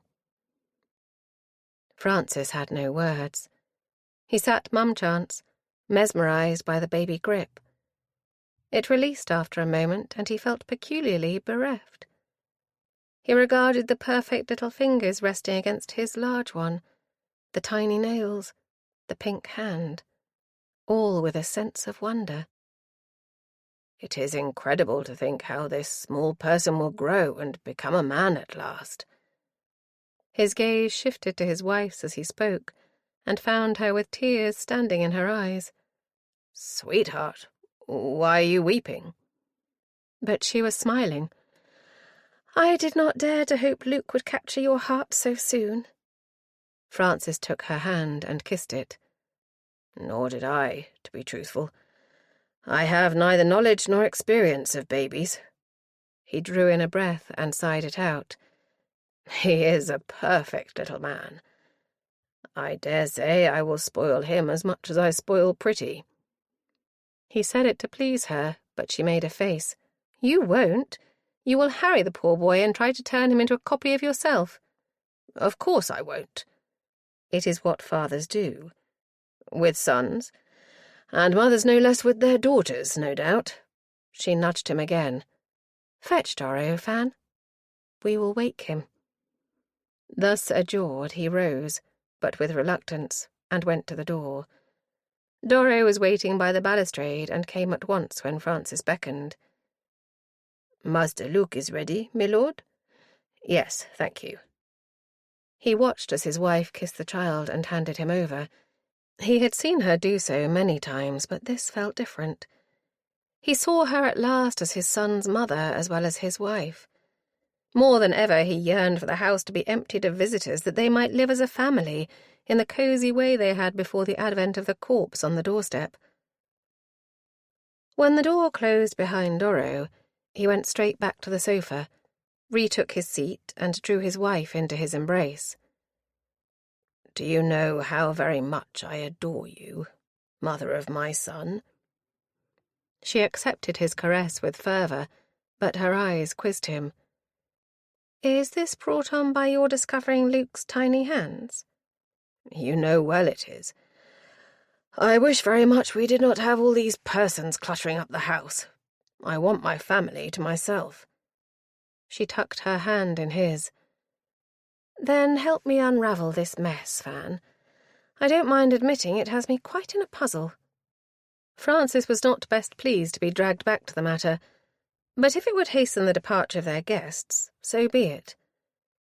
"You've not benefited from what Gibbon had to tell us?" She sat back, her brow creasing. "If anything, it but complicates things further." "How so?" He came under the beam of her clear gaze, but her thoughts were obviously elsewhere. Did someone deliver the coup de grace with a second blow? The boy could not sustain even one, according to his uncle. If so, who was it? Francis held her gaze. "Whom do you think it was?" "I want to say Percy Pedwardine. Everything points to him." "Does it? Why should he eliminate his friend?" "That is just it. Why indeed, Fan? The only notion that comes to mind is to sweep Marmaduke from his path in order to have Richenda for himself." Francis entered an immediate caveat. "But he can't bear that female." "He might overlook his dislike in order to secure her fortune." "Over Vexford's dead body." "Just so." Francis stared. You seriously think Pedwardine would dispose of Wexford? She shifted her shoulders and squeezed his hand. There is the difficulty. I should just think so. He has only to elope with the chit. Why should he kill off Wexford into the bargain? She let out a laugh. I don't mean that. I can imagine nothing more unlikely. Then what did you mean? Merely that Wexford is the bar to such a plan. If he could not stomach Marmaduke for a husband for his daughter, and Percy must know that, how in the world should he accept a fellow with no expectations? How do you know he has no expectations? If he had, he would have said so. He knows well I am looking at him askance. Why not at once remove any possible motive, if he was able? Trying, without much success, to unravel all this, Francis arrived at frustration. Well, if not Pedwardine, then who? Claydon? He was treated to one of his darling wife's enigmatic looks. If I say it, you will laugh me to scorn. Intrigued, he quirked an eyebrow. Try me, you witch of a wife. It was a moment before she capitulated. Martin Thorpe. Taken utterly aback, Francis released her hand and turned on the daybed to stare at her. At length he spoke the thought in his mind. You're raving, Tilly. She gave him a mischievous look. Yes, so I thought at first. Well? She shrugged. I do not know. I have not yet pieced it all together. Nor will you, for my money. You may be right. He waited for more, but nothing was forthcoming. Irritation burgeoned. Well, you can't leave it there, woman. What in the world makes you even think of Martin Thorpe? She drew a breath. For one thing, if he was not instrumental in the death, he at least knew Marmaduke was dead and had a hand in moving the body. It does not therefore follow that same hand caused the man's death. Francis found his head teeming with argument. Granted, Thorpe should better have called in a doctor there and then if he discovered the fellow dead. Foolish to remove the body altogether, assuming you have that right. I concede he might have a motive in wishing Jarvis to benefit, but he could not ensure that without ridding himself of the other rivals. Nor could he be certain Wexford would accept his brother's suit. Indeed, it is clear he wouldn't. He thinks a lot of them are unworthy whippersnappers. Moreover, he pursued, warming to his theme, Thorpe himself told me he has warned Jarvis not to saddle himself with such a father-in-law as Wexford must make. No, Tilly, this won't fadge. He met her gaze as he spoke and found it rueful. Well, what? She gave one of her warm smiles. You have enumerated every one of my arguments, my dearest dear. And yet... And yet... Chagrined to have been once again beaten to the post, he waited for her refutation. It did not come. My darling lord, I wish I might satisfy you. I cannot even satisfy myself in the matter. Yet it certainly does not satisfy me to think that Jarvis and Botolph alone were responsible for moving the body. And if they did, why? Unless to protect Martin Thorpe. From what? Complicity in the death? You had as well think it of Botolph or Jarvis. Just so. But supposing Marmaduke was found, by one or the other, perhaps not yet dead, and in trying to revive or help the man, he succumbed. From the damage of the first blow, if we cannot successfully accept a motive for murder, what then, Fan? Then the obvious thing was to send for a physician. Which was not done. Instead, the poor wretch appears on our porch 24 hours later. Yes, but that does not mean... Figure to yourself, Fan, how it must appear if the boy died on them in such a way. Suspicions, questions, endless difficulty. Bad enough there had been the altercation with Botterill. Now here is a corpse on their hands. What in the world are they to do? Impatience claimed Francis. For pity's sake, explain, Tilly. We know they did not send it to me. They could not do so without arousing suspicion. There would be no point in having concealed the death at all. Therefore, they moved it to a far more convenient location. Francis could not avoid a sceptical note. Convenient for whom? For the Thorpes, of course. Highly inconvenient, not to mention disconcerting, for its recipient. But a corpse it most definitely was. I only wish I could fathom just how it came to be so. Chapter 20. Lizzie ordered the Fanshawe carriage for her visit to Henrietta Skelmersdale, requesting the attendance of her footman. Charles held the door, and she was just about to step up into it when Vivian hailed her. "Lady Elizabeth?" Ignoring the instant flurry in her pulse, Lizzie turned to find he had come out of the house behind her. "I did not see you there, sir." He came alongside, a frown creasing his brow. "Where are you off to?" Lizzie lifted her chin. "What is it to you?" His gaze narrowed. "Nothing at all. I was merely interested. Are you on a mission for Lady Fan?" Lizzie thawed a little. "Not precisely. I mean to visit Etta." Should she mention her true purpose? She opted for simplicity. "She is bereaved, you know." "Lady Stoke-Rochford's companion? Ought I to pay my respects?" What did this betoken? Was he angling to accompany her? Wary of a too intimate situation, Lizzie probed. "Why should you? You are not acquainted with her?" "I am acquainted with Claydon. I imagine he is also bereaved." This was said with an ironic inflection so typical that Lizzie was hard put to it not to hit back in the old way. Too flustered to think clearly, she said just what she had meant not to say. "You can come if you wish." His gaze held hers. "I do wish." In some disorder, Lizzie climbed up into the carriage and took a seat.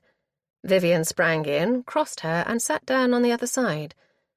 The door closed, and the carriage was on the move before Lizzie could think why in the world she had capitulated. The essence of Ottilia's scheme was to stay aloof, so that Vivian might be induced to come to her. Belatedly, it occurred to her that it was exactly what he had done. She turned on the thought to confront him. "You could have asked me at breakfast." "You could have told me at breakfast." Irrationally annoyed, Lizzie spat back. "Why should I tell you my proposed movements?" "Would you prefer to stop the carriage and let me out?"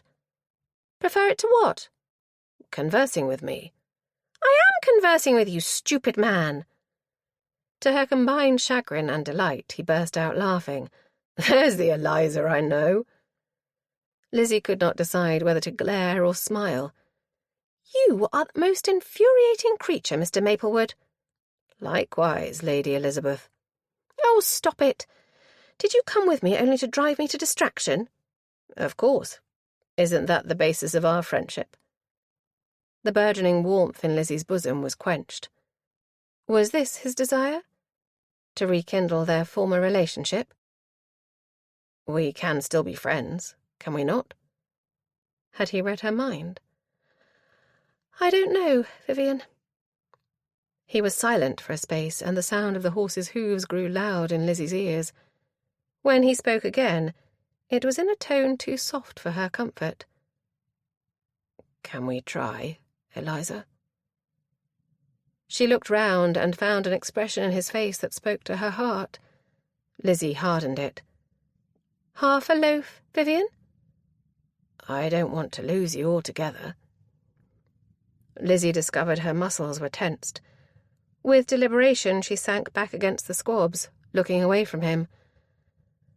"I'm afraid that is inevitable." There was a pause.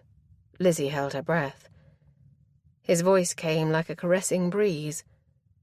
"Does it have to be?" "Oh, wretch, wretched, cruel man!" Lizzie turned and looked him straight in the face. "There is no help for it. You see, I am not set against matrimony. Did you not say it yourself?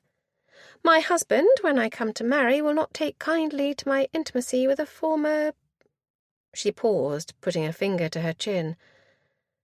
"I hesitate over what to call you." Former what, would you say?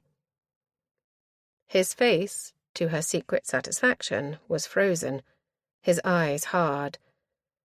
You need say no more, Lady Elizabeth. I understand you perfectly.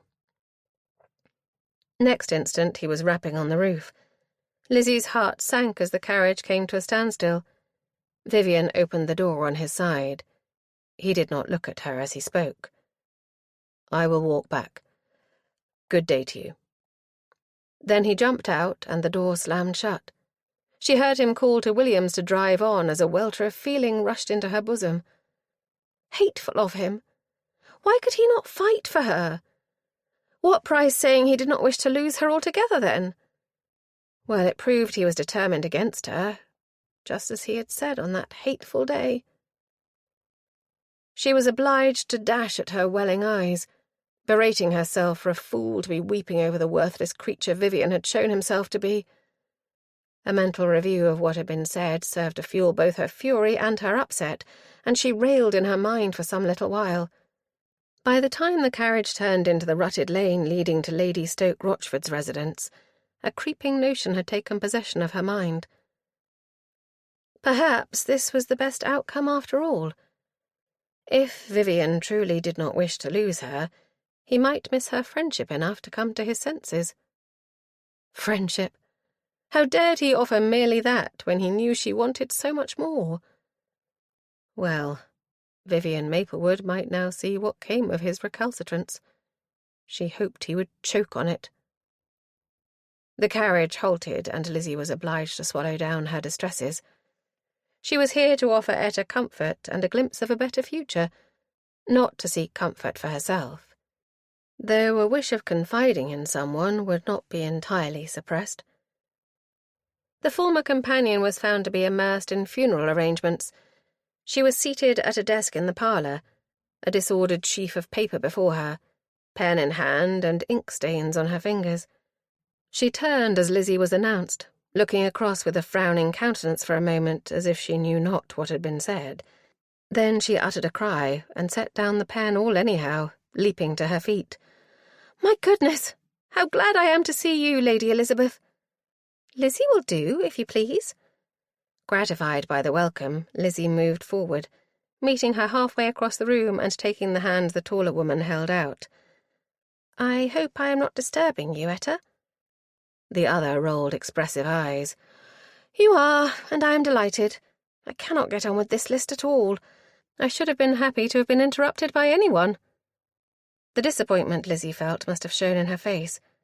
Etta set her other hand on the one she was clasping and leaned in. "I don't mean that, Lady Elizabeth. Or rather, Lizzie. Pay no heed to me. Of course I prefer you to any other who might come here. Saving Ginny, perhaps?"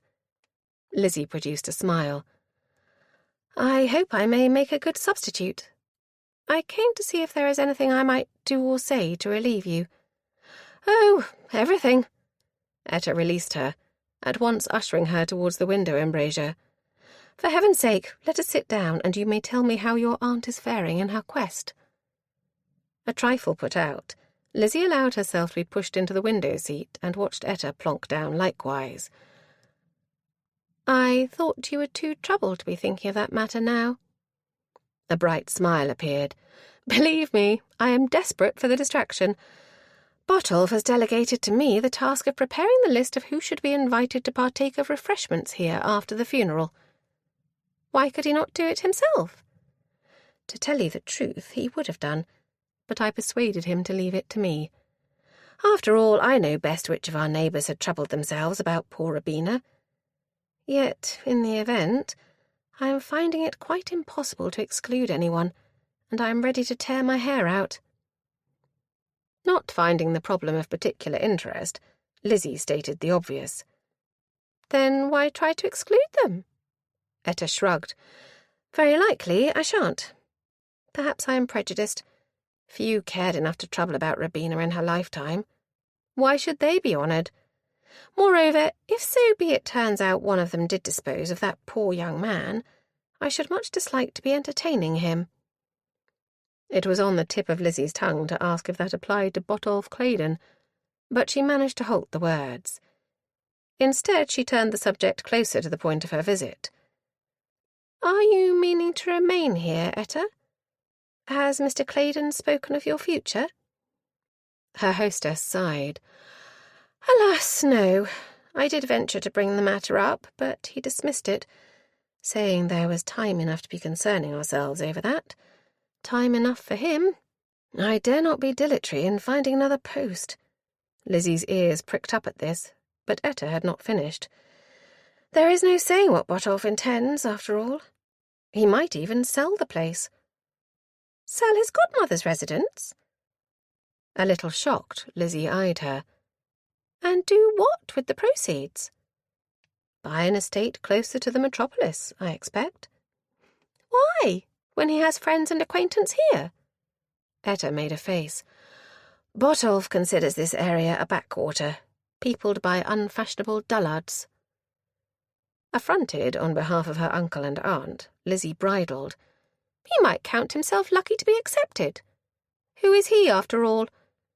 "I take it he had no other expectation than this?" "Oh, none. Botolph's father was a scholar of note, but virtually penniless except for what he earned by taking in boys as a crammer for the university. He published several volumes much valued in academic circles, I believe. That is how Rubina came to be Botolph's godmother." "Gracious! Was she a scholar too?" "She was extremely well read. She and Mr. Claydon Senior struck up a correspondence, and when Botolph was born, she told me, she wanted to do something for the friend Mr. Claydon had become. Botolph was invited for visits as a child, Rubina being childless herself." "But did not Lord Stoke Rochford mind?" "Rubina was widowed when she was a comparatively young woman, not much older than I am now. She never wished to remarry, and as her husband left her the property, she was able to do very much as she chose for the remainder of her life." Fortunate female. No one was obliging her to marry some titled eligible who would bore her to death within a month. Certain persons who might have been a trifle more acceptable having set their faces against matrimony altogether. Lizzie shook off the painful thoughts. Time to broach her famous notion. "Etta?" Her hostess looked at her in surprise. That sounded portentous. Lizzie dredged up a laugh. "I did not mean it so. It is just that— I meant to be tactful, but since you have mentioned the matter, I may as well say it without roundaboutation." A trifle of bewilderment showed in Etta's face. "What matter? Is there some difficulty I should know about?" "Gracious, nothing like that." Lizzie cleared her throat. "You met my grandmother, didn't you?" "When she came to visit Rubina? Yes, indeed. She looks to be quite formidable." This was not promising. Lizzie hastened to correct an impression she could not but acknowledge to be all too accurate. "She can be, it is true. However, when you get to know her, you will discover she can be perfectly amiable." Etta laughed. "I am sure I shall not be so fortunate as to get to know her. Is she affectionate towards you?" "Well, she rarely shows affection, but I know she is fond of her family. Or most of them. More especially Uncle Francis and Aunt Ottilia. The thing is—" "That does not surprise me. Who could fail to like your aunt?" Lizzie drew a determined breath. "The thing is, Etta, that my grandmother's companion is about to leave her, and she must find someone new. I wondered—" She faded out at the expression on the other's face. "Oh, you hate the notion. I was afraid you might." The features reassembled, and Etta shook her head. "It is not that. I ought to be grateful. I am, I suppose. It is just that, when you said it, I had a sudden recognition that—" She faded out, and Lizzie, moved, noticed her eyes were watering. "Oh, Etta, you poor thing. I am so sorry. I did not mean to upset you." Etta waved this away. "You haven't. It catches me now and then, that is all. I grew very fond of Rubina. I cannot think how I shall bear to substitute her for another." Distressed on her behalf, Lizzie tried to backtrack. "I have been precipitate. It is too soon." Etta dashed at the wetness on her cheeks. No, you were right to mention it. I promise I will think of it. Have you spoken to your grandmother on this subject? Oh, no. My aunt thought it best to speak to you first. And she was quite right. I dare say the idea fills you with horror. Grandmamma is nothing if not tetchy, I admit. That does not frighten me. I can deal with such crotchets. But Lady Polbrook lives in London, does she not? I am used to retirement and quiet. She is only in London for part of the season.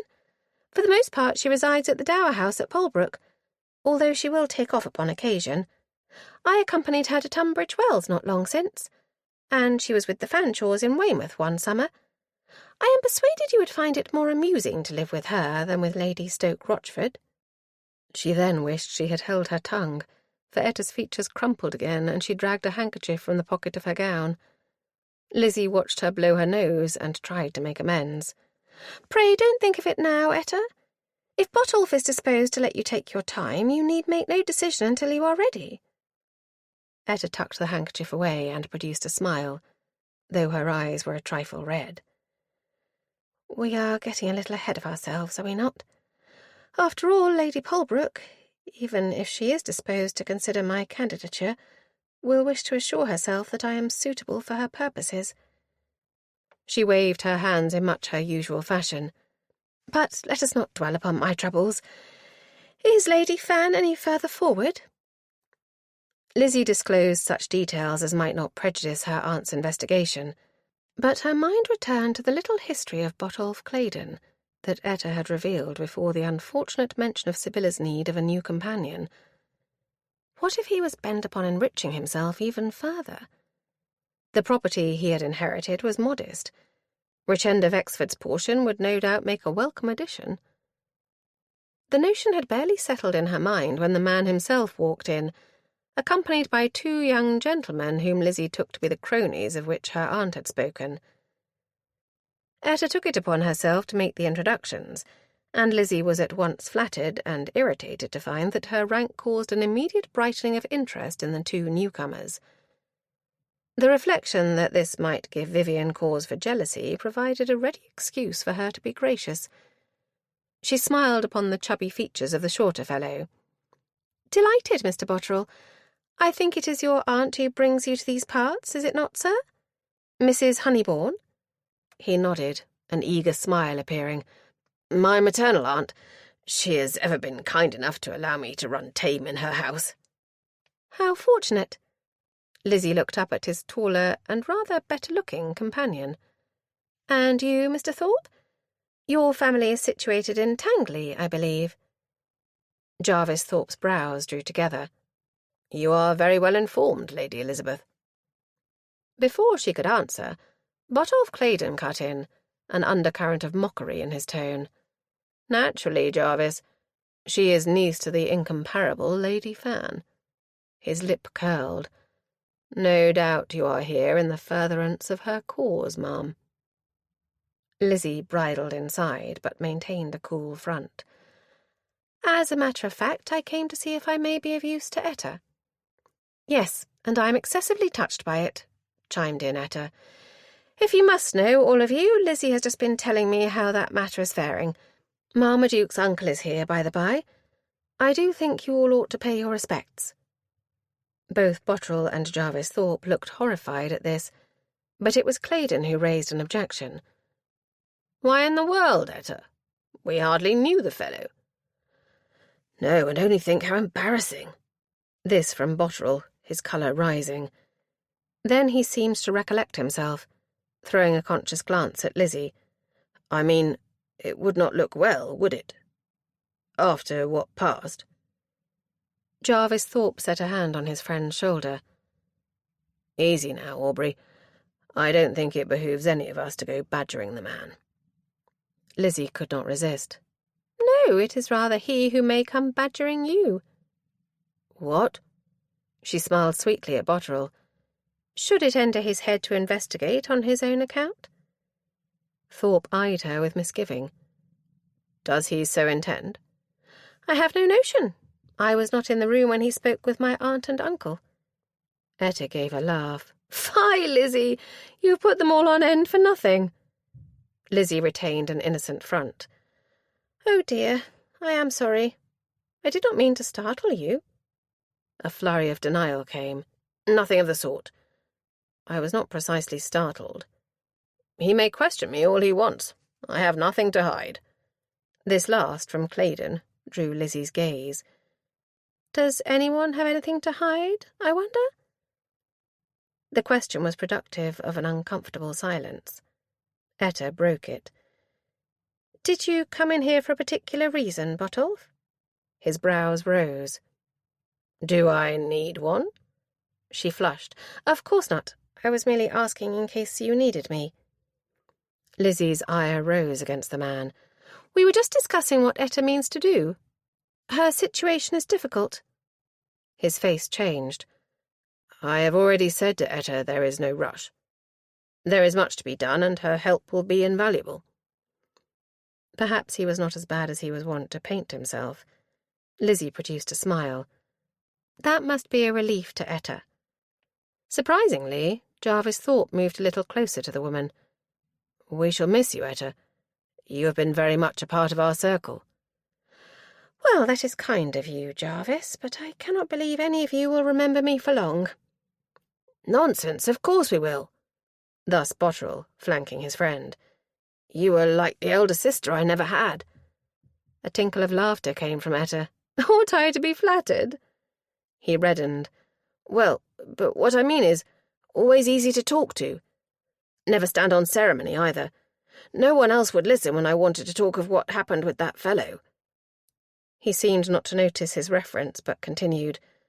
Only one willing to hear me out. You made me feel like it was no great matter after all.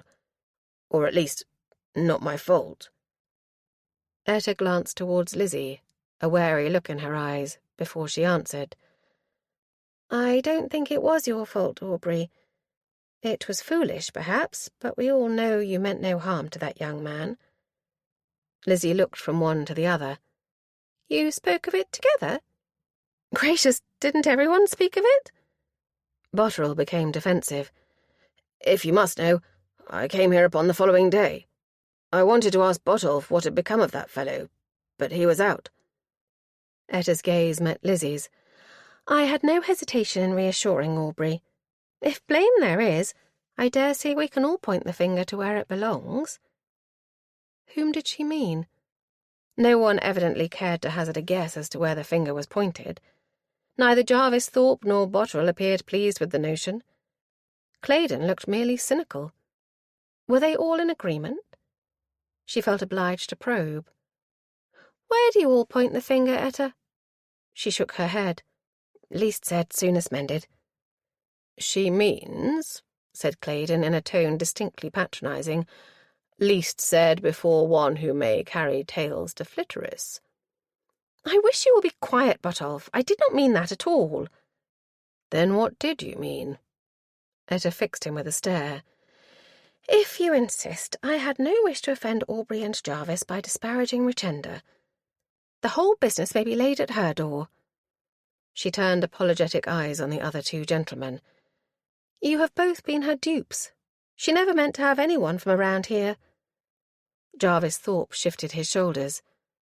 You need not feel bad, Etta. I have realized as much any time these past days. A pout decorated the chubby features of Botterill. She gave me encouragement. Before that fellow came here, at least. Without thinking, Lizzie intervened. Is that why you took him to task, Mr. Botterill? I only wish I'd smashed his pretty face for him. Wouldn't have looked so smug with a bloody nose. Then you did intend to hurt him. It was no accident, after all. Botterill's colour faded, leaving his features white. Don't say that. A figure of speech. I meant nothing by it. It was not I who dropped him. Dropped him? Be quiet, you fool. The hissed admonition came from his taller friend, who dug him in the ribs. Lizzie's gaze flitted from one to the other, and thence to Claydon. He was looking daggers. A little thrill of excitement fluttered in her bosom, and she gave it voice. There is something. You have withheld it from my aunt. Lizzie? Hold a minute. She swept Etta's objection aside with a wafture of her hand. No, I have to ask. Mr. Bottrell, why did you say it in such a way? That it was not you who dropped Marmaduke? Both Bottrell and Jarvis Thorpe shifted back, the latter giving tongue. He did not mean it literally. We all know Gibbon died that night. Aubrey's attack was not the cause. Lizzie looked from him to Bottrell and back again, seized with a conviction they were concealing something. Is it possible Marmaduke received a second blow? This brought Bottrell back into play.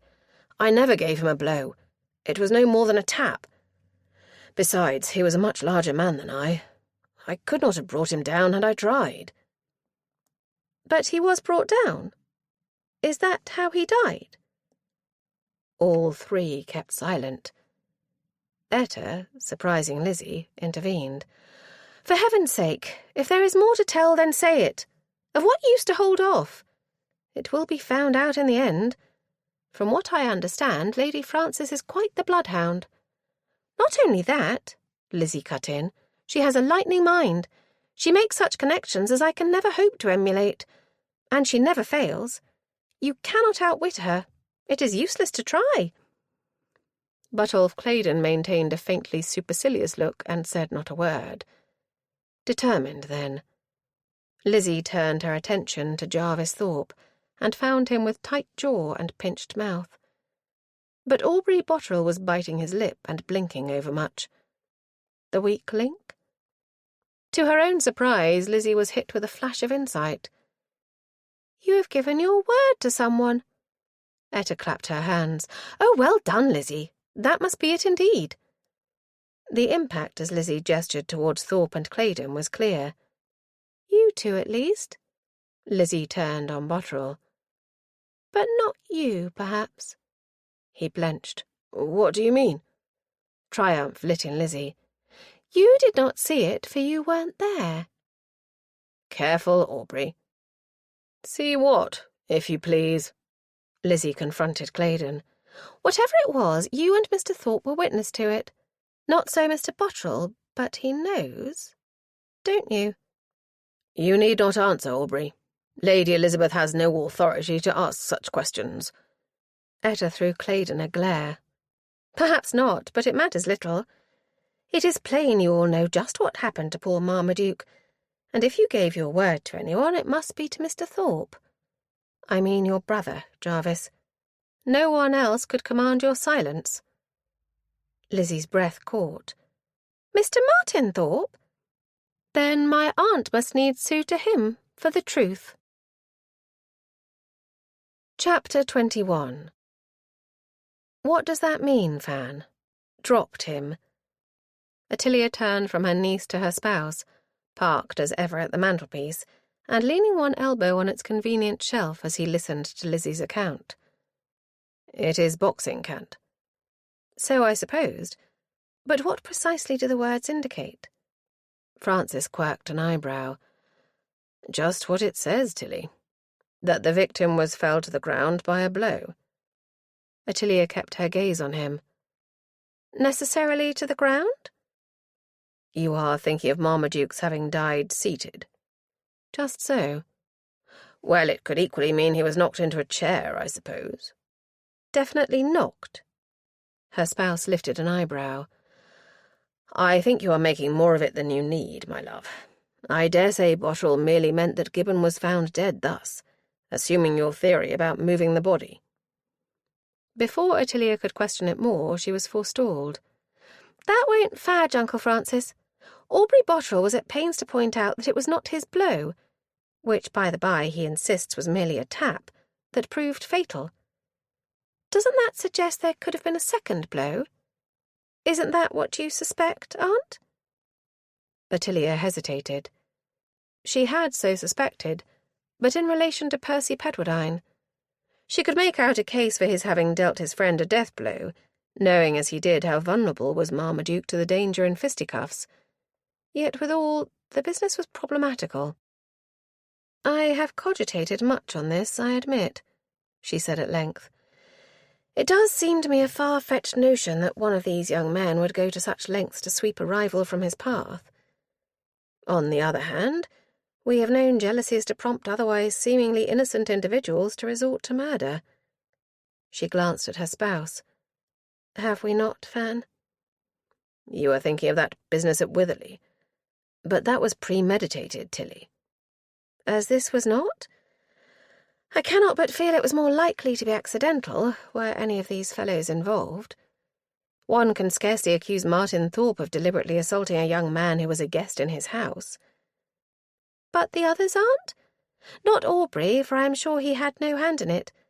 For my part, I can believe Botolph Claydon capable of anything. Francis expressed the thought in Ottilia's mind. But not Jarvis Thorpe?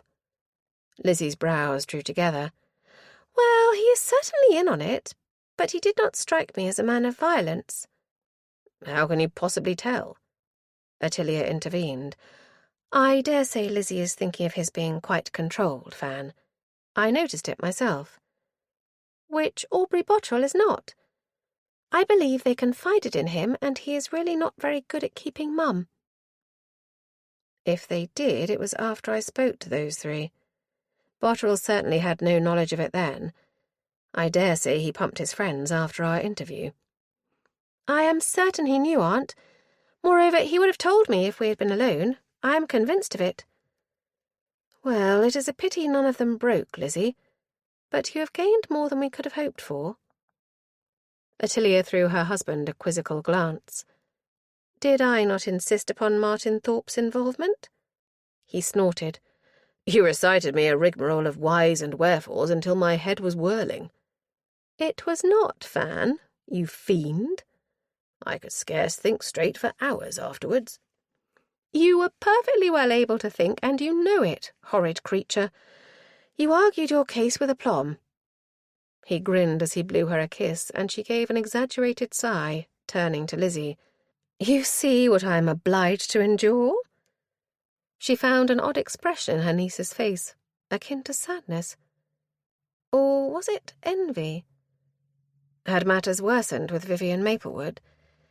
He had not been seen since breakfast, and Ottilia assumed he had gone off sketching.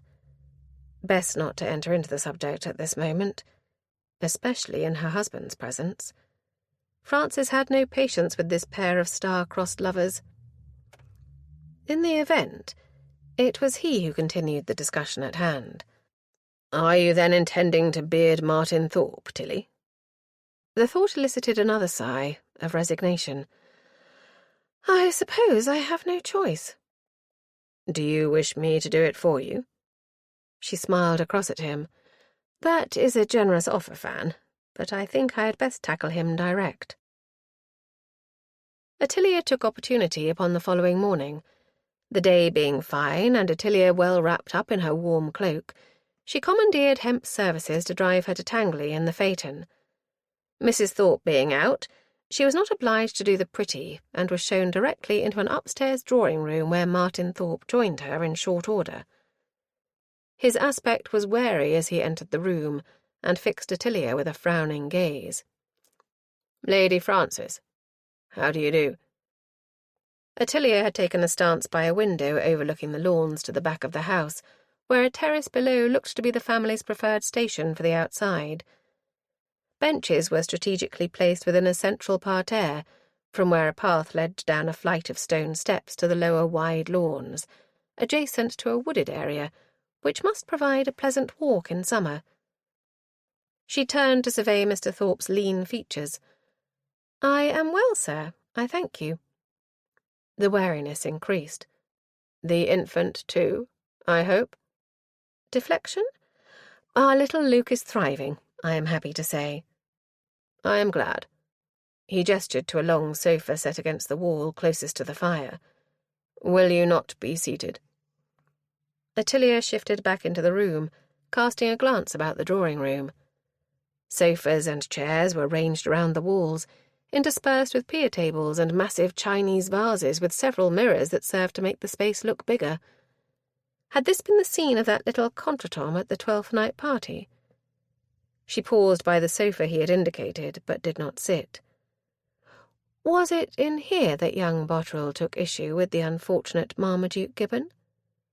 Thorpe's mouth became pinched. I told your husband everything I knew, Lady Francis. Ottilia produced a smile. Ah, but I don't think you did, sir. His eyes grew cautious. Indeed? What do you suppose was omitted? She had to laugh. Come, Mr. Thorpe. You cannot have truly imagined I would not discover there had been more to the business than you saw fit to disclose. Far too many persons knew. Knew what, ma'am? She ignored the question, holding his eyes. Your young gentlemen have been admirably close-mouthed. Unfortunately, they none of them have yet learned the art of schooling their countenances. In this, they are not in your league. A faint quiver attacked his nostrils, but he gave no other sign. I fail to understand you. I think you understand me very well, Mr. Thorpe. She waited, but nothing was forthcoming. With a sigh, she took a seat at last, inviting him with a gesture to do likewise. Thorpe hesitated a moment before moving to the mantel where a small fire blazed, and settling there in a position to warm his coat-tails, his hands behind his back. Ottilia watched these manoeuvres with rising amusement. If he hoped to intimidate her, he was doomed to disappoint. The stance was too formally masculine for words, too obviously the master of his house confronting an unwelcome intruder. She adopted a soft tone. Will you tell me, sir, why you dispatched Marmaduke's corpse to Lord Vexford's summer-house? Shock leapt in his eyes. Excellent. She had disconcerted him. He recovered with speed. Of what are you talking, madam? Ottilia uttered a dismissive sound. Pray don't waste my time, sir. Richenda found Marmaduke dead in the summer-house upon the morning following your party.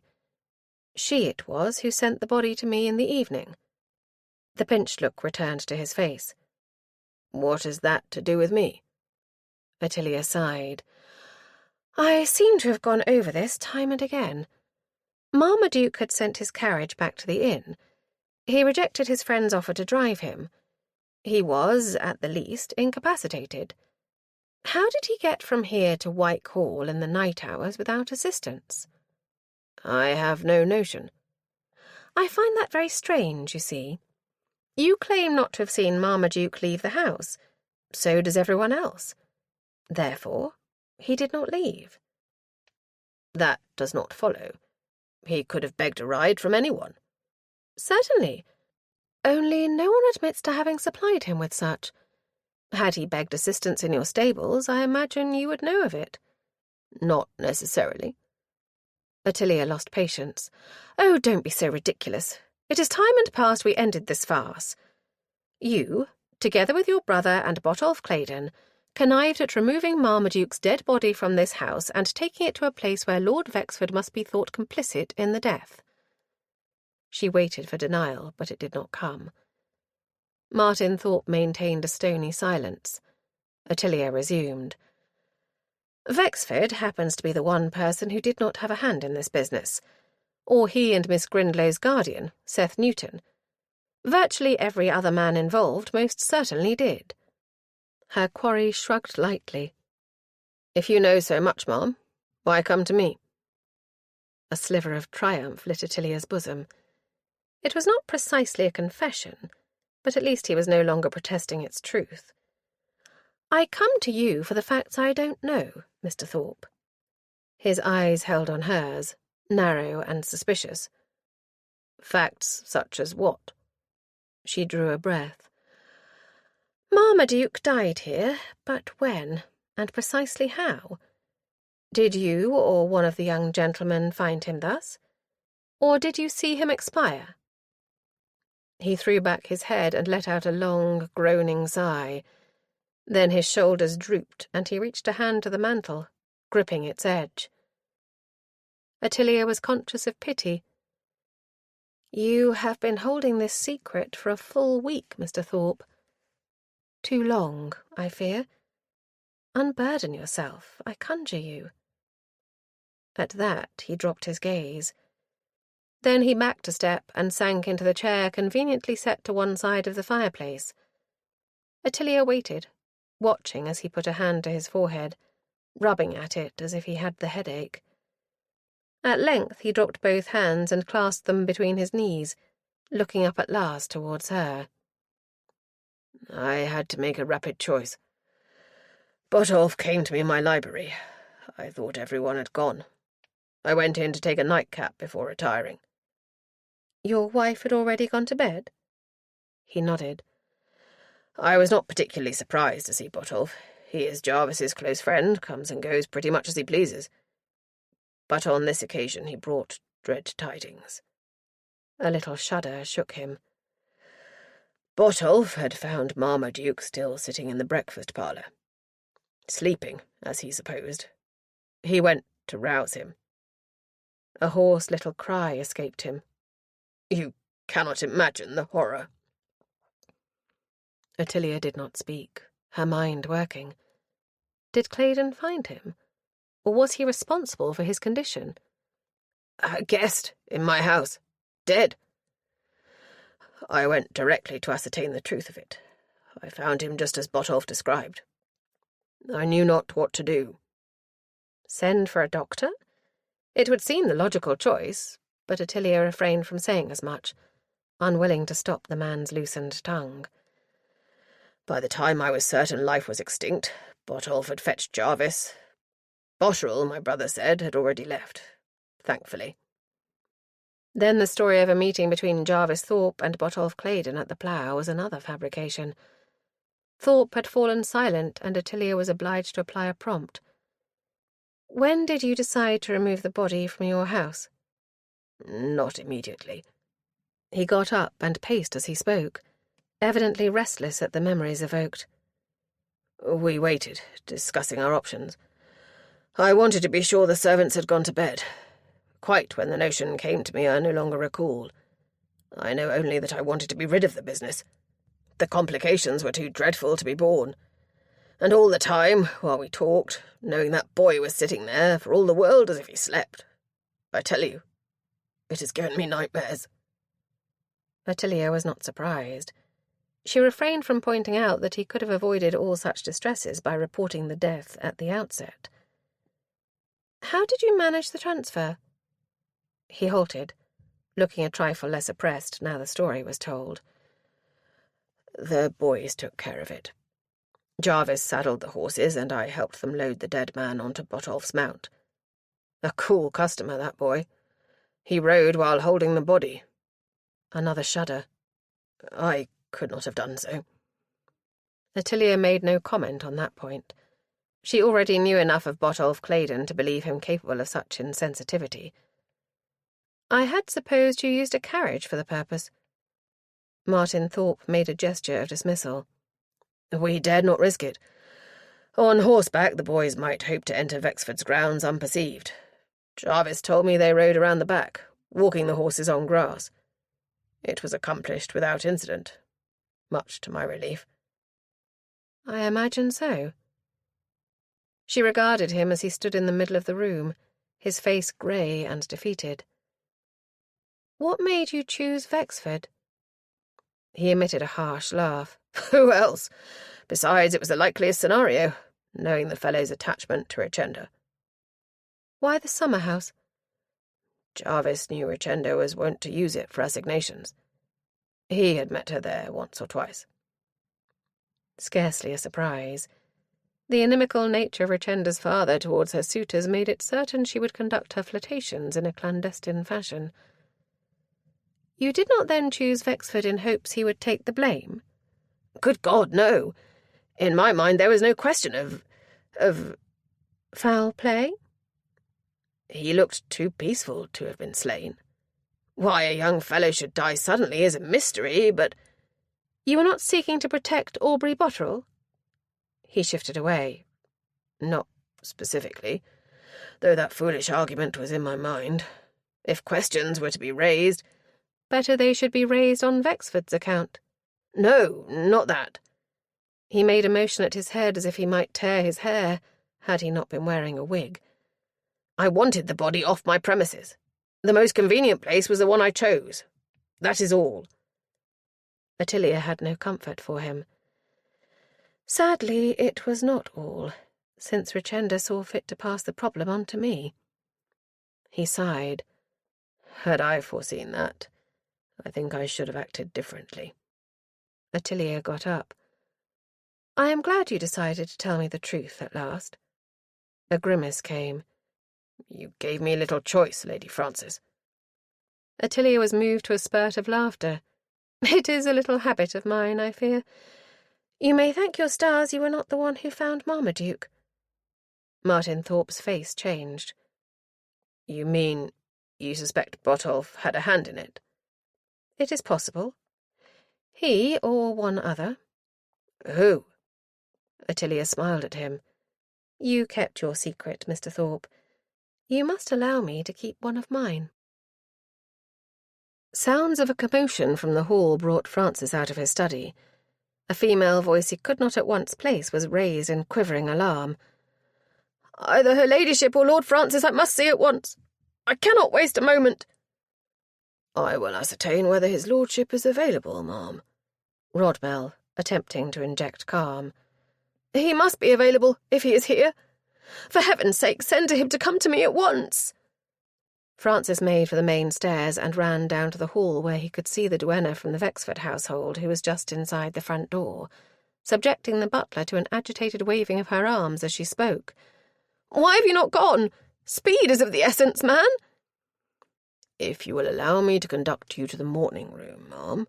"Don't conduct me anywhere, but go, I charge you. Fetch your master to me this instant." Francis intervened, calling out as he marched across the checkered floor. "I am here, Miss Poynton. What is amiss?" Both she and the butler turned their heads, the latter visibly relieved.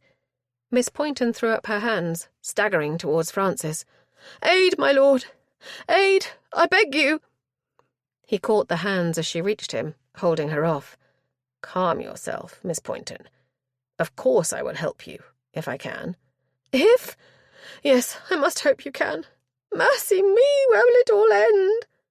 He realized she was shaking and signed to Rodmell. "A little brandy, I think. In the morning room." About to escort the afflicted woman across the hall, he was arrested by his mother's voice from above.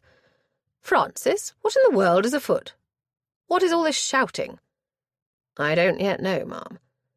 "Who is that?" To his annoyance, Sibylla began to descend the stairs. He did not trouble to answer, but again tried to shift Miss Poynton in the direction of the morning room. "Can you walk, ma'am?" She threw a startled glance up at him. "Walk? Yes, why?" "I think you will be more comfortable if you can sit down." She uttered a cry. "What does my comfort signify in this calamity?" His patience was sapping fast. "Come, if you please. We cannot discuss—" "What calamity?" His mother had arrived on the scene. Miss Poynton wrenched away from Francis, turning towards her. "I hoped for Lady Fan in this extremity." "Well, you will have to make do with me and my son. What calamity?" A groan escaped Miss Poynton. "I can hardly speak of it." "For heaven's sake, woman, if you want help, you had better open your lips." "Don't fluster her, ma'am." Francis abandoned the attempt to retire to a more private accommodation. "I take it something has happened to Richenda." "If that were all—" Here a new voice entered the fray, much to Francis's irritation. "Gracious, what is happening?" "That, Lizzie, is precisely what we are trying to find out." He spoke with asperity, noting that the company was augmented not only by his niece running down the stairs, but also by Vivian, who came in by the open front door. Ignoring the lot of them, Francis addressed the duenna again. "Miss Poynton, pay no heed to all these people, but attend to me." He put up a hand as his niece opened her mouth. "No, Lizzie, be quiet. Let the woman speak." "Quite right, Francis." His mother, just as if she had not been the worst of all, waved an imperious hand. "Be quiet, all of you." Curbing a wish to retort, Francis concentrated on Miss Poynton, taking up the likeliest scenario. "Has Richenda eloped?" Miss Poynton shuddered. "It is worse than that, I fear. She would not have left her father lying injured, no matter how much they quarrel. Lord Francis, I am very much afraid she has been abducted." A raft of unnecessary sounds of astonishment broke out around him, but Francis fastened on the salient point. "How is Wexford injured?" "We think he was hit. His head is bleeding. He was no longer unconscious when I came away, but he is groggy." "You've sent for a doctor?" "Yes, and our fellows have taken him to his room. Our housekeeper is detailed to bathe his wound." She seized Francis's arm. "But I dared not delay. Richenda is gone. Someone has taken her." At this, Lizzie cut in. "Are you sure she has not ridden out like the last time?" Miss Poynton waved frantic hands. "I thought of that at once, but her horse is in the stables and the grooms have not seen her today." A number of possibilities were racing through Francis's mind. "Did you check her chamber to see if she has packed anything?"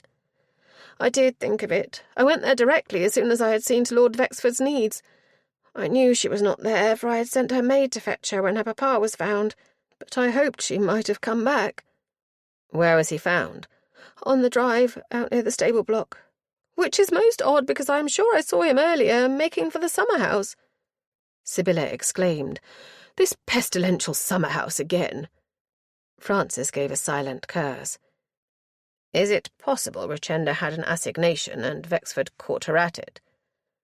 "But she would not attack her own father," Lizzie objected. "That is not what I am supposing." "What then, sir?"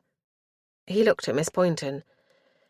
"If there had been some sort of meeting and Lord Wexford found a man with his daughter, what do you suppose he might do?" Miss Poynton did not hesitate. "Cosmo would set about him." "Then I dare say we may assume that is what happened. The fellow defended himself and Wexford was hurt. He must have still been able to walk if he was found elsewhere." His mother was nodding along. "Until his wound overcame him. Well reasoned, Francis. But what of the girl?" "Dragged away, it would seem." But Francis did not voice the thought. "Whether or not she went willingly, it behooves us to find her in short order." For the first time, Vivian spoke. "Which of those of her admirers did it, do you think, sir?" "A very good question, my friend, and I think you may be able to find out." "Vivian? How?" "Quiet, Lizzie. Now listen to me, all of you." He had spoken in his soldier voice of command, and the result was gratifying. Even his mother looked all attention. He tackled her at once. "Ma'am, I must beg you will go back to Whitehall with Miss Poynton here and render whatever assistance you can." "Very well, but I'd best take Elizabeth. She may run any errands for me."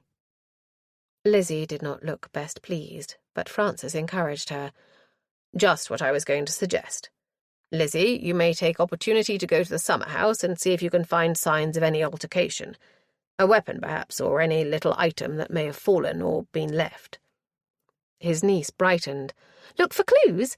Yes, indeed. I shall come with you, Grandmamma."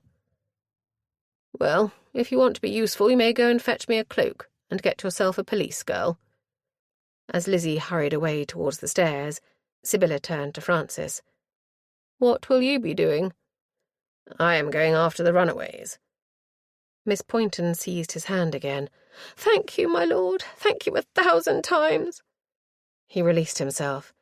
"You may thank me when I return your charge to you. Mamma, I leave Miss Poynton in your care." He found the butler hovering with a tray and became aware that several other servants had gathered. "Give Miss Poynton the brandy, Rodmell. Tyler." The footman, who was among those present, stepped forward. "My lord." "My curricle, if you please. Tell Ryde to be ready to accompany me, as quick as he can." Tyler shot off to the nether regions, and Francis, seeing that his mother was supervising the administering of brandy to the afflicted duenna, turned his attention to Vivian, who came smartly to attention. "Your orders, my lord?" Francis gave a laugh. "I'm glad you are ready to assist. It's the least I can do, sir. What do you need?" "You'd best take a vehicle, I think. Riding will be too slow." "I have my own carriage, never fear." "Excellent. I want you to track down as many of those young men as you can find." Vivian frowned. "You want them to help too? I want to know which of them has taken Richenda. If you fail to locate one, we will have our man." Chapter 22.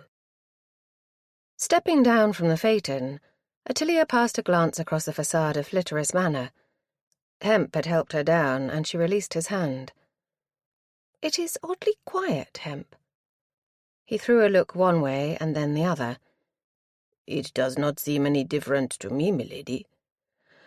"Well, for one thing, no one has come out to greet me, or even opened the door as they usually do. For another, there are a great many hoofprints and carriage tracks decorating the drive."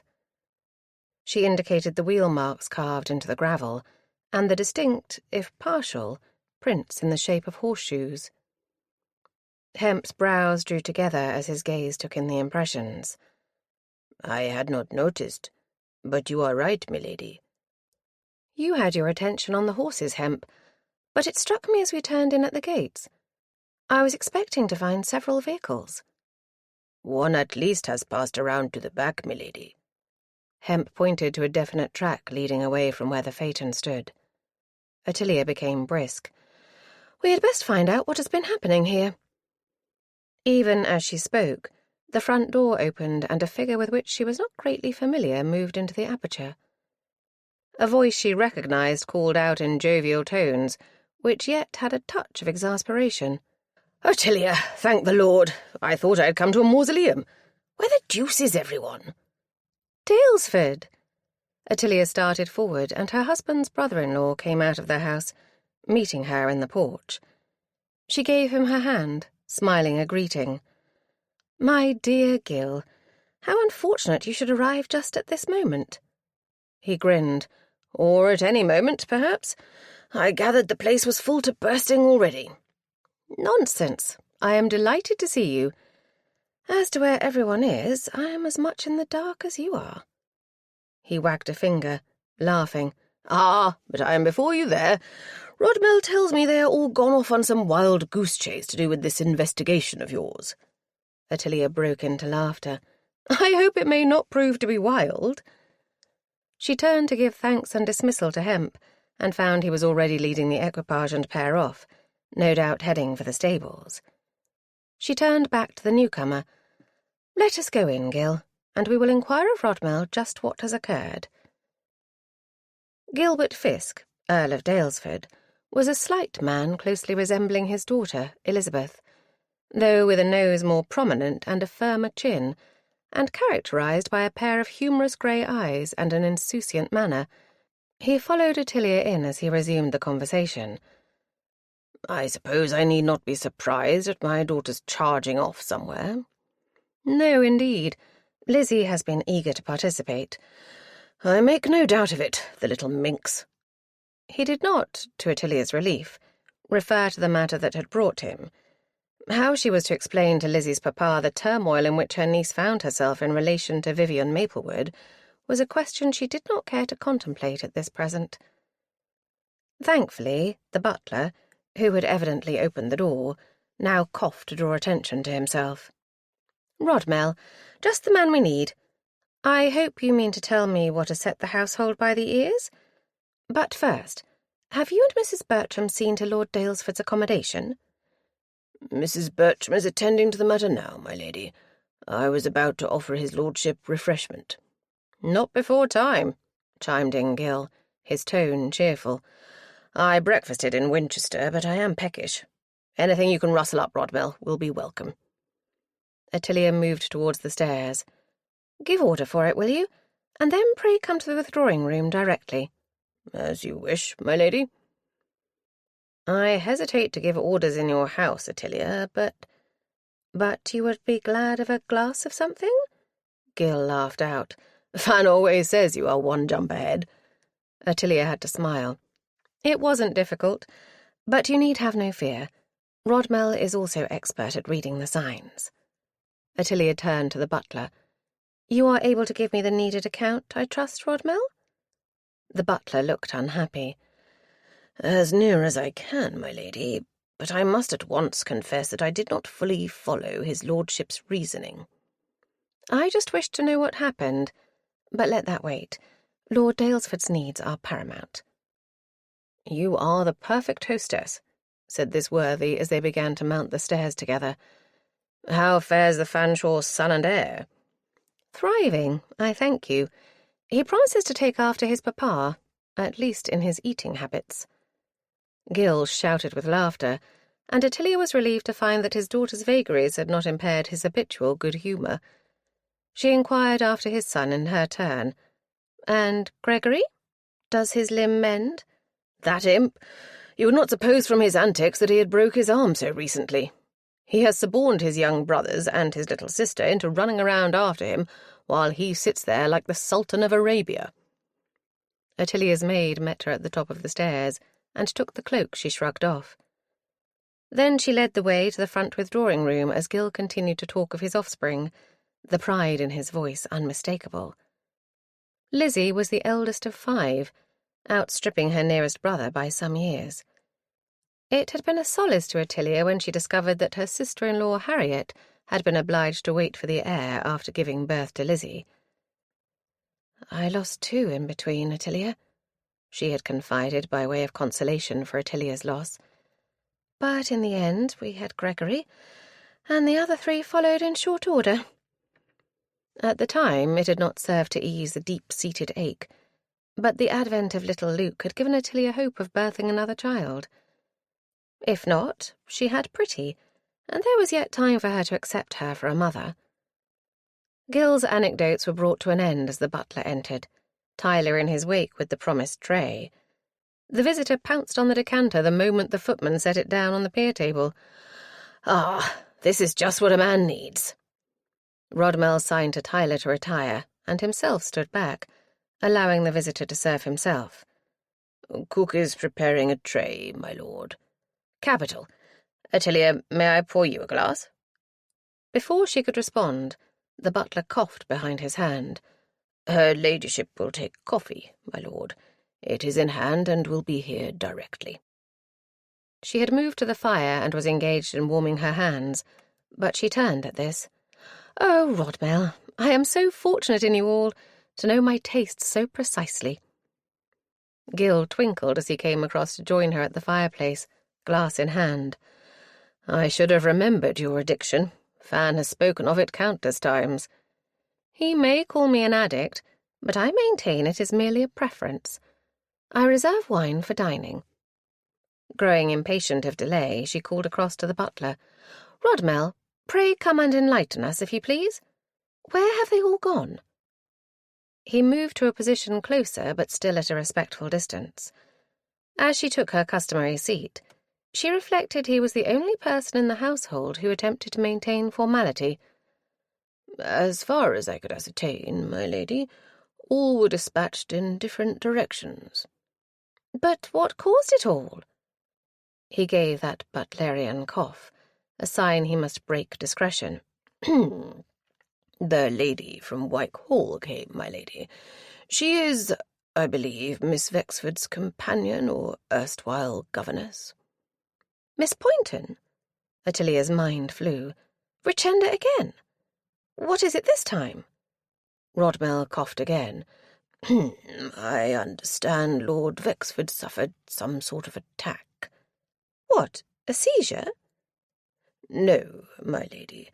Miss Poynton spoke of his receiving an injury to the head." "You mean someone attacked him?" "So I understand." This became interesting, though she was sorry for the man despite his abominable manners. But that would not require the assistance of so many. "No, my lady." Another cough. "Miss Vexford, so it was said, was not upon the premises." "Good heavens! Has she eloped? Or was she taken?" At this point, Gil, who had been listening in frowning silence, seemed to wake up. "Eh? Who is this girl?" Ottilia made a silencing gesture. "I will explain it all to you presently, Gil." She turned her attention back to the butler. "I take it his lordship took charge of matters?" Yes, my lady. I am not fully informed. I know my Lady Polbrook went with this Miss Poynton, accompanied by Lady Elizabeth. Gil sat back. Well, that's a relief. If she is with her grandmother, she can't come to much harm. Ottilia refrained from demolishing this fond belief. In her view, Lizzie was quite capable of herring off on some perceived fancy of her own in the belief she was helping matters. His lordship, Rodmell, where did he go? He ordered his curricle, my lady. I think he intended to go north. What? Gretna? Gil had been raising his glass to his lips, but he brought it down again. Good grief! I cannot imagine Fan has any intention of driving so far, Gil. He probably hopes to catch them up, assuming there is a they in the case. Another cough emanated from the butler, bringing Ottilia's head round. Yes, Rodmell? His lordship requested, I should say, Mr. Maplewood to go in search of certain young gentlemen. I do not know precisely whom, but your ladyship will guess, I surmise. With ease, thank you. Had Francis sent Vivian to discover which of Richenda's suitors might be missing from the area? Was it an abduction, then? Her mind leapt to the one person who could benefit from forcing Richenda to the altar, if that was his intention. But had there been an altercation with Wexford? It must take a callous individual to deliver a blow and remove without ascertaining whether the man lived, which indicated that such callousness might have operated in the case of Marmaduke Gibbon. She was recalled from her thoughts by Gil. Do you mean to chase after them all, Ottilia? Heavens, no. Fan is more than capable of handling whatever he may find. Besides, I scarce know which path I might choose to follow. No, I will remain here and await events. She smiled. Oh, and service your needs. He did not reply, and Ottilia thanked the butler, dismissing him. When he had left the room, Gil opened fire. While we wait, Ottilia, I will be glad of a round tale. You will oblige me, I am sure. Fan says you are nothing if not direct. Am I to resign myself to accepting this Maplewood fellow for my son-in-law? There was solace in having a part to play in the crisis, providing Vivian with respite from brooding upon his mishandling of the wretched female who now seemed set against him. Eliza's manner towards him since the little incident in her carriage had been altogether distant. By contrast, her caressing ways with her relatives were meant, he was convinced, to taunt him. An ambition in which, to his chagrin, she was succeeding.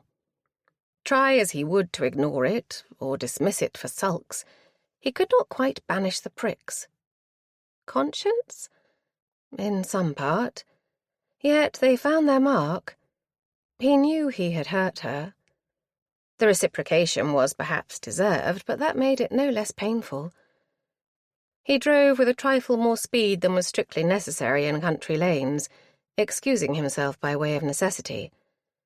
Lord Francis needed his information as soon as he could get it. It did not take many minutes to reach the plough where Vivian had first encountered the 3 young gentlemen involved in this fiasco. Taking this for his first port of call, he might hope to obviate any further search. Leaving the vehicle in the charge of his groom, he jumped down and strode into the inn. He was in luck. Jarvis Thorpe was in the act of picking up a tankard from the counter as Vivian entered the tap-room. The very man I want. Thorpe paused with the tankard in his hand, his brows drawing together as he turned. Maplewood. Vivian wasted no time. Are you here alone? He swept a glance across the tap-room. Ah, no, I see. Botterill is with you. Aubrey Botterill was seated by their customary table near the window. He was staring at Vivian in lively dismay. Vivian paid him no heed. Where is Claydon? Thorpe set down his tankard and gave a shrug. At home, I presume. We've seen less of him since he inherited. Seems to have a great deal of business on hand. The frown deepened. Why do you want him? I don't want him. I just want to know where he is. I've just told you. Vivian sighed. But you don't know it for certain. I perceive I must go on to Penton Musey. He looked Thorpe in the eye. I've not been there before. You'd best show me the way, Thorpe. A haughty look came his way. Why the devil should I? Because I'm in a hurry. There's no time to waste. At this point, Botterill came up, looking anxious. What is it? What is amiss? Just what I was going to ask, Aubrey. What has happened, Maplewood? Vivian looked about to check they were not overheard and lowered his voice, leaning in a little. It seems Richenda has gone off. Whether willingly or not, we don't know. Gone off? Gone off where? What do you mean, gone off? That is the question. But Wexford has been injured. Attacked, as it is thought. Thorpe exclaimed, and Botterill stared. Old Wexford attacked? How? Why? Again, unknown. But the inference is that he interfered when some fellow was taking Richenda, and you thought it was one of us. Jarvis Thorpe's outrage was patent. That's why you came looking here? Good God, I ought to call you out. Vivian held up placatory hands. For heaven's sake, don't take an affront into your head. I am acting for Lord Francis. He asked me to find you. For the purpose of accusing us? How dare you, sir? Thus Botterill, his chubby features becoming suffused. Impatience overcame Vivian. Take a damper, both of you. You are suitors to Richenda, are you not? Yes, but that doesn't mean... Therefore, Vivian continued, riding over the protests, it was necessary to eliminate you as potential suspects. Suspects? Vivian retreated a pace before Botterill's thrusting glare. Unfortunate choice of word. Witnesses? It makes it no better, sir. Vivian let out an exasperated sound. Look, time is of the essence. Lord Francis has set off northwards. It would be a deal more helpful if you two will lend a hand to help unravel this mess, instead of taking umbrage for nothing. His words appeared to have gone home, with Jarvis Thorpe at least. Botterill was still gobbling. His friend dug him in the ribs. Cease, Aubrey. He has a point. His gaze returned to Vivian. Why does Lord Francis think they have gone north? Not Gretna, surely? He had to pick one direction, and that seemed most likely. If we can ascertain whether there is any sign of them in another direction, that might help. Thorpe picked up his tankard and took a pull, his face thoughtful. What time Botterill gave Vivian another of his glares for good measure, and then turned to his friend. We might try towards Winchester. Thorpe nodded. Yes, but you go. One of us needs to show Maplewood how to get to Penton Musey. Vivian almost spoke his relief, but instead merely thanked him. Have you carriages? No, we both rode. I'll ride alongside you. Best if Aubrey takes the other route. Vivian turned to the shorter man, whose indignation was turning to excitement. I'll ride like the wind. I should take it easy if I were you. Don't neglect to ask at any hostelry at a suitable distance if any carriage was seen. That's easy. They will know Richenda along that route. I can ask if they've seen her. With a gentleman, don't forget, Aubrey. I know that, Jarvis. There's no need to instruct me. But he turned a questioning gaze on Vivian. Should I go all the way to Winchester? How far is it? 20-odd miles. I should imagine it will become clear sooner than that if they have gone that way. They cannot be very far ahead. The duenna raced over to Flitteris as soon as she had seen Lord Wexford suitably bestowed. With Botterill on his way, Jarvis Thorpe downed the rest of his tankard and accompanied Vivian out of the inn. It did not take many minutes for the other man to retrieve his mount, and Vivian was soon tooling his curricle as he followed where Thorpe led on horseback.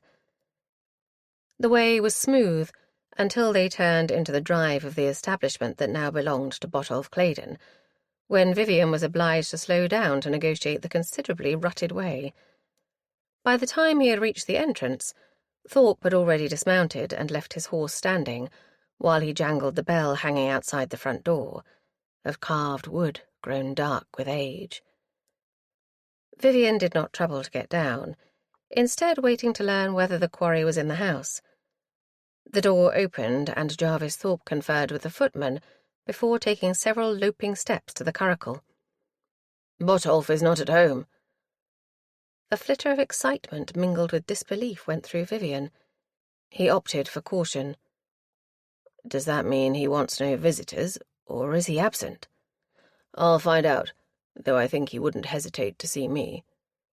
Saying which, he went back to the footman who had come out onto the porch. The conversation was too low to be made out, but it was plain Thorpe had become insistent.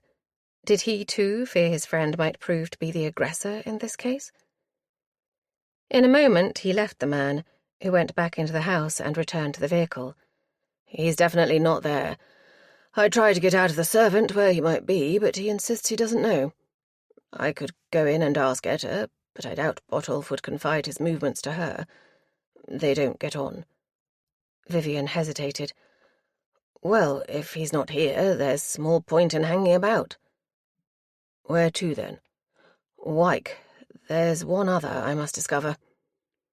Thorpe dropped back a pace. "I ought to have thought of him at the outset. That fellow Pedwardine. By all accounts, however, he is no suitor to Richenda Vexford. The reverse, if anything." Thorpe's gaze became fiery. "He means her harm, the blackguard. Or he means to profit by her dowry. If that isn't doing her harm, I should like to know what is." Vivian did not argue. It was plain Jarvis Thorpe was ready enough to have Pedwardine for the villain. Would he be as eager if it proved to be Claydon? Chapter 23. Francis made good time without springing his horses. The team were fresh, and it took all his skill to hold them in from racing away along the familiar roads. He took a route through Andover, travelling east.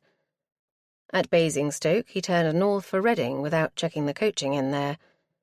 Assuming Gretna was the goal, it was safe to assume the runaways would take a northerly direction, and, considering the clandestine nature of the journey, avoid being seen where Richenda might be known. "It's to be hoped we find word sooner rather than later," he remarked to his henchman seated beside him. Ryde grunted. "If so be as this is the right way, my lord. Or even if the girl is with one or other of these young fellows." Francis had not hesitated to confide his mission to his groom, who had been with him since his soldiering days, and was wholly to be trusted. "Seems as someone were anxious to fetch the lady away, my lord, seeing as they saw fit to batter the old gentleman." "That is precisely what induced me to come out in this fetch. I only hope I am not wasting my energy." A dour laugh escaped the groom. "Leastways, it'll give this lot some exercise. Been too long lazing in the paddock." Francis ran an eye over the glossy brown backs of the bays. "They don't look to be gaining flesh. Wouldn't let 'em, my lord. I take them out now and now, if you don't." Aware he had been less inclined to journey any great distance since Tilly's confinement, Francis made a mental resolve to try and get out more. If he could persuade his darling wife into an outing when she was up to it, they might jaunter down to Winchester. Tilly would enjoy replenishing her wardrobe with these newfangled gowns. She had more than once expressed a wish she might have been able to wear such during her pregnancy. Can you imagine how comfortable, Fan, with these high waists and soft materials? But before any such pleasurable excursion could be anticipated, this afflictive mystery must be solved, not to mention ridding the house of extraneous persons with whose company he could well dispense. "There's a hostelry coming up, my lord." Ryde's comment took his attention back to the matter at hand. He glanced at the swinging sign up ahead and slowed his team. "We'd best find out if anything has been seen of our runaways. They might have rested the horses here."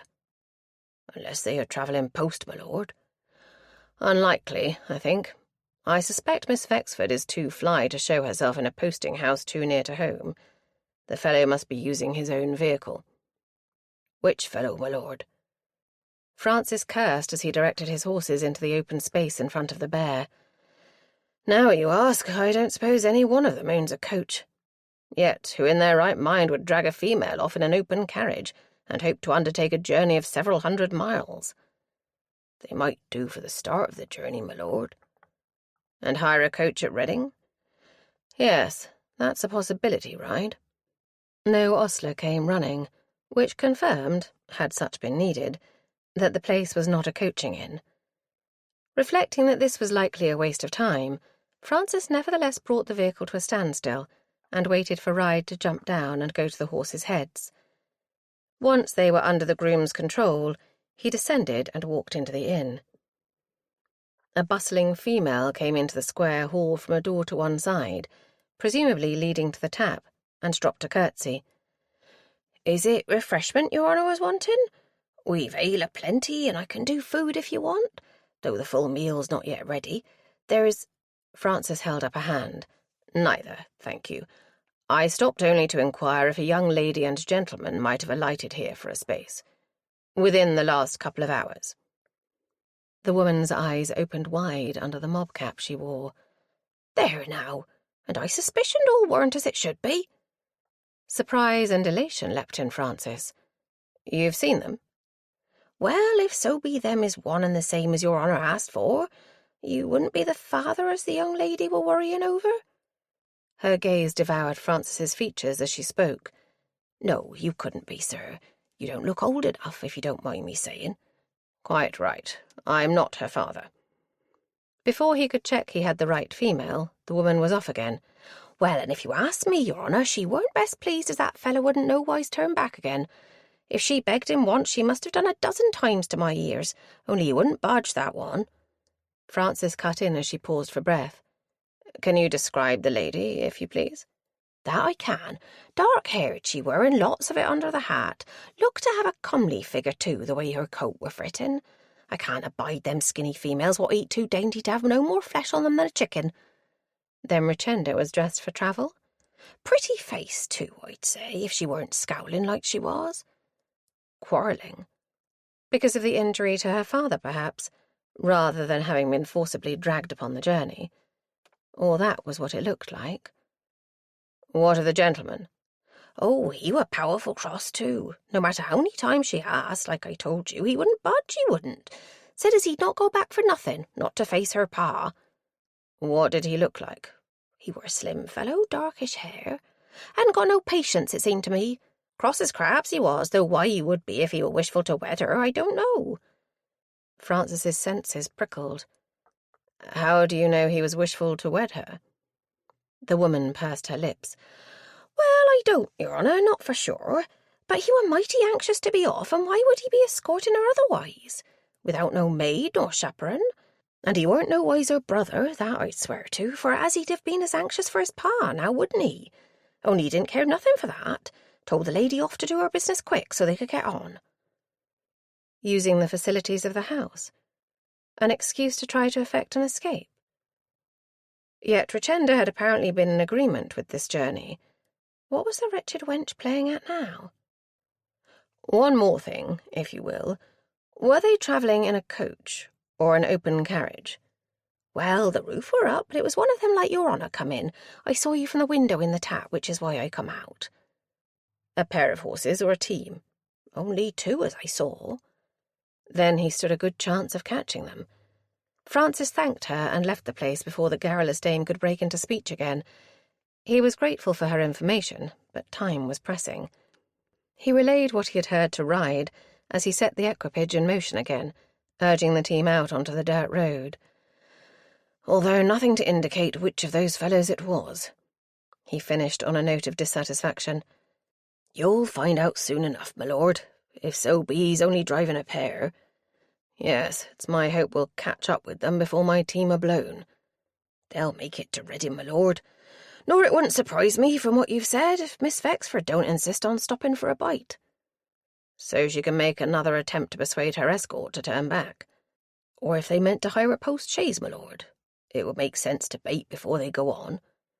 "Yes, I dare say. But to my mind it begins to look as if Gretna was never the goal." Recalling what his wife had said of Richenda's trickery, Francis mulled over what possible game she had on hand this time. The suspicion could not but obtrude that she might have overreached herself if her accomplice, assuming that was the role of her escort, had other ideas. He was growing irritable by the time he drove the curricle into Reading, and he was relieved to roll down King Street and see the George come into view. "We'd best bait the horses here, my lord." Yes, if we're in luck. Otherwise, I must try the crown. We can maybe hire a team if you need to go on. This lot must rest now. Let's hope I don't need to go on. If the gods are with us, we may find them either here or at the other coaching inn." He turned off the road and drove through the arch leading to the yard of the George. It was not busy. A couple of ostlers were lounging at the entrance to the stables, but seemed in no hurry to service the one chaise, its shafts empty, presumably awaiting a fresh team. A second vehicle drew Francis's interest. A curricle ride. This looks promising. Without more ado, he gave the reins into his groom's hands and jumped down. There was no need to give order to ride to see to the comfort of the horses, but he bethought him of the fellow's earlier words. "Check if there is a spare team we can hire ride, just in case." He found the back entrance and went into the inn. A wide hall gave access to 2 doors either side and a passage beyond. Francis had no need to shout, for a servant came hurrying in from the back. "How may we serve, Your Honour?" Francis lost no time in repeating the query he'd made at the previous hostelry. He was gratified to learn that a young lady and gentleman had taken refreshment and were ensconced in a parlour to the left of the hall. The servant gestured and took a step or two towards the indicated door. Francis passed him as he spoke. "Capital. I will announce myself." He flung open the door and marched into a parlour typical of these places, furnished for utility with the basic necessities of a swift visit. There was no sign of Richenda Vexford, but standing at the mantel, his startled countenance turned towards the newcomer, was Botolph Claydon. "Lord Francis."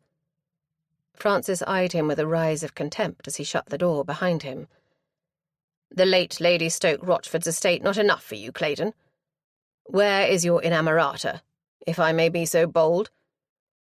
The young man's mouth had not its habitual curl, and he reddened, but his eyes sparked fire. "You are mistaken, my lord. I have no interest in Richenda's fortune, if that is what you imply." "Indeed?" Francis strolled further into the room. "Then, if this is not an elopement, what is it? You may well ask. I am asking. Cut line." Claydon drew himself up. "I am not obliged to give an account of myself to you, Lord Francis." Francis sighed.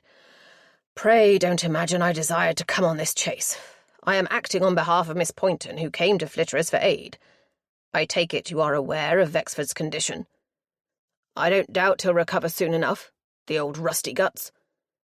"Rusty guts he may be," Francis said with asperity, "but Richenda is under age, and Vexford has the law on his side. Now, since you deny eloping, if you don't wish to be had up for abduction, you'd best explain your conduct." With visible effort, Claydon curbed his unamiable tongue. "I am here in support of Miss Vexford, sir. She demanded my aid." "One of her schemes, I must suppose?" Claydon let out a frustrated breath and shifted away from the fire. "I should have guessed what she would be at. I've known her from a child, and she was forever play-acting then." Francis lost patience. "Give me a round tale, Claydon.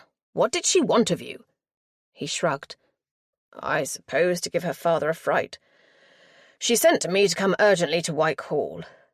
A little of the sneering look returned to his mouth. "Not that I was her first choice, as she was quick to tell me when things went awry." Francis strove for patience. "You went as requested, then?" "Yes, and I wish very much I had pleaded stress of work. It's not as if I haven't got a mountain of business to deal with." "What precisely did Richenda ask of you, Claydon?" He let out a groan. "To pretend to elope. She is bent upon inducing her father to take her to the metropolis again, but at present he is too incensed with her over all this furore to consent. Richenda thinks if he fears she will marry one of us, he will decide to take her, only to find a more worthy suitor." Francis could not withstand a guttural curse. "What a devious wench she is! I hope to heaven my pretty won't lead me this kind of dance in years to come." To his surprise, Claydon gave a laugh that sounded quite genuine. "You are not in Vexford's mould, sir. I feel sure you are safe." "Let us hope so." He bethought him of how pretty, now she had settled into her new life, was inclined to be demanding, and a rueful affection swept his breast. But he was not now concerned with his adoptive daughter. He brought his attention to bear on the matter at hand. "Where is Richenda now?" "She went off to use the facilities after we had consumed a light repast." Claydon gestured to the remains of their meal on the table near the window, and then frowned. "She ought to have been back by now." "Were you intending to proceed, or had she managed to persuade you to turn back?" Claydon stared. "How did you know she wanted that?" Francis could not suppress a grin. "The landlady at the Bear betrayed you. She was, fortunately for me, most interested in your conversation." "Well, I did agree, though as I told her, I won't attempt to persuade Lord Vexford that my intentions were serious." Spying a bell on the table, Francis made for it. "As far as I can make out, Vexford is in no condition to ask you anything." He picked up the bell and rang it. Claydon's face had changed when he glanced back at the man. "Is he that bad?" "I don't know. My mother and my niece went with Miss Poynton to discover the situation and help if they could." "What happened to Vexford?" A shrug came. "I have no notion. I met Richenda in the summer house, and then we repaired to the stables where I had left my curricle.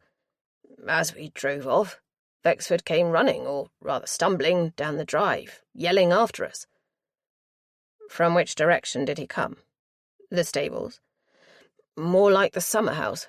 He must have gone there seeking Richenda. She urged me to whip up the horses at first, but then she cried out that we must stop." "Why?" "She thought her father had fallen." "Then why didn't you stop?" Claydon shuddered. "If you had heard him roaring, you wouldn't ask. I confess I didn't believe he could be incapacitated, even if he fell." "But Richenda thought otherwise." Annoyance surfaced in the young man's face. "You would think, after the way he treats her, she wouldn't care. She has said often enough she wished him underground. She claimed she hated him." Francis gave a somewhat grim smile. "Blood, my friend, will out for the worst of us. He is virtually the only parent she has known her life long. Besides," he added, recalling Tilly's remarks about the girl, "this enmity is likely something of a game for her. I have no doubt she would mourn her father's loss as much as any daughter." A horrified look came over Claydon's features. "It's not as bad as that." "For all I know, it may be. Which is why we must make haste to return Richenda to her home." A knock at the door produced a buxom woman, who came in and dropped a curtsy. "Ah, in good time. I suspect you are the very person I need. Have you seen the young lady who was dining in this room?" The dame's gaze relaxed. "Why, yes, sir. She went out for a breath of air." "Thank you." Francis made for the door, and the woman shifted. He threw a command over his shoulder. "With me, Claydon." He did not look to see whether the young man obeyed him, but strode out into the hall and thrust through the back door. The inn yard appeared to have become a good deal busier in the few minutes in which he had been inside. The chaise had acquired a team and was turned facing the other way, ready to leave. His own curricle stood empty by the entrance to a wide stable, and a second curricle had just drawn up, its driver staring back towards the chaise. It was a moment before Francis recognised the fellow holding the reins as Vivian Maplewood. Astonishing he had caught up so fast. Had he done what was asked of him? Not that it mattered now. Francis hailed him. "Ahoy there, Maplewood." Vivian looked round. "Lord Francis, I'm glad I caught you." He leaned down as Francis came up to the curricle. "I've just seen the oddest sight, sir." "Well, what?" "See that chaise? A moment since some fellow bundled a female into it. I'd swear it was Richenda Vexford." Francis wasted no words, taking off on the instant just as the postboys set the chaise in motion. "Hi, there! Hi, you there! Wait!" The rumble of wheels over the cobbled yard must have drowned his shout, for the chaise took the turn and disappeared under the arch. Little point in trying to give chase on foot. Francis turned back and yelled at Vivian, "Get after them, for pity's sake!" But my team needs rest. Never mind it. They may break presently. I will follow as soon as I may and take over. Go!" Thus adjured, Vivian went into action, and Francis was gratified to see how well he handled his horses as he turned the curricle in the confined space and set off in pursuit. Francis called to his henchman, who was just coming out of the stables. "Ride, get a team harnessed with speed. We've a chase on." The groom replied with a grunt and vanished back into the stables. An instant later, Francis heard his voice at a pitch of command, and an ostler came running out, heading for the waiting curricle. The sound of shod hooves followed, and Francis caught sight of a glossy maned head before he turned away. He beheld an open-mouthed Botolph Claydon standing just outside the door of the inn. "Why are you dawdling there? Bustle, man." "You want me to come too?" "Of course I want you to come, you half-wit. This is your doing." "But it might not be Richenda." "Where then is she?" Claydon's temper flared. "I don't know, and I don't care. The wench is a dashed nuisance, and I'm hanged if I waste more time on her." Contempt rose in Francis. "If you've no spunk for it, go back to Flitteris and await me there. Don't fail, because I'm by no means done with you, my friend." Claydon groaned. "All right, I'll come, but don't blame me if it proves to be a wild goose chase." Francis merely nodded. There was no saying it would not be, but with 2 curricles on his tail the quarry would not get far. With Tilly's suppositions in mind, he had a fair notion which of the young men had captured Richenda, assuming she had not entered the chaise willingly. Anything was possible with Richenda Wexford. But Vivian's words had resonated in his head, and a lightning notion of just what had occurred had entered there. Were there 2 schemers involved? Neither of whom, it would appear, had anticipated the other. Wexford's injury might now be explained. Claydon had headed off towards the stables, shouting for his groom, but Francis had not long to wait before his henchman called for him. "All set, my lord." "Capital." Francis crossed to the curricle and swung into the seat, taking the reins from his groom. "We're not far behind. Let them go." This to the ostler holding the heads of the lead horses. The man released the bridles and sprang out of the way as the team moved forward. The leaders were strong chestnuts, the second pair blacks. They responded well enough, but Francis at once missed his own horses. "It's to be hoped we won't be too long on the road with these beasts." "Best I could get, my lord. Them postboys took the cream." "Who shall blame them? Though it's to our disadvantage if they are too good. Do you suppose I may spring this team at a pinch?" Ryde gave his dour laugh. "Not unless you have to, my lord." "We'll take the Oxford road. I can't doubt now that Gretna is intended." In the event, the curricle had covered only a matter of a couple of miles past Caversham, when Francis caught sight of Vivian's vehicle up ahead. "Aha, there's our quarry, if I am not mistaken." "I see it, my lord." Some way beyond Vivian's curricle, the chaise could also be seen, travelling at a sedate pace. Vivian had sensibly waited for Francis without attempting to intervene. Francis followed for several hundred yards as the road twisted and turned, waiting for a straight stretch. "We'll see what these beasts are made of, shall we?" Francis whipped his team up to a faster pace, gaining swiftly on Vivian, who looked over his shoulder and waved his whip in acknowledgement. Francis signalled to him to give room, and the young man slowed his horses and guided them closer to the side of the road. "It's tight, my lord." "I can see that, but I can get by, I think." Francis slowed a trifle as he came up with Vivian, swinging out for the pass. His curricle made it with half a foot to spare, as his groom pithily informed him. "Spare your scold for the next pass, Ryde. The chaise is even wider." He was obliged to stay back as a cart coming in the opposite direction made its ponderous way past both chaise and curricle. Another series of bends held him up again, but the moment he saw the road clear ahead, he gave Ryde the office. The groom lifted the yard of tin to his lips and blasted a warning.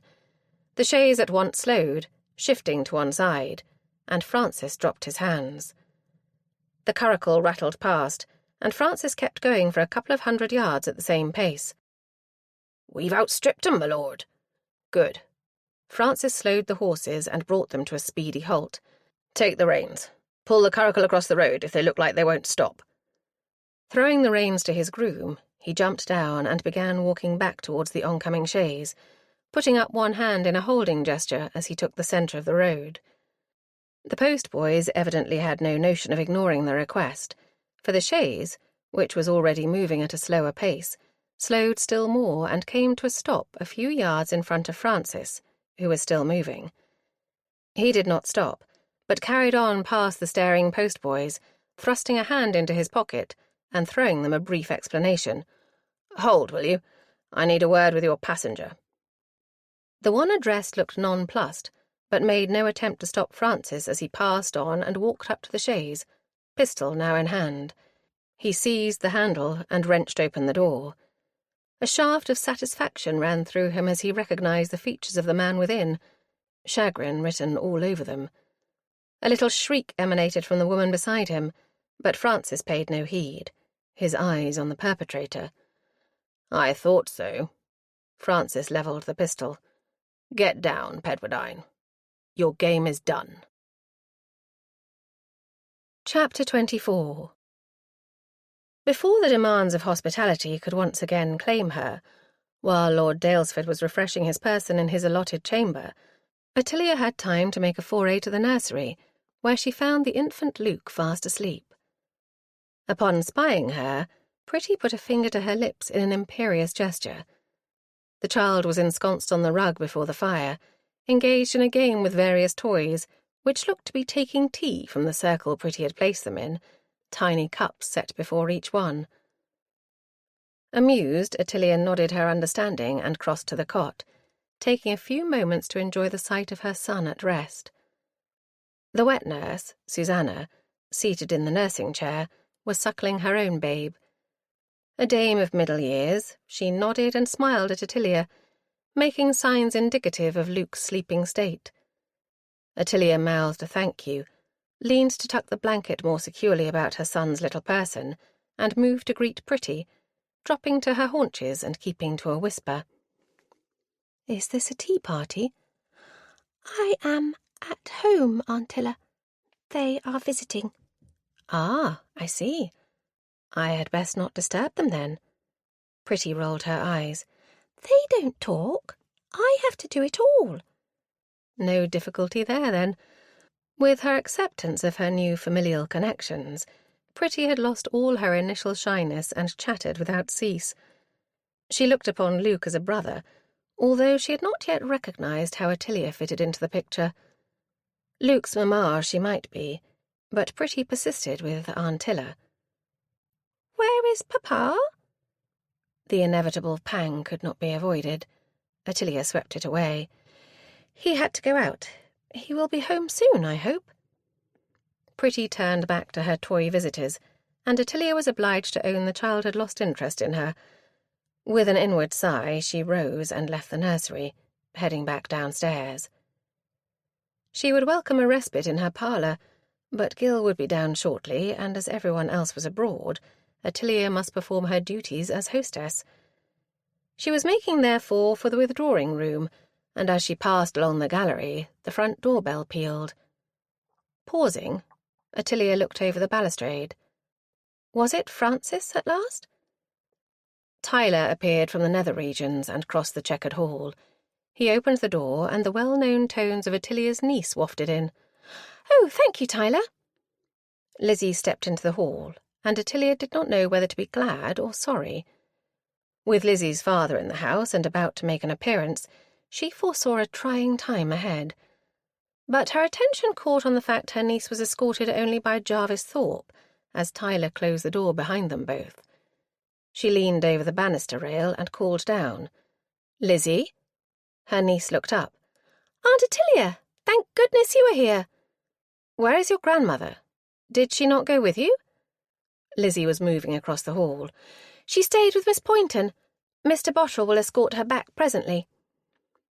Ottilia felt considerably behind the fare. Vivian had gone in search of the young men, so how it came about that Jarvis Thorpe brought back Lizzie needed explanation. It seemed safe to suppose he at least was not involved in Richenda's escape. Nor, it would appear, was Aubrey Botterill. She waited for Lizzie to arrive at the top of the stairs and addressed Jarvis Thorpe, who was a few steps behind. "Thank you, Mr. Thorpe. I hope you mean to remain for a space. You may well be able to throw light on obscure places, if you will be so good." He gave a slight bow as he reached her. "I must return Lord Vexford's phaeton, but I am at your service meanwhile, ma'am." She smiled her gratitude, took Lizzie's arm and drew her towards the withdrawing room, lowering her voice. "Your papa has arrived, Lizzie." "What?" A pinch on the arm made her drop from a shriek to a hissing protest. "Why must he come today, of all days?" "We have been expecting him for an age, don't forget. He will be down at any moment, so you had best prepare yourself." Lizzie grimaced. "Is he furious with me?" Ottilia drew her through the door into the front room.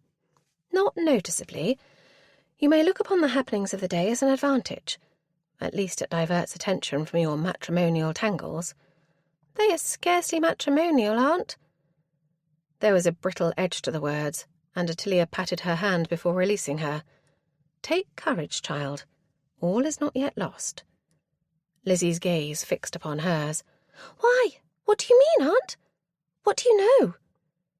Ottilia brushed a finger across her mouth and raised her voice, turning to the gentleman standing by the door. "Do come in, Mr. Thorpe. Take a seat." He waited politely until she had seated herself on the sofa. Ottilia glanced at Lizzie, who sank into a chair by the fire, visibly disturbed. Jarvis Thorpe took one of the stray chairs opposite the sofa and looked expectantly at Ottilia. "I understand Mr. Maplewood was sent to find you and your cronies." "He found me and Aubrey. Botolph was not with us."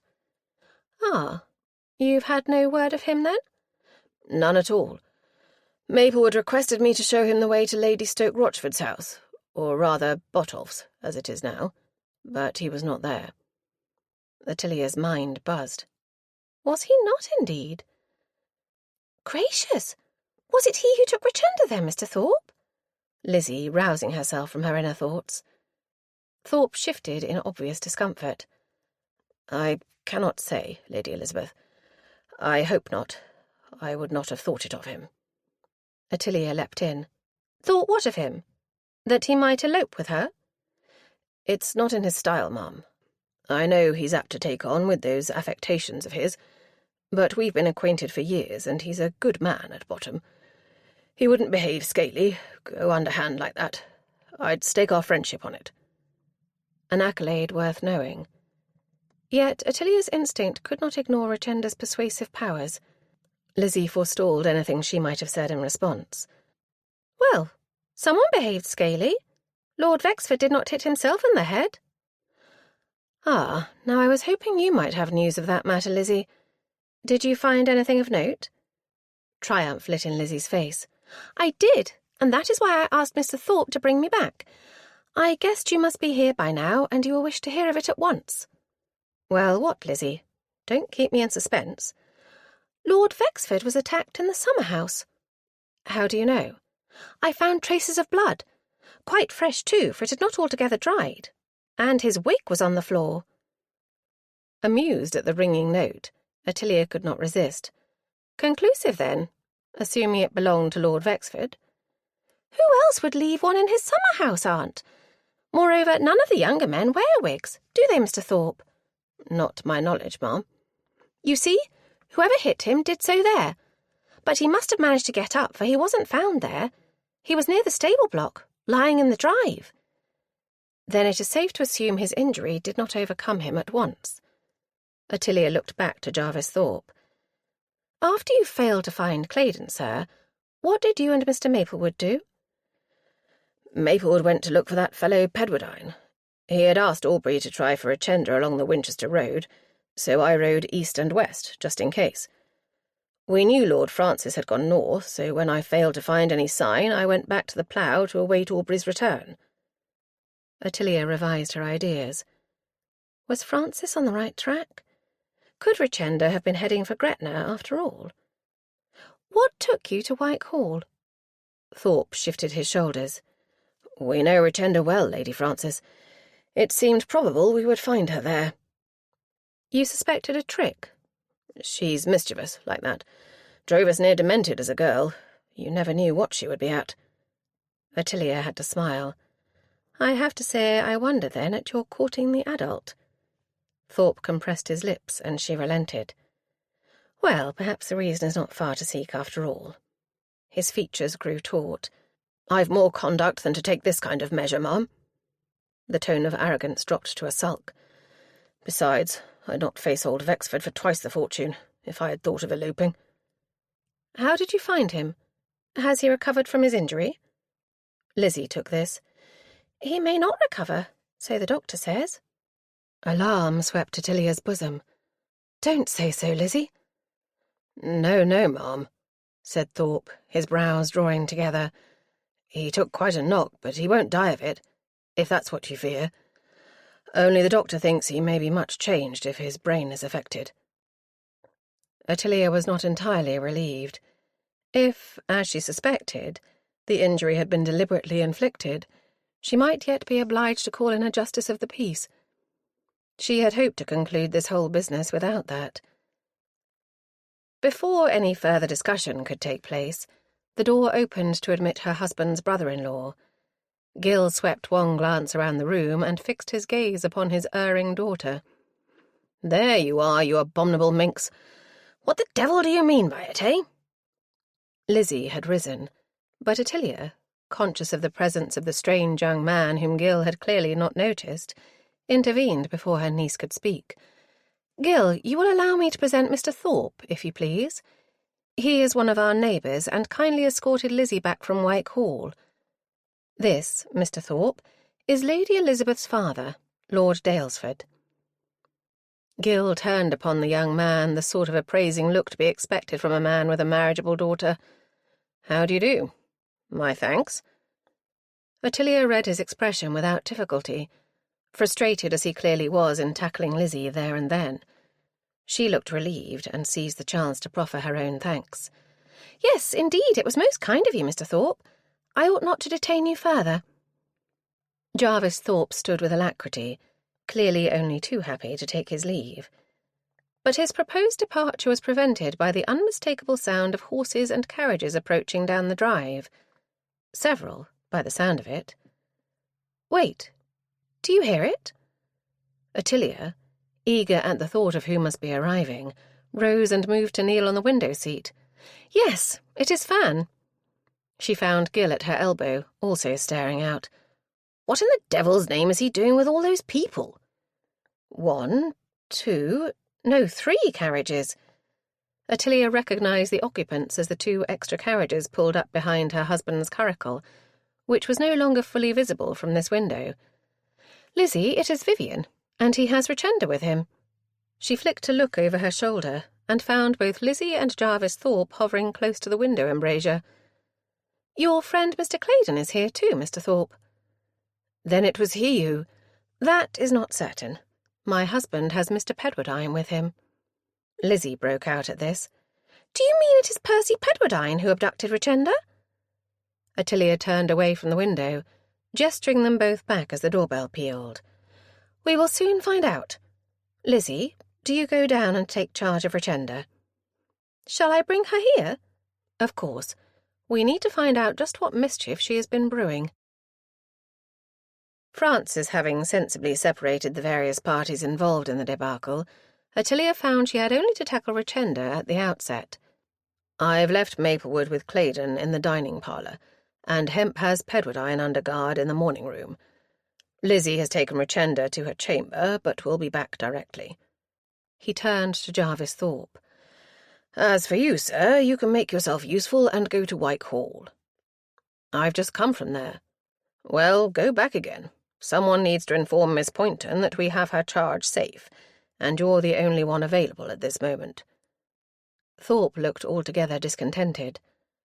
"I'd like to see Botolph first." Francis had given him an appraising look in which Ottilia read a trifle of doubt. Or was it suspicion? He glanced at her. "I've had his story, so I suppose it can do no harm. Off you go, then." Thorpe slipped out of the room in some haste, and Francis was able to greet his brother-in-law. "Trust you to arrive just when all hell has broken loose, Gil." Dalesford laughed as he shook hands with his usual vigour. "I shouldn't think I'd find anything else where you two were involved.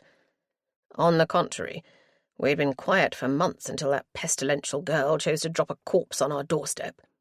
If I'd known, I wouldn't have allowed that child of mine anywhere near the place." Ottilia judged it time to cut in. "For shame, Gil. Lizzie has been most useful." He threw up his eyes.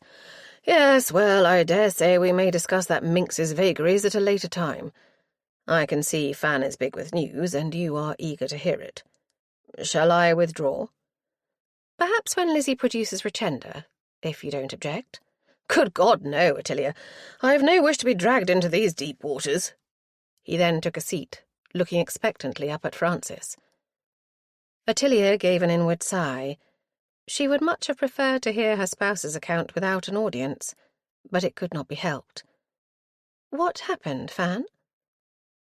The tale of his doings and those of the individuals involved served to settle Ottilia's ideas. It was much as she had suspected for some days. Whether one could prove it remained a question. The first hurdle was to get a factual rendering from the instigator of the whole business. When Lizzie brought Richenda in, Gil left them, much to Ottilia's relief, and Francis took his usual stance at the mantel. Ottilia patted the sofa beside her. "Sit by me, Richenda." Richenda was for once somewhat subdued, her face blotched, her eyes red-rimmed. She came across and sat down, dropping her gaze and clasping her hands together in her lap. Lizzie hovered until Ottilia signed to her to take the chair opposite. "I've told her the news about her father, Aunt." Startled, Ottilia threw her a questioning look. "All of it?" Richenda's gaze came up, and the dark eyes caught hers. "What do you mean? Lady Elizabeth says he is going to recover. That is what the doctor said. You told me?" The accusing note was directed at Lizzie. Yes, that's right. He did say so." "Then what else?" She was nothing if not quick. Ottilia gave it as good a turn as she could. "Your papa may not be just as he was. His mind may be affected." "His mind? How affected?" "I doubt anyone can tell at this stage, my dear. If I must hazard a guess, from a like situation my brother dealt with some years ago, the patient became quieter." Richenda's head tossed. "Well, that will be no bad thing." "And sometimes a little confused," Ottilia pursued, "or forgetful." Richenda drew in a sobbing breath. "At least he can't punish me this time." Ottilia exchanged a glance with her spouse, who rolled his eyes. Self-centred to the last was this young woman. She abandoned the subject. "Be that as it may, I wish you will tell me what you were trying to achieve with this ill-considered flight, my dear." "It wasn't a flight. I never meant to go far. I just wanted him to think I was going." "Your father?" "Who else? No one cares what I may do except him. And now not even he, if he is going to be changed." Ottilia ignored this, going directly for what she needed. "You began by asking Mr. Pedwardine, I gather." Richenda tossed her head. "He ought to have helped me. He owed me that much." "Pardon me, but I fail to understand what you feel he owed you." Richenda's tone became sulky. "It was all his fault. Had he not come harrying poor Marmaduke, none of this would have happened." "Undoubtedly," but Ottilia refrained from agreement. "What exactly did you ask him? And how did you make contact? You did not again go to the inn to accost him, I take it?" Came a toss of the head. "After the way he behaved the last time, I sent him a note to meet me in the summer-house." With difficulty, Ottilia suppressed an exasperated sigh. "Could you not for once have behaved with circumspection, child? Had you not taken Percy Pedwardine's measure?" The pansy eyes showed puzzlement. "I thought he might be trusted because he disliked me. How could I guess he would come after me?" "Dislike you he may, but he is far from misliking your fortune." Richenda gave a gasp. "He did not mean to carry me to Gretna, did he?" "Where did you think he was taking you?" "I supposed he had thought better of his decision. He grabbed my hand and said I had best come with him rather than Botolph Claydon. He said he was ready to serve me as I wished." A scornful laugh came from Francis. "Yes, serve you up before a parson." He dug a hand into his pocket and brought forth a folded paper, holding it up. He had a common license in his possession. "Then Gretna was not his goal," said Ottilia. "Any willing priest would have served his purpose, provided both he and Richenda were unknown to the fellow. I dare say he had someone in mind." "Indeed, Fan, he is nothing if not thorough." Richenda was looking more and more bewildered. Her gaze travelled from Ottilia to Francis and back again. Anything she might have said was forestalled by Lizzie, however. "Are you saying Mr. Pedwardine intended this from the first, Aunt? Is he the one who—" She broke off as Ottilia waved her to silence. But it was too late. Richenda rounded on her. "The one who what? What are you saying, Lady Elizabeth?" Lizzie looked guilty, but Ottilia intervened before she could be provoked into response. "Never mind that for the moment, Richenda. Pray tell me just what you said to Mr. Pedwardine." Richenda's frowning gaze came back to Ottilia. "I told him I needed his help to fool Papa. I wanted Papa to think I had eloped. Papa has behaved so cruelly to me over this business, refusing to take me to town for the season. I wanted to make him think I would marry Botolph, or any of them, only so that he would take me out of their orbit." Her voice became husky. "I never meant for him to be hurt. And when I saw Papa fall, Botolph wouldn't even stop the carriage." Ottilia nipped the burgeoning hysteria in the bud, her tone tart. "Let us stick to the point, if you please, child. What was Pedwardine's reply when you asked him this?" That brought the habitual indignation to the fore. "He was excessively rude. He swore he would have nothing to do with such a stupid scheme. And it was stupid. I see that now. Only he had no right to say so. If he truly thought it, why should he change his mind and come after me?" "As has already been said, he did not change his mind, Richenda. He seized the opportunity. He may have guessed you would ask another, perhaps, or—" "He knew, for I told him." This said in a shamefaced way. "I said if he was determined to disoblige me, I would ask one of my suitors." Her gaze altered all at once, and she put a hand to her mouth. "He even asked me which one, and I told him." "You said you would ask Botolph?" "Yes, for I knew neither Jarvis nor Aubrey would do it. Botolph doesn't care about convention the way they do. I was persuaded he could be induced to oblige me." "As we see," put in Francis on a dry note, and Ottilia received one of his ironical looks. "Ill-judged, but I don't doubt she is capable of any amount of cajolery." Ottilia could not but agree. "What means did you use to persuade Botolph to do your bidding, Richenda?" Defiance showed in her face, and she did not answer for a moment. Fearing the worst, Ottilia waited. An overwrought giggle escaped Richenda. "Well, if you must know, I said if he didn't oblige me, I would tell Papa that Botolph had kissed me." "Good grief, and she doesn't even have the grace to blush." "There, Uncle Francis, you thought my conduct reprehensible." "I've never known you to be unscrupulous, Lizzie." Ottilia had to laugh. "No, that is left to me, is it not, Fan?" But she was watching Richenda, who had cast down her eyes but still had the ghost of a smile upon her lips. "My child, your methods are disgraceful. Had Miss Poynton not come to us, you might well have found yourself riveted to a man far more ruthless than you will ever be." It did not take Ottilia long to garner corroboration of Richenda's story from Botolph Claydon. Upon being urged thereto, he had confessed to having succumbed to Richenda's trickery.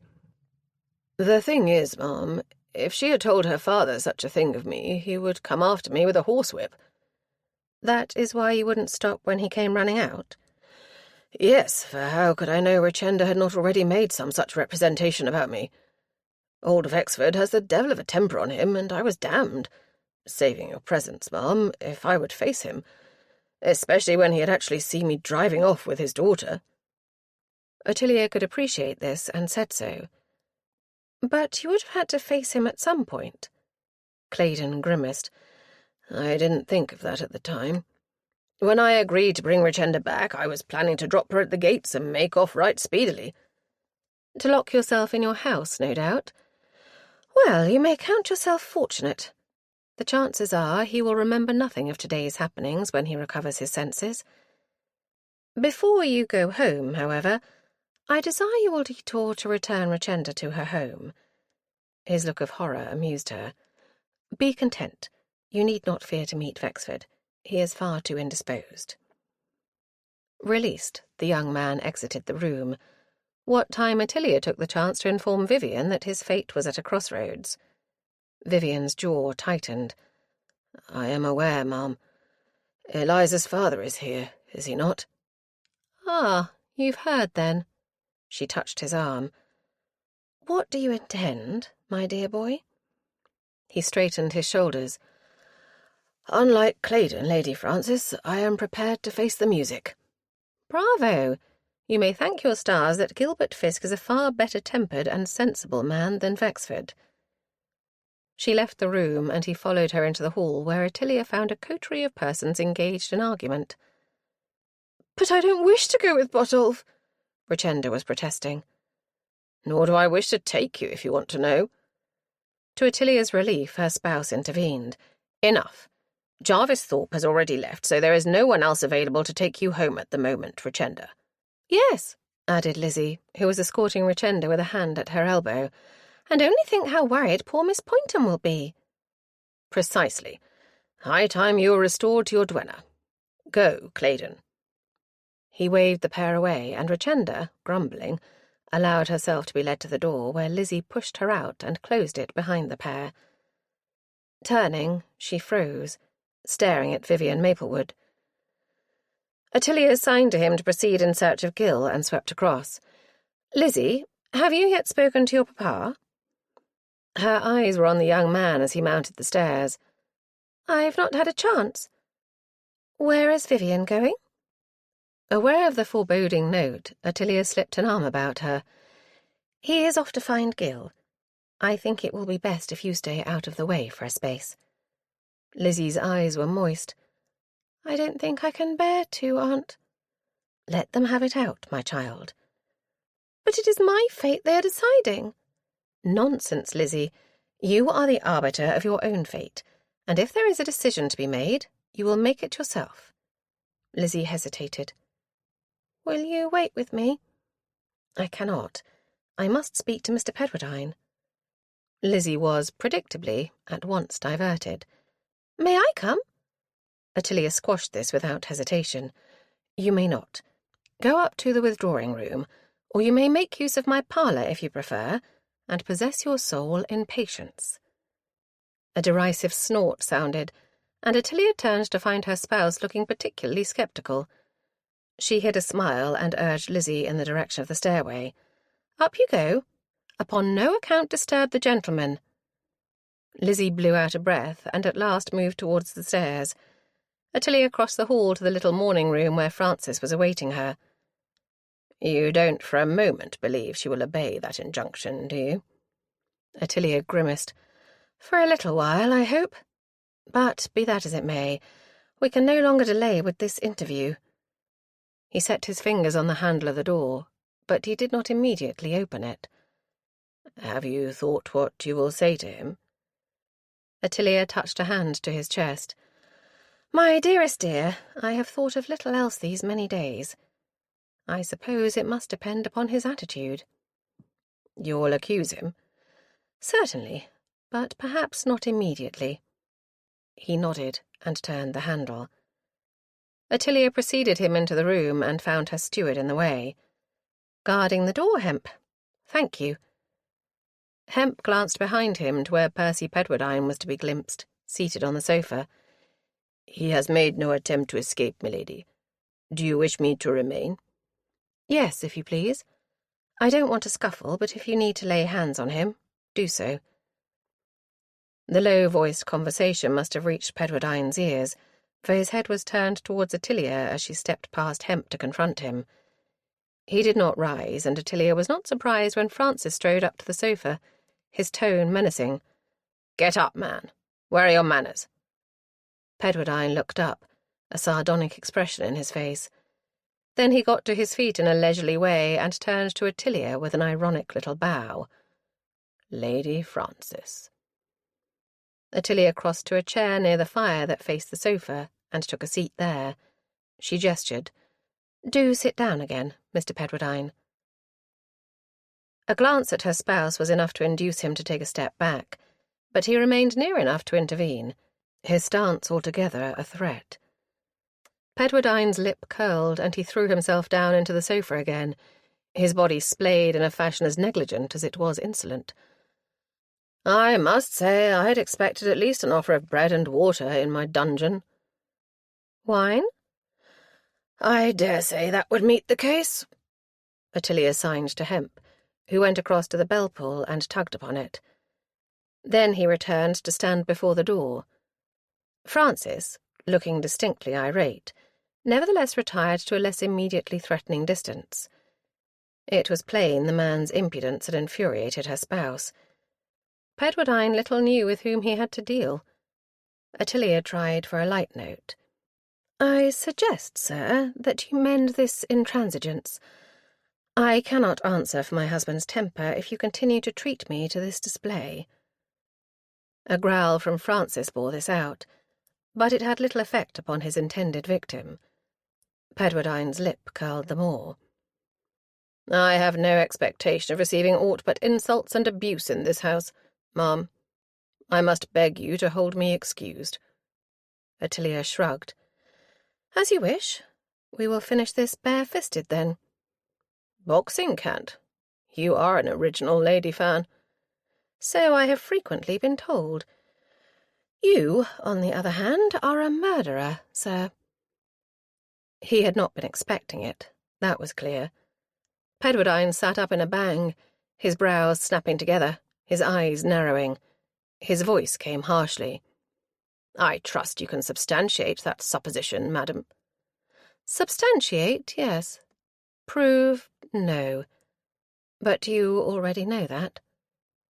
His eyes glittered and the smile reappeared. Ottilia all but shuddered. Pity Richenda if she had put herself into this man's power. "Well, ma'am?" "It is far from well, sir.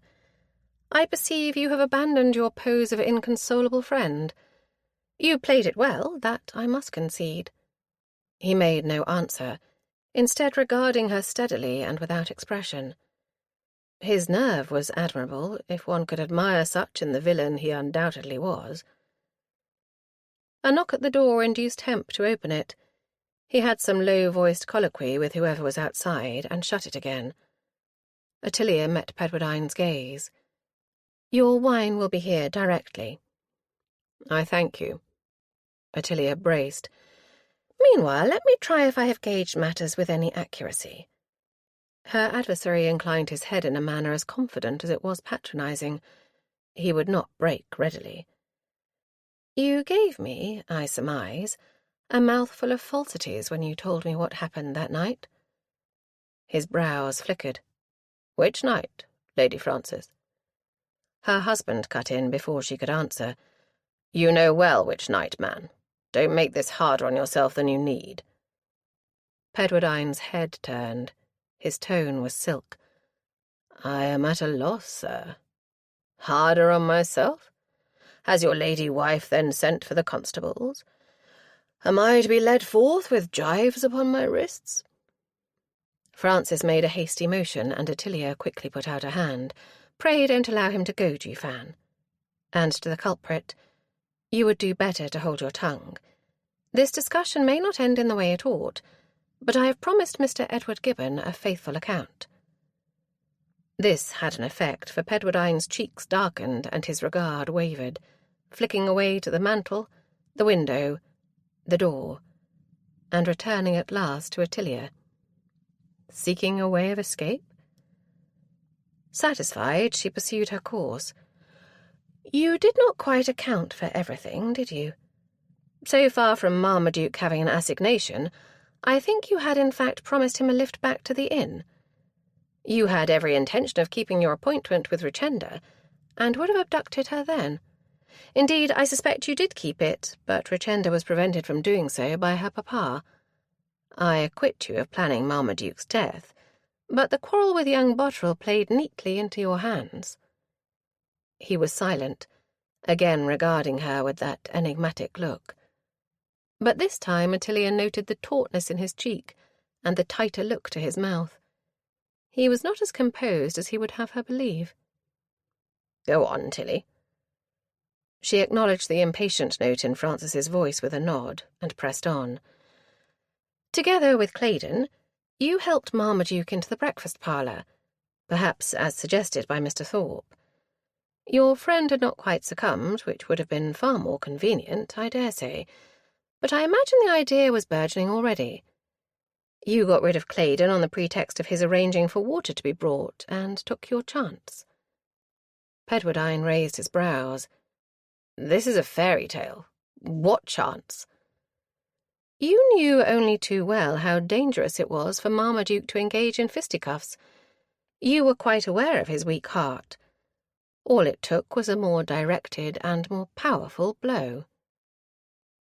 He did not speak, but a muscle shifted in his jaw, and the steady gaze became almost glassy. Ottilia could not even triumph. The enormity of his crime against this, his closest friend, coming home to her with a vengeance. Her voice, to her chagrin, was unsteady. "The only thing you had to do, so far from helping him to the door, as you told me, was to pretend to help him, at least to stand. You could not administer the coup de grace when he was sitting. It might not have been strong enough. He dropped where he stood, poor Marmaduke. Did he not? The only mercy is he may never have known what happened to him. Cardiac arrest was likely instantaneous." There was silence for a space. A glance at her husband found his features writ large with a mixture of distress and disgust. She felt it no less herself. The door opened, producing Tyler with a tray upon which reposed a glass of ruby liquid. Hemp took it from him, and the footman retired. Ottilia nodded, and the steward brought the tray across, proffering the glass to Pedwardine. He stared at it for a moment, almost as if he knew not what it was. Then he seized the glass, put it to his lips, and tipping back his head, drained it in a few quick swallows. He set it back down on the tray, wiped a hand across his mouth, and thereafter ignored Hemp as he retreated and disposed of the tray on a convenient surface. Pedwardine met Ottilia's gaze. "What then, ma'am? Did I walk calmly out of the place and take my leave?" Ottilia eyed him. "I doubt you were entirely calm, but you had a part still to play. Marmaduke's body must needs be left in a convenient spot. You did not want him discovered too soon. You moved his chair to face the fireplace, so that he was not immediately visible from the doorway. You did not want light shed upon the corpse, so you doused the candles all but one, and left that close to the door. Only then did you stage your exit." "Stage?" The question came from Francis, his brow furrowed by a frown. Had this business particularly troubled him? "Our friend here had to ensure he was known to have left the house. You took the trouble to take leave of your hostess, took advantage of the general flurry of departure, and made good your escape, leaving Thorpe with the problem of the corpse. I dare say if he had not panicked and taken pains to remove Marmaduke from the premises, your perfidious betrayal would never have been remarked, let alone discovered. But the disposal of the body first to the summer-house and then to our doorstep undid you, I fear. Only you did not know it, for you went off just as planned on the excuse of a boxing match, believing, I have no doubt, that the body would not be found until the morning." Her victim said nothing, but Francis wore a look of disgust. "I have never heard of anything so callous." "Quite so, Fan." She was watching Pedwardine. He had himself well in hand, she guessed, for the supercilious smile was back. The wine had been a mistake, perhaps. "This is pure fantasy, Lady Francis. Marmaduke died a natural death. My part was exactly as I told you at the outset." "Including your activities today?" This from her spouse in a hard tone. "It won't fadge, Pedwardine. You will scarcely deny your intentions towards Richenda. I caught you in the act." A low laugh came. "That was very much spur of the moment. Why should I not benefit if the silly wench was bent upon ruining herself in any event? This is beyond words. I suppose you will claim it was not your hand that gave Vexford a blow, either. What did you do? Hide near the summer-house, lying in wait for the poor fellow? I dare say you never left the place at all after refusing Richenda, is that it? Once you were sure she had gone with Clayton, you had nothing to do but to hire that chaise and go after them. Does that hit the mark?" Ottilia intervened. "He will admit nothing, Fan. It is useless to expect it of him." "You are correct, Lady Francis. A farrago of nonsensical proportions you have concocted. I venture to suggest that none would believe it if you were to spread the tale abroad." Francis strode up to him, fist raised. "Is that a threat?" Pedwardine threw his hands palm up. "By no means, my lord. I am merely pointing out to her ladyship the folly of attempting to indict me with these fustian accusations." "I have no intention of indicting you, Mr. Pedwardine. As you have pointed out, there is no possible way I could prove it. It is even on the cards that Mr. Gibbon will refuse to believe you capable of such villainy."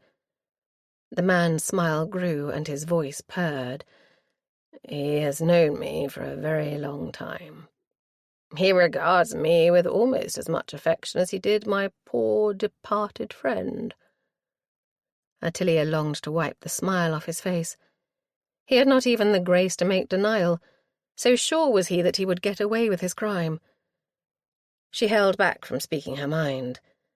This was not a man one should make privy to one's true intent. "Well, we shall see, Mr. Pedwardine. Conscience may do the work on my behalf." A little devil prompted her. "You may like to know, for instance, that you are sitting on the very spot where Marmaduke's body lay while I examined him." Pedwardine swung up from the sofa in a hurry, turning to look down at its long seat. Revulsion? He recovered faster than Ottilia expected, turning his once more bland features upon her. "I take it I'm free to go." In her turn, Ottilia remained silent, merely regarding him in a manner she hoped was as enigmatic as his own had been. He laughed and turned for the door, coming up short before the bulk of hemp, still positioned as guardian. Francis flicked a gesture, redolent of feeling. "Let him go, Hemp." The steward stood aside, and Pedwardine left the room. At a sign from Francis, Hemp followed, hopefully to ensure he left the premises. A moment later, the sound of the front door shutting behind him roused Ottilia to the latent fury she had been holding in. "Despicable man! I shall ruin him. See if I don't." Francis came up to her chair and dropped down beside her, taking her unquiet hands. "My dear one, you were splendid. He almost broke at one point, and I thought you had him." Ottilia gave a little shiver. "He knew he was unassailable. Fan, I feel quite sick." "I'm not surprised. It's enough to turn anyone's stomach. Come, don't let him win, Tilly." She allowed him to draw her to her feet, and took comfort in his arms as he held her close. Presently she shifted in his embrace, leaning back to look up into his face. "I don't believe any have struck me as so vile as this one, Fan. His closest friend." "I know. It hardly bears thinking of. But it is over. You will have to repeat this story several times, I don't doubt. That will numb you to it a little, I hope." She sighed. "Perhaps. I ought not to feel glad that I must, for it goes against the grain to start what I fear will prove to be a whispering campaign." "Well, you said you wanted to ruin him." "In the heat of the moment." "It's inevitable, my darling. You can't stop it. There are too many people involved." She found a smile from somewhere. "You are wise, my dearest dear. I wish I might refresh myself with Luke, but I fear we have still to settle this business between Lizzie and Maplewood." "Oh, good grief, I had forgot that. Heaven help us all." Chapter 25. Vivian ran his quarry to earth at last in Lord Francis's study, where he found Lord Daylesford making use of the implements at the desk to pen a letter. He turned on the opening of the door, and Vivian was conscious of a sliver of anxiety as Daylesford's gaze registered recognition. "Ah, it's you, is it?" He rose from the chair and turned to confront Vivian. "I was going to discuss this business with my daughter first, but perhaps it is as well." Vivian moved into the room, struggling a little to keep his eyes from wandering away from Eliza's father's face. He did not look to be infuriated, but his aspect was far from genial. "I believe I owe you first an explanation, sir." "Several, I imagine." The dry note rankled. Vivian balked. "I don't intend to sue to you for mercy, my lord. I am aware how the situation must appear." Daylesford's brows rose. "Are you, indeed?" "I am, sir. You suppose I concocted this scheme to make a clandestine assignation with Lady Elizabeth?" A snort greeted these words. "Good God, man, do you think I don't know my own daughter? I'm perfectly aware it was Lizzie's doing to arrive here when she knew you would be present." Vivian jumped to her defence. "She would not have done so had I not informed her of the circumstance. It is quite my fault." A look of surprise overspread Daylesford's features. Did he suppose Vivian had no sense of responsibility? "Well, that's something, I suppose." He said no more, and Vivian likewise waited, puzzlement brewing. The other man regarded him with what looked suspiciously like lurking amusement. Goaded, Vivian broke. "Are you not going to ring appeal over me?" The brows flew up again. "To what purpose?" Vivian frowned. "I thought you came here for that." "I came to discover just what mischief my wayward child had got herself into, and, if possible, to extract her out of it." Unaccountably annoyed, Vivian found himself arguing the point. "She isn't wayward, sir. She is merely forthright in pursuing her aims. I find it an admirable trait." "Oh, do you? You've not spent the better part of 19 years worrying over what trouble the chip might get into next. Believe me, my boy, she is a handful." A bubble of mirth rose up, and Vivian could not suppress the laughter. "I know it." To his own surprise, he added, "I like it. So much so that I fear I will be obliged to overcome my own scruples and—" He faded out, of a sudden realizing where his words were tending.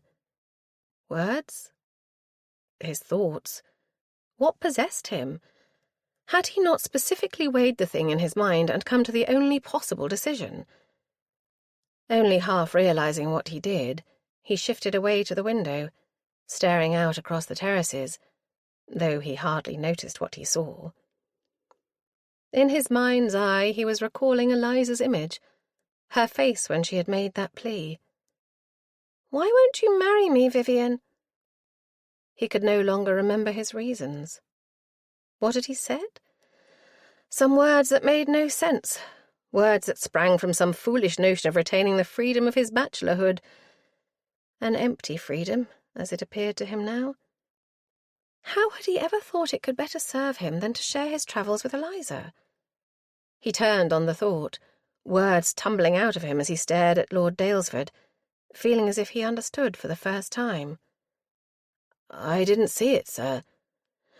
I thought I needed my freedom. I wanted to travel, so to sketch and live untrammelled. I didn't think I wanted the burden of a wife, of Eliza tagging along. But that was blind of me. As if she would simply tag along. A companion she would be, but of course she would go her own way, make her own adventures, for that is what she is. The perfect helpmeet for me, sir. Only I had not the wit to realize it." His focus altered, and the face confronting his became clearer. Lord Daylesford was regarding him with a twisted smile. a twinkle in his eye.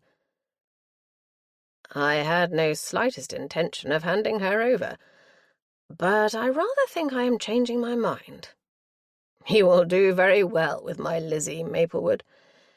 If, that is, you are asking for my permission to address her." Vivian straightened, his voice free and clear. "I am, sir. I know I am not the suitor you wanted. She ought to marry some titled fellow, but I will inherit my father's estate. A modest one, but adequate." Daylesford held up a staying hand. "We can go into all that later." He leaned a little towards Vivian. "Confidentially, my young friend, I have had my doubts these many years that any of the fellows I had in mind would be capable of managing my minx." He straightened again, and there was challenge in his face. "Are you, Maplewood?" Vivian laughed out. "I will learn. She cares for me, I know that. I think that makes a difference. Don't you believe it. She adores her father, but I confess she has too many times baffled my attempts to control her.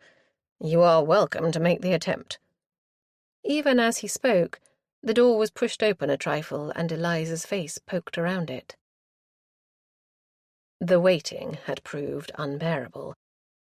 After pacing back and forth in her aunt's parlour, speculating upon what might be said between Papa and Vivian, Lizzie's patience gave out. It did not take many minutes to run the two to earth in her uncle's study. She put her ear to the woodwork to no avail. She could recognise the mumble of male voices, but not the words spoken. It would not do. She must know. The doorknob turned in her hand almost before she made the decision to open the door. Her father was the first to remark upon her arrival. "Ha, you're there, are you? You'd best come in, wretch of a female."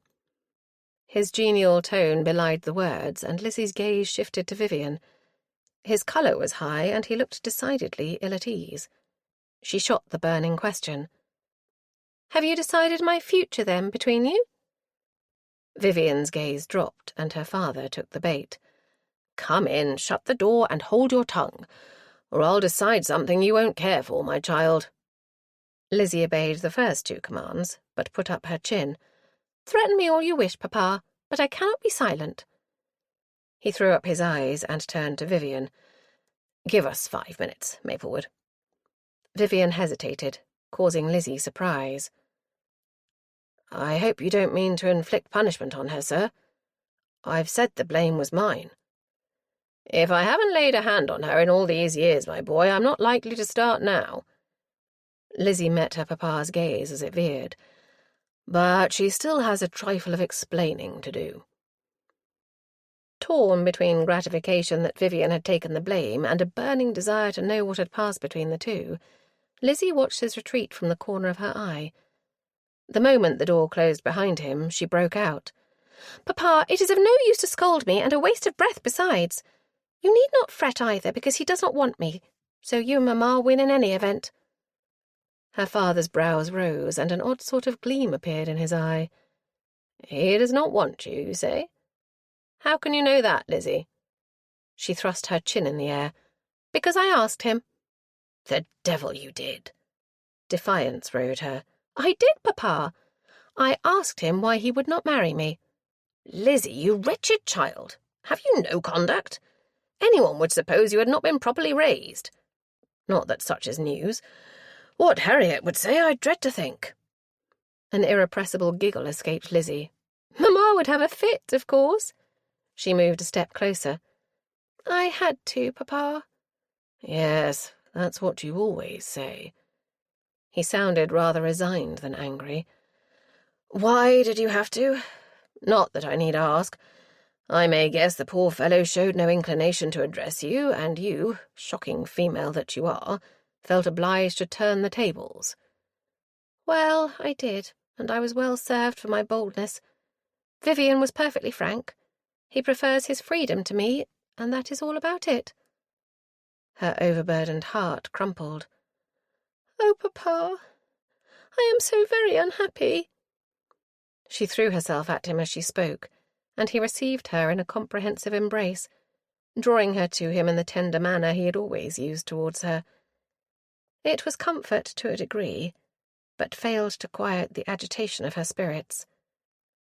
Her papa's soothing tones came in her ear. "There now, my sweet. There is no occasion for all this despair." Lizzie lifted her head in a bang. "There is! There is! Oh, I know it is good news to you and Mamma, but—" She was silenced as he put a finger to her mouth. "Quiet. You misunderstand me, child. I cannot speak for Harriet, but I dare say she will come round when she realizes how your heart is touched." "There is little point in her realizing it, is there? She will be glad, rather, that I am willing to compound for some unfortunate of her choosing." Much to Lizzie's annoyance, her papa fell into laughter. "Unfortunate to be saddled with you. Yes, I have myself been puzzling over who of the eligibles might have gumption enough to contend with the vagaries of Lady Elizabeth Fisk." "It is no laughing matter, Papa. I shall be a pattern card of correct behaviour." "I wish I may see it." "I will, because I won't care. It doesn't matter who I marry if Vivian won't have me." Her father's lips twitched. "Then it's a good thing I've given him permission to address you." About to retort in kind, Lizzie abruptly realized what he had said. "What?" His grin emerged. "I thought that might knock you a cock." "Papa, is this a jest?" "I hope not. It didn't sound like it." Lizzie's veins were behaving in a manner that threatened to undo her. "But he doesn't want me. He said so." "Apparently he has changed his mind."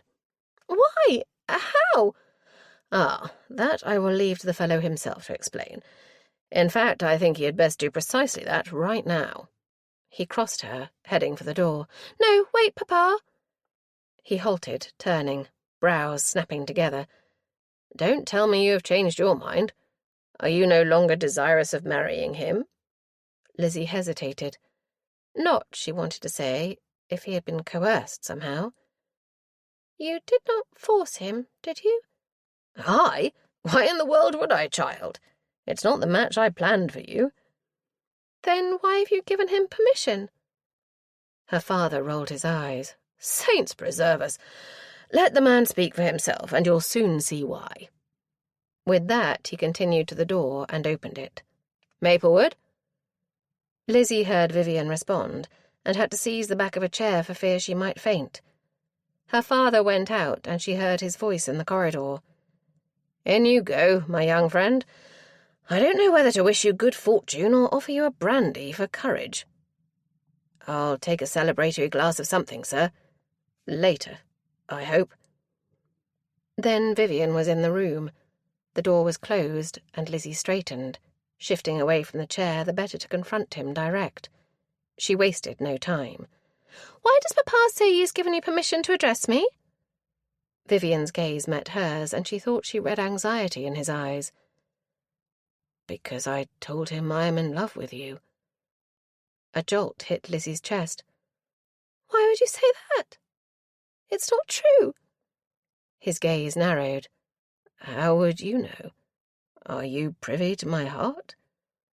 "I wish I might be, Vivian, but the only thing I'm privy to is how you broke mine." His face changed. "I know. I hurt you." Lizzie tossed her head, that same hurt riding her. "Was it to make amends you lied to Papa?" "It was no lie." He came up to her, seizing her by the shoulders. "For heaven's sake, Eliza, let me speak for once." She did not throw him off, a sliver of hope sneaking into her breast.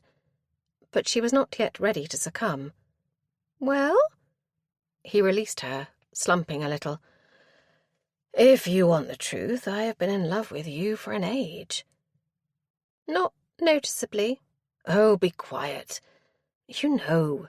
You've known all along that I care for you. If I didn't say it, it's because I was fighting it, Eliza. I didn't want the complication." Lizzie's demon rose. "Now you do? For what reason, when you made your preferences clear enough?" He sighed. "I knew you would not make this easy for me." "Why should you, indeed?" "At least in that we are of one mind." His mouth shifted, and a faint smile appeared. "I must have taken leave of my senses.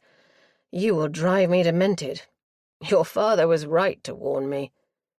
Lizzie's chin shot up. Warn you? Of what, pray? Of the difficulty of controlling you. You would try the patience of a saint, Eliza, and I'm no saint. Yet I am willing to compound for a lifetime of reining you in, if only to have your enlivening company. Lizzie eyed him, uncertainty warring with burgeoning elation. You think you can rein me in, do you, Mr. Maplewood? I do, Lady Elizabeth.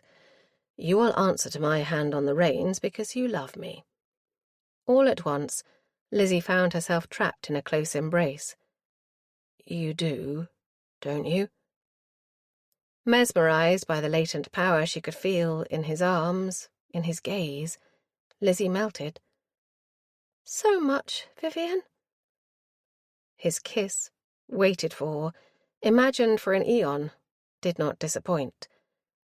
Presently, a convenient window seat provided an opportunity for Lizzie to thrash out the matter of his changed mind. Truthfully, it hit me when I was talking to your father. But I've been miserable for days. He lifted the hand he was holding to his lips and kissed it. Ever since that abortive carriage ride.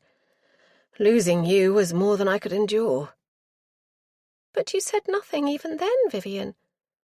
I thought I had wholly alienated you. You seemed not to be troubled, or not nearly as much as I. Lizzie was not prepared to let him off altogether. Then you didn't intend to ask Papa for my hand, even today? I confess it, no, until it struck me that I had cut my own throat with what I said to you that day. Truly? He turned to her, an echo of pain in his eyes that went straight to her heart. If I hurt you, I hurt myself the more. What price my so-called art if I had not you by my side? He smiled. Will you come adventuring with me, Eliza? Lizzie's voice became a trifle constricted. Try if you can to stop me, Vivian. Chapter 26. Not much to Ottilia's surprise, Marmaduke's uncle appeared stunned by her revelations. Rather than risk running into Mr. Pedwardine at the Fox, she had sent a note requesting Mr. Gibbon to visit her at Flitterus. She had only hinted at her business with him, but it had brought him hot foot, almost before she was prepared. Ottilia received him, along with her spouse, in Francis's study, the withdrawing-room being overly inhabited. Lizzie's engagement had injected a euphoric atmosphere into the house which was not shared by Sibylla. Ottilia left her reeling with the news as conveyed to her by Gil, and hurried away to undertake the unpleasant duty of informing Mr. Gibbon of her findings. He had not taken a seat and stood staring, the colour coming and going in his cheeks. Ottilia exchanged a glance with her husband, who took a hand. You had best sit down, Gibbon, before you fall down. The visitor allowed himself to be pushed into a chair by the window, what time Ottilia took the one from before the desk and set it down close by. She sat and reached across to place her hand on Gibbon's. I am very sorry to be the bearer of such fell tidings. Gibbon's brows drew together, and he withdrew his hand from under hers. I don't believe it. An exasperated sound from her spouse threw Ottilia into speech. I do not blame you, sir. It must be hard indeed to hear such a thing of one who has been, as I understand it, a welcome guest in your home for many years. Gibbon shook his head with some violence. Such a blow! For such a purpose! He could not have done it. Not Percy. He cared for Marmaduke. What possible reason could he have? Ottilia took this, speaking with a calm she did not feel. It was not premeditated, that I will swear to. I fear it was a decision made on the spur of the moment, the temptation too strong to be resisted. Temptation? Why should he be tempted to dispose of poor Marmaduke? That is what you are saying, is it not? You say that Percy killed my boy. I do say so. Indeed, I believe there can be no doubt. But why? Why? They were friends. Impossible! He could not have done it. Ottilia looked to Francis, who raised an eyebrow. This was to be expected, my love. There is nothing for it but to give him your reasons. You mean Percy's reasons, Fan? She returned her gaze to the suffering uncle, whose eyes darted between them, a hint of suspicion therein. Ottilia repressed a sigh. You will like this no better than the fact itself, Mr. Gibbon. But what you must understand is that Mr. Pedwardine coveted Richenda's fortune. He claimed to believe that Marmaduke was not serious about a possible match, just as you said yourself. Because Marmaduke told me so. So you said, Francis cut in. It seems he may not have been quite open with you. He held up a hand as Gibbon showed signs of growing red in the face. Before you snap my nose off, sir, pray consider for a moment. Marmaduke took pains to be sure of Richenda's attention, even going so far as to flirt with another female to make her jealous. Whether Richenda had any real interest in marriage with Marmaduke is another matter altogether, as my wife will agree. But that has naught to do with Percy. He came here to dissuade Marmaduke from becoming entangled with the girl, for he told me so. Ottilia gave him a sympathetic smile. Just so. He did his utmost to keep your nephew from her and reduced her character into the bargain. Well, then. My dear sir, this was all in vain. We cannot know whether Marmaduke indeed had serious intentions towards Richenda, but we may deduce from Percy's conduct that he thought it was so. He could not hope to rival Marmaduke, either in looks or eligibility.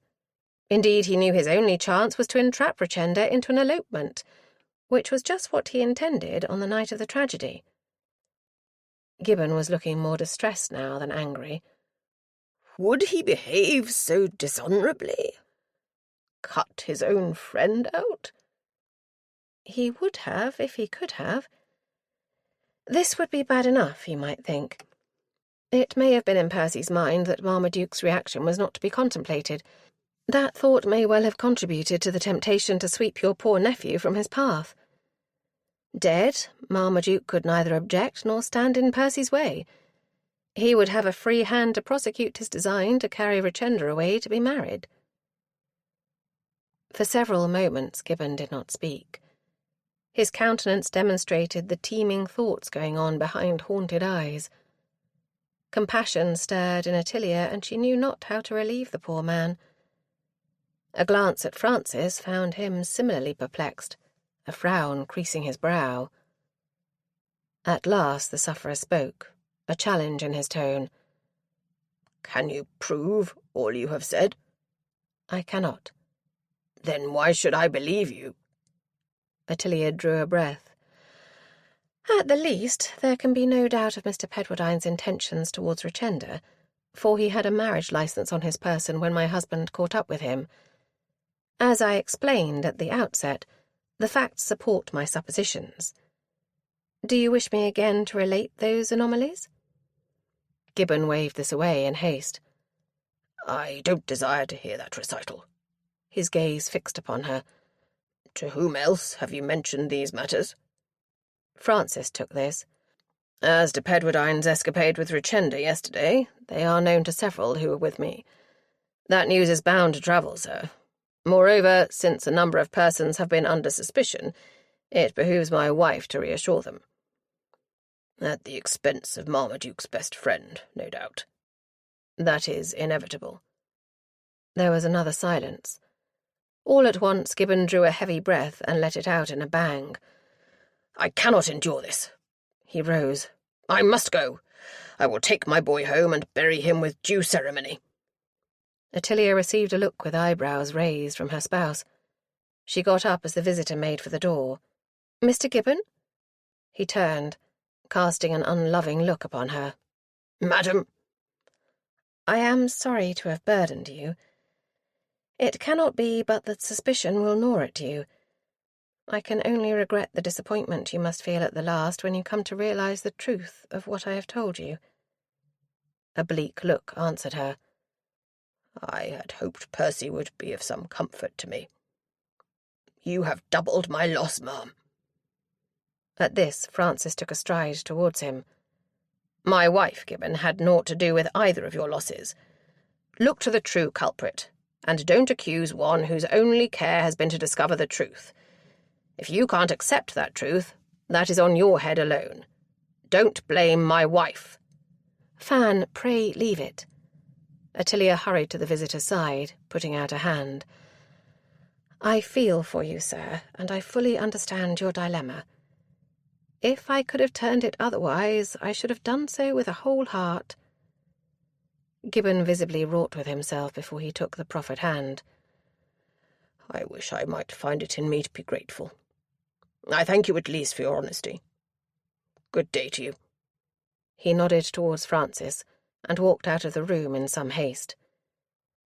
Ottilia stared at the door as it closed behind him, sagging a little. In a moment she felt her husband at her back, and his arms came about her, holding her close against him. His murmured words brought balm, of a sort. "Never mind it, sweetheart. He will learn in due time. Never mind it." "I am astonished Daylesford agreed to it. Both he and Harriet have ever averred that nothing less than a peer would do for Elizabeth. And where, pray, have they all gone off to in such a hurry?" It was a relief to Ottilia that Sibylla had waited until the departure of the betrothed couple and Lizzie's father before speaking her mind. Admittedly, she had been a trifle grudging in her congratulations, giving poor Vivian Maplewood a somewhat austere look as she condescended to shake his hand.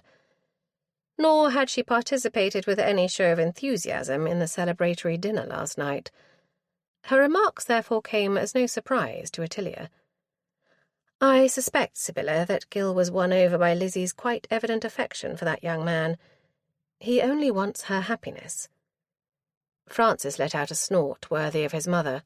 "Nothing of the sort, Tilly. Gil told me he thinks Maplewood may prove to have a far more capable hand on Lizzie's reign than he has ever managed to hold."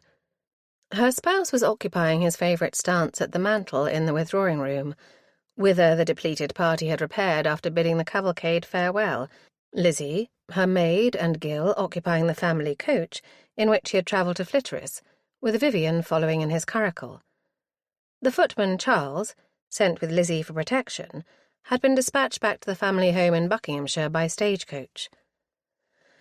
"Well, it is to be hoped he may be capable of controlling the wench," said Sibylla on a sceptical note. "As to where they have gone," pursued Francis, "it seems Maplewood wished his prospective father-in-law to see for himself the estate he will eventually inherit, and in addition to meet with his parents." "Pish, if you ask me. Daylesford is bent upon putting off the evil day when he must break the fell tidings to Harriet." "Oh, Sibylla, no. Harriet will come round." "Not without a deal of protest and Rodamont, hey, Ottilia? I am glad I will not be there to hear it." Francis rapped upon the wood of the mantelpiece. "As I was saying, Maplewood wished more particularly to present Lizzie to Maplewood Senior. She has met the mother, of course, in Tunbridge Wells." This drew Ottilia's attention. "I did like Annis Maplewood. I dare say she will prove an influential mother-in-law for Lizzie." "If Elizabeth does not drive her to distraction, that child wants conduct." Ottilia, seated in the window seat to catch the warmth of the sun, had to smile. "That I cannot deny. I expect marriage and babies will sober her a trifle." "They haven't sobered you, my dear one. I see no reason to suppose Lizzie will change in the slightest degree." "Fiend! I would be perfectly sober if impulsive young women would refrain from sending corpses to my doorstep." "On which matter, Ottilia, how do you propose to proceed against that abominable villain?" Ottilia sighed. "There is little I can do, Sibylla. I have seen Mr. Gibbon, and that was distressing enough." Francis straightened. "You told him the truth, Tilly. It is not your fault if he refuses to accept it." "I wish I might have spared him, but I could not reconcile it with my conscience to allow Percy Pedwardine to walk away without some form of retribution." The dowager gave one of her explosive snorts. "The villain ought to be incarcerated." "Have no fear, Mamma. Whatever Gibbon may believe, the inevitable whisperings will blacken Pedwardine's name. I can't imagine his credit will survive. He will be ruined. With luck, he will leave the country and so rid society of one of its vilest members. Finding the prospect of rumour set abroad by her agency exceedingly distasteful, Ottilia turned the subject. "Have you thought whether you will consider that girl Etta for your companion, Sibylla?" Her mother-in-law stared. What in the world are you talking of, Ottilia? Who is Etta? Ottilia felt blank of mind for a moment. Henrietta Skelmersdale, Lady Stoke Rochford's companion. Do you not recall? I hardly spoke to that female. Why should I think of her? Light dawned. Lizzie did not speak to you of it, did she? I suppose she forgot in all the excitement. Ottilia rose and shifted into the room. It struck Lizzie that Lady Stoke Rochford's demise left Etta without employment. Fortuitously, perhaps, you are in need of a new companion. Gracious heaven! Can that child never refrain from poking her nose into other people's affairs? She meant well, Sibylla. She may have mentioned it to Etta. As it chances, I told her to sound the girl out, but matters came to a head before I heard whether she did or no, and I forgot to ask. Sibylla pursed her lips, delicate brows drawn together, but she said nothing. Ottilia exchanged a glance with her spouse, who quirked a comical eyebrow. To her everlasting gratitude, he took a hand. It could do no harm to talk to the girl, Mamma. It might solve your difficulty at a stroke. Eager to encourage this theme, Ottilia crossed to her mother-in-law's chair and dropped down beside her, reaching to cover one of her hands. I do think it may be a very simple solution, Sibylla. Only think. She is young, intelligent, and forthright. I believe you will like her. The dowager patted her hand, producing a wry smile. You are nothing if not persuasive. Such a matter cannot be decided all in a moment, however. Indeed not. Besides, I dare say she is much occupied at this present with the aftermath of the death. But would it not be politic to secure her, if you can? Assuming you find her congenial. She won't find me congenial, declared Sibylla in a rare spurt of self-knowledge. Ottilia had to laugh. I expect Lady Stoke Rochford had her moments too. Etta is a resilient girl. I doubt even you could crush her spirit. Sibylla snorted. I thank you. She withdrew her hand from under Ottilia's and made to rise. I may as well say the thing at once. Ring the bell, Francis. At least we shall know one way or the other.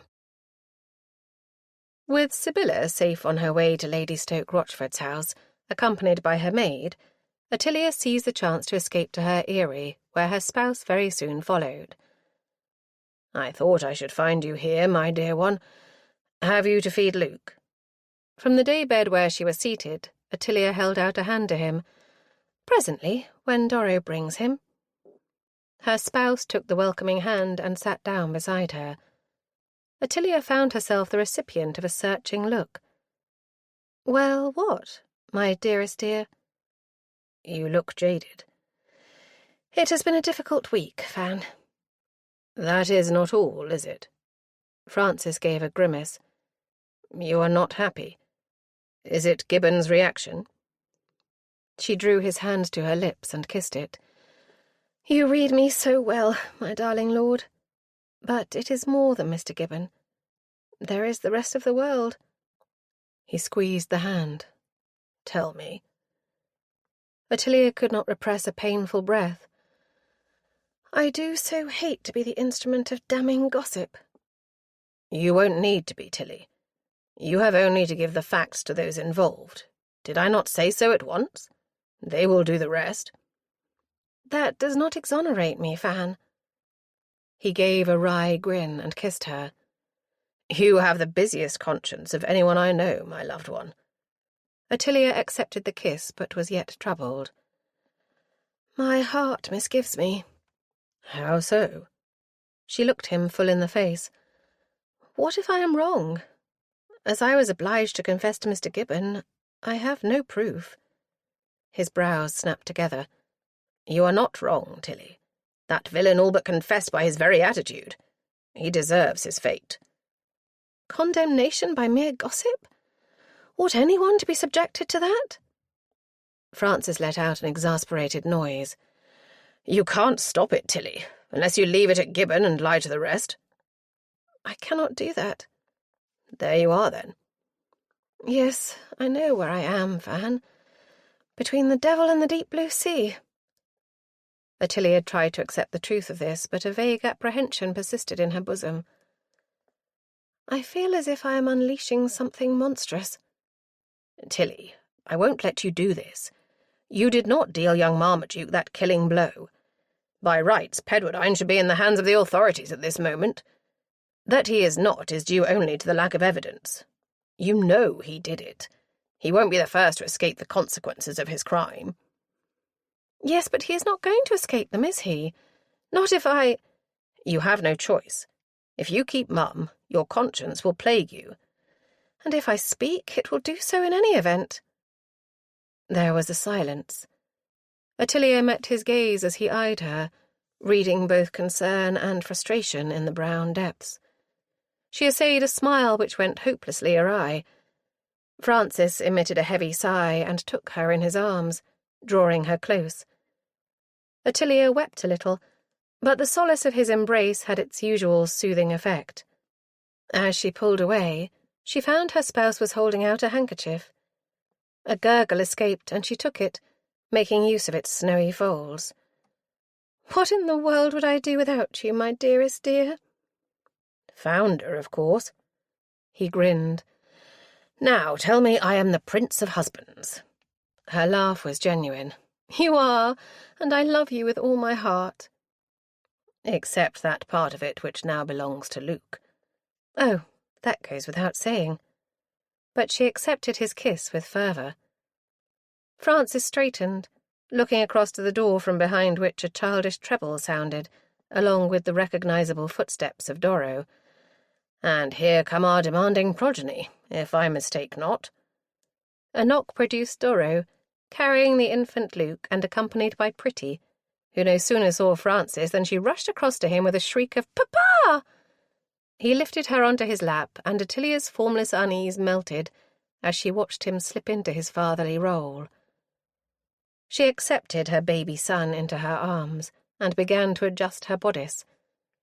The reflection could not but obtrude that there was far more importance in the felicity of her domestic life than in the possible fate of a murderer.